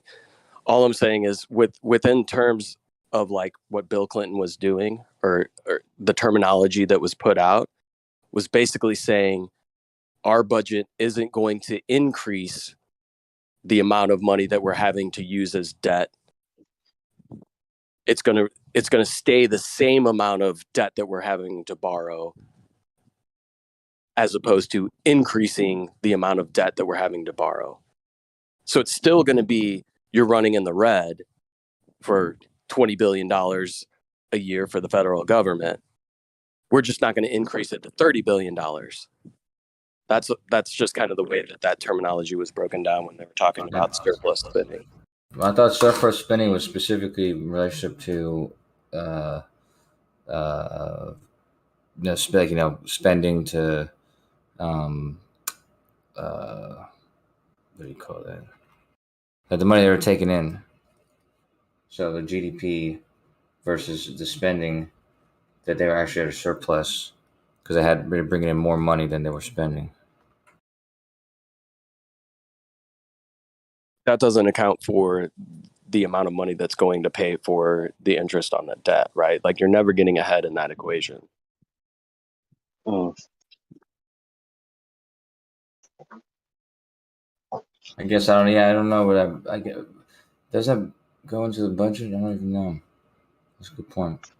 Like if right now 100% of the taxpayer revenue that is brought into the federal government goes towards interest on the debt, even if we had zero spending for the federal government next year, meaning not a dime was spent on any government programs, we would still have to pay for the interest on the debt that we've already borrowed, right?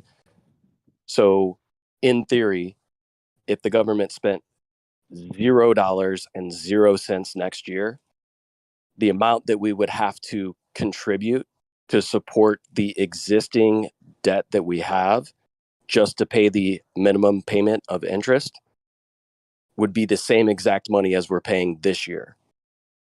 Does that make sense? No, yeah, but I think that the deficit, so the debt, or say surplus deficit or whatever, I think if it's a surplus, I think they're counting the money, like when they're comparing the GDP versus what they spend. I think they're counting the money that they pay to pay the interest on the debt. Otherwise, why would they even? I mean, that's got to be included in the budget, right? So maybe look into it and look in the Clinton years and see if the national debt decreased. Yeah, well, I think that, but honestly, I think in a surplus, I think that supposedly, yeah, I guess you're right. I guess it would be a way to look at it. Yeah. And lots of times they word it with like a surplus on the budget, right? So we're budgeting to borrow $100,000 next year to cover my my home expenses, right? So that was my budget, was to borrow $100,000 to cover stuff. So if I'm budgeting to borrow $100,000, but I only borrow $90,000, then do I have a surplus of $10,000? No, it's still debt. It's still a borrowing. Does that make sense? Yeah. I'm just trying to think, because I've looked at plenty of budgets, and I'm trying to think if I've seen the any national debt in the budget. I don't know if it's included with it or not. Let me see.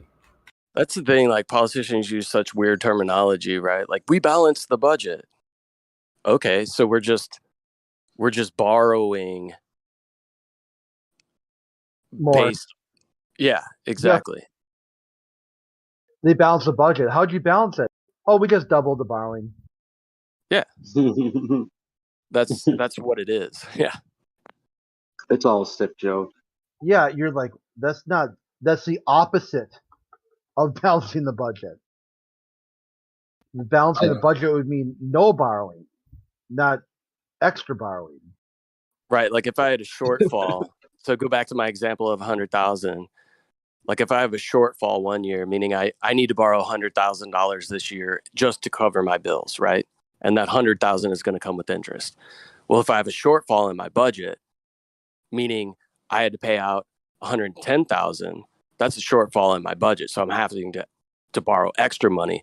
But if next year I budget for 120,000 in borrowing, then I've balanced my budget. Because next year I have 120,000 in expenses. But what I'm still doing is borrowing money, and I'm having to pay interest on it. It doesn't change anything. Yeah, what's even crazier, that those numbers are still ridiculously high. The federal government is in the trillions. Oh, yeah. 14 trillion. I thought it was more than that. I thought it was like 20 something. This is why the first things that gotta go are, like NASA. NASA, why? Yeah, because this is non-enumerated. They This get is spending. 0.5%. It doesn't matter about what they get. It doesn't matter why they get anything at all. Yeah, I mean, I think they're one of the departments that actually do something worth doing. Then they can kick it to the private sector. Well, They put wires on the ISS. What are you talking about? Yeah. Hey, bro, Velcro NASA doesn't do anything. Yeah, NASA's exploring space. Only your imagination is exploring space, Kosho. It's weapons I'm testing. sorry to break it to you, but I mean, come on. It's time to be adults now.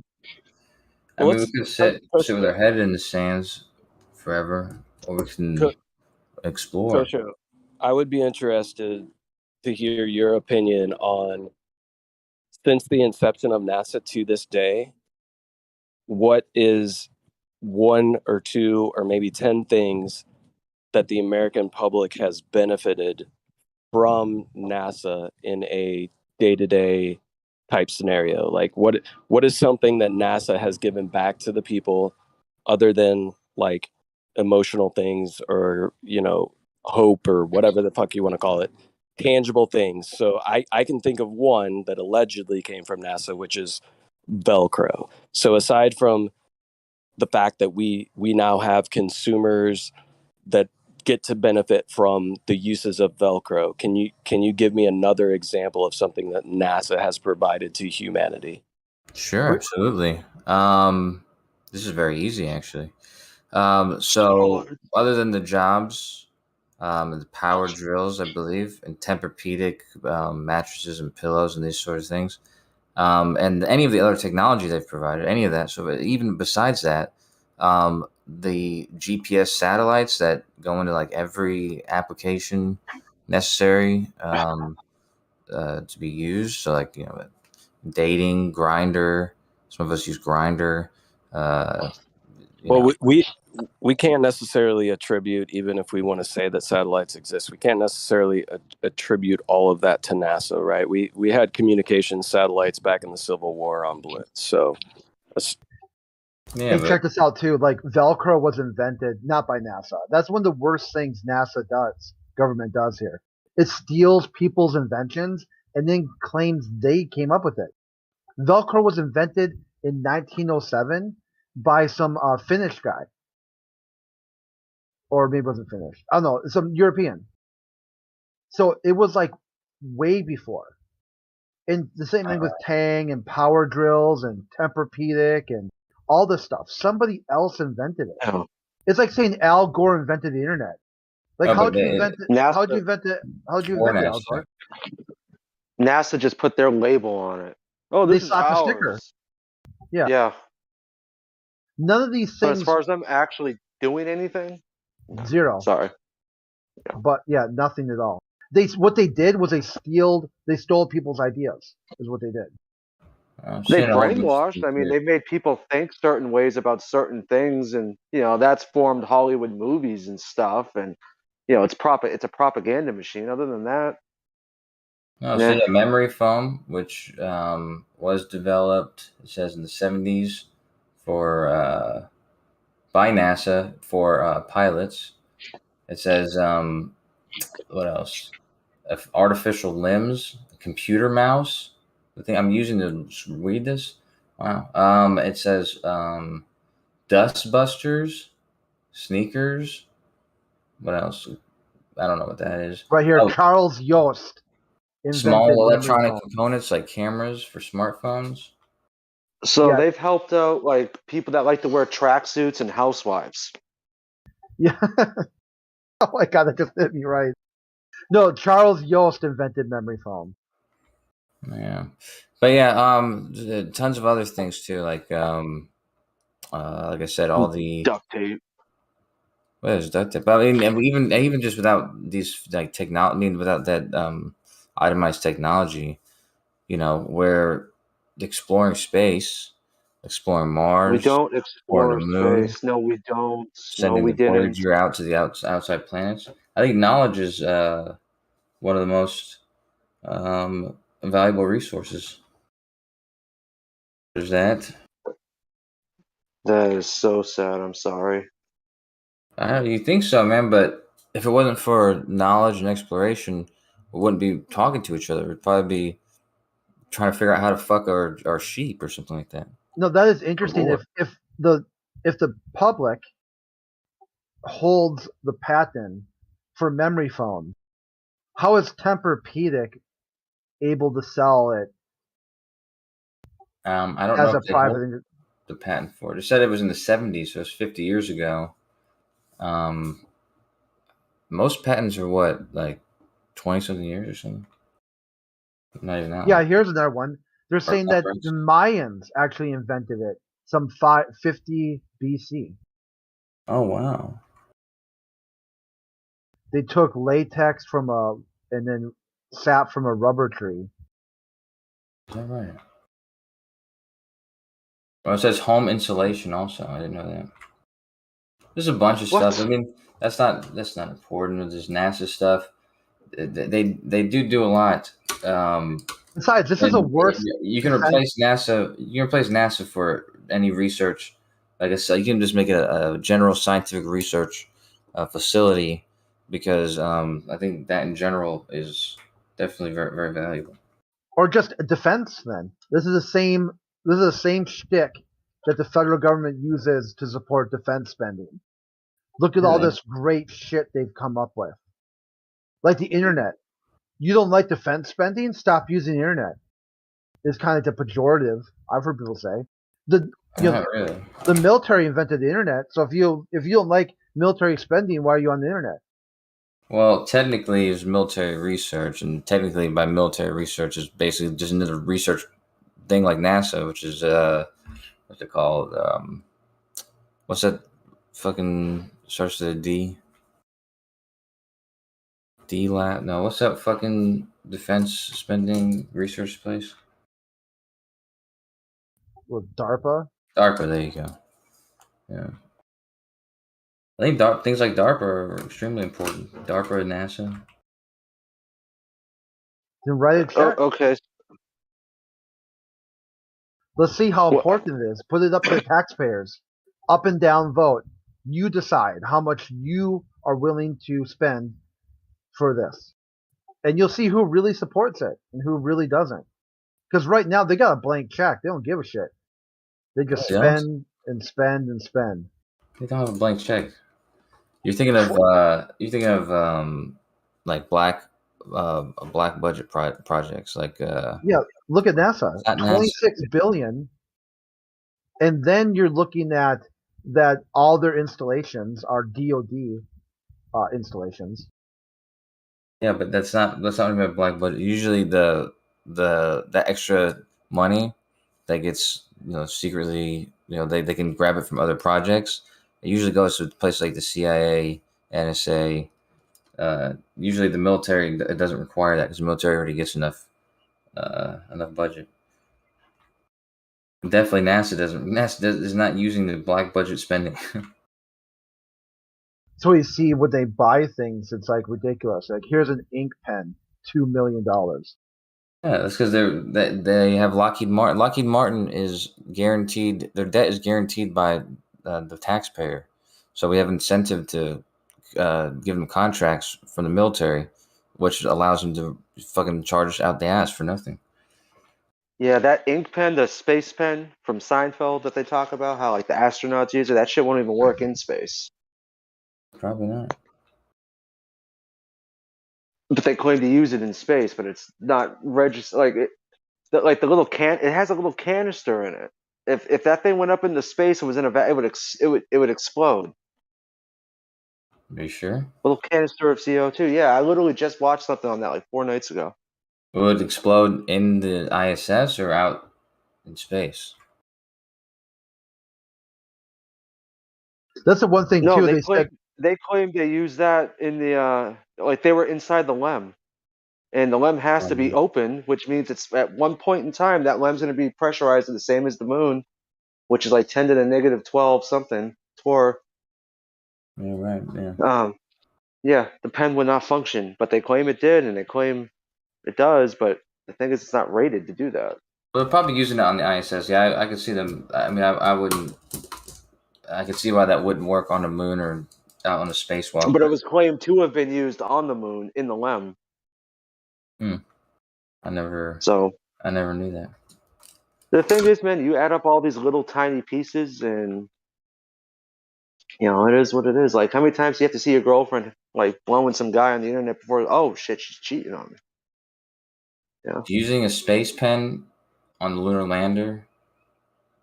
That wouldn't work because the canister would explode. Well, when you first begin to verify that is really the case. Do you remember which mission that was, or do you think like they claim it on all the missions or something? Weren't they originally used for the first Apollo missions? They were used on all of them. That's how the astronauts were writing in space. And the thing is, if that pen is in the LEM, once the LEM lands on the moon and opens its doors, it is now just as pressurized as the moon's surface. Even so, why would you want a pen that's just going to fucking, combust as soon as you open the door to the LEM? Yeah, it says, I see the pen that they use. It says it's called, what is it called? It's the astronaut pen, Jerry. The Fisher Space Astronauts use this. Yeah. Everyone's seen that Seinfeld episode. Yeah, right. Hold on, the Fisher Space Pen. Let me see this one.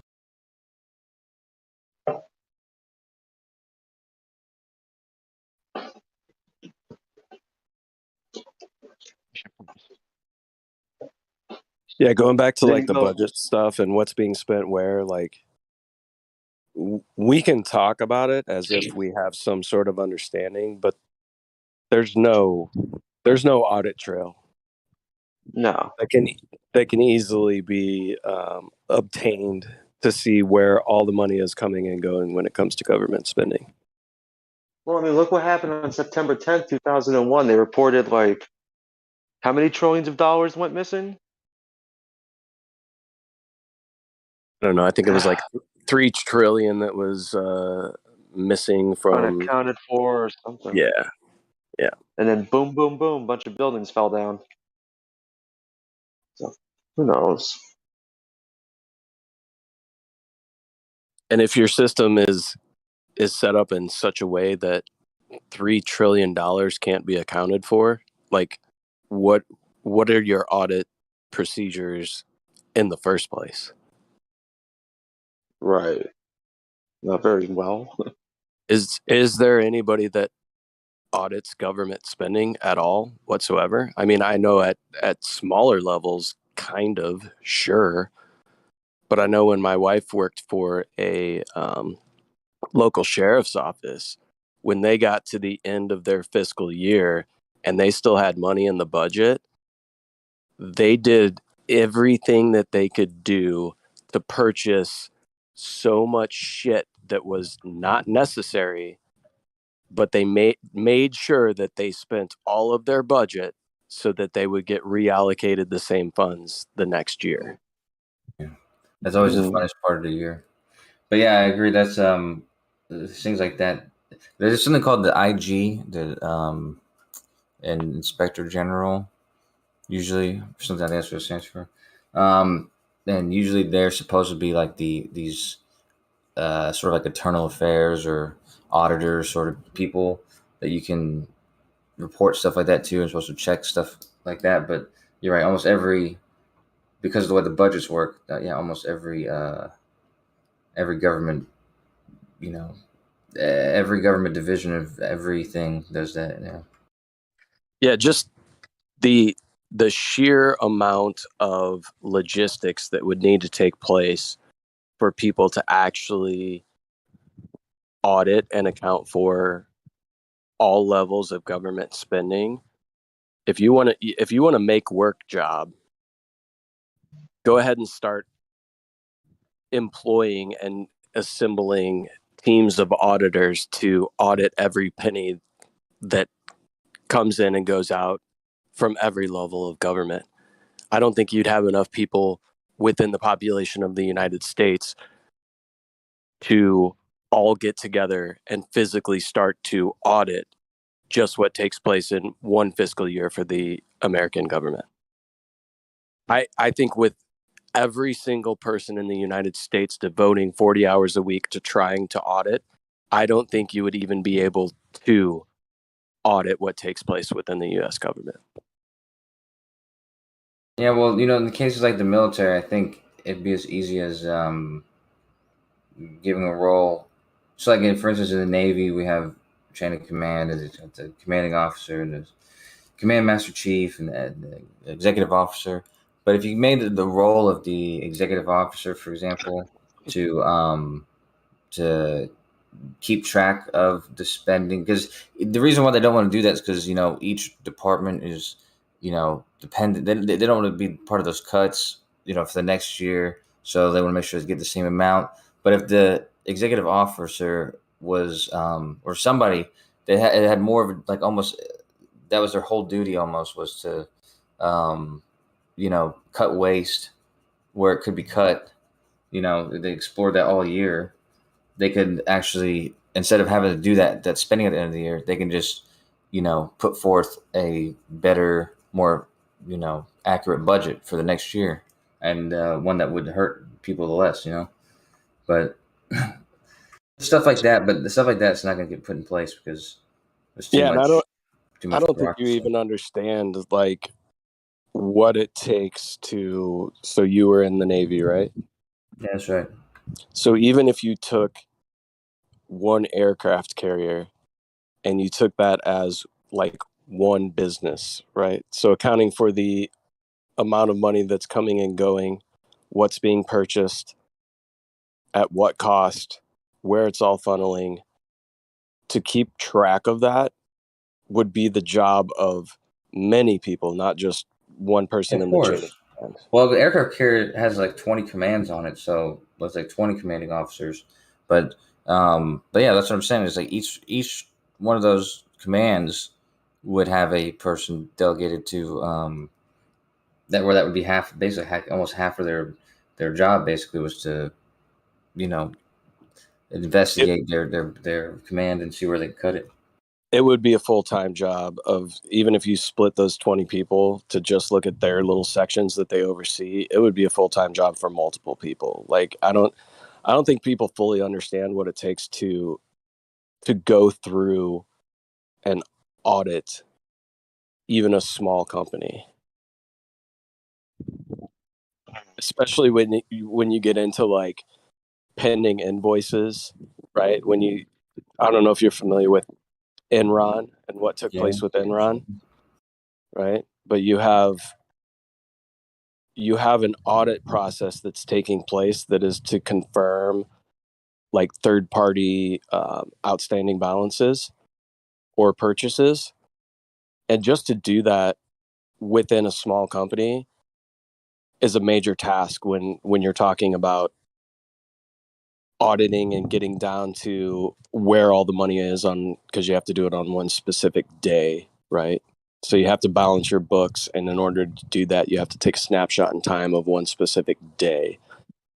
So just for an audit company to come in and audit a business to confirm these balances, you're talking about people having to like physically get on the phone, call some vendor that deals with this company and say, hey, what was there an outstanding balance? Was there a payment? What was your account for this company at this specific day? And then that vendor has to go back and either confirm or not confirm what the outstanding balance was for their purchase order at that specific day.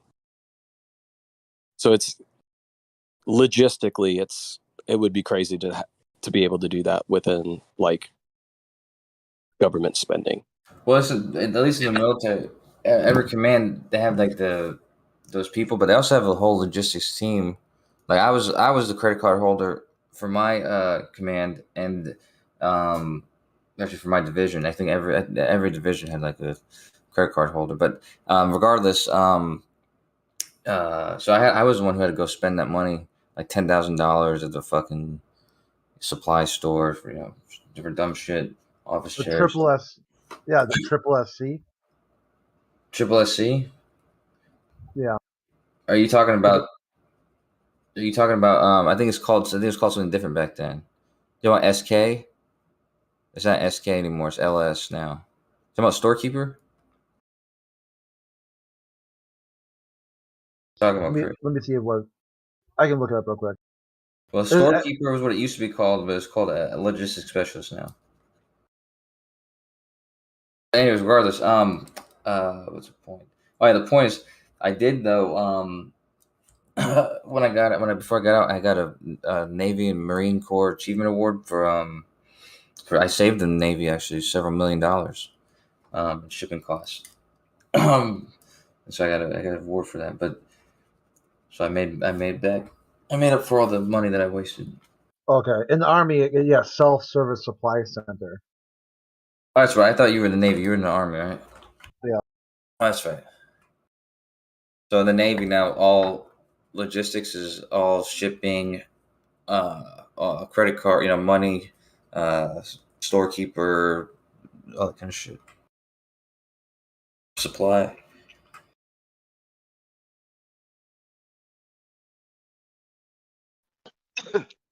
No, but yeah, if you cut spent in the military, I've thought about this. Like just estimating it, you could easily cut 70% of the military budget, and they could function nearly the same way they are.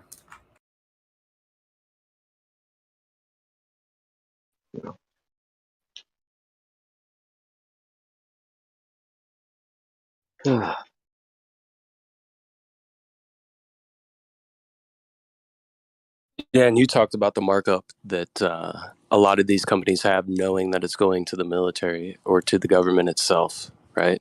From Lockheed specifically, yeah. Yeah, so that's just one example of the budget is being spent on all of these items, but what is the profit margin for the company that's supplying these items to the U.S. government, and is there an equivalent product from another manufacturer that could be sourced at a much reduced cost, right? So that's where these favorable contracts come in and allow for these ancillary suppliers to the government to really kind of pop up and form and get favorable treatment. Yeah.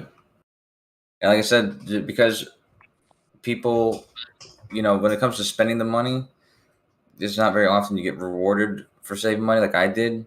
But a lot of times, if you've got the credit card, then a lot of times suppliers are gonna, like the salesman basically, are gonna come up to you, give you free shit, and hope that you buy a bunch of shit from them, and usually you do.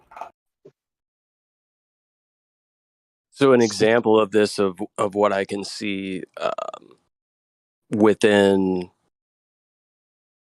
something else not military related, is I feel like within the medical industry within the United States, you have these government organizations, right? You have things like Medicare and Medicaid, and most of your healthcare cost to the average consumer who's not utilizing Medicare or Medicaid, your pricing is based off of the Medicare or Medicaid price that the government will pay for the service, right? So if the government is saying, okay, for Medicaid, we'll pay X amount of money for this procedure to take place. Let's say it's $1,000 for this one thing to take place.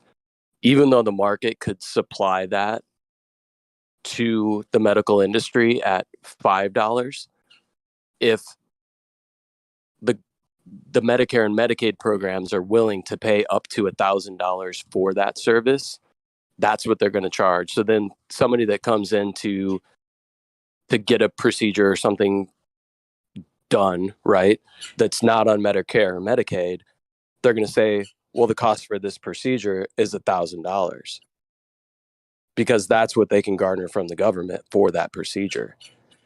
So since the government's grossly overspending for certain things, especially when it comes to like medical services, they're setting the baseline for the prices for everybody else involved in the equation that's not utilizing the government services. So it drives up the cost exponentially. Oh yeah, of course. So if the government came back and said, okay, we're only willing to spend $10 instead of $1,000, then your average consumer, right, your non-Medicare Medicaid patient would then be paying $10 as opposed to $1,000.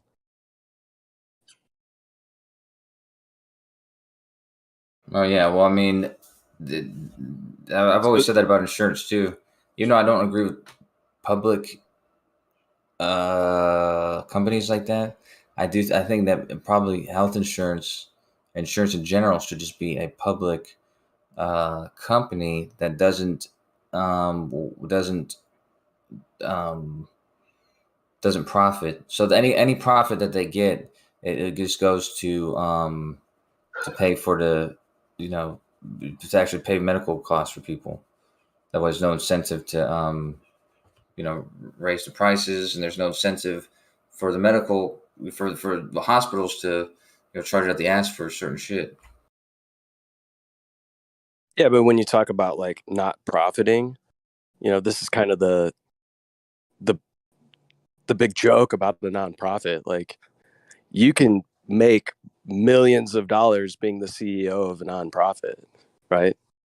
Oh, It doesn't sure, yes. mean all it means is at the end of the day, they're reinvesting their profit back into the growth of the business, kind of thing, right? So it's because that's what I'm saying. A public. I'm saying it should be like insurance. That insurance, not all insurance, but health insurance should just be public. Just like another government company. But what you're doing is you're opening it up, right, for the same kind of thing to take place. When you say, oh, an insurance company should be not profiting and it should be a public service, well, sure, then everybody's on Medicare and Medicaid, and then we have the same problem that we're dealing with to begin with, right? You have this government who's going to say, we'll spend $1,000 for this thing that costs $5, when on the free market it might have only cost $10 for the consumer. So now every consumer has to pay $1,000.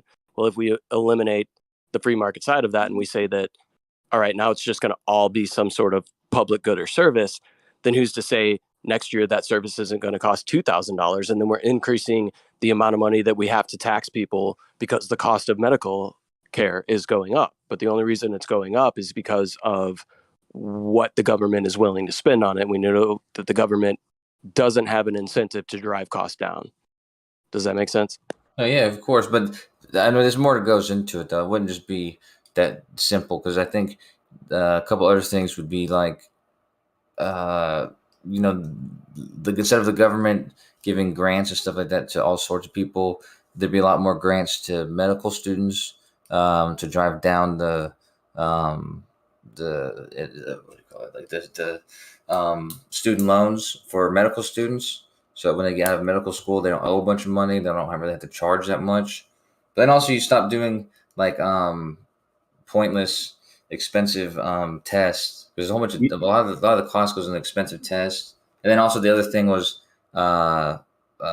medicine. What's it called? The not the cop the rights. What's it called? The what do you call that? We were talking about it last night. So I know you're saying this, right? But can you give me one government program that has reduced the cost and increased the efficiency of that program ever? Yeah, well, that's not the problem here in America, though. In America, we have the problem of having private medicine and also public mandates on insurance, which is like, so that's why, and also we have the, like I said, with the what do you call that, the intellectual property of the medicine, so that drives the medicine cost up, and so it's like we have all these things. Yeah, there's a lot of factors. There's a lot of factors, but it ultimately goes back to what I said before, right? If you got Medicare and Medicaid, you have these government programs that are objectively setting the cost of what the consumer outside of those programs is going to have to pay. You're ultimately driving off the cost for the consumer that's not a part of the government equation, right? Because the government equation, their incentive is to actually increase their budget, meaning their spending is going to constantly increase over time, right? There's no incentive to drive that down. So what you're saying is that, yeah, well, I mean, that's true too. I think the problem is that we have, like I said, public sector and private sector. But it's a lot of ways fucking up with medicine. So you got to get rid of one of them. Either make it completely public or make it completely private, and not have, like you said, the Medicare and Medicaid and. Correct, and we know that the the quasi nature of that, the reason that the cost is so high on the private side is because the prices are set by the public side. And if we take examples of, like, let's just use something like dentistry or something like that, where we do have some sort of insurance equation that's involved with dentistry in the United States. Well, there's really good reasons why people take trips to countries like Costa Rica to go get medical, dental work done, right? Because the cost of your flight, staying in a resort, and getting all of the dental work done is equivalent to what it would cost for you to do that here in the United States without a flight, a resort, a vacation, but just getting that work done, right? Because in a country like Costa Rica, they remove that insurance portion of it, right? They remove the price setting that is done by the quasi public and private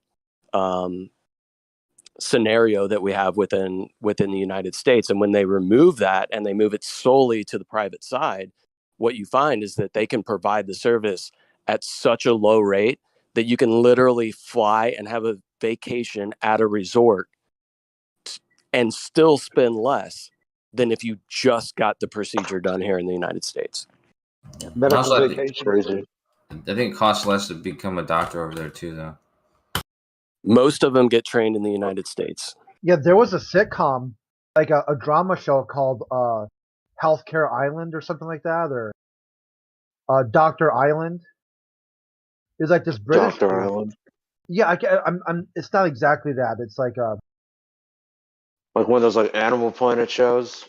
No, it was a kind of based on like an island in the Caribbean that this doctor from England or something just set up his practice there, because it was basically people would come there for vacation and then get the medical procedure that was literally pennies on the dollar than what it would cost had they tried it back home. Yeah, I mean, you see some of the things like, how much it costs, like for a CAT scan in the U.S. Now, CAT scans machines are going to cost the same in the U.S. as they do in Mexico or wherever the hell else, Caribbean island. So let's say it costs, $3 million. You have to do X number of procedures to pay it off. For some reason, they're able to, with that same machine, offer that same service for a fraction of the price.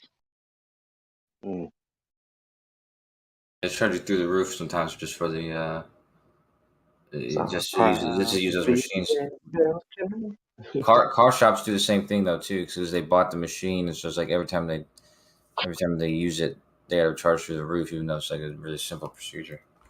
Well, an example, like I went to I decided I was going to try and go through Ford and get an original stereo for my car, just because I wanted to go original. And I looked at that. And I found out they charge like for a shitty stereo, they wanted over $1,000 like 10 years ago. And I'm like, I could go buy a Blaupunk, for half that price and get 10 times the machine. How do they charge this much? And the guys, said, well, frankly, it's because the only people who replace these are when they do it through an insurance job. Yeah. Or like if you have the rotors on your brakes, like it takes like a couple. I mean, you don't have to do anything actually. You just take the tire and put it on the little machine. But if you don't have one of those machines, then you can't do that. But so if you do have it, you just charge. You got to pay for that machine. So it's like shit like that. Like especially when it's useless. Like a rotor's that's not useless. But in medicine, there's a lot of stuff that's that's not useless, but it's not necessary sometimes to always have an MRI. Sometimes it's absolutely necessary, but sometimes it's not. And those sorts of tests, are often, just to charge you, so they get paid by the insurance companies.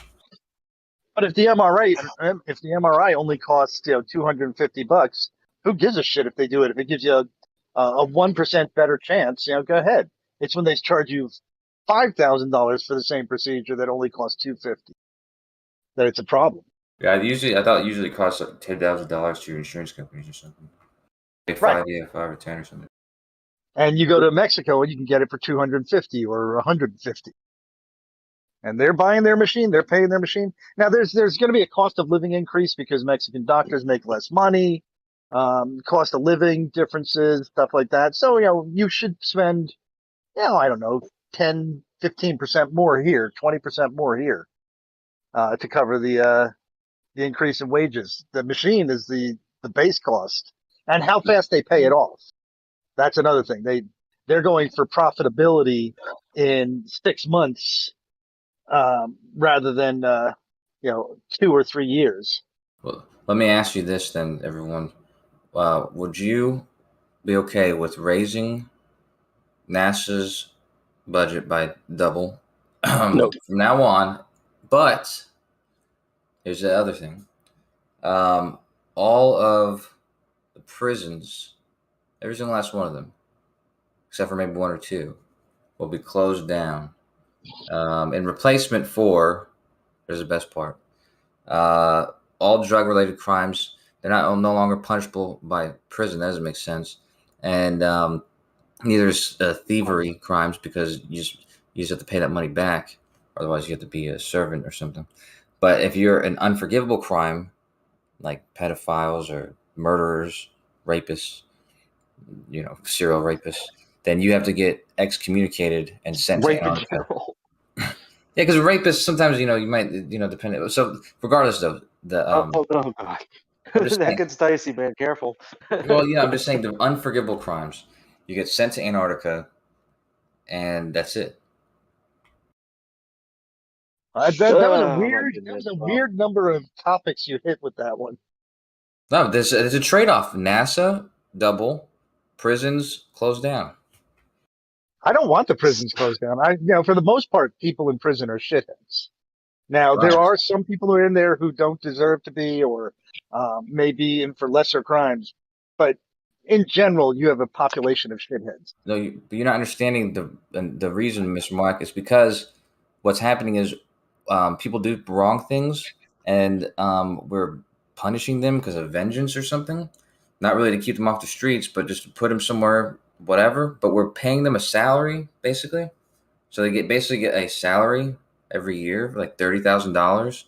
Not an actual salary, but by means of accounting, we have to pay them this salary because we have to pay for them to survive the whole year. So, yeah, I don't think that's very necessary.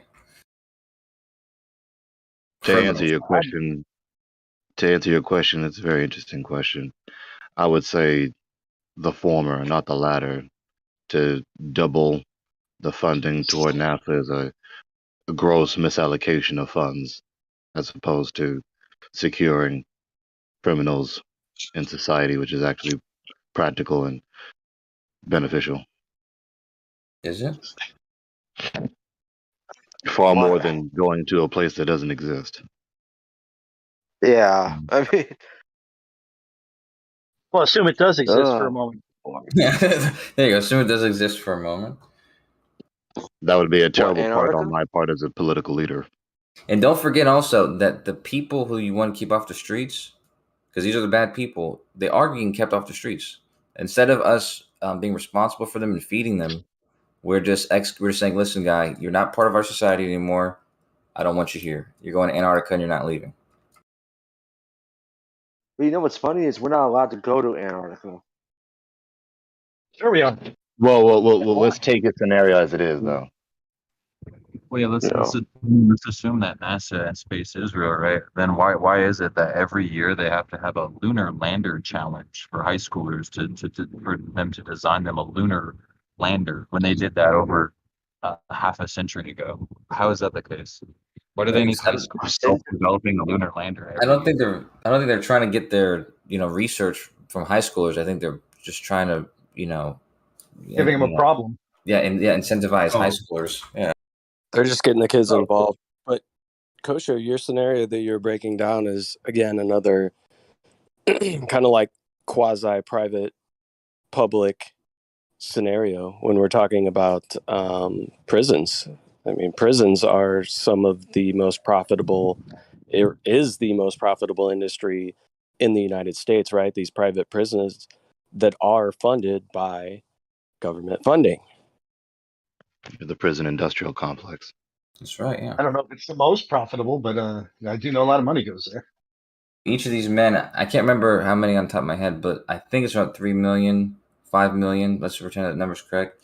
Doesn't have to be. But anyways, that's 30,000, which I think is also correct, a year for each of these people. That seems like a lot of misallocated money. Right. And what is I don't. the overall cost of operations when it comes to these facilities? Right? Does it really equate to $30,000 per inmate? Just the just the manpower on that is not a bad deal because you're talking about they have X number of guards per prisoner or X number of prisoners per guard, and that number is a lot lower than you might think. It's not like 50-1 or something like that. It's I don't remember the number, but it astounded me when I heard it. Let's just see, prisoner to guard ratio.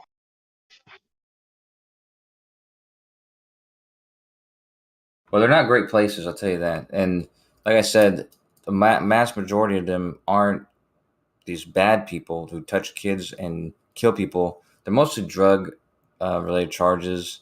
And I mean, that's not really doing anything, putting those people in prison if they're not just making them worse criminals.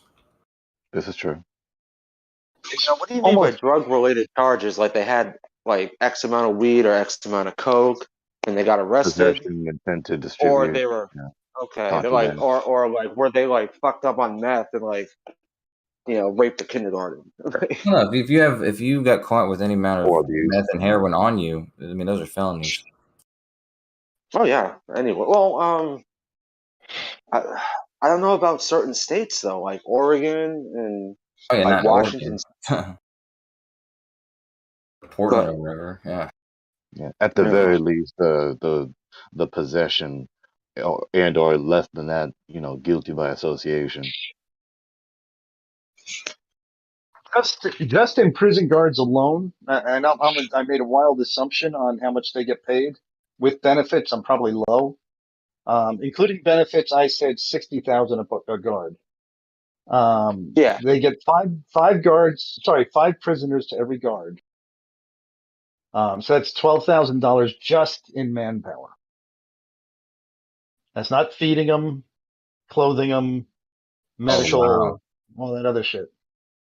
I feel like it would be more like 30-1. I thought I would. That's what I said. I was astounded by that number when I first saw it. Damn. But you got to remember, it's 24 hours a day. So divide that up into 3 shifts. So they don't have 5-1 there at all times. They have that's 15-1 just in 3 shifts. And so the prison system in the United States costs 4 to 10 times as much as NASA. Say 4 to 8. 4 to 8 times as much as NASA. Which is bad because, of course, with the prison industrial complex, this is a industrial complex where the intent of the money interests that are investing in this industry are trying to some degree, maximize the amount of inmates in the prisons, trying to perpetuate crime. So that's obviously antithetical to the effort, the endeavor to minimize crime and minimize prison sentences. So there is a significant quantity of overspending in this area of the economy. And not to mention that if you have money already, you're not going to go to prison, even if you kill someone. And if you don't have money, like I said, you can put with everybody else just for having possession of whatever, So very frivolous, trumped up charges, not justified, not worthwhile. Yeah, but there's plenty of examples of you. I mean, honestly, if all you have to do is pay for an attorney, and it's very easy to have your charges dropped or lessened or whatever.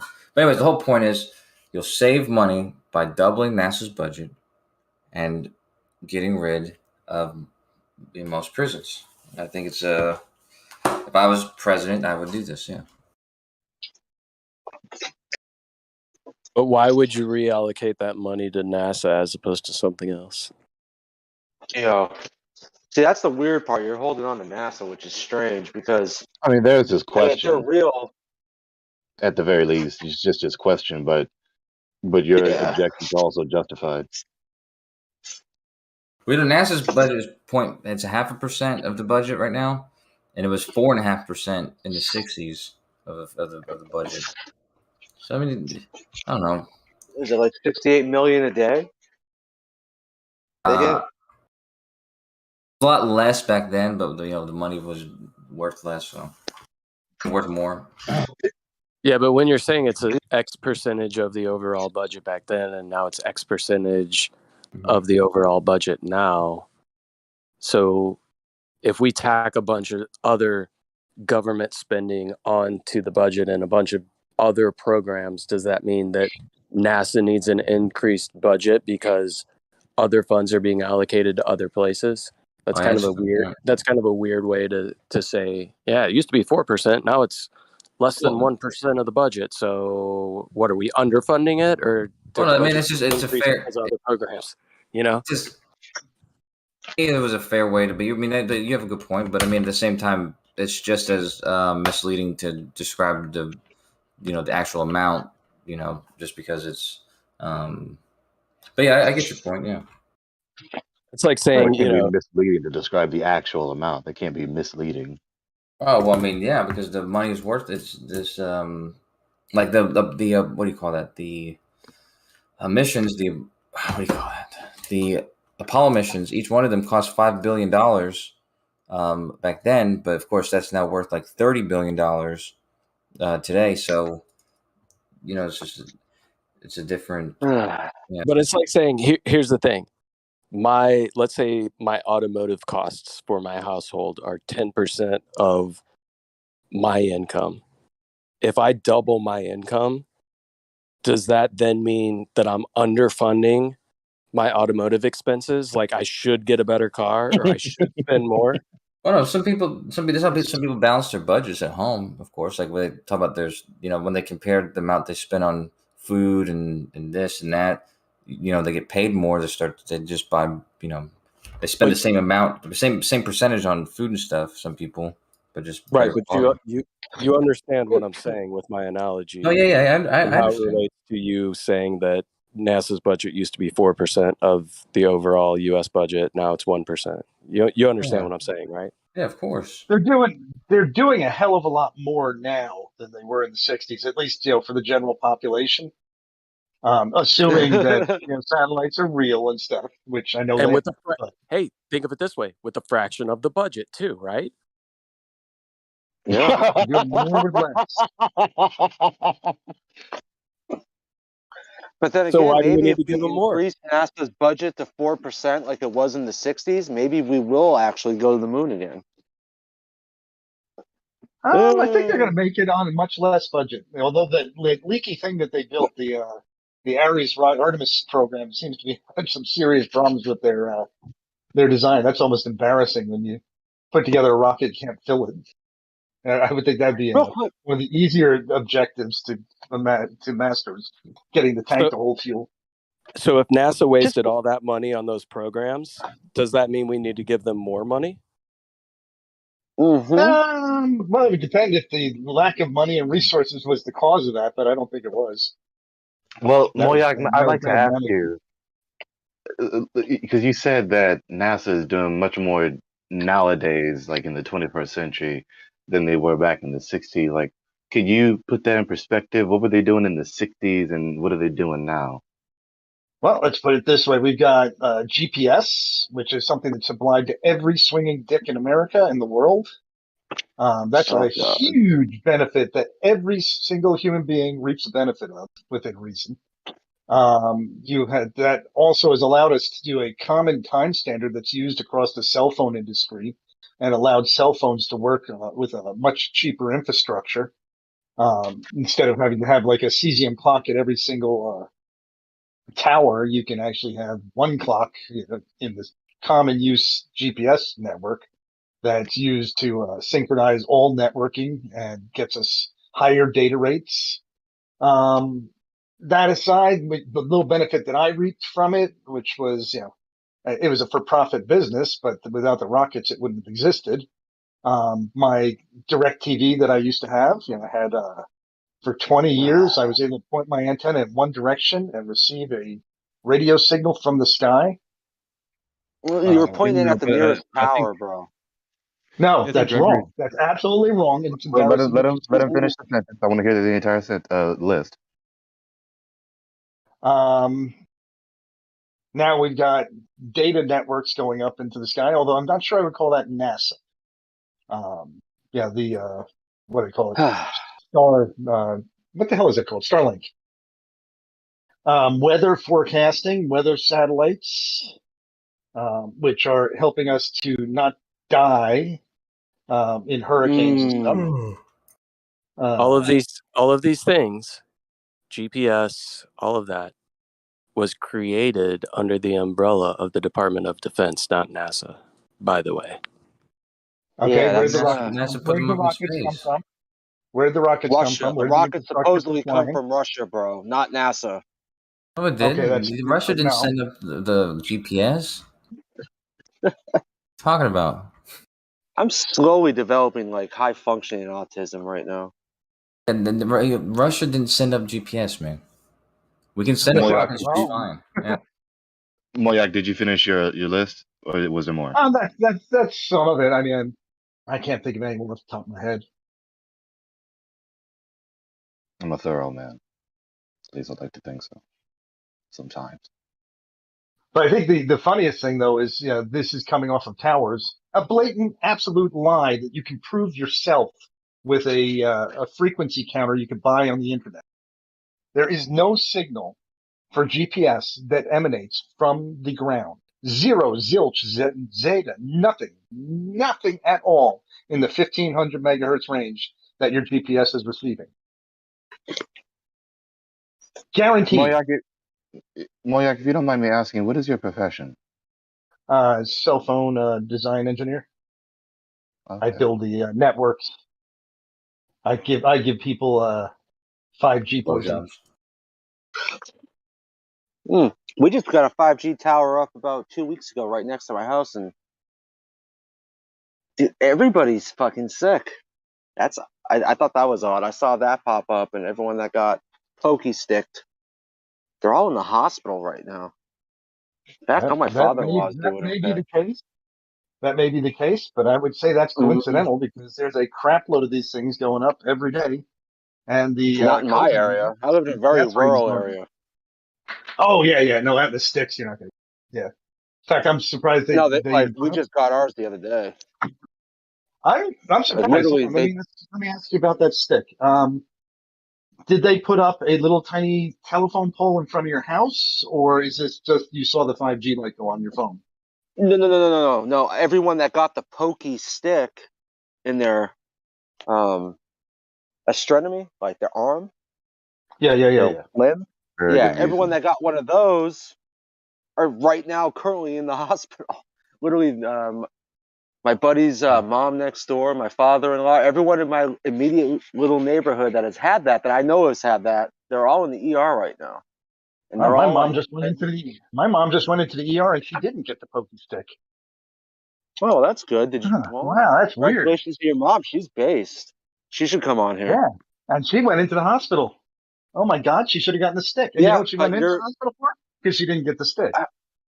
Oh, that's why. Let's talk. Well, actually, we can't, right? Yeah, we Not can't here talk anyway. about We it. can't. But say how long? Yeah, How exactly. far y'all gonna push this? How far you gonna push it? Yeah. Man, I think Gregory wanted to respond to like Mark about a different topic. Go ahead. I mean, clearly you can see what my name is. Come on now, it's my subject. Mm-hmm. But yeah, but Gregory, did you wanted to ask Mark something or something? No, I I was just wondering how wanted to far ask they're gonna push the envelope with this subject because don't want nobody to get in trouble. Well, I will tell you this much. I will tell you after. I have one more question. Hold on. I just want to finish out that one last subject without.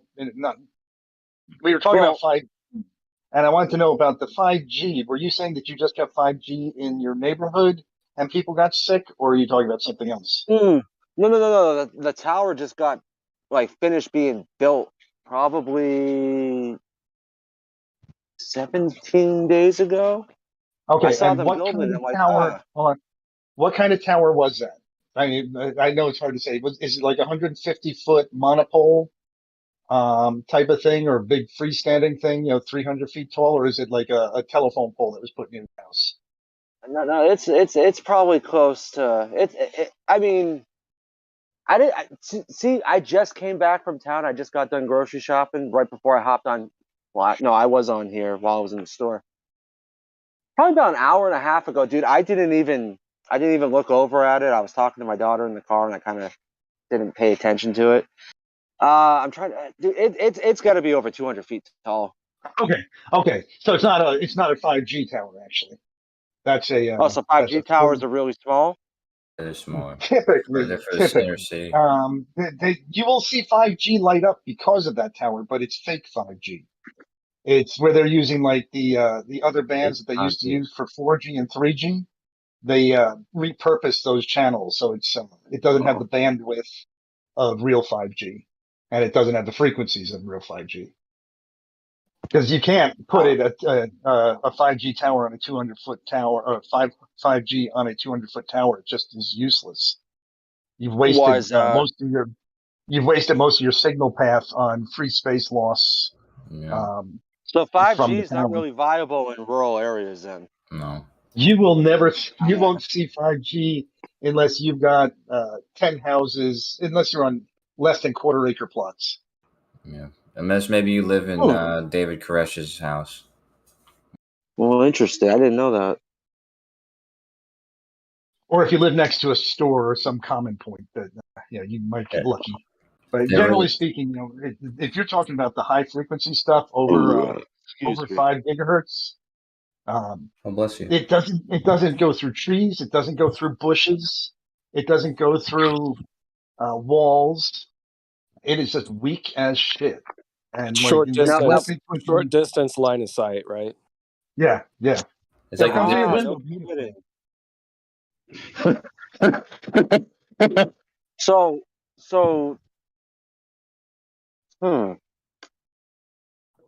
Here's that because it evil is weird. laughter. Once the tower was completed, my little because normally I'm on Wi-Fi like 90% of the time, whether I'm in a store, at my house, or at and then like the neighborhood I live in. As soon as I walk into my neighbor's yard, I'm automatically connecting to his Wi-Fi, this and that. So I don't ever usually run data. I mean, my data is always on, which it probably shouldn't be, but whatever. At this point, I did notice the other day though when I was at work, like because I don't have Wi-Fi there, my little signal changed. It's completely different. See, my phone's always said 5G since I got it about 2 months ago. It's I'm like, oh great, I got a 5G phone. I didn't even realize it. What phone do you have? Dude, I don't even know, honestly. Galaxy? Yeah, it's an Android of some sorts. It's a type. It's the cheap Galaxy. Okay. It's not like a. Okay. Moyak, would you say that there's kind of like two versions of 5G that people are kind of using synonymously? Like you have this 5G technology, which would be short distance line of sight, and then you have the 5th generation of cellular technology, but the two are kind of being intertwined or tangled. Yeah, it's a play on words because I mean the real standard for 5G, and I don't remember what the number is because I don't really deal with it, but it's something they usually do. The generations are really just a speed, but it's also a speed and a protocol. And so the protocol for these lower frequencies is the same. So it is technically maybe sort of 5G, but it doesn't meet the standard of 5G, which is providing a gigabit per second or 10 gigabits per second. But I can't remember. Like I said, I don't pay attention to those numbers much. There's also the 5G for the Wi-Fi that's in your house, just 5 gigahertz. Right. That was a fake. Question. I have a Moto G Stylus 5G. Does this phone have true 5G? It has 5G capability. Okay. Which means when there is a real 5G signal, it should be able to partake of it. Now, I don't know if it'll do all the way up to the 60 gigahertz range. Like I don't know if the receiver in that is capable of a full range of all the 5G technologies that are available. Again, I don't pay much attention to the handsets at all. My job is to make sure that the radio waves get to your house. What is the difference between 4G and 5G? You know, all these Gs, 1, 2, 3, 4, 5. What's the difference between them?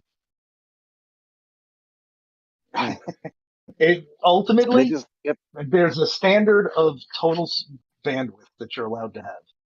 Above and beyond that, there's a protocol, which is just how it does all of its networking stuff, how it does its handshaking, the bit rates, the communication protocols. That's all part of it. And then there's the overarching 5G, which is supposed to be the total bandwidth available. Theoretically, without all the socioeconomic, bureaucracy and limitations and all that stuff, what is, like, I just have a phone, right? I just have like the best phone. What would be the best phone, and what would be its bandwidth limit, whatever that means? What would be the best phone? I really couldn't tell you that. I would say, like, it depends on who you are. I would say that Apple puts out a fine product. It does stuff, but it's going to nickel and dime you to death every day in getting stuff, getting features added to it. They also they don't have the free open architecture software that you can load as easily. Like the risks that you take with my Galaxy or my Note. I can load software up the yin yang from questionable sources and stuff. Everybody makes software for a Galaxy. Yeah. For iPhone, it's much more limited pool. So you get a lot less free stuff, and you also get just a lot less stuff. But the stuff you get is relatively safe. Mike, what phone do you have, Mike? I had the Note Ultra 20 or something like that. 20 or 122? Which one? 20, I think. There you go. Look. When you find out, let me know, because I got a job for you, sir. That's Man, the last big game phone I bought was the Galaxy 6. That was back in like 2015. Like that was like the cutting edge Galaxy that showed up. And now they're on the 20 now. It's just so weird. They have dual frequency. Yes. I'm a fucking boomer. I have a dual frequency GPS in the Note Ultra 20. I think you said Note Ultra 20. Let me look it up, sir. I'm pretty sure definitely yes. Note 20 Ultra. And you said which one? Note, yeah, just was the order of words. Note Ultra, Note 20 Ultra. Note 20 Ultra. Okay, and that's like A20 or S20, or maybe it doesn't matter. Don't have any differentiation here. I gotta tell you, man, for a cell phone guy, you probably gotta figure out. I pay no attention to the equipment. Don't give a shit. I used to pay a lot of attention because it used to matter. In the olden days, boys and girls? No, I'm joking. When signal strengths were a lot weaker and stuff like that, you get a phone and you'd be like, you go to your house and like, oh shit, I just bought a new phone and now it doesn't work. Damn it. Now there's so much overlap in the sites and stuff in my world that I don't have a lot of gripes about the phones themselves. In fact, I can't think of the last time I dropped a call. So, Mike, if you're willing, me and we go way back, Mike. We were the ones who were going to do the helium in the tube test underwater. Yep. We did a bunch of shit, same time. Who knows? But if you have this correct phone, it has dual frequency, you may be able to help us solve this problem of if the Earth is flat or not. Because, dual frequency, that gives you precision, position, GPS. Shut up and tell me what program to download. Well, a couple programs, dude. So first download the GPS test without a space. GPS test, and if you download that, it'll show you the satellites that you have available, and it will list them. And if it says L1 and L5, then you're in the green. Okay, GPS test by Barbo Devices. I think so. It's the one without a space. It's got a little set of mountains with a blue icon over it. Okay. I don't like downloading things until I have any kind I'm so okay. I understand that, and I understand this. That there's after this app, there's one other one just as simple and small. God, and that's small. So what? I said, God, that's the smallest program I've ever loaded. Well, exactly. These are just GP. I mean, they don't do anything. But yeah, just check the L1. Just check the bands. Just make sure it says L1, L5. But if that works, then the next app I'll tell you in a little bit. But yeah. Okay, so I gotta run that photo. Hey, are you ever sitting at your house or somewhere and your phone is not needed for an hour? Well, I can't guarantee it won't be needed, but I do frequently have days when I don't get calls. Okay, well, fair enough. Maybe at nighttime. Yeah, when you go to sleep, even. But that's the point is that there's another app and it will record your GPS data, and you're just required to have it sit in the same spot for at least an hour while it's recording and storing that data. If I'm not interrupting, I'm sorry for interrupting. Go ahead, man. Okay, you said okay. Hold on, allow. We'll get back to it. We'll get back to it, Mr. Moyak, because I don't want to take away. Okay, go ahead. I was just gonna ask you, Moyak, because you do your profession, and you are working with devices that are connecting to these satellites that are way up there in the sky. No, I think they are. No. No, the only link that I have to satellites and cell phones is the GPS receiver on the towers used for timing standards. Okay, so you're working with the phones and working with the GPS. GPS doesn't come from towers. That's a joke. Are you joking? Oh, yeah, I thought isn't that literally what you just said? Yeah, Mr. Moyak's just kidding, right, Moyak? No, GPS they have a receiver on the tower, just like you have on your phone, and they get timings from that.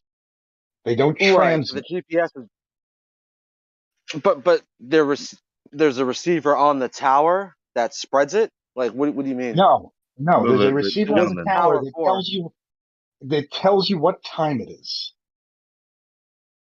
Wait, gentlemen, don't get carried away. To the nanosecond.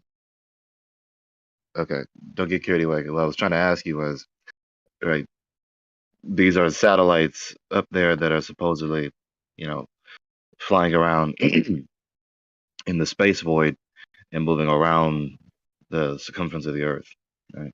Yeah. I was wondering, how did they deploy the satellite up there, and how did they build it to get it up there in the first place? They built it in a factory, probably a rather limited scale factory. They put circuit boards in it. They put heating systems, cooling systems, thrusters, and all that shit. And then they stuck it on a rocket, and they flew it up there. And then once it gets up there, it remains in orbit for quite some time with minor adjustments in its orbit using the thrusters. Now, what was the second question? Well, there is a second question, but I was going to say first before the second question it's interesting that you say that. Well, two things. Could you show me a video or something that shows me that that's what they do? And secondly, it's interesting that you say that because I was talking with Gospel Bearer and 24/7, and a couple other users about this, and when you look it up on YouTube, they show you a CGI movie that demonstrates supposedly what they do, and what they said was they take it up piece by piece and assemble it in space. Who says that? That is, I don't know anybody who suggests that. The only thing that was ever assembled in space that I know of was the ISS, and there's been a couple of service. Okay, the ISS, yeah, the ISS. That's what I'm thinking of. Okay, yeah, that was brought up in pieces and bolted together. Because I was going to say, a satellite in theory should be small enough to where you can assemble it, put everything together, then just launch it. And as soon as it goes up with the rocket, it disconnects from the rocket and it's ready to rock and roll, right? Yeah, if they have to, they deploy the solar arrays, and twist the thing around, establish communications with the ground, and leave it there. You said heating and cooling systems. What are those for? Because you have extreme heat on one side of your craft, so you got to take the extreme heat from the one side of your craft and manage that heat, balance it out so that you don't end up causing instability in your circuitry. Well, what do you think the extreme heat, like, what would that, like, what, I mean, see, I don't want to ask you as if you're like a subject Yeah, I'm matter not expert, that like guy, but yeah, I'll give you my best answer. What do you think the extreme heat and cooling, like as far as the temperatures of the area where the satellite is residing, like what would that be? Hey, it's kind of an interesting thing because like the heat, the amount of heat in the molecules around is almost insignificant because there's almost no molecules. But But the satellite is molecules. Right. So I'm just saying that there's two things to think of. One of them's kind of ignored, I think. The heat of the actual molecules up there is almost irrelevant. There's not enough of them to cause a problem either. Then you have the alternative, which is the sun baking on one side of your equipment, and on the other side of your equipment, dark. So that's your heat cold, and it's something like 400 degrees difference. Right. Yeah. 400. Yeah. I guess that's I mean, I think it's. We can go with 400. That's fine. Yeah. My thing is, I feel like there's a misconception because all these satellites are in the thermosphere, right? Yes, but I don't know about if they're all in the thermosphere. Well, they are. I mean, I already know that. Huh? I already know that answer. I was just asking you, but they are in the thermosphere. How far up does the thermosphere go? It doesn't it go Not high something enough. like it could be anywhere from like the thermosphere is something from like 60 miles straight up in the air to like several thousand, if I'm not Right. mistaken. So they're not all in the thermosphere.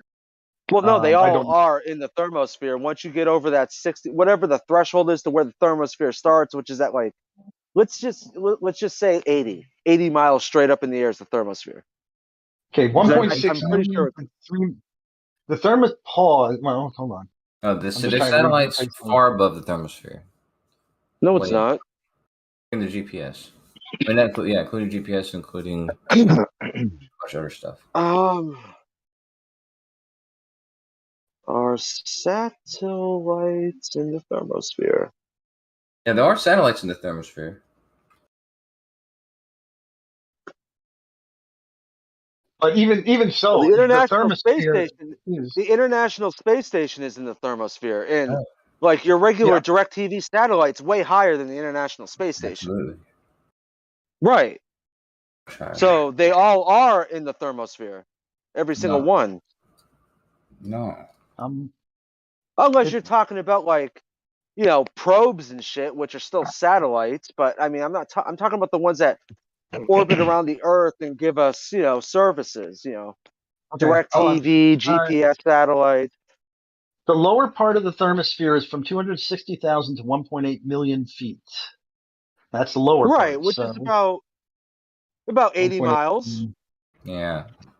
The GPS satellites are like 12,000 miles. Which is still the thermosphere. I think so. They're not in the exosphere. They're not like because if they were in the exosphere, I don't think they would be able to orbit around the Earth because there wouldn't be enough gravity. There's tons of enough gravity out there. See, my thing is, like when we say GPS satellite, is there a specific there's got to be a name for these, right? Do they name satellites like they would boats and stuff? I mean, do they have names? Okay, so let's come up with let's see. Yeah, T.S. Eliot. How would we come up? T.S. Eliot? Yeah, that's the name of one of the No, they have code names. They have they have different code codes for each one. So Moyak, would you agree that the temperatures reported within the thermosphere would be applicable to the satellites because they would be matter that is contained within that thermosphere, meaning that the actual temperatures would be felt on the satellites themselves? No, and here's why I say no. Essentially, yes, it is a consideration. But it is one of these smaller considerations because they're just, a 4,000. I have an example that I've used at home. I have my grinder in the garage and I stick my hand under a shower of 1,000 plus degrees sparks. And I hold my hand there for like 30 seconds on YouTube. And with 1,000-degree sparks hitting my hand, I don't get burned. Why is that? It's because 1,000 degrees is not just 1,000 degrees. It's a number. It has to do with the amount of thermal mass. There's no thermal mass. But see, the thing is, Hold on a second. okay, You're kind of focused on the wrong thing. That's okay. See, there's a catch-22 in this. There is, say there is a vacuum of space up there, what they call it, and the particles hitting it are very small. Which there could be a high energy particle, just like a spark off a grinder. It may be a 500 degrees or 1,000 degrees coming off the grinder, but it's not going to burn your hand because it's very small and it's very limited. But there's the part of the equation that you need to focus on is this thing called the sun that is giving those particles energy. You got this object right out of metal that is getting that sun radiation on it. And he said it's 400 degrees in one direction and 200 degrees in the other direction. The problem isn't a vacuum a good insulator? So how are they getting rid of that 400 degrees? How are they getting rid of it? Okay, that is through radiation. So they have radiators built onto the thing to use radiation as their method of shedding heat. Plus, they also redirect heat from the hot side to the cold side. So they're going to take heat from the one side and use mixing them together. You'll end up getting a reduction of heat. It's adjusting where the heat is. So I can understand the concept of like a heat sink, right? On like an amplifier, you have these fins that would be dissipating the heat, thus somewhat cooling the internal components of an amplifier, right? So is there something that is the inverse to that, right? Because the heat in this scenario would be coming from the outside. So is there something internally that is somehow there's always going to be a cold side. So what you would do is, for lack of a better example, I do not know what they use for their heat management, how their air conditioning works, but I'll go with like a piezo electric device, like not piezo, what the hell do they call them? Well, here's the problem. Why do we have thermostats that have vacuums in them, and they work very well? Why do we do that? They have two things going on. They have a reflective surface and a what do you call it? A reflective surface and a vacuum. So what they do is they take the radiant energy from your device, from your thermos, and that radiant heat goes up and hits something that is reflective at the infrared ranges. So it reflects back. And then you have the vacuum, which avoids any kind of conduction or convection. So that helps reduce the amount of transfer of heat. Okay, so a vacuum cannot transfer heat, right? Cannot transfer by convection or conduction. Right. Okay. So the only thing you do got left, which you still have even in a vacuum, like in a thermos, is the radiant heat, which I agree. But so you're saying these systems are so efficient that they can radiate heat out into a vacuum to get rid of the excess heat in the system. That's what what you have to say.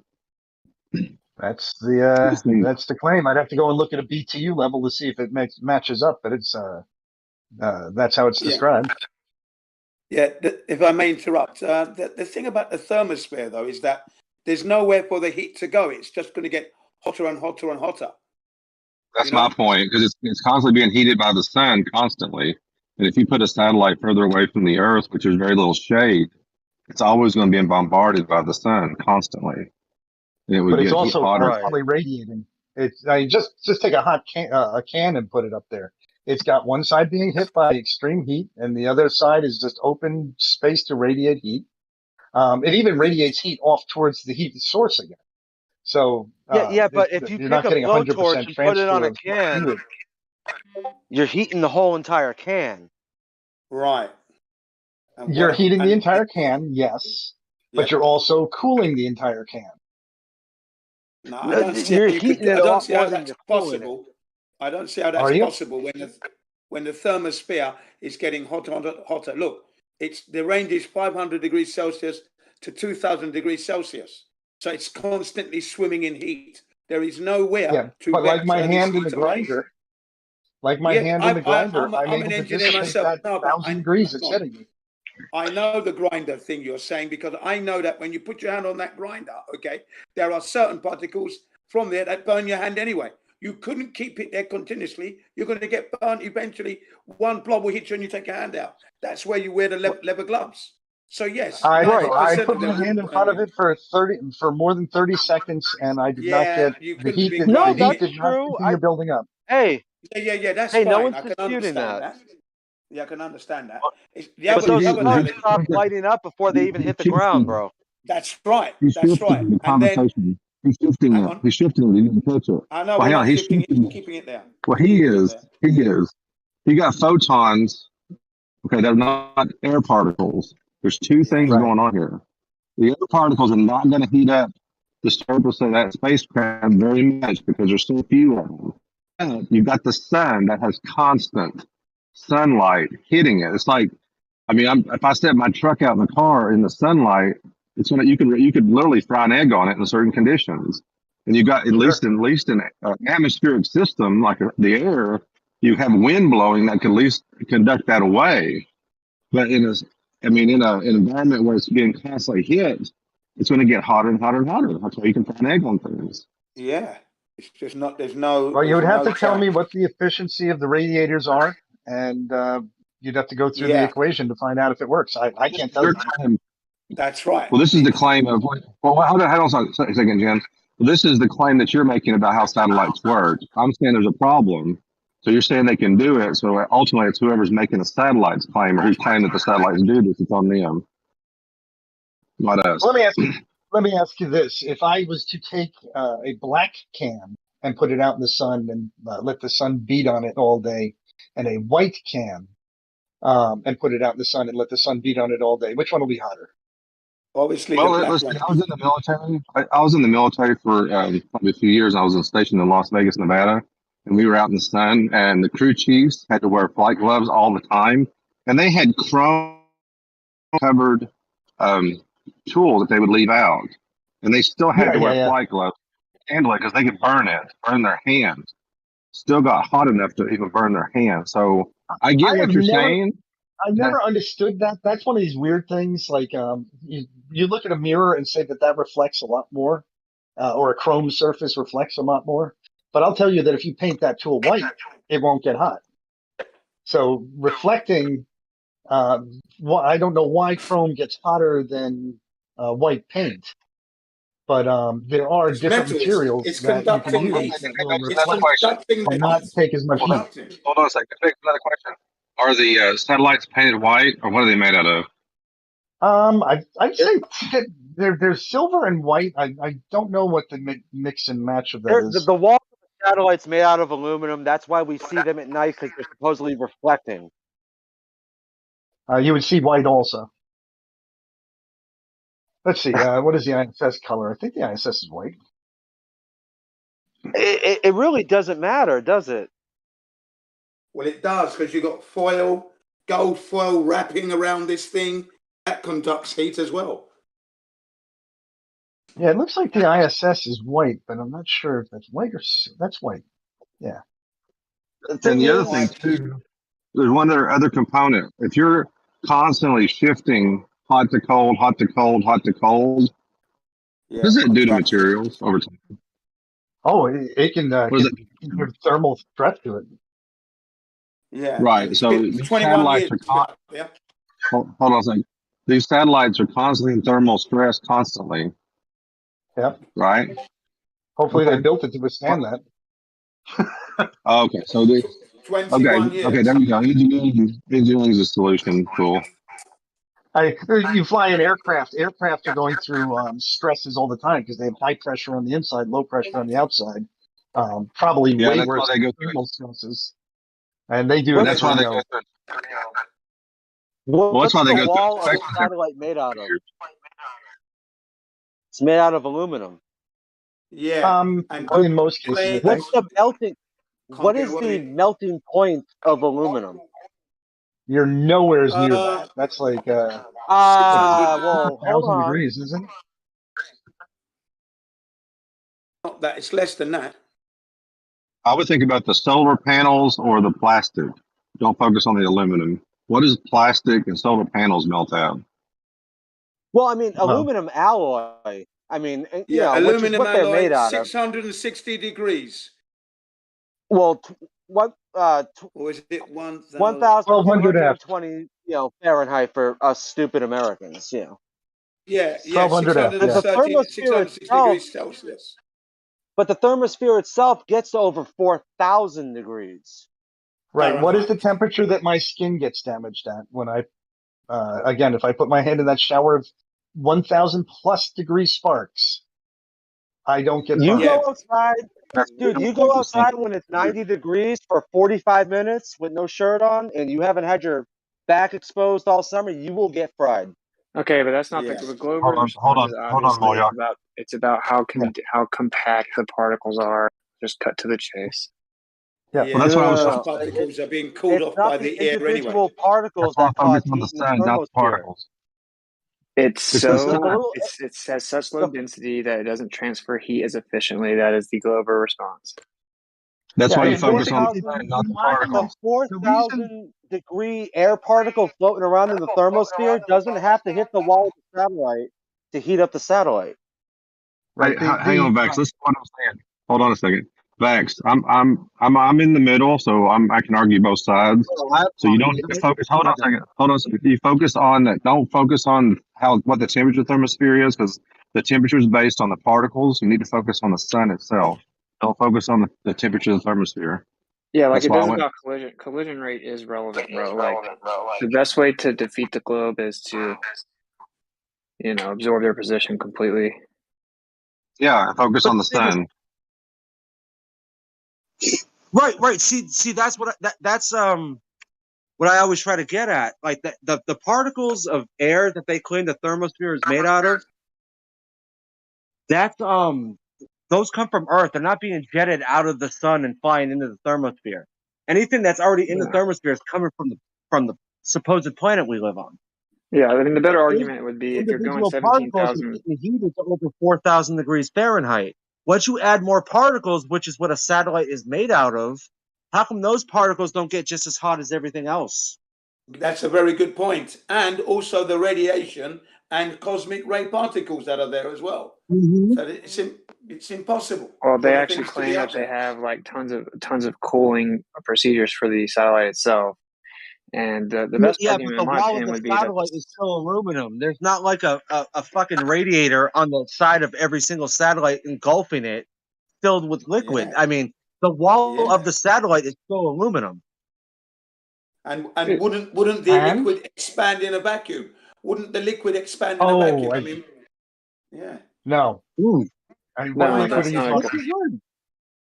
Okay, so I do want to hear the Glover's response to why doesn't the actual material of the satellite heat up though anyway? Because it's still in that less protected area. Why is the one side of it not hitting 3,000 degrees? Oh, yeah, why? Like the air particles? No, not why are air particles not hitting it. Like, why is the actual material itself not heating up? Right. Like, why is the material not reaching 3,000 degrees? I'm pretty sure I said your answer, right? They have like cooling mechanisms. Basically, they have heat management. It's radiation. Every particle it hits. Like when you try to heat up a mass of like the one side of the aluminum, the other side of that aluminum is radiating. So I don't know the exact answer to how the heat management works entirely. I can't give you. I looked into it pretty in depth back in the day. Like it's kind of vague. They actually say it's like their most difficult task to accomplish. But I always just say if it's going 17,500 miles per hour, then that's going to drastically increase the collision rate. Yeah. But still, what is a drastic increase in almost nothing? It's not almost nothing. Hang on, it's not almost nothing because you've got 4,000 degrees Fahrenheit to contend with, plus the actual satellite itself is going through that, heating up. It's not cooling down. There is Well, no let's think about cooling down. Let's put Think about this it in logically. terms of let's think about this. I agree with you. Think about it logically. If I have a craft that's moving up there and it's meeting what they claim on the globe, and it's moving 17,000 miles an hour, and it loses a couple meters per second every few months. How much air has that collided?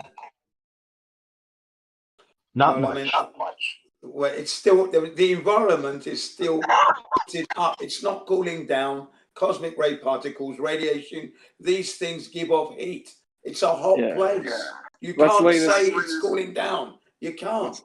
Let's honestly lay out from both sides. See that the answer is to be honest from both sides, right? So it's like the official story is that they have like super expensive, highly advanced cooling mechanisms for heat management. So whenever they say a rocket re-enters the atmosphere, do any of the globers know like at what altitude is it that you have that giant flame around the rocket? What about the flame on the rocket? Like when you re-enter the atmosphere. Yeah. Yeah. What altitude does that happen at? It's relatively high. I would think it'd be high. So that's the same problem because if you're going vertically or you're going, in an orbit, well, what's really the difference? You're still going 17,500 miles per hour through that. That's where you would get the heat transfer. Because it's like if you're just sitting there, you have a decent argument. How is it really going to transfer heat that efficiently if it's just sitting there? But it's flying through crazy fast. So, we're still talking about satellite. Yeah, we're still talking about satellites. Okay. Well, yeah, like just why wouldn't it burn up if it's going 17,500 miles per hour through all those particles? Even if there aren't that many, I mean, it's going to be hitting quite a bit. It's going super fast, and it's also pretty big. What's preventing it from being destroyed by the heat? Never seen a Glover do the math, by the way. And I'm not going to do the math. That's would be on the Glovers. It's hard to do the math. If you're being honest, it's just a hard thing to try to mathematically figure out. How exactly are you going to figure out? You use the surface area of the ISS, then you use the speed, and then the alleged the approximation of particles. And you can try to do the math, but it's not going to be easy to do it. So they just get it. This is where I the think you can Glovers make a really solid approximation just by the amount that it slows down. So take the cross-sectional area and the amount that it slows down over a period of months, you'll see that when it actually is making that corona of plasma as it comes into the atmosphere, it's slowing down at like 3 Gs. Is ISS data open source? As is it openly available, not open source? Because you should be able to see a correlation. Then, if it ever slows down, then you would see a temperature decrease. If it ever slows down, you would see a temperature decrease. What do you mean? As it's coming into the atmosphere, you're hitting. It slows down. That's why they have to boost it every couple of months. So when it slows down, it would not get as hot as if it was going faster. Oh God! I don't know if you'd notice a meter per second or 10 meters per second difference in temperature. You're kind of misrepresenting it as if it's like no big deal, but NASA says managing the heat is top priority and one of the most difficult tasks. Yes.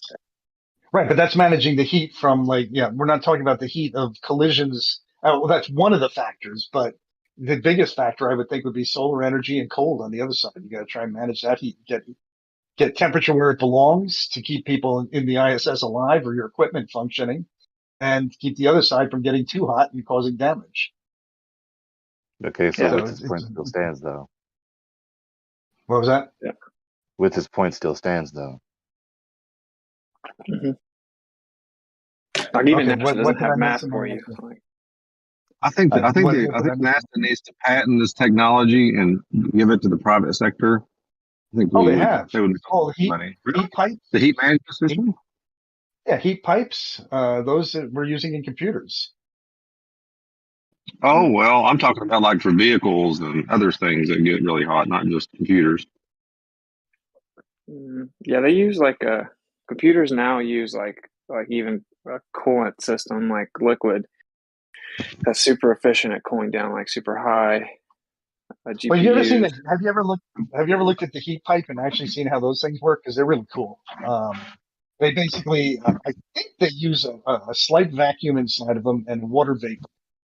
But I'm not sure it's water vapor. I'd have to look at it again. I think But that as it goes basically, through the they will atmosphere, you have to admit. Sorry, good.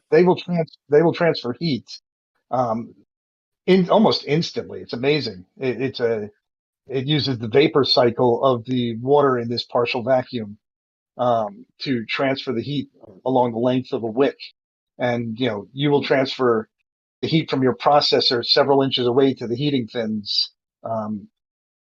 Like I said, almost instantly.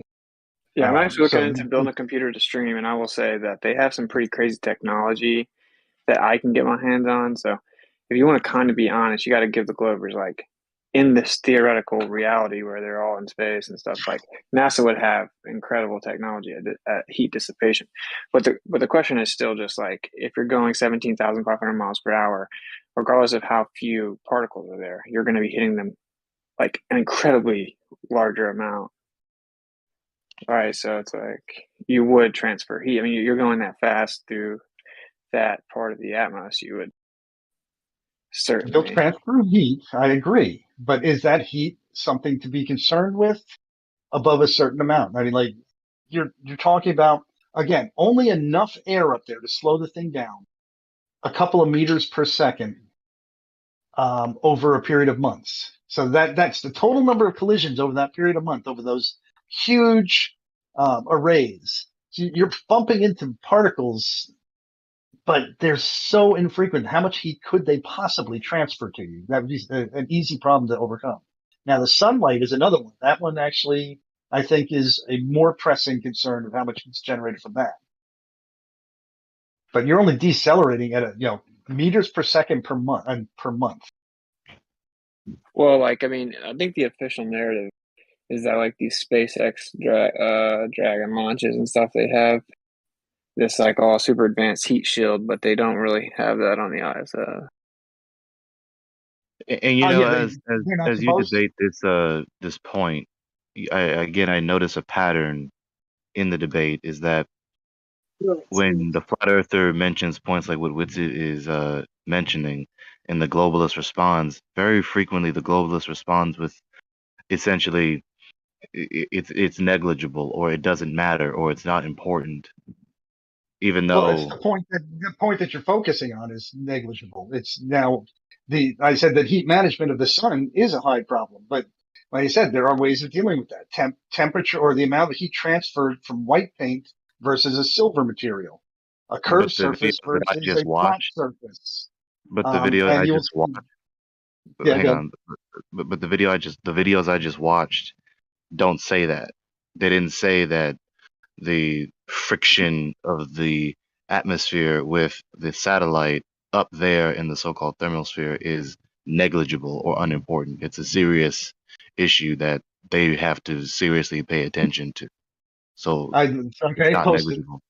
Posted. I'd be interested in it because my assumption is that they're talking about something coming through the atmosphere. Yeah, I posted several videos in the live stream text.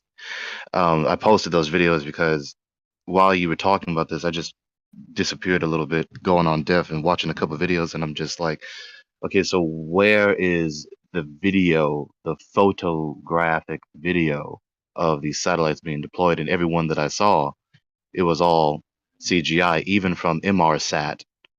That has the last video I just posted. They in their description they say they're the world's leading company concerning this technology, and even then in the video title, how do satellites get up there, or something like that, they just show CGI. So I'm like, why is it so difficult to find a photographic video? I don't know why you're having trouble finding this. I mean, I saw a satellite deploying several things. I've seen what do you call it?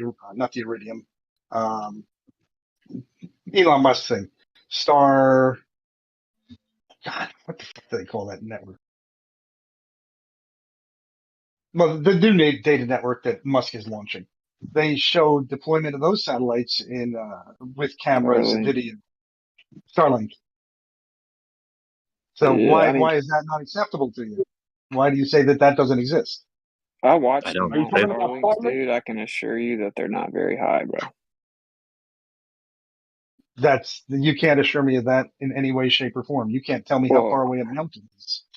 Well, I watched. I'm just saying. Just so you know, in reality, if you go watch it, like it just hovers above the water for like 2 minutes, and then barely moves up, and then flips over parabolic very, very low. Like compared to the other rocket launches, which is like it takes off decently fast and seems to go much higher before it goes parabolic.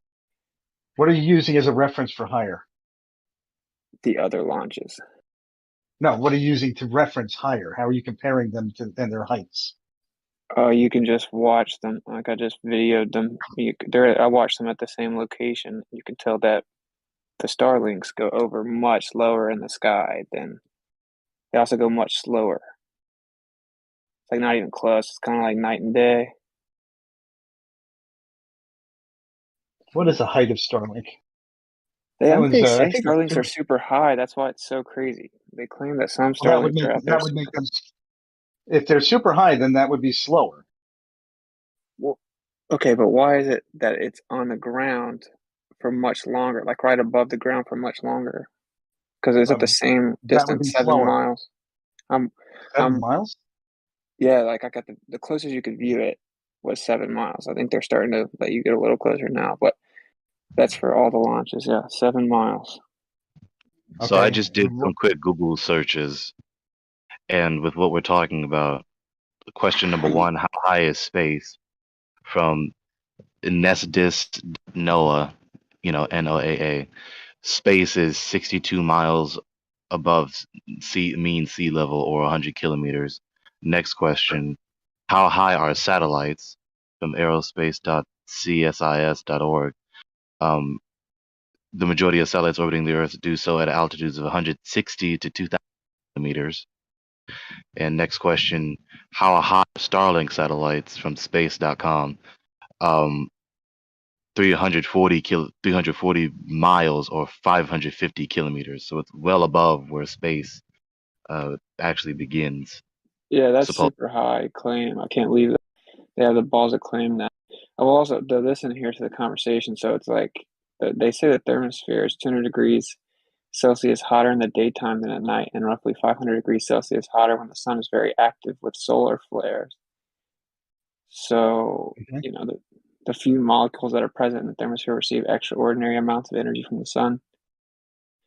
So the question is kind of like, why is the molecules of the ISS itself not have to deal with that? Because if you Google it, it tries to say it only gets up to like 250 degrees Fahrenheit on the outside, and that's clearly just absurd.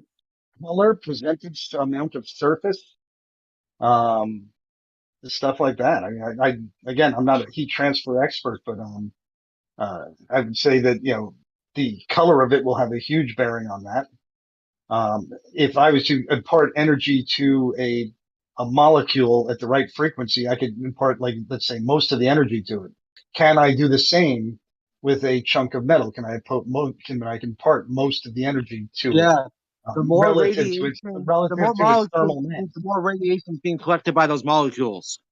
Yep, but it's also only collecting it on the surface. So you have the rest of the inside, and the point of contact is aluminum alloy. It's not like a satellite's made out of tungsten or titanium. They're made out of aluminum alloy on the wall, on the outside wall. Very conductive material that will conduct.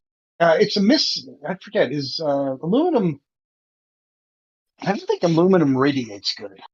The emissivity on it is. I remember looking at that with what do you call it? Let me look it up, because I don't know enough. See, the simple globe response to this question is like, they'll say, like, we have a kitchen floor. You take a grain of sand that's 4,000 degrees and put it on the kitchen floor. Is the whole floor going to become 4,000 degrees? No, but the floor and that grain of sand is in the same area that heated up that sand to 4,000 degrees. The wall of the satellite is being blasted by the sun in the thermosphere, which is well above the capabilities of the metal made out of the satellite. That's the problem that nobody ever wants to address. It's not that the grain of sand has to fly into the satellite and heat the satellite up. That grain of sand came from Earth. Or let's not call it a grain of sand. Let's call it an air molecule. Just whatever. Nitrogen, a molecule of nitrogen is 4,000 degrees in the thermosphere. Why is it when you add more matter and more molecules, it's not getting hotter? And the thing is, the point of contact when the sun is blasting the side of that satellite, that sun is heating up everything. It's heating up the side of the satellite. You would have to talk to somebody more in physics than I am. I don't have the answer for that. I do know that the thermal mass, the amount of radiation on the other side, all going to be factors that you would have to take in before you make your claims of incredulity. I don't have the answer to those, so you can say all you want that it could never work. It would just melt in the sunlight. You can say that, but you'd have to actually demonstrate that. Well, no. Wait. It's not us that you could That demonstrate. aluminum melts is the point. Yeah, 1,200 degrees. Yeah. And it doesn't get anywhere near there. It resides somewhere around 400. I think 200 plus, 200 minus.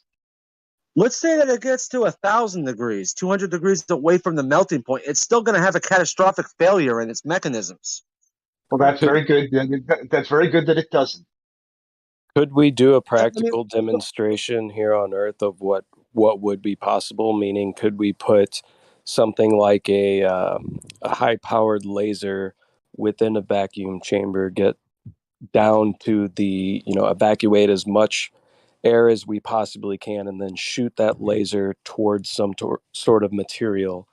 Would we see a difference, a drastic difference in what that laser would do to that material compared to if it was not within a vacuum? I think it's something on the order of 2,000 watts per meter squared. 2,000 watts? I can't help per meter squared. So that you could do that. You could get a light source that would apply 2,000 watts per meter squared. And you could see whether that just melts your gold foil, your mylar, your aluminum. Well, I'm just thinking you could replicate the sun quite handily, I think. So I'm just thinking, the claim that because these are being housed within a large vacuum area, that's going to somehow affect the heat that is being transferred between the sun and that object itself. Would you say a good practical demonstration of this would be taking like a chunk of aluminum outside of a vacuum, shooting a laser at it for a specified amount of time, cataloging the results, now taking the same or exactly similar chunk of aluminum and that same laser, placing them the same distance apart within a vacuum? Would we stand to see the same effects, or would there be a large change in the effect that laser would have on the aluminum based on the fact that it would be placed within a vacuum? Well, let's take a 1 watt laser with a 1 millimeter wide laser beam. That would be the equivalent of 1 million watts per meter squared. So you'd have to have a very low powered laser, less than a quarter watt. And do you think less than a quarter watt laser is going to melt your aluminum foil? No, I'm not trying to equate this to what we think is being received up in the thermosphere. I'm just trying to do a practical demonstration of, okay, here's a 5 watt laser that we turn on for 5 seconds, and this is the resultant effect that we have within this piece of aluminum at normal atmospheric conditions. Now let's take this same scenario, place it within a vacuum, and what is the resultant effect? What is the change? What is the difference that we see between the laser shot at atmospheric conditions and the laser shot at this aluminum within the container of a vacuum? That sounds to me like you're describing something even worse. Now you're up to a 5 watt laser, so you're 5 million watts per meter squared, which is way beyond any theoretical limits of what the sun is doing. You'd have to be sitting on the thermosphere of the sun to do that. I'm not talking about like the wattage, what the claim is for the thermosphere. I'm just talking about. Why did you choose a watt? Why don't we hit it with a milliwatt? Why don't we get a laser, a 1 Okay, with the milliwatt laser? milliwatt or whatever. What I'm trying to say is, can we see a noticeable difference between the transfer of energy from this laser to this piece of aluminum? Can we see a noticeable difference between atmospheric conditions and the conditions of a vacuum, right? I'm not talking about specifically what the claim is up in the thermosphere, how much we allegedly think the sun is going to be emitting to that. No, I'm just saying, can we demonstrate on Earth a noticeable difference between the transfer of energy from the laser to the aluminum based on the atmospheric conditions of normal atmosphere and a vacuum? Vacuums don't transmit heat. Yeah, but he's Okay, not talking about that. He's talking about one with particles. So if Thank we you for place, saying that. hold on, Brenda, what Brenda just said. So if we place a 5-watt laser and a piece of aluminum in a vacuum and we fire that laser at that piece of aluminum, absolutely nothing would take place. There'd be zero heat transfer. No, that'd be a radiant transfer. That would be radiative heat, right? Would there be an energy transfer? Would there be an energy transfer there? Yes. Sure, of course. Right. Because what we're doing is we're just doing a small scale example of, the claim is that these satellites are up there in this, these atmospheric conditions that have very few molecules and blah, blah, blah to transfer heat. But that satellite and that sun are in pretty much equal scenario as far as vacuum is concerned, right? So shouldn't that effect be what we would see down here on Earth if we did the example of the laser with normal atmospheric conditions, and then we change the conditions to where both of these objects are held within a vacuum, right? Which would simulate what the satellite and the sun would be doing within the thermosphere or a vacuum. Couldn't we garner some type of idea as to whether or not the transfer of energy and heat would take place? Well, yeah, satellites get warm when they face the sun. Is that what you're asking?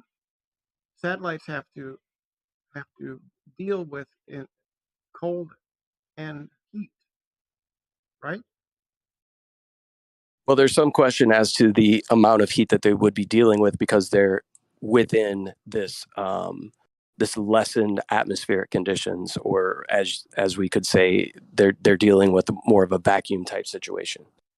And my question would be, what would be the resultant effect, right? Is the evacuation of the atmosphere playing as much of a role as maybe is alleged to be taking place within the thermosphere?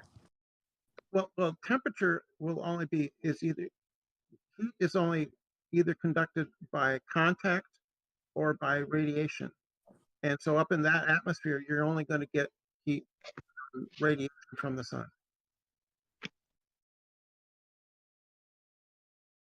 right? We're on the same page with that. So within my example of the laser outside and inside the vacuum, Brenda, what would you expect the results to be as far as the burning or the melting effect that the laser may have within these two different scenarios? Well, laser is radiation, so a laser will burn through. If it's powerful enough, it will burn through a material, right? Because it's radiation. It's radiative heat, right? So it's not going to matter whether it's in an atmosphere or not. Is the sun radiating as well? Yeah. That's why satellites need to.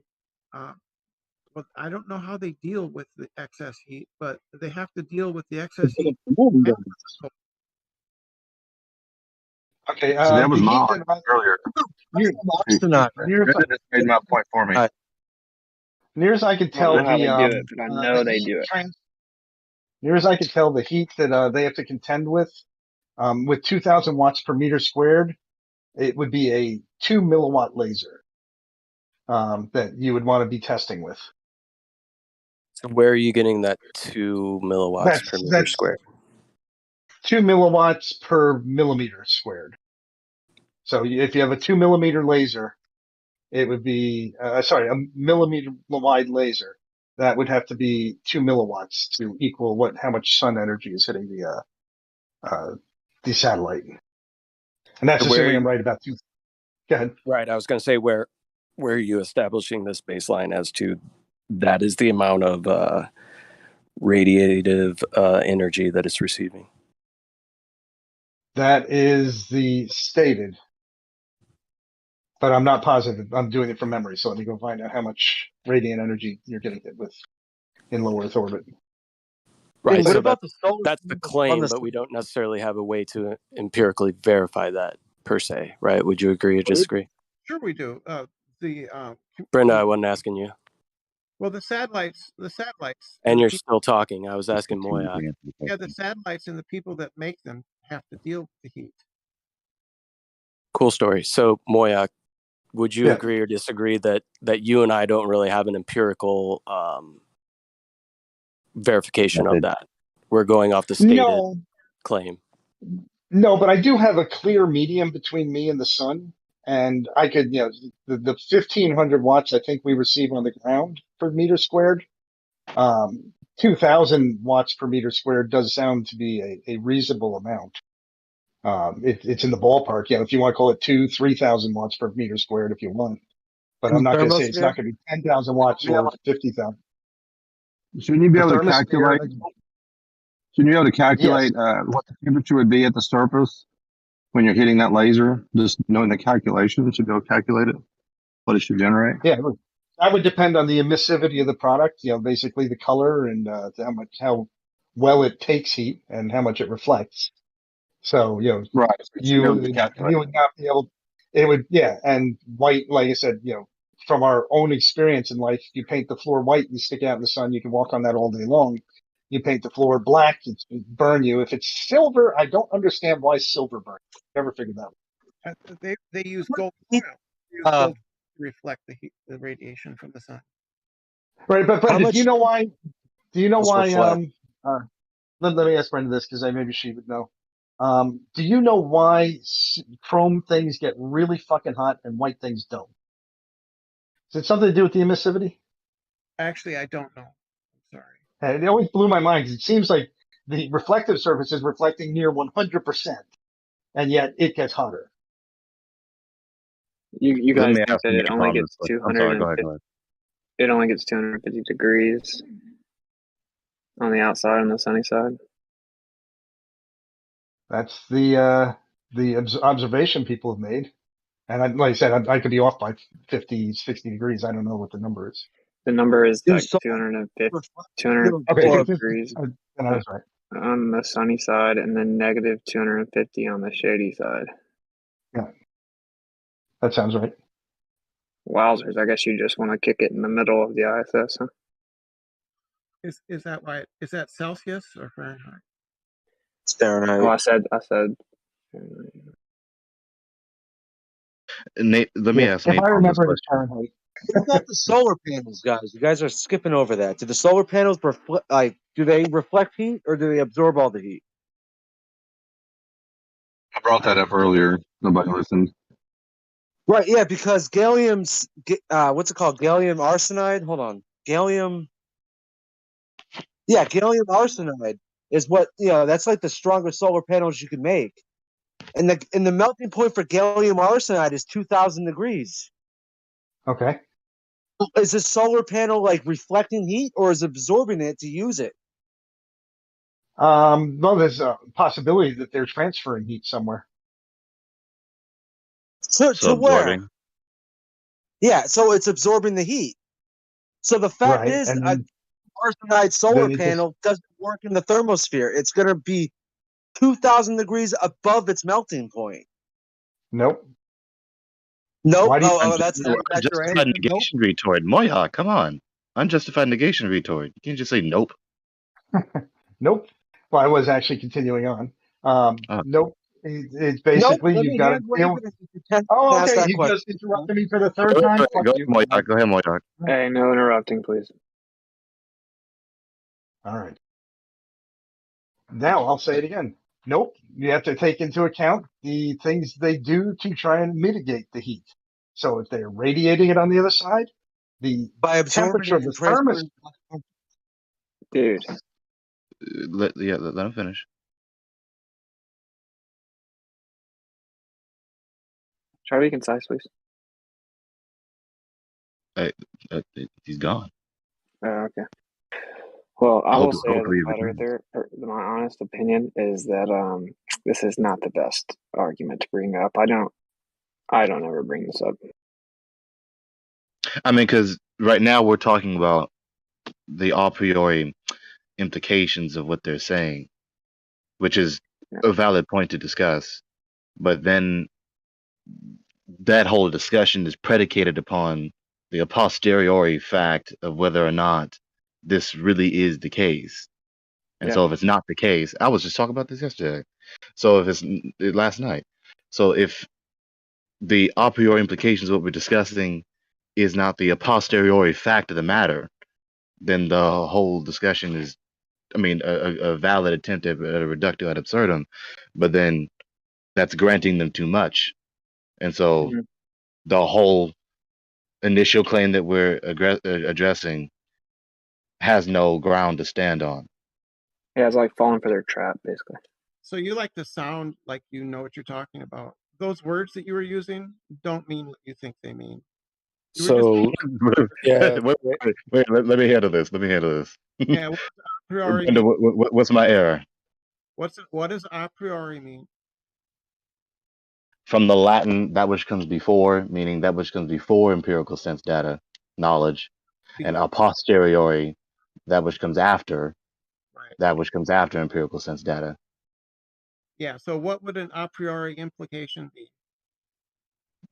We're discussing the abstract in principle implication of the premises set forth from the globalists concerning the sun and the atmosphere and the satellites in these high altitudes. Yeah, there's no such thing. A priori implication is meaningless. Excuse me?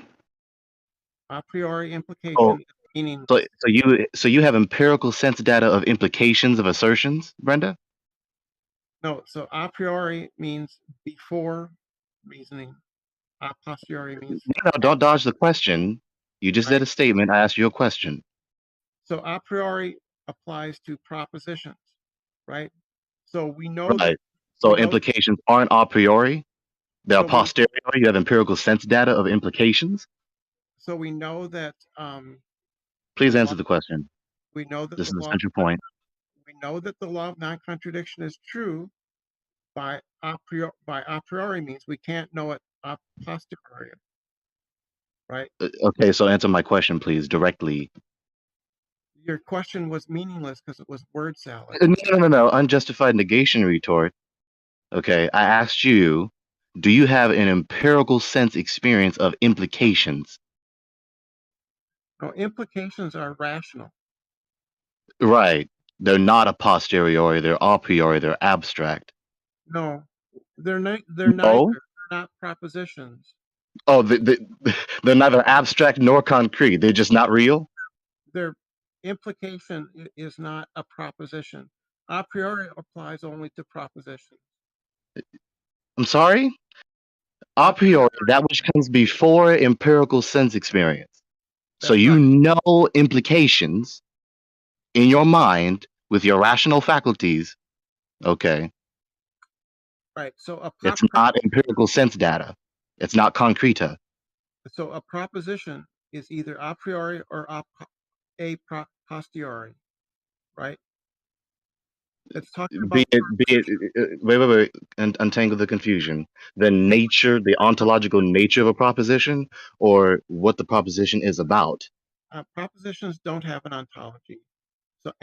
No, Brenda, is a proposition real? A proposition is a sentence. Right. So I'm speaking a sentence. For instance, my name is Gregory. There's that preposition. There's a proposition.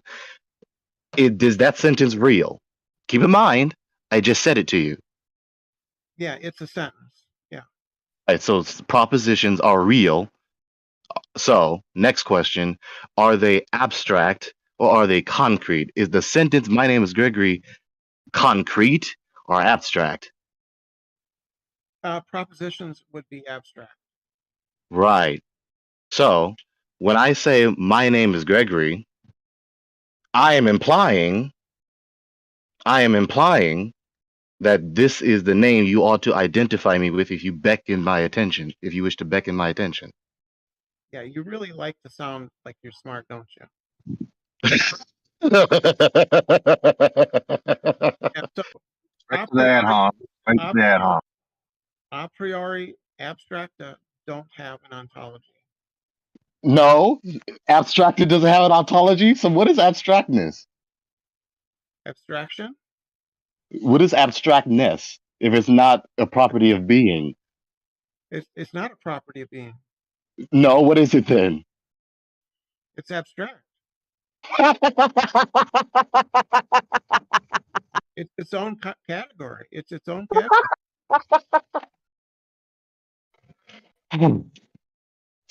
So I wanted to ask the other day. Hold on a second. I have to ask the question. If it has being, which means the proposition exists, then there is a nature to it. So you can't say it does not exist. So there is a nature of abstractness. So what is the nature of abstractness? You have to. That's a logical question. If it's a thing, then it has something. It has qualities to it. What are the qualities of abstract? Whatever. I can't even say the word. Abstracta. Yeah. Abstracta are just abstract, just abstract propositions. That's just what abstraction is. Excellent. Wait. Excellent tautology, Brenda. Thank you for adding no information. Yeah, you pretty much defined abstraction by using the word abstraction. So you didn't really say anything. Hey, I want to say, so yesterday, this is the person, just to give you an idea of the logic here, the person was saying that if the Earth, whether or not the Earth is a globe that spins and revolves, is a 100% fact, but then also said that nothing can be 100% fact. And then for the evidence of it, wait. Then for the evidence of it, invoked parallax to Polaris and how you could know where it would be in 25,000 years. Then I pointed out, well, actually utilizing that, they ended up having to admit they were off by 30% and that it changed by over 100 light years, which means it wasn't a fact, right? Because so it was a fact. Science always learns and updates was the rebuttal. So the point is, you said science always learns and updates. That's how science works. What's it? And so then the conclusion here is to make a claim about there being 100% fact, although no 100% absolute facts exist, and then to invoke something that was off by 30%, objectively not a fact, to prove that supposed fact, is pretty crazy. I said, stop lying about what I said, Witsit. You're lying. No, I'm not. I've told you what I meant, and you are misrepresenting me. You are lying. No, I don't lie. If I lie, it's no, I don't lie. I'm not lying. I didn't say what you're claiming I said. I did not say that. I'm sorry you're just gonna keep saying that, but all I do is tell the truth. It's recorded. I'm the authority on what I said, not you. Right? Okay. So, well, it was recorded. Let me clear it up. Is it 100% fact that the Earth is round, Brenda? Yeah, it is a fact. Yes. You said 100%. Is it 100% true? Is it 100% true? 100% fact. Yes.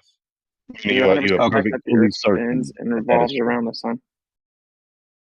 I didn't hear anything anybody said. Is it 100% fact that the Earth spins and revolves around the sun? Yeah, it does. That's 100% fact. Yeah. You're fully certain. So the evidence you invoked was parallax. Yes. Okay, so Polaris, right? You said we'd know where Polaris will be in 25,000 years. You brought Polaris up specifically and talked about how you use the parallax. Right. That's not parallax. We don't know. You said that. No, you said that. Different example. That was another example. That was an example of a star that moves. Polaris moves, but it does so because of the precession of the axis of the Earth. Okay, and so whenever I asked you, you said we know exactly how fast it moves. That's where we'll know where it is in 25,000 years. I said, well, you would have to know how far away that is to know, right? Well, no, not really. Okay, well, actually, what happened was I said that, and then you said, yeah, we do know how far away it is. And I said, oh, yeah, how far away is it? And you said, I can't remember, 300 or 400 million. And I said, oh, well, yeah, they changed it by over 100 light years, by 30%. And that would mean that anytime you made the claim that you knew exactly how fast Polaris was moving up until 10 years ago, it was completely wrong because it has changed. So it couldn't be 100% fact. It literally changed. Yeah.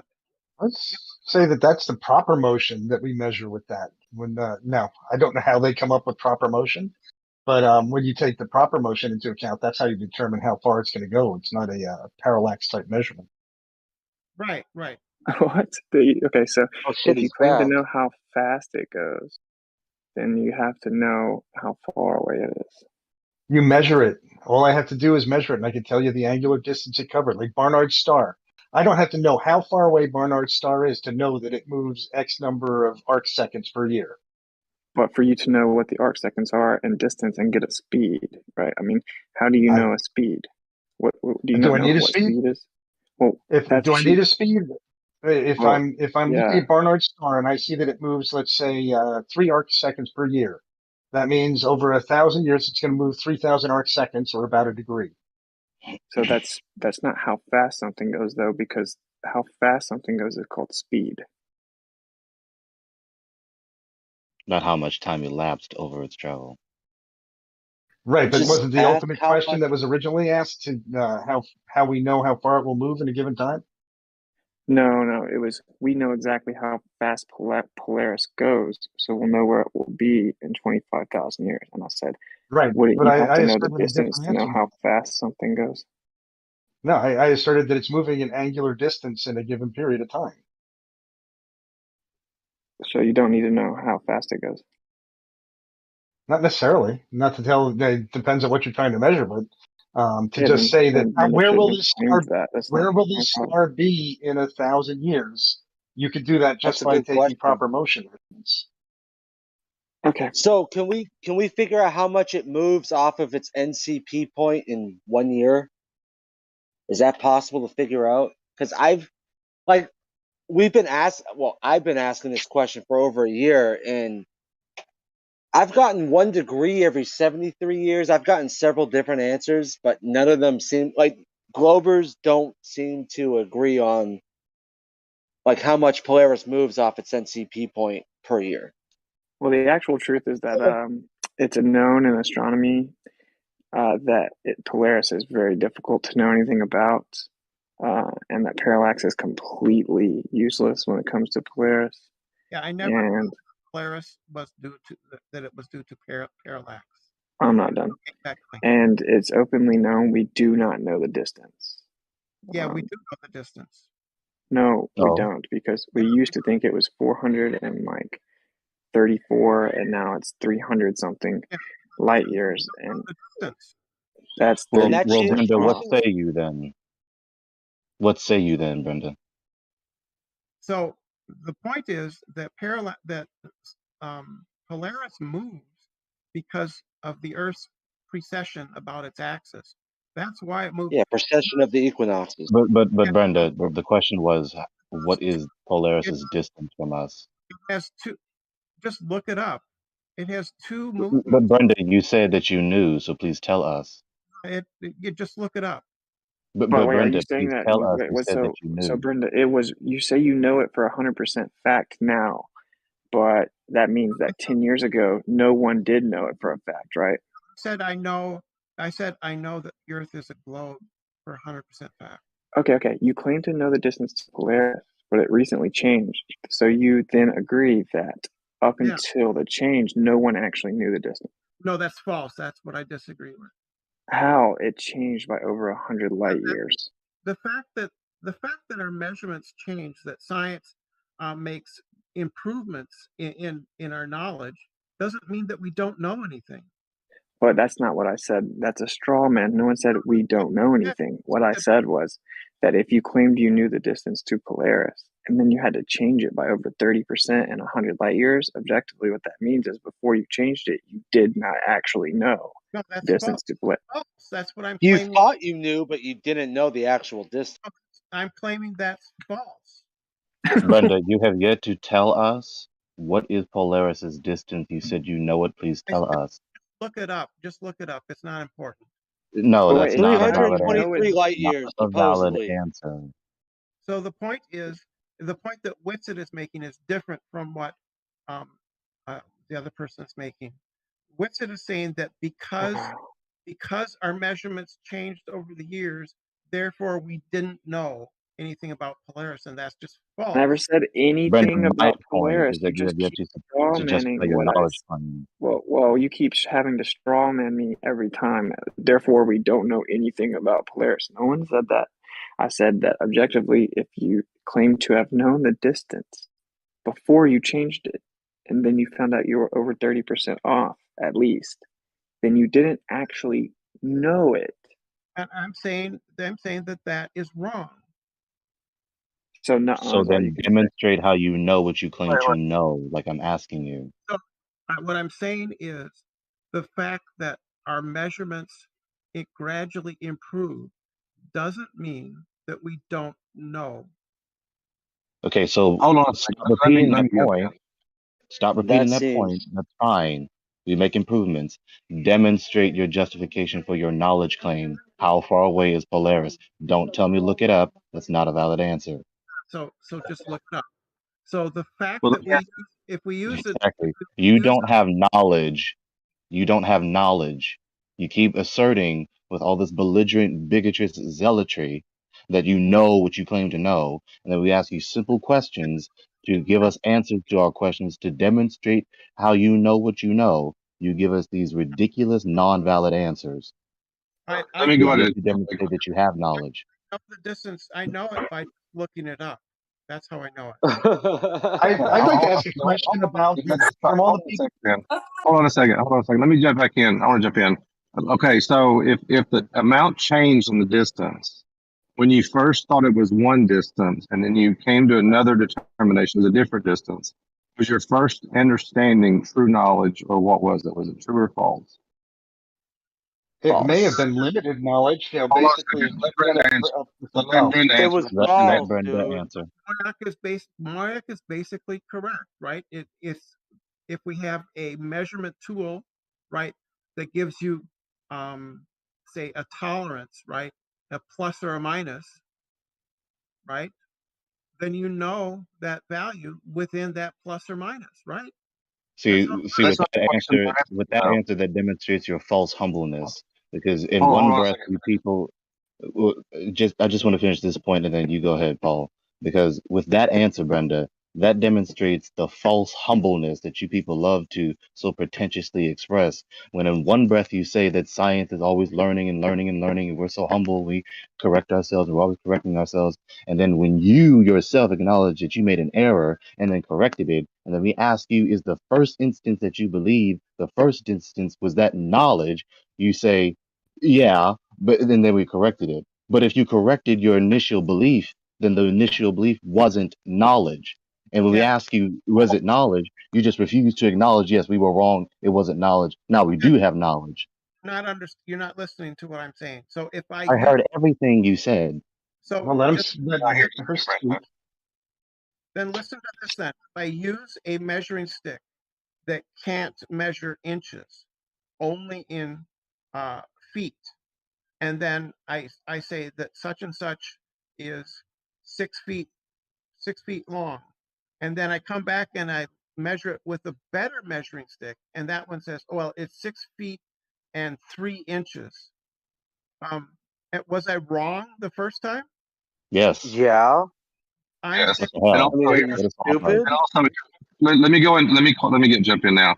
Here's the thing, though, Brenda. In the first measurement, did we say our measurement of Polaris is a million? We could be 1 million miles off in either direction. Did you make that? Make that claim? Stop it. Did they make that claim? No. Stop it. No. Stop it. No. Brenda, act like a big girl and control yourself. A big girl. Stop interrupting me, right? So the point is that I was not wrong, right? Because my measuring stick wasn't capable of measuring in inches. All right, who's doing that? Don't Who's doing that? use your heart, you idiot. Hold on a second. You're still I heard her. I let her speak. Hang on a second. I let her speak, and I heard her. But did you hear what I said, Brenda? When you made that measurement, did they say my measurement could be within 1,000,000 miles either way? When you made that measurement, did they? Yes, Yeah, they did. Can you quote that for me, please? Can you quote that for me, please? Shut your mouth. They always give the This is the belligerent, bigoted zealotry that I'm talking about. All right, I'm turning you down. Her audio is getting really bad. Brenda, just quote it. Just show it. Show that when they made the original measurement for Polaris, they said this is plus or minus 1,000,000 miles. Can She's you gone. quote that for? Okay. Belligerent zealotry. I'm going to have everybody turned down in here pretty soon. The guy is laughing, interrupting people, and it's kind of rude. It's kind of rude to come here with bigoted, belligerent zealotry, giving every sophisticated and casuistrous answer under the sun. Right, to the most Here's simplest the question. problem. Here's the problem. I don't have a problem with what Brenda said. And, my wife does kitchens all the time, and she puts in a fudge factor because she knows things will change when you get on site. And one person's tape measure may be slightly different than somebody else's tape measure. I get that. And I understand that. But when you don't make that claim or don't put that in the claim initially, that's the problem. Yeah, stipulate that premise. Well, I'd say most things I've seen from the wonderful world of NASA, usually they come in with a tolerance, NASA and astronomy. So, I mean, what they may say when they're talking commonly, Polaris is 140 light years. Okay, that's fine. They didn't tell you that it's 140 light years plus or minus, 300 light years. I don't know the answer. But when you're talking about angles and stuff, you're talking about these minute measurements. So like if I'm able to get it from 1 arc second to a milli arc second, all of a sudden my precision is going to go way up. If I'm a milli at distances like that, maybe an arc second is a huge problem. It's going to give you wide variances. So you have to know what their claim was, their real claim, the official claim. Mm-hmm. And I don't know the answer to that, what their official claim was. And Wait, okay, hold up. Instead of talking about some official claim that hasn't been presented, i.e. a figment of your imagination, how about you guys actually just bring us the real claims, i.e. you guys are supposed to be the Globers on that side. So how about instead of saying that's not the actual claim, how about you give us the actual claim then, for one?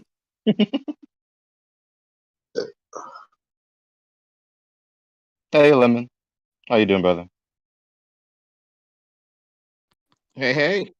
I'm good. How are you? I'm blessed, brother. God bless you. I might have been hearing incorrectly. My hearing is very bad lately, but I thought Mr. Moyak was at first describing, as I posted in the chat, the position this object, you said Polaris, it takes in the sky. So the object, it appears to be in the sky, not necessarily its actual position, in the universe or in the solar system, the galaxy, whatever you want to call it. So I think they got kind of confused, and then you guys start arguing about its position and stuff. But I think, Mike, am I correct? You were talking about its position in the sky? Well, I was talking about proper motion, and I don't know how they determine proper motion. I guess they eliminate axial motion. Who cares? Yeah, I earlier. And either way, I understand what Mark. I knew what Mark was saying. You can measure its degree of movement from the ground. Anybody can do. That's what astronomy's been doing for thousands of years, measuring the movement. So that's not a problem. It's the distance that's the issue. How far is it away? Well, yeah. So, but I was pointing out, it's funny, like to say there's no such thing as 100% fact or absolute fact, but it's 100% fact that the Earth's a ball and it spins and it revolves, and that you can look at the movement of Polaris to prove that, when actually that is not in any way like mutually exclusive to the Earth spinning. It could be the sky spins. Well, I was just pointing out it's crazy. But hey, Kosho, so you know when you were pointing out that that quote, you posted a picture of it. Right, yeah. That's my bad, bro. You were correct, at least that the quote was misattributed. I accidentally copy and pasted the wrong thing or something, so I have to redo that meme. Cool. He does say that. He does effectively say that, of course, but so good look.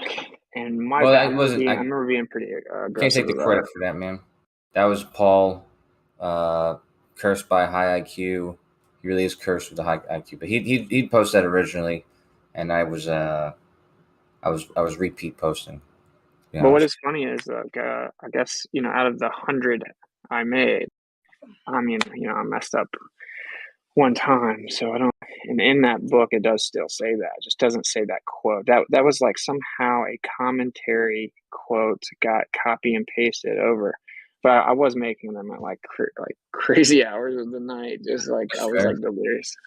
Well, good on you for doing the due diligence. But yeah, that actually was something I noticed, was that it seems like it was somebody talking, like you said, like a commentary, because it's kind of they reference him a little bit or something like that. But yeah, I was thinking that I was, for some reason, I guess, just assuming that when his writing, he was talking about like another book, because it happens often.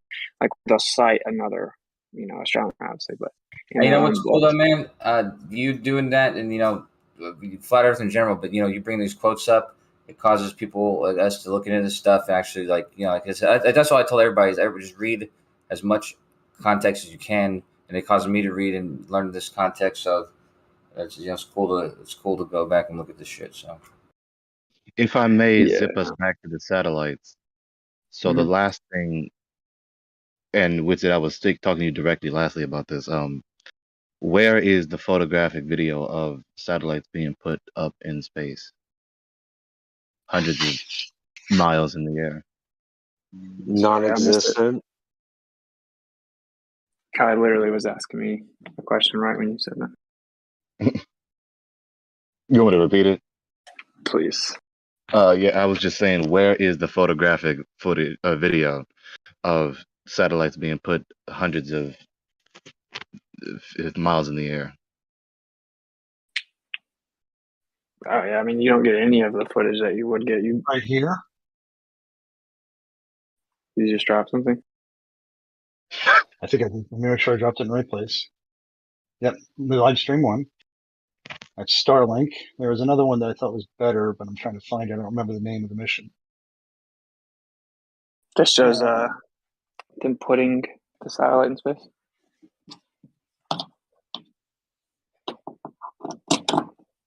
That's fine. With zero CGI. Why can't we just Why can't we just see a shuttle re-enter the atmosphere from the outside, though?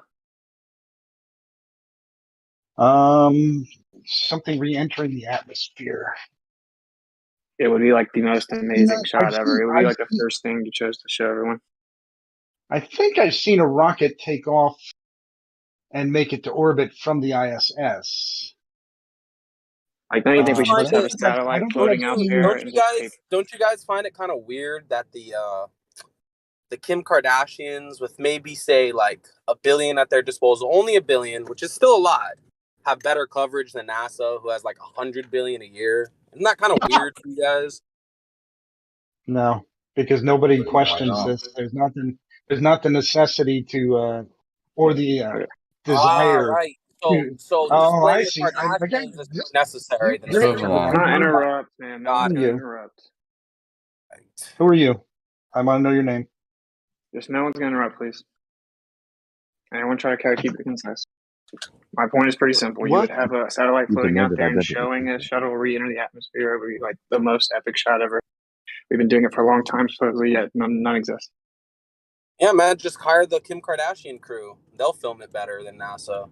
Has nothing to do with like no one's interested in questioning it and they don't feel like they have to prove it. That's not the point. The point is that it just would be like the most amazing shot of one of the greatest accomplishments.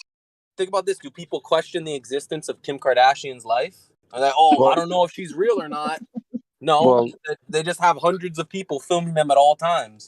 Just kind of weird how their budget is smaller than NASA, they get better film of what they're fucking doing. And then you say, oh, well, it's not necessary. Well, it's not necessary to film some fucking woman with a fake ass all day. So why is it unnecessary for you to fucking film a rocket for once? Because there's a market for it. So like you were saying, what's it like? So there isn't a market for the space enthusiast? Just to There's have not a market. eyes. Come on, guys, come on. Fuck, bro.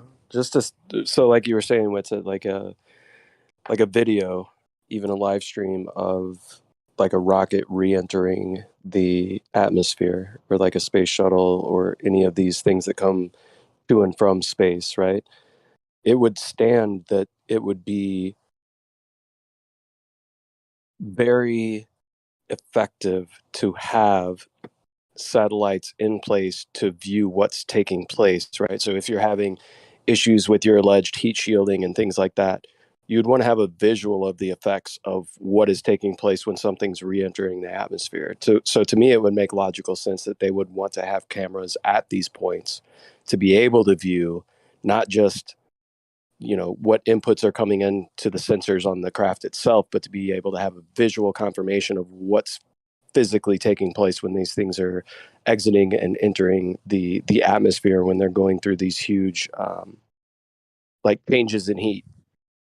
I think it's a practicality problem, though. I mean, you can't do this from geostationary orbit. So you can't take, like, if they decide to do reentry for Florida somewhere over Africa.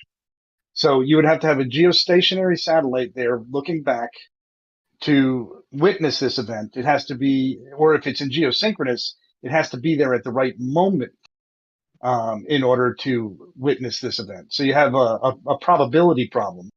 Well, these are some of the claims that are made by alleged space telescopes, right? So we have space telescopes out there that are pointing in specific directions to capture things that are light years away, to give more insight, right, and more detail as to what these objects are.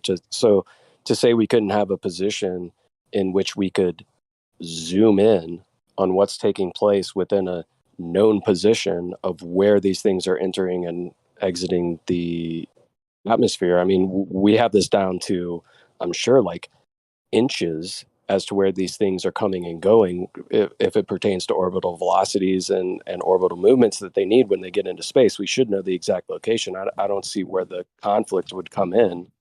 Well, you're talking, like, in order to do a specific observation, we want to watch the ISS come in and land. I guess ISS is a bad idea. The Dragon capsule come in and do a re-entry. Okay, you have to now have a special mission, a special satellite put up, and there can't be any delays in the moment of release when you launch that the return mission. So if there's a thunderstorm, oh well, that entire satellite mission was wasted because we launched it. It had to be intercept at that exact time. And since that satellite's in motion, we're going to have to wait 3 weeks for that satellite to come back to that same spot, and then to catch that same event. It's not a practical measurement. It's not even reasonable. And to do it from like the Hubble, I don't think is designed to even look at Earth. I don't think it. I'm not saying to do it from the Hubble. I'm saying we have these things up here that do similar things, just slightly differently. What I'm saying is, if we have the ability to have an ISS with a known trajectory and a known orbit, why wouldn't we be able to put some sort of smaller satellite that would be either leading or trailing the ISS?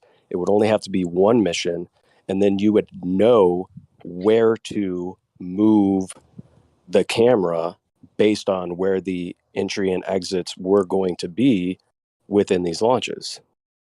What benefit am I getting from this operation? I mean, you want to see like the heating of the thermal tiles and stuff like that, I guess. So answering a lot of that's our going to be questions, facing away from the camera. So what benefit does the military have in getting actual visual confirmation of their target, as opposed to just mapping it out? Right? What benefit is that visual, either confirmation of where their target is, or whether their ballistic actually hit the target, or how far off it was?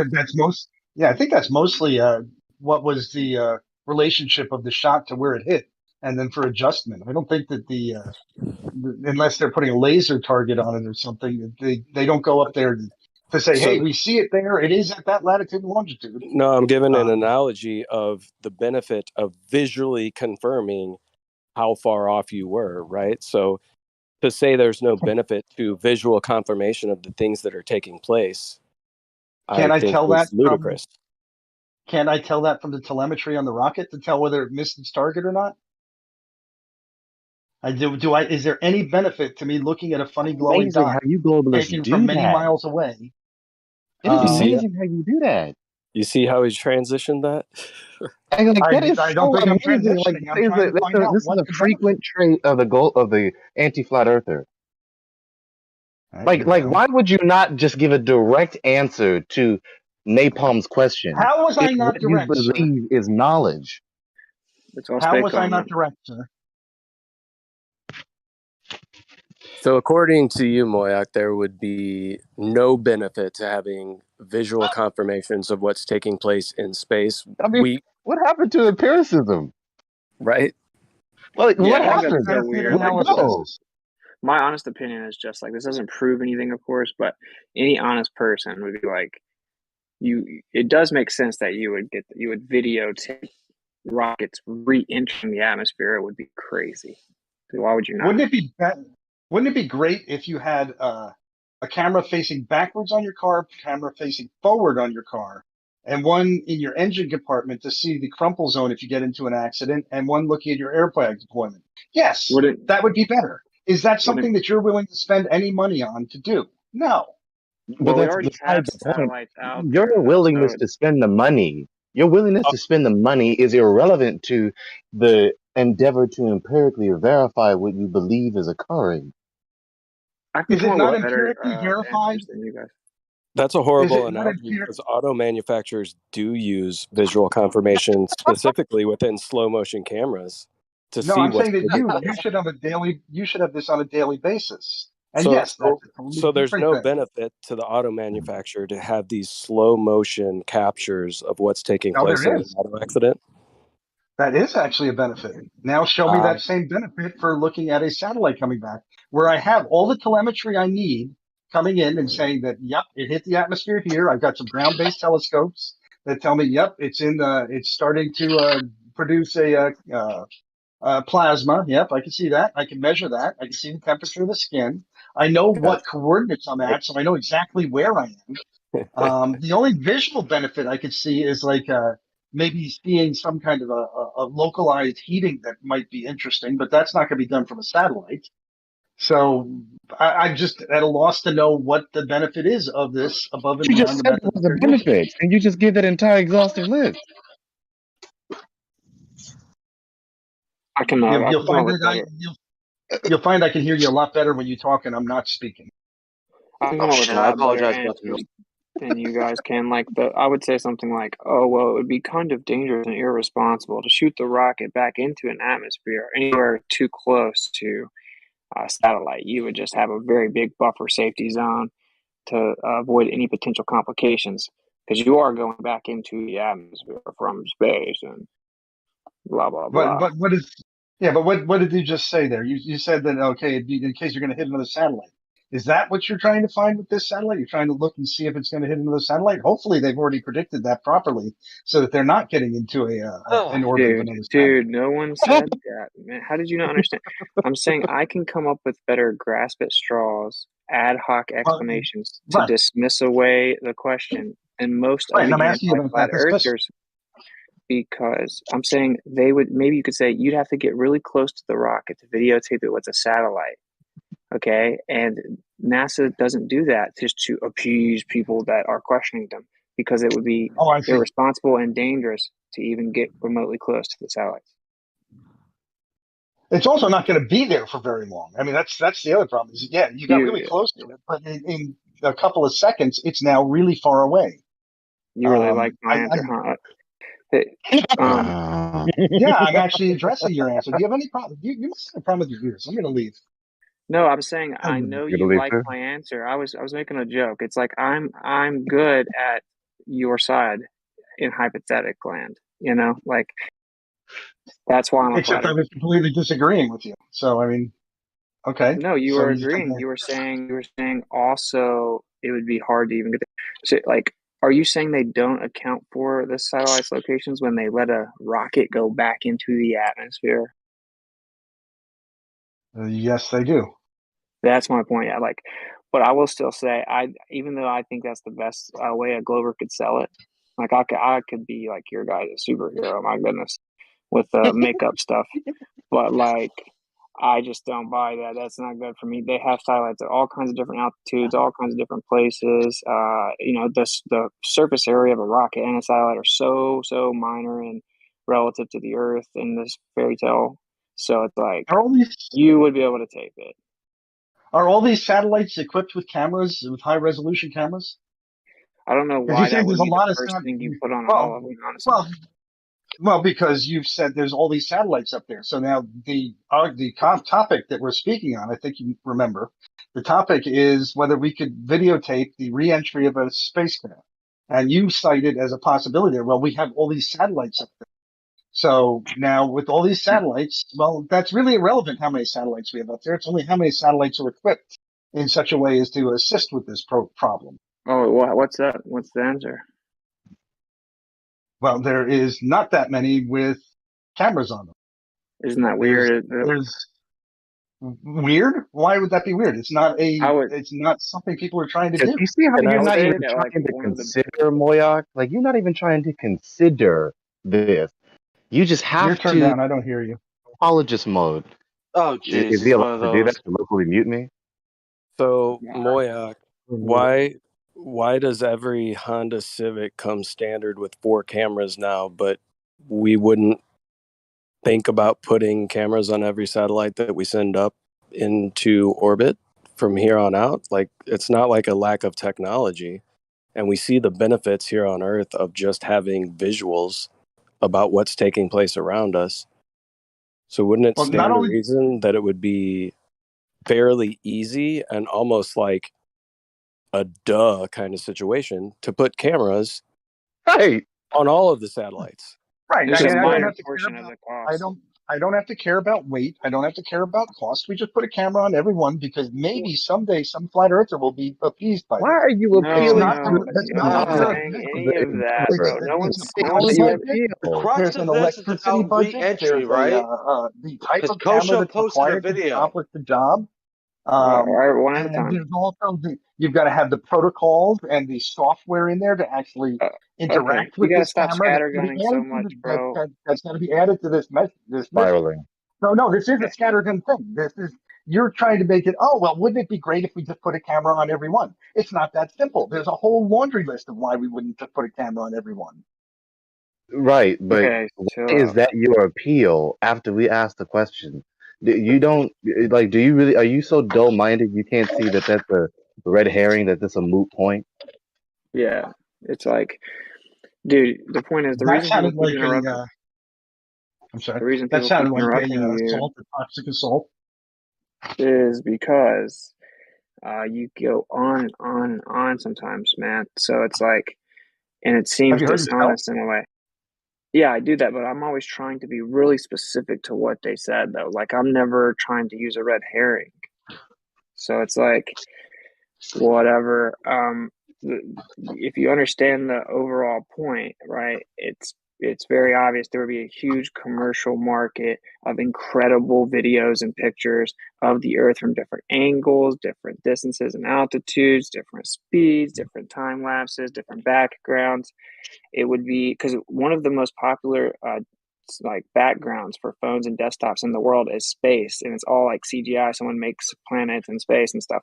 So it would be very profitable to have incredible shots of all the Earth and what's around it from space.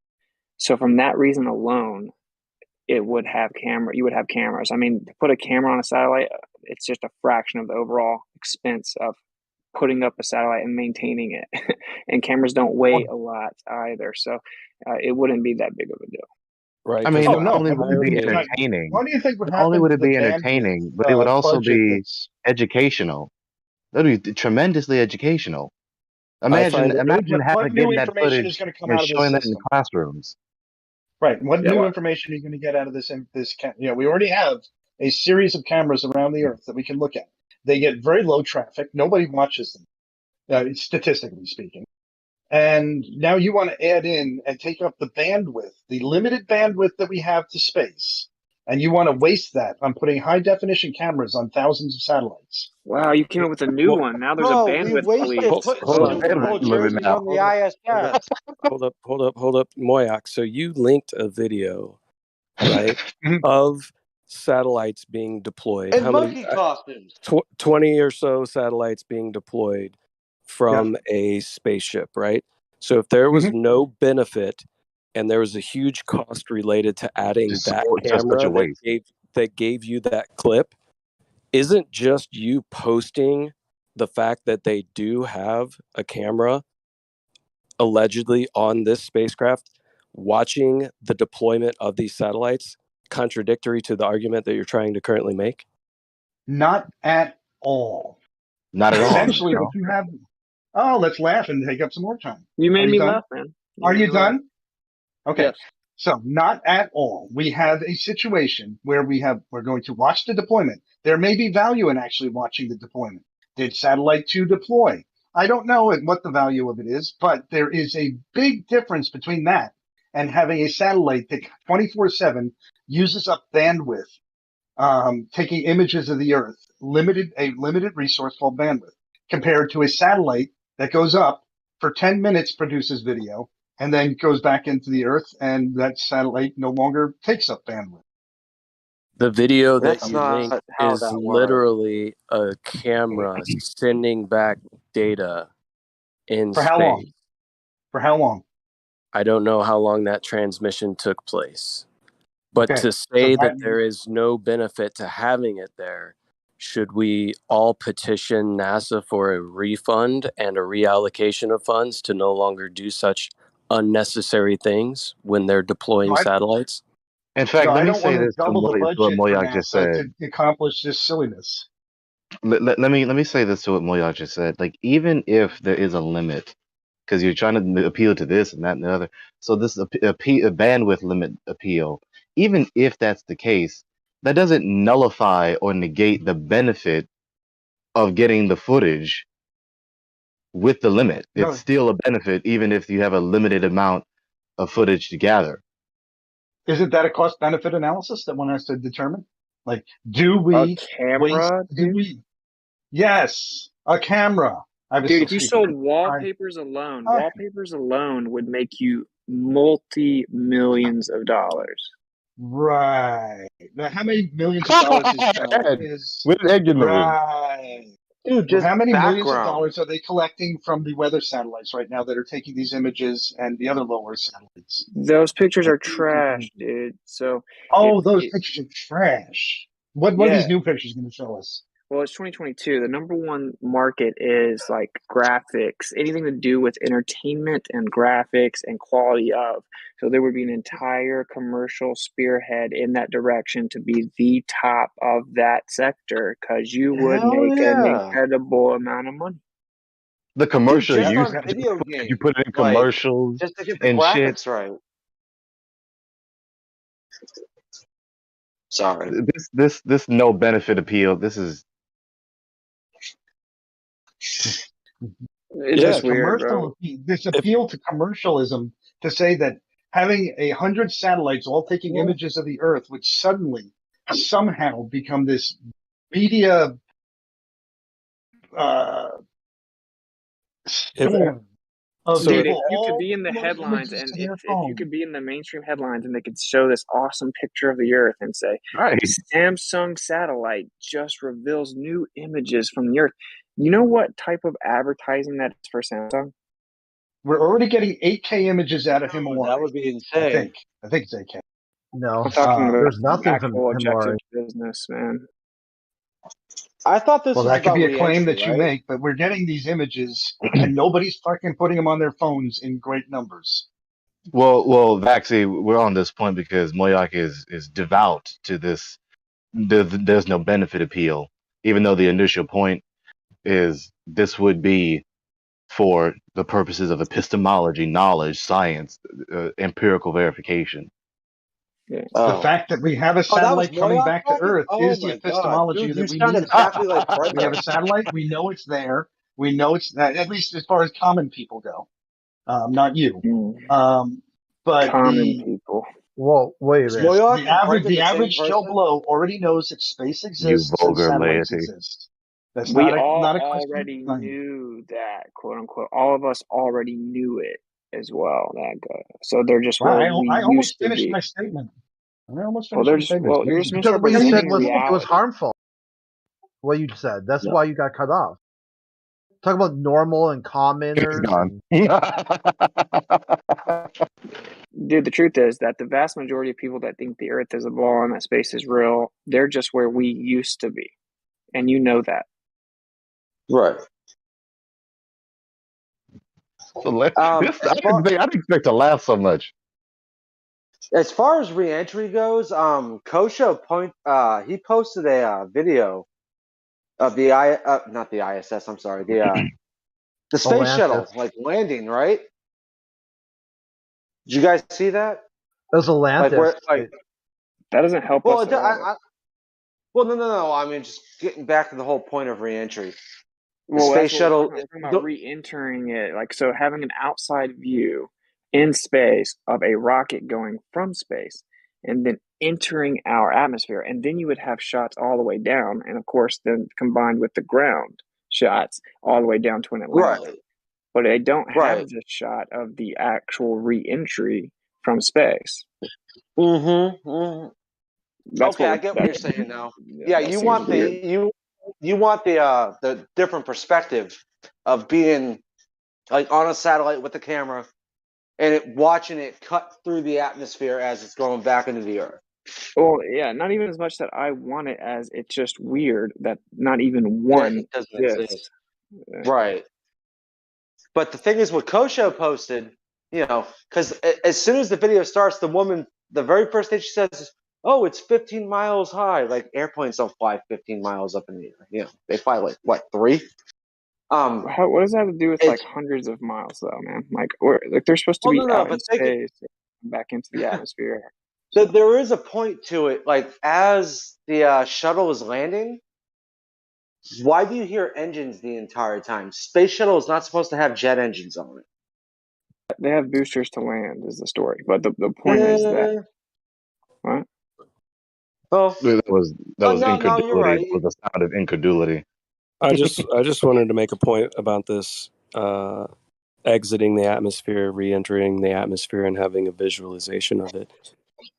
If the cost was too much for the weight of the equipment or the equipment itself to have it on either satellites or the rockets themselves, don't we have the ability and the technology to utilize something like Sophia to be able to capture these rockets all the way? Sophia is a telescope that's mounted on a 747 and is used to get images of the stars, right, that are basically identical to Hubble.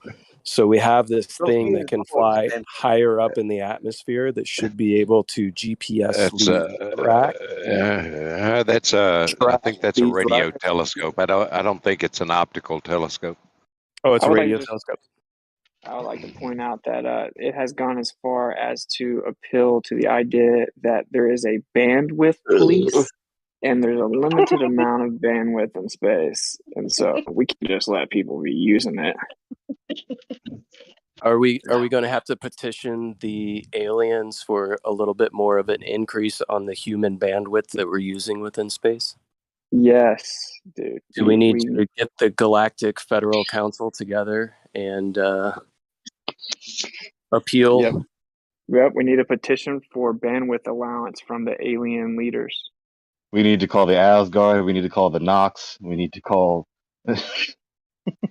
Clover, get on it. I'm under the impression that Mayak and Brenda are the same person. But that's me. Yeah. Did anyone else catch that? Because like the whole time I thought it was Brenda speaking, and I'm like, oh shit, that's Mayak. Really? Oh, they're the same dude. Yeah. They really are the same guy. I'm not trying to be rude. I mean, like, because like she can do her thing. I don't care what she does with her personal. See, I'm calling her she, so I'm already being respectful. Like, it could be they're all the same person. Is that respect? They just like because who cares? one leaves and a different one comes, like clock in, clock out. Anyway, but we don't have to talk about people. The ISS has jet engines on it, so I mean that's what I got from that video when I watch it. Dude, it lands, and as it's slowing down, you hear the engines slowing down. That thing has fucking jet engines on it. It's a plane. It's an airplane. That's all that is. It flies away till you can't see it, and then it comes back. Like, oh yeah, we went to space. Oh, cool. Okay, yeah. Don't ask any questions. I won't. All right, bye. See you. I mean, because this point is very simple. Like people like these people are professionals. Like, look, cut the bullshit. We understand this point. You know, get all the shots. Okay. Mm-hmm. Get all the shots. What is so hard? We're not supposed to Like be if I was flat the earthers. globalist, I would be trying to outdo the flat earthers. Like, oh, you want this shot? That's what you asked for. I'm gonna give you more. Like what the Lord said to Solomon. Yeah, something else is why don't we have like an outside shot from space of eclipses? Right. You would teach a child. Look, here's Stand what by. happens in reality. You know, like here's a video of an eclipse. Like There's no benefit in having empirical sense data about the cosmos. oh, it's wild. But we're supposed to be empirical. Their cop out here is just they're not going to spend all that money to appease flat earthers. So that's a good point. With it is things like the eclipses and observations of celestial bodies. Wouldn't cameras on satellites also help to give us better visual confirmations of the theories that we have about the motions of these things? Yeah, like you could tape a stellar eclipse. Especially when that's the intuitive assumption that everyone does. Like when we hear the professionals, proclaim their wisdom, it's like, wow, they saw all this. They went there. Yeah, this is like the conversation I have sometimes surrounding perspective and the propensity for people to try to draw out perspective and assume that all of what's taking place on the paper on an orthographic view is what's happening within reality, right? Yeah.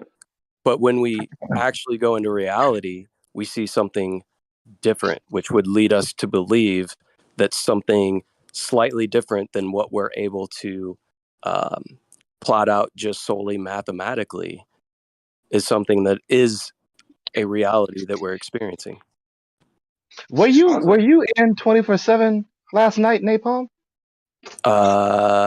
Not last night, I don't think. No. Because that was hella familiar what you just said. Because they were talking about that last night, and I was saying, like, yeah, you're right. I think it was a Discord username Lumpy.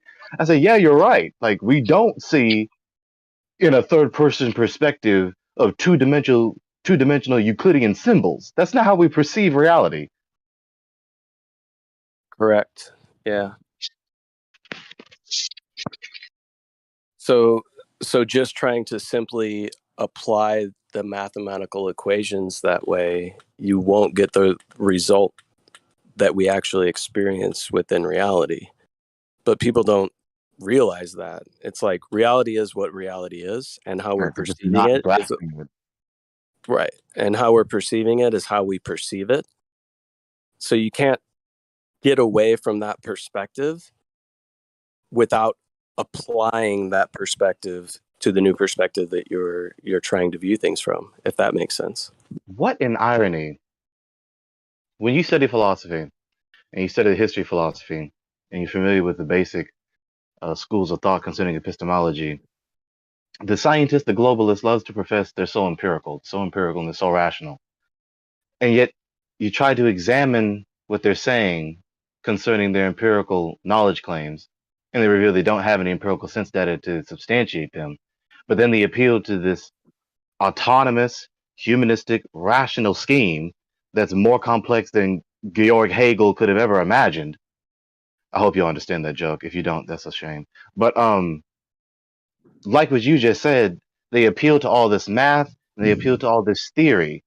They just appeal to autonomous, humanistic, rationalistic conception schemes devoid of any empirical sense data, and then make excuses. I mean, to belabor the point, they give every ad hoc or post hoc response under the sun to justify their lack of substantiation. Yeah, Not like only their hey, lack of substantiation, but how we shouldn't devote time or effort to substantiate the empirical. Right, that's not a worthwhile endeavor. That's actually detrimental. hey, left lane, Kosho, Steel City. Have you guys ever seen that like time lapse that NASA released of supposedly like the dark side of the moon and the Earth Oh, in the that shot? bullshit. Yeah.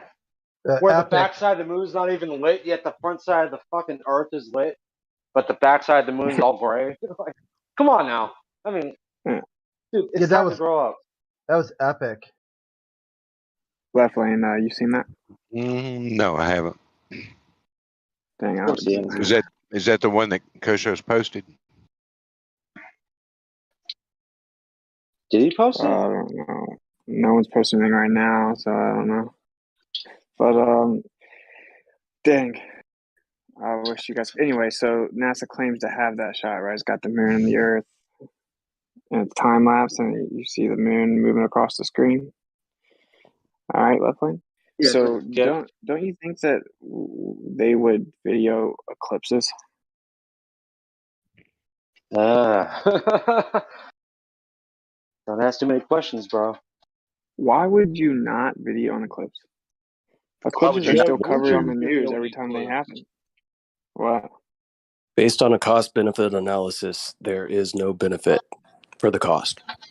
Except it'd be the most epic thing NASA's ever released. Yeah, actually epic. Instead of just naming some sort of thing epic. I mean, NASA's supposed to be the real spearhead leading us toward the godless utopia of Star Trek. I mean, what happened to the final frontier and going where no one's gone before and seeing shit? Like, what happened to all this? NASA's a deeply religious organization. Hell yeah. I mean, to get into any job there, you have to take an oath to protect the Constitution that invokes a creator, and at the end, you have to ask God to help you fulfill this oath. And you have to take this oath without reservation or hesitation. You can't even hesitate to take this oath, or without any will to deceive. So they could say, "Oh, an atheist works there," but they lied. No, in the oath they say you can't lie. You can't say you're there to deceive. You just take this oath for ceremonial purposes or something like that. I guess like one of the greatest ironies is in this like desperate attempt to avoid the necessary antecedent of creation. To avoid creationism, they have manufactured an idea that requires a creator. The globe has no bearing on whether creation happened or not. It could be a globe and created, or it could be created. No, so like in the claim of this universe, bro, and how insane it is, it's an attempt to explain the Copernican principle, which is that the Earth is not special or unique, i.e., created. But with all the things you have to claim are going on for that to be the case, you still need a creator. It doesn't matter. No difference whatsoever. Moyak, it's like this. It's like this. Like with the point Wizard is trying to make. It's like this. If you say no, not Yod-Heh-Vav-Heh of this Bible, no, he did not create the world. If not him, okay, fine. Then what? What caused the universe to exist? We don't have a problem with that creator. A creator could have made the Big Bang. There is no hypothesis as to what created the Big Bang and created everything. That could have been a god with his magical part that made it come out, and poof, we have a universe. That's not my point, though. Some priest named Giorgio created the Big Bang. But that's not the point, man. Yeah, that's not the point. Go ahead with it. The heliocentric model, and as it currently stands as a claim, invokes the need for design, okay, for multiple reasons. Like the background is one example, the Earth being like the center. We have all kinds of theories as to why everything just tricks us into thinking that the Earth is the center, though, right? But you're now at a point in modern astronomy where you're having to effectively need to invoke the multiverse, which is synonymous in intellectual perspective with God, like invoking a God, like because it's the last attempt ditch attempt to invoke something where your claim could never be falsified, where literally everything is possible. The multiverse could be created by a god too. It's absolutely, there is no difference between having a flat Earth, a multiverse, having a Big Bang, a non-Big Bang.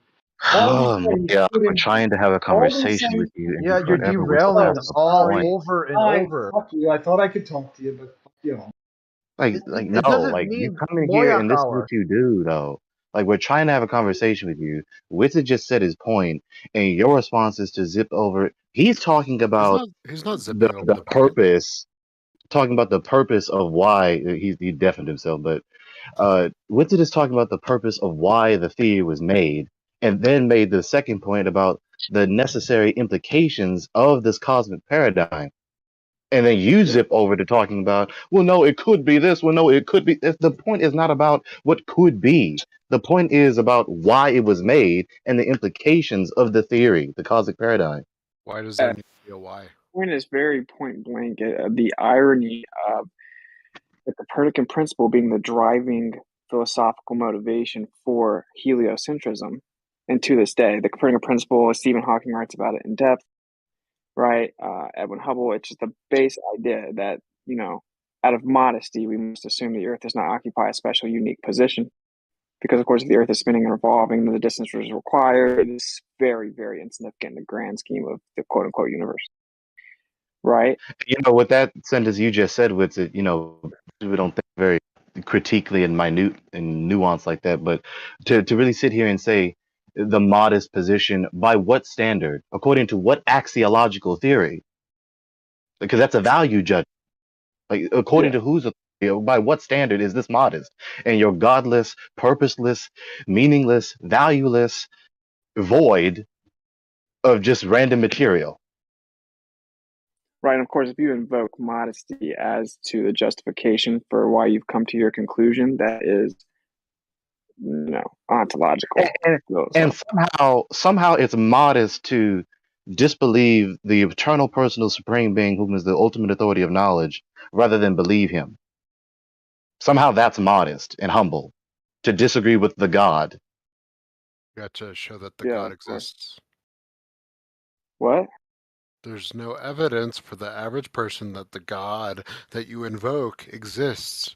So that's how kind of the whole... you want us to accept something that there's no evidence for? But my man, that's my whole point, though, is like the evidence that both sides have is existence. Okay. All so things. Evidence that a God exists. The director of NASA said God handpicked him to lead NASA. I don't give a shit what anybody said from NASA. That's a fun fact. But slow down, slow your roll. Don't spiral. If you're trying to have a conversation, slow your roll. Go ahead with it. Okay, so the Copernican principle, right, is what we've come up with philosophically. And to try to explain the existence, which is the evidence that we all have, right? We either acknowledge a creator or not a creator. Okay, and then the side that's trying to explain it without invoking a creator has created a claim that still requires a creator, ironically. I mean, that's your interpretation of it, but that's not necessarily true. Okay, justify that negation retort. If you have to invoke the multiverse, no, you don't. No, you don't have to, but I'm making a point. You can just ignore the problem, or one of the only things is the idea that there are multiple universes and different things happen in them. You could say, I don't know, and I don't need to know the answer to that question to know the answer to a different question. You have to And understand so, why they think they need to know the answer to that question, though, and that is because people that are intellectually honest and invested in this understand that you can't even pitch the idea with all the data that the Earth is where it is in this claim of the universe unless there are so many different possibilities or so many different attempts, effectively, like possible outcomes that it happened the one time. Yeah, you can do So, that with just the universe itself, the no, singular universe, because there's so much variability within our own universe that life is essentially inevitable wherever it can exist. but You can't improve the Andy, universe. slow your roll. Hang on, slow down. Because you said that, in other words, God is not a necessary entity for the universe to exist. Now, that's contrary to the worldview that I believe, that I know, which is from the Bible. So, but with your worldview, how do you know what is or is not necessary and what is or is not possible? I'm saying there's no reason to assume that a God is necessary for the universe to exist. Why do you say that? Justify that assertion. Because there's no justification to show that it is necessary. Okay, so There's contrary no to what? adequate justification. I've you heard Hang on, disagree Andy. with all the Hang on. I don't agree with it. You don't need to repeat it again. You disagree with all the professionals, though. I mean, you can have your own opinion for sure, but it's just you guys basically invoke the idea that we're denying science and all these people that have come up with this perfect model that we know and blah, blah, blah. And what they say and openly acknowledge, and it's pretty clearly just objective, is that you have to explain the observations with logic. And so you have the fine You have tuning to give an problem. account. Yeah, you have a fine tuning problem. Okay, so just look up astronomy, Uh, astrophysics, fine tuning problem. It's very simple, right? And so the idea of a multiverse is actually very popular. That and string theory as some attempt to keep the Copernican principle alive because the CMB just decapitated heliocentrism. And so when you, the atheist, like you, as your role says, give the negation against Yod-Heh-Vav-Heh, Yahuwah, Yahweh, you give your negation against him based on a lack of evidence. blank answer, no, based on a blank answer in answer to the question, what accounts for the existence of everything? That is an unjustified. Please listen to the whole sentence if you're trying to have a conversation. You making that response based on a blank answer in answer to the question, what accounts for the existence of everything, is an unjustified negation retort. You're saying I don't know is not an acceptable answer. Saying it is the most honest answer to the question, where did everything come from? Why does everything exist? The only honest Andy. answer is I don't Andy. know. No, Andy, The only honest answer. We're not talking about don't you making a misunderstand the particular thrust. answer, dude. No one's Don't asking you to make misunderstand the thrust of what I'm saying. What I'm saying to you, Andy, is that you cannot justify the assertion that answer is false based on ignorance. You can't justify that it's true. Well, No, that's Andy, the problem. That is the problem. Andy, you can't just sit here and reasonable deny logical me person, knowledge. that assertion that a God exists is true. It's spiraling. Andy, keep it Andy, cordial. you're trying to have a This could be conversation. beneficial. Listen. This could be beneficial for people to hear, though, right? So let's just try to keep it cordial. Let's get the ground covered where we can all understand it and move the conversation forward. Do you agree that if the Earth is stationary and geocentric, that it would have had to have been created or designed? If we start from that false premise, I don't know. Okay, that's the answer to that question. Well, have you ever thought about it? The assertion that if the Earth is flat and stationary, that it needs to have had a creator. No, that is not a good assertion. That is not a good premise. Specifically, if the Earth is stationary or at rest and geocentric, that would mean everything moves relative to the Earth. Specifically, it's all going around the Earth. It's all about the Earth. The Earth is in the special, preferred, unique position of all things at rest, and everything basically pays homage around it, physically. So it's like if the Earth is geocentric and the center of everything and at rest, then it would have to be designed and placed. Well, Andy's going to say no, it's not necessary, and so my question to you, Andy, is why do you say it's not necessary? You have to. So there's no clear evidence that the world had a designer or a creator. Well, if the Earth was the center of everything that exists, that would be that very evidence you continuously claim is not present. I It don't is, agree with though. that assertion. No. And Andy, listen to me. Maybe you can understand if I phrase it this way. You have failed to appreciate the biblical worldview and the general theistic worldview in general. That in the theistic worldview, especially the biblical worldview, and the account in the biblical worldview, as it were, particularly, the existence of the universe that you and I share, that you and I live with, is the empirical evidence data. But, so it's not a lack of evidence on our part or on your part. Everyone is working with the same data set. The problem isn't that you have evidence and we don't. No. The problem is that we both have evidence, but we have different a priori theories that account for the empirical sense data. Well, maybe is there anyone else from the globe side in here that would want to give their answer? Because, I mean, like, if the Earth is geocentric, you agree that it had to be designed, it had to be placed there. That's obviously nothing to do with if you personify a designer or anything like that, or how you describe him. That's a different conversation. So, or if it's a him, whatever you want to do.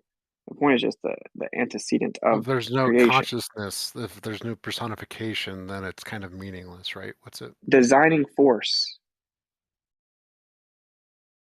Now, with someone like you, Andy, you know, you people like to put a strong emphasis on evidence and proof, which is excellent, great. So do I. And so, in your worldview, what is evidence? What is proof? And why is it worthwhile appealing to demonstrate the veracity of an assertion? So that would depend upon the claim that is being made How could entirely. the Earth be in the center of everything without being placed there? Well, Can you give me another idea? Well, wait. Slow down. Don't want to That has scattergun nothing into to do two with different questions. So, Andy, we're talking about knowledge claims. Okay, so we're talking about knowledge claims. Right. Now, when someone makes a knowledge claim, you, of course, you and I both demand, especially if it's an empirical knowledge claim about some empirical thing, some concreta, that there be evidence, there be proof to substantiate the knowledge claim, correct? Yes. Say evidence, yes. Right. Not So, necessarily proof. yeah. So, yeah, some substantiation. So, in your worldview, why is that worthwhile doing? Why is that worthwhile doing, or beneficial, or justified, or necessary, or obligatory? Whatever value judgment you subscribe to. Because if we want to say that we actually do have knowledge about something, then to have knowledge about something, you have to have a reason to say that you have the knowledge. And if you don't have a reason that is adequate, then it's just a belief, right? Well, let me ask you. I failed to actually specify. Let me ask you: should a person give evidence to substantiate their knowledge claim? It depends on what the claim is. Well, again, listen to the question. It's not a trick question. If it's an empirical knowledge claim, should that person give evidence to substantiate it? It depends on the claim. Still. Why does it? What do you mean? So what would be a claim that doesn't?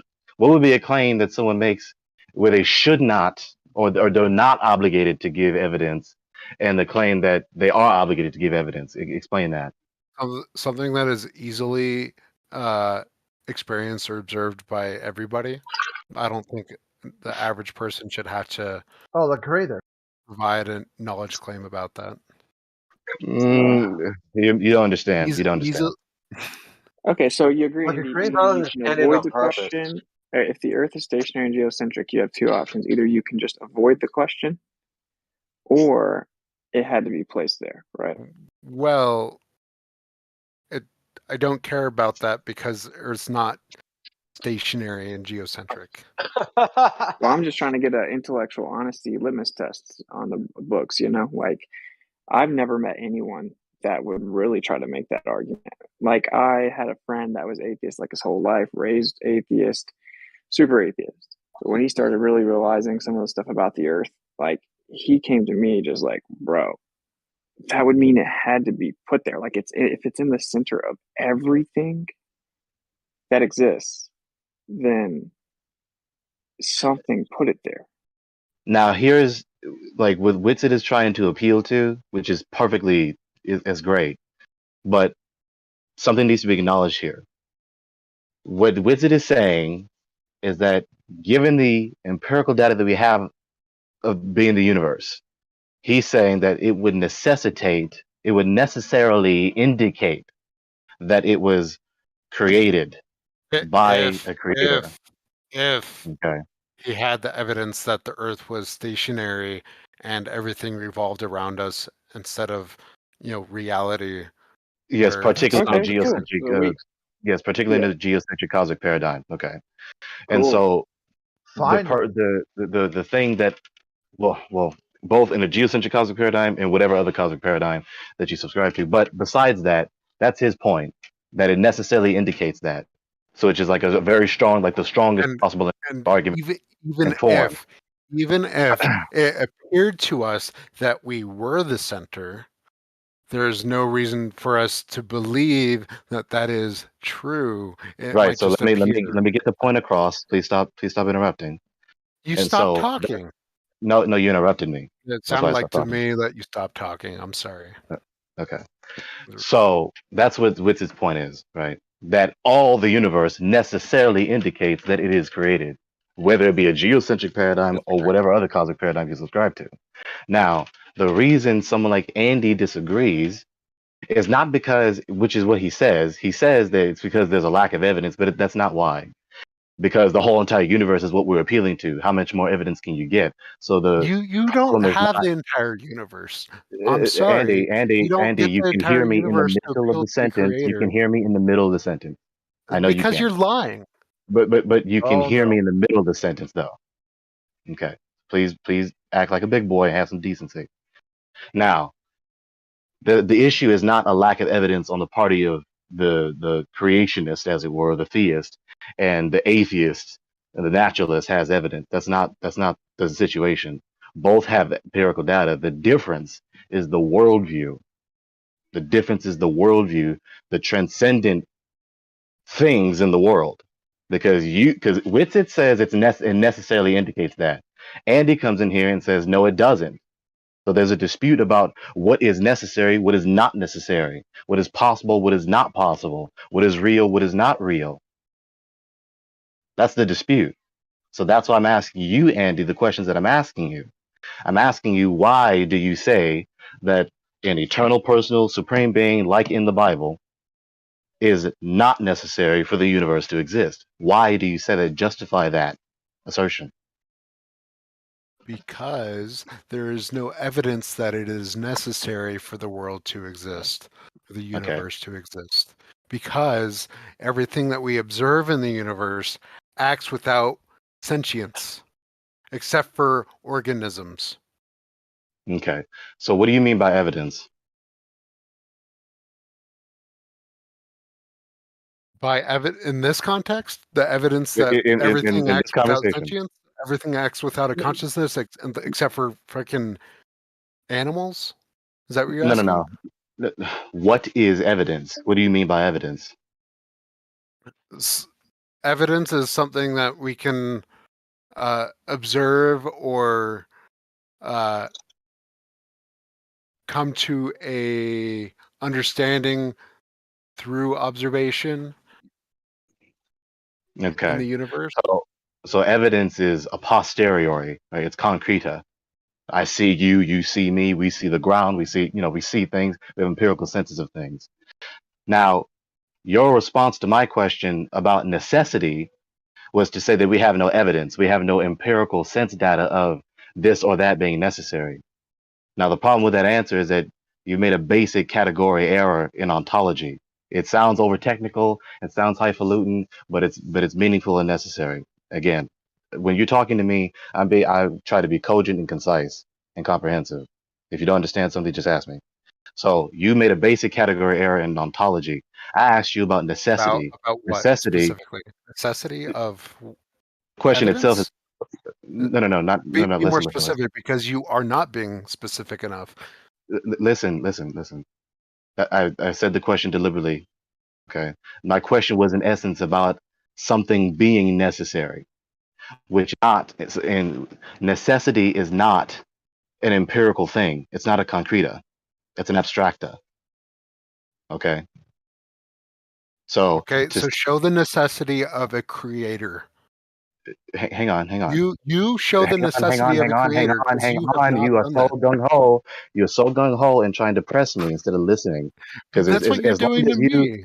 no. Both of I'm you trying are. to. No. Please stop talking to me. You I'm don't trying answer to questions. I understand. I'm trying to talk with you. I'm trying. Like I'm really trying. Okay. So I'm asking you a question about necessity. Okay. That's an abstracta. So when you give me an answer saying there's no concreta to substantiate your claim about necessity, you made a category error. You misunderstood the nature of the case. Disagree. Okay, justify your disagreement. You have decided that necessity is an abstraction, where in reality it is concrete. Okay, when's the last time you stubbed your toe on necessity? When's the last time you saw necessity? When's the Doesn't last need time to you be a physical object. had necessity? What's a necessary thing, Dave? What's a necessary thing? Like, what is necessity? What is necessity itself? Well, no, I'm also asking if he says it's not. What is a necessary thing? Like, is there something that's in is there anything that's necessary? The hierarchy of needs, like food and shelter. Hold on, this isn't. Hold on, this is directed at David. Oh. Oh, Andy? Is that his name, David? Andy? David? I don't know. Or is it Andy? I'm not sure. Yeah, I'm talking to Andy. Oh, sorry. Okay, so Andy, just to clear up, because we're asking you several questions. The question is, what is necessity? What is it itself? As in, what does the word like?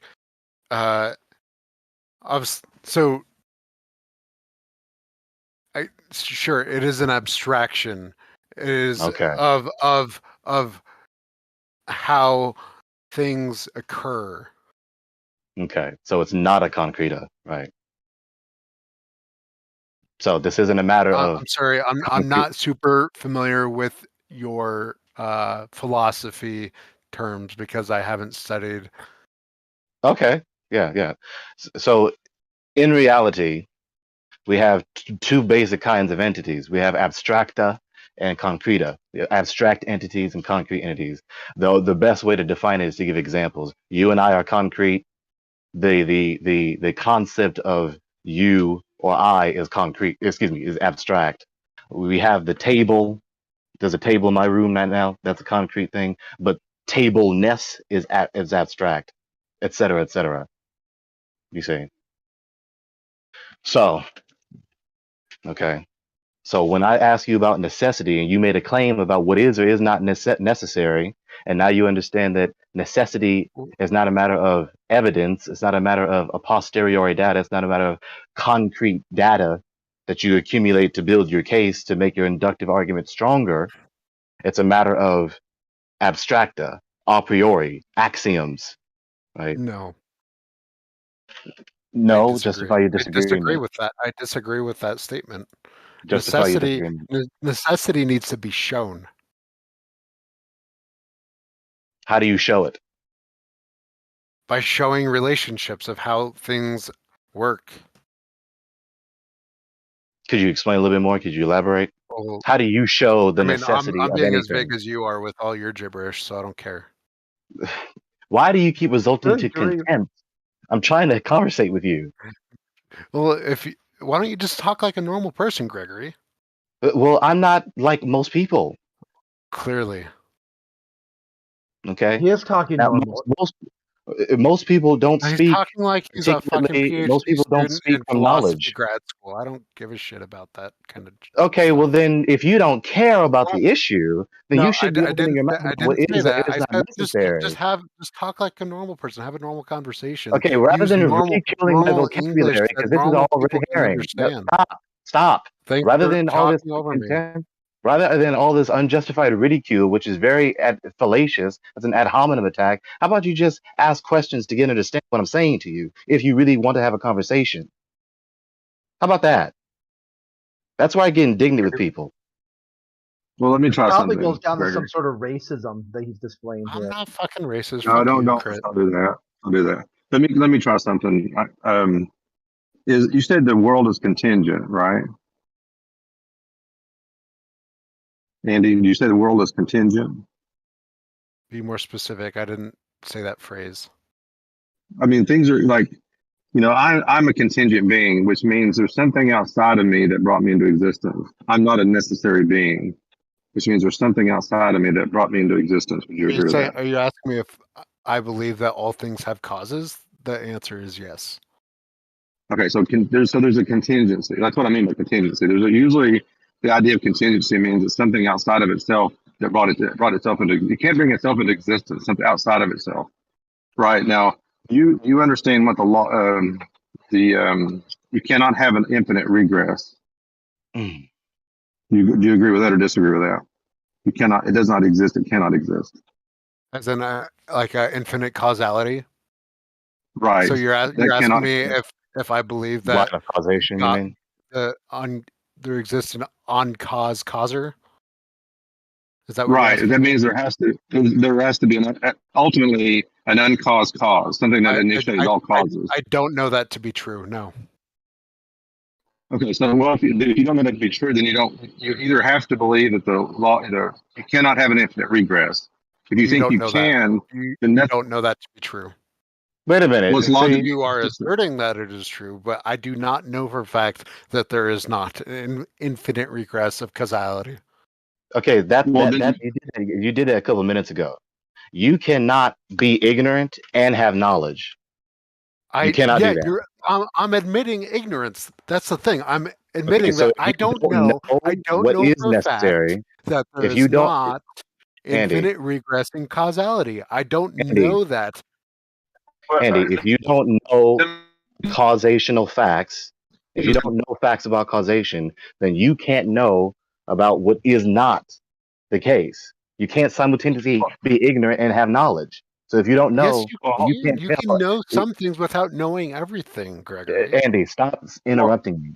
You cannot be ignorant about what Paul is asking you and know that what Paul is saying to be false. Okay, I said I believe in causality, and I believe that it is necessary for everything in our world to have causality, but I do not know that there is not infinite regress in causality.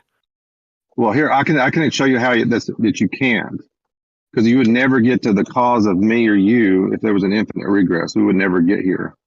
History would never begin. Right, and I claim ignorance on the cause of the universe, and I believe that that is the only honest position to take.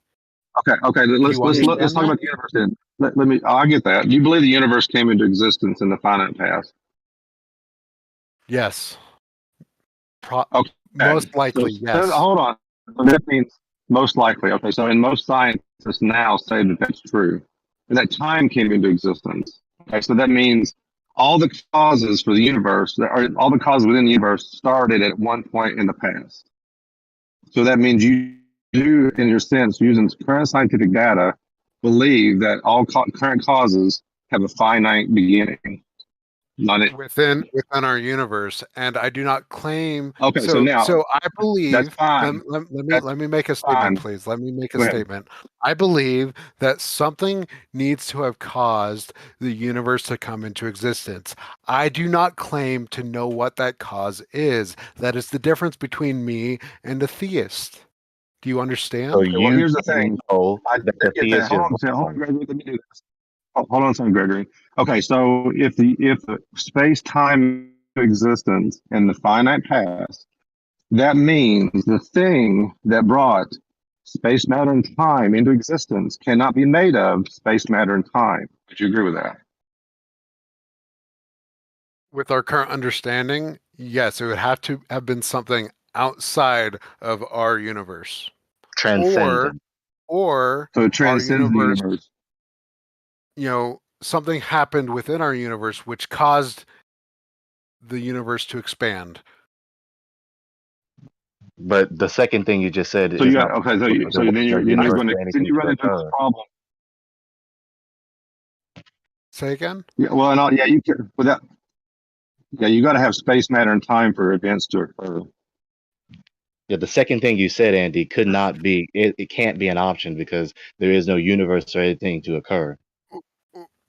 The problem is we actually do not know that for a fact. We don't know for a fact that the universe had a beginning. We know that the current expansion had a beginning. We know that we know and understand the physics behind what would happen when everything comes together into a singularity, but we don't know what caused that singularity to occur. Okay, and we don't have anything to explain it. Hold on a second. Well, here's the thing, wait, though. Paul. I'm gonna We give you need to that. back up. No, We need to back up for a moment. We need to back up for a moment. The reason I say we need to back up for a moment is because we need to get a accurate assessment of Andy's metaphysics. So, Andy, let me ask you some questions. So you say no, God's not real. God didn't cause the universe to exist, and you say you don't know what caused the universe to exist. So hold on a second. My understanding does not require a God. However, I do say that it is a possibility. Okay, so let me ask you some questions. So when I ask you what caused the universe to exist, what say you? I don't know. Okay, so you can't even begin. Wait, just this last sentence, Paul, and then you go. So since your answer to the question is I don't know, then you can't know about what is real, about what is possible, impossible, necessary, unnecessary, About that contingent. That one statement that I don't know what caused the universe to come into existence does not Yes. make me ignorant to everything else in the world, Gregory. Yes, it No, does. it doesn't. It does. No. It is not a requisite You're not listening. You're knowledge not to listening. You're not understand listening. You're not listening. I'm everything not saying you else. don't have knowledge. I'm not saying you don't have knowledge. I'm saying you would not, you could not know, given your answer to the I question of disagree. origin. Please listen. Are you saying I'm I trying can't? to finish the sentence, Andy. Wow. You're lying about my beliefs and my understanding and I'm what I trying to and my clarify your knowledge. misinterpretation of me. Wow. Your answer to the question implies that you could not know anything. That's not You true. could not know anything about what is real. You could not know anything about what is not real, what is possible, what is not possible, what is contingent, what is necessary. Because the very beginning of the universe is a whole big blank mystery to you. So how could you know what is real, what is not real? You have no account for how all this even began, let alone how it progressed up to now, let I alone what it believe is that you now, don't let either. alone what I is believe possible in that the future. you're part of a religion that just made shit up to make people try to pretend to have an understanding about the universe. Okay, so rather than ad hoc and ad hominems, okay, that's my That's critique not of an your ad hoc. answer. That's what I believe, Gregory. I believe Well, that let him religion read it. is made up by man to try to explain what we didn't understand about the universe. Okay, so And again, so don't as a don't shift the social, focus. I Don't shift the wasn't done focus. talking, Gregory. Are you going to let me talk? Let me finish what I was saying? Or are you going to continue to talk over me? I guess you're not going to continue to talk over me. Finish. So, I'm being excited for you to finish. so it is my understanding that religion was made by humans and to understand the universe and to help us work as social creatures to, work together and have community. Okay, And great. That's So it. the That's problem with all your religion Different is. worldview. argument. I want to go. Okay, so the problem with your worldview, Andy, is that you don't have a foundation for anything, for origins, the origin of everything, concreta and abstracta, from the most macroscopic to the most microscopic. You And you can't have make one it that wrong, man has as made it up. were, in your So worldview. Listen to You this see, you guy. talk through what I'm saying. That what I just said, it really needs to be appreciated. Don't talk too late, Vegas. you don't need that. That is my belief. Is that I don't need to know how the universe came into existence to know other things. You're claiming that I do, and I call bullshit on that, Gregory. Okay, so please listen and stop just spiraling in the answer. If you're trying to have a conversation, then And conversate. he has no Okay. clue how the universe came into existence, which is the Can I get back in? hilariously ironic part. I want He to thinks finish he this because I want to finish this because people keep stumbling and stomping on what I'm trying to say. You are arguing from the position that is untenable, that implies that you could not know anything. No, I did not say that. I said No, I'm not. That's not what just you because I do not currently said. Your know, just because we arguments. do not currently understand what caused the Big Bang to occur, doesn't mean that that knowledge is impossible. It is likely impossible. It is likely not attainable for us to understand how the universe began and energy was created, which eventually turned into matter, which turned into what we see in the Can I universe get back today. in? Cause But that doesn't mean that I can't know anything, Gregory. Hang on, Paul. can The I reason get back It's in? already known. Let me get back in. I've been patient waiting to get back in because I'm actually going to say that you can know something about this creator. That's where I was going.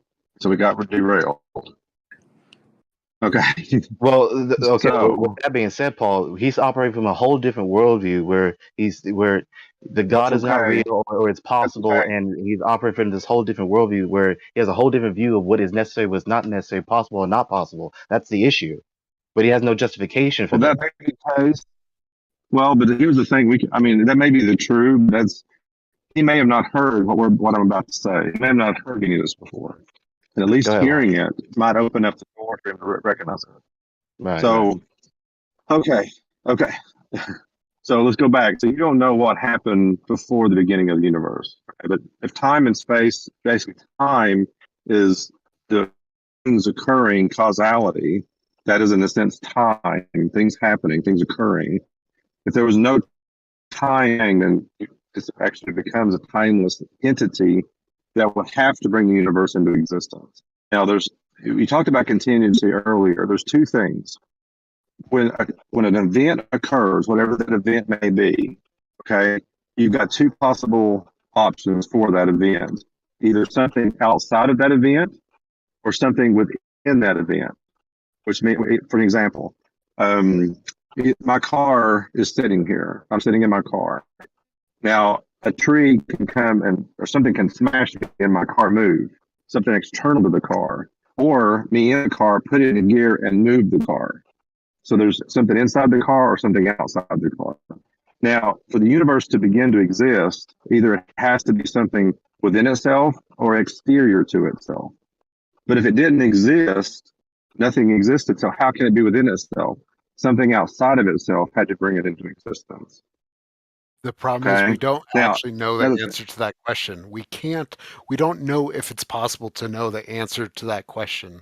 If it's the universe that caused itself to start to expand, or if something else caused it. We don't know. We can't know. Okay, that's an yes, appeal you to can. ignorance. I'm going to show you. I'm going to show you that you can know. Okay, we know now things that are not intelligent don't move unless something exterior to itself causes it. Now, you addressed earlier that something, we only intelligent things have consciousness or thoughts or whatever. You said, like, I'm looking at a mailbox. Nothing's going to happen to that mailbox instead of something exterior to itself causes it. Or I can walk up with a sledgehammer, choose to smack it upside the head, smack the mailbox.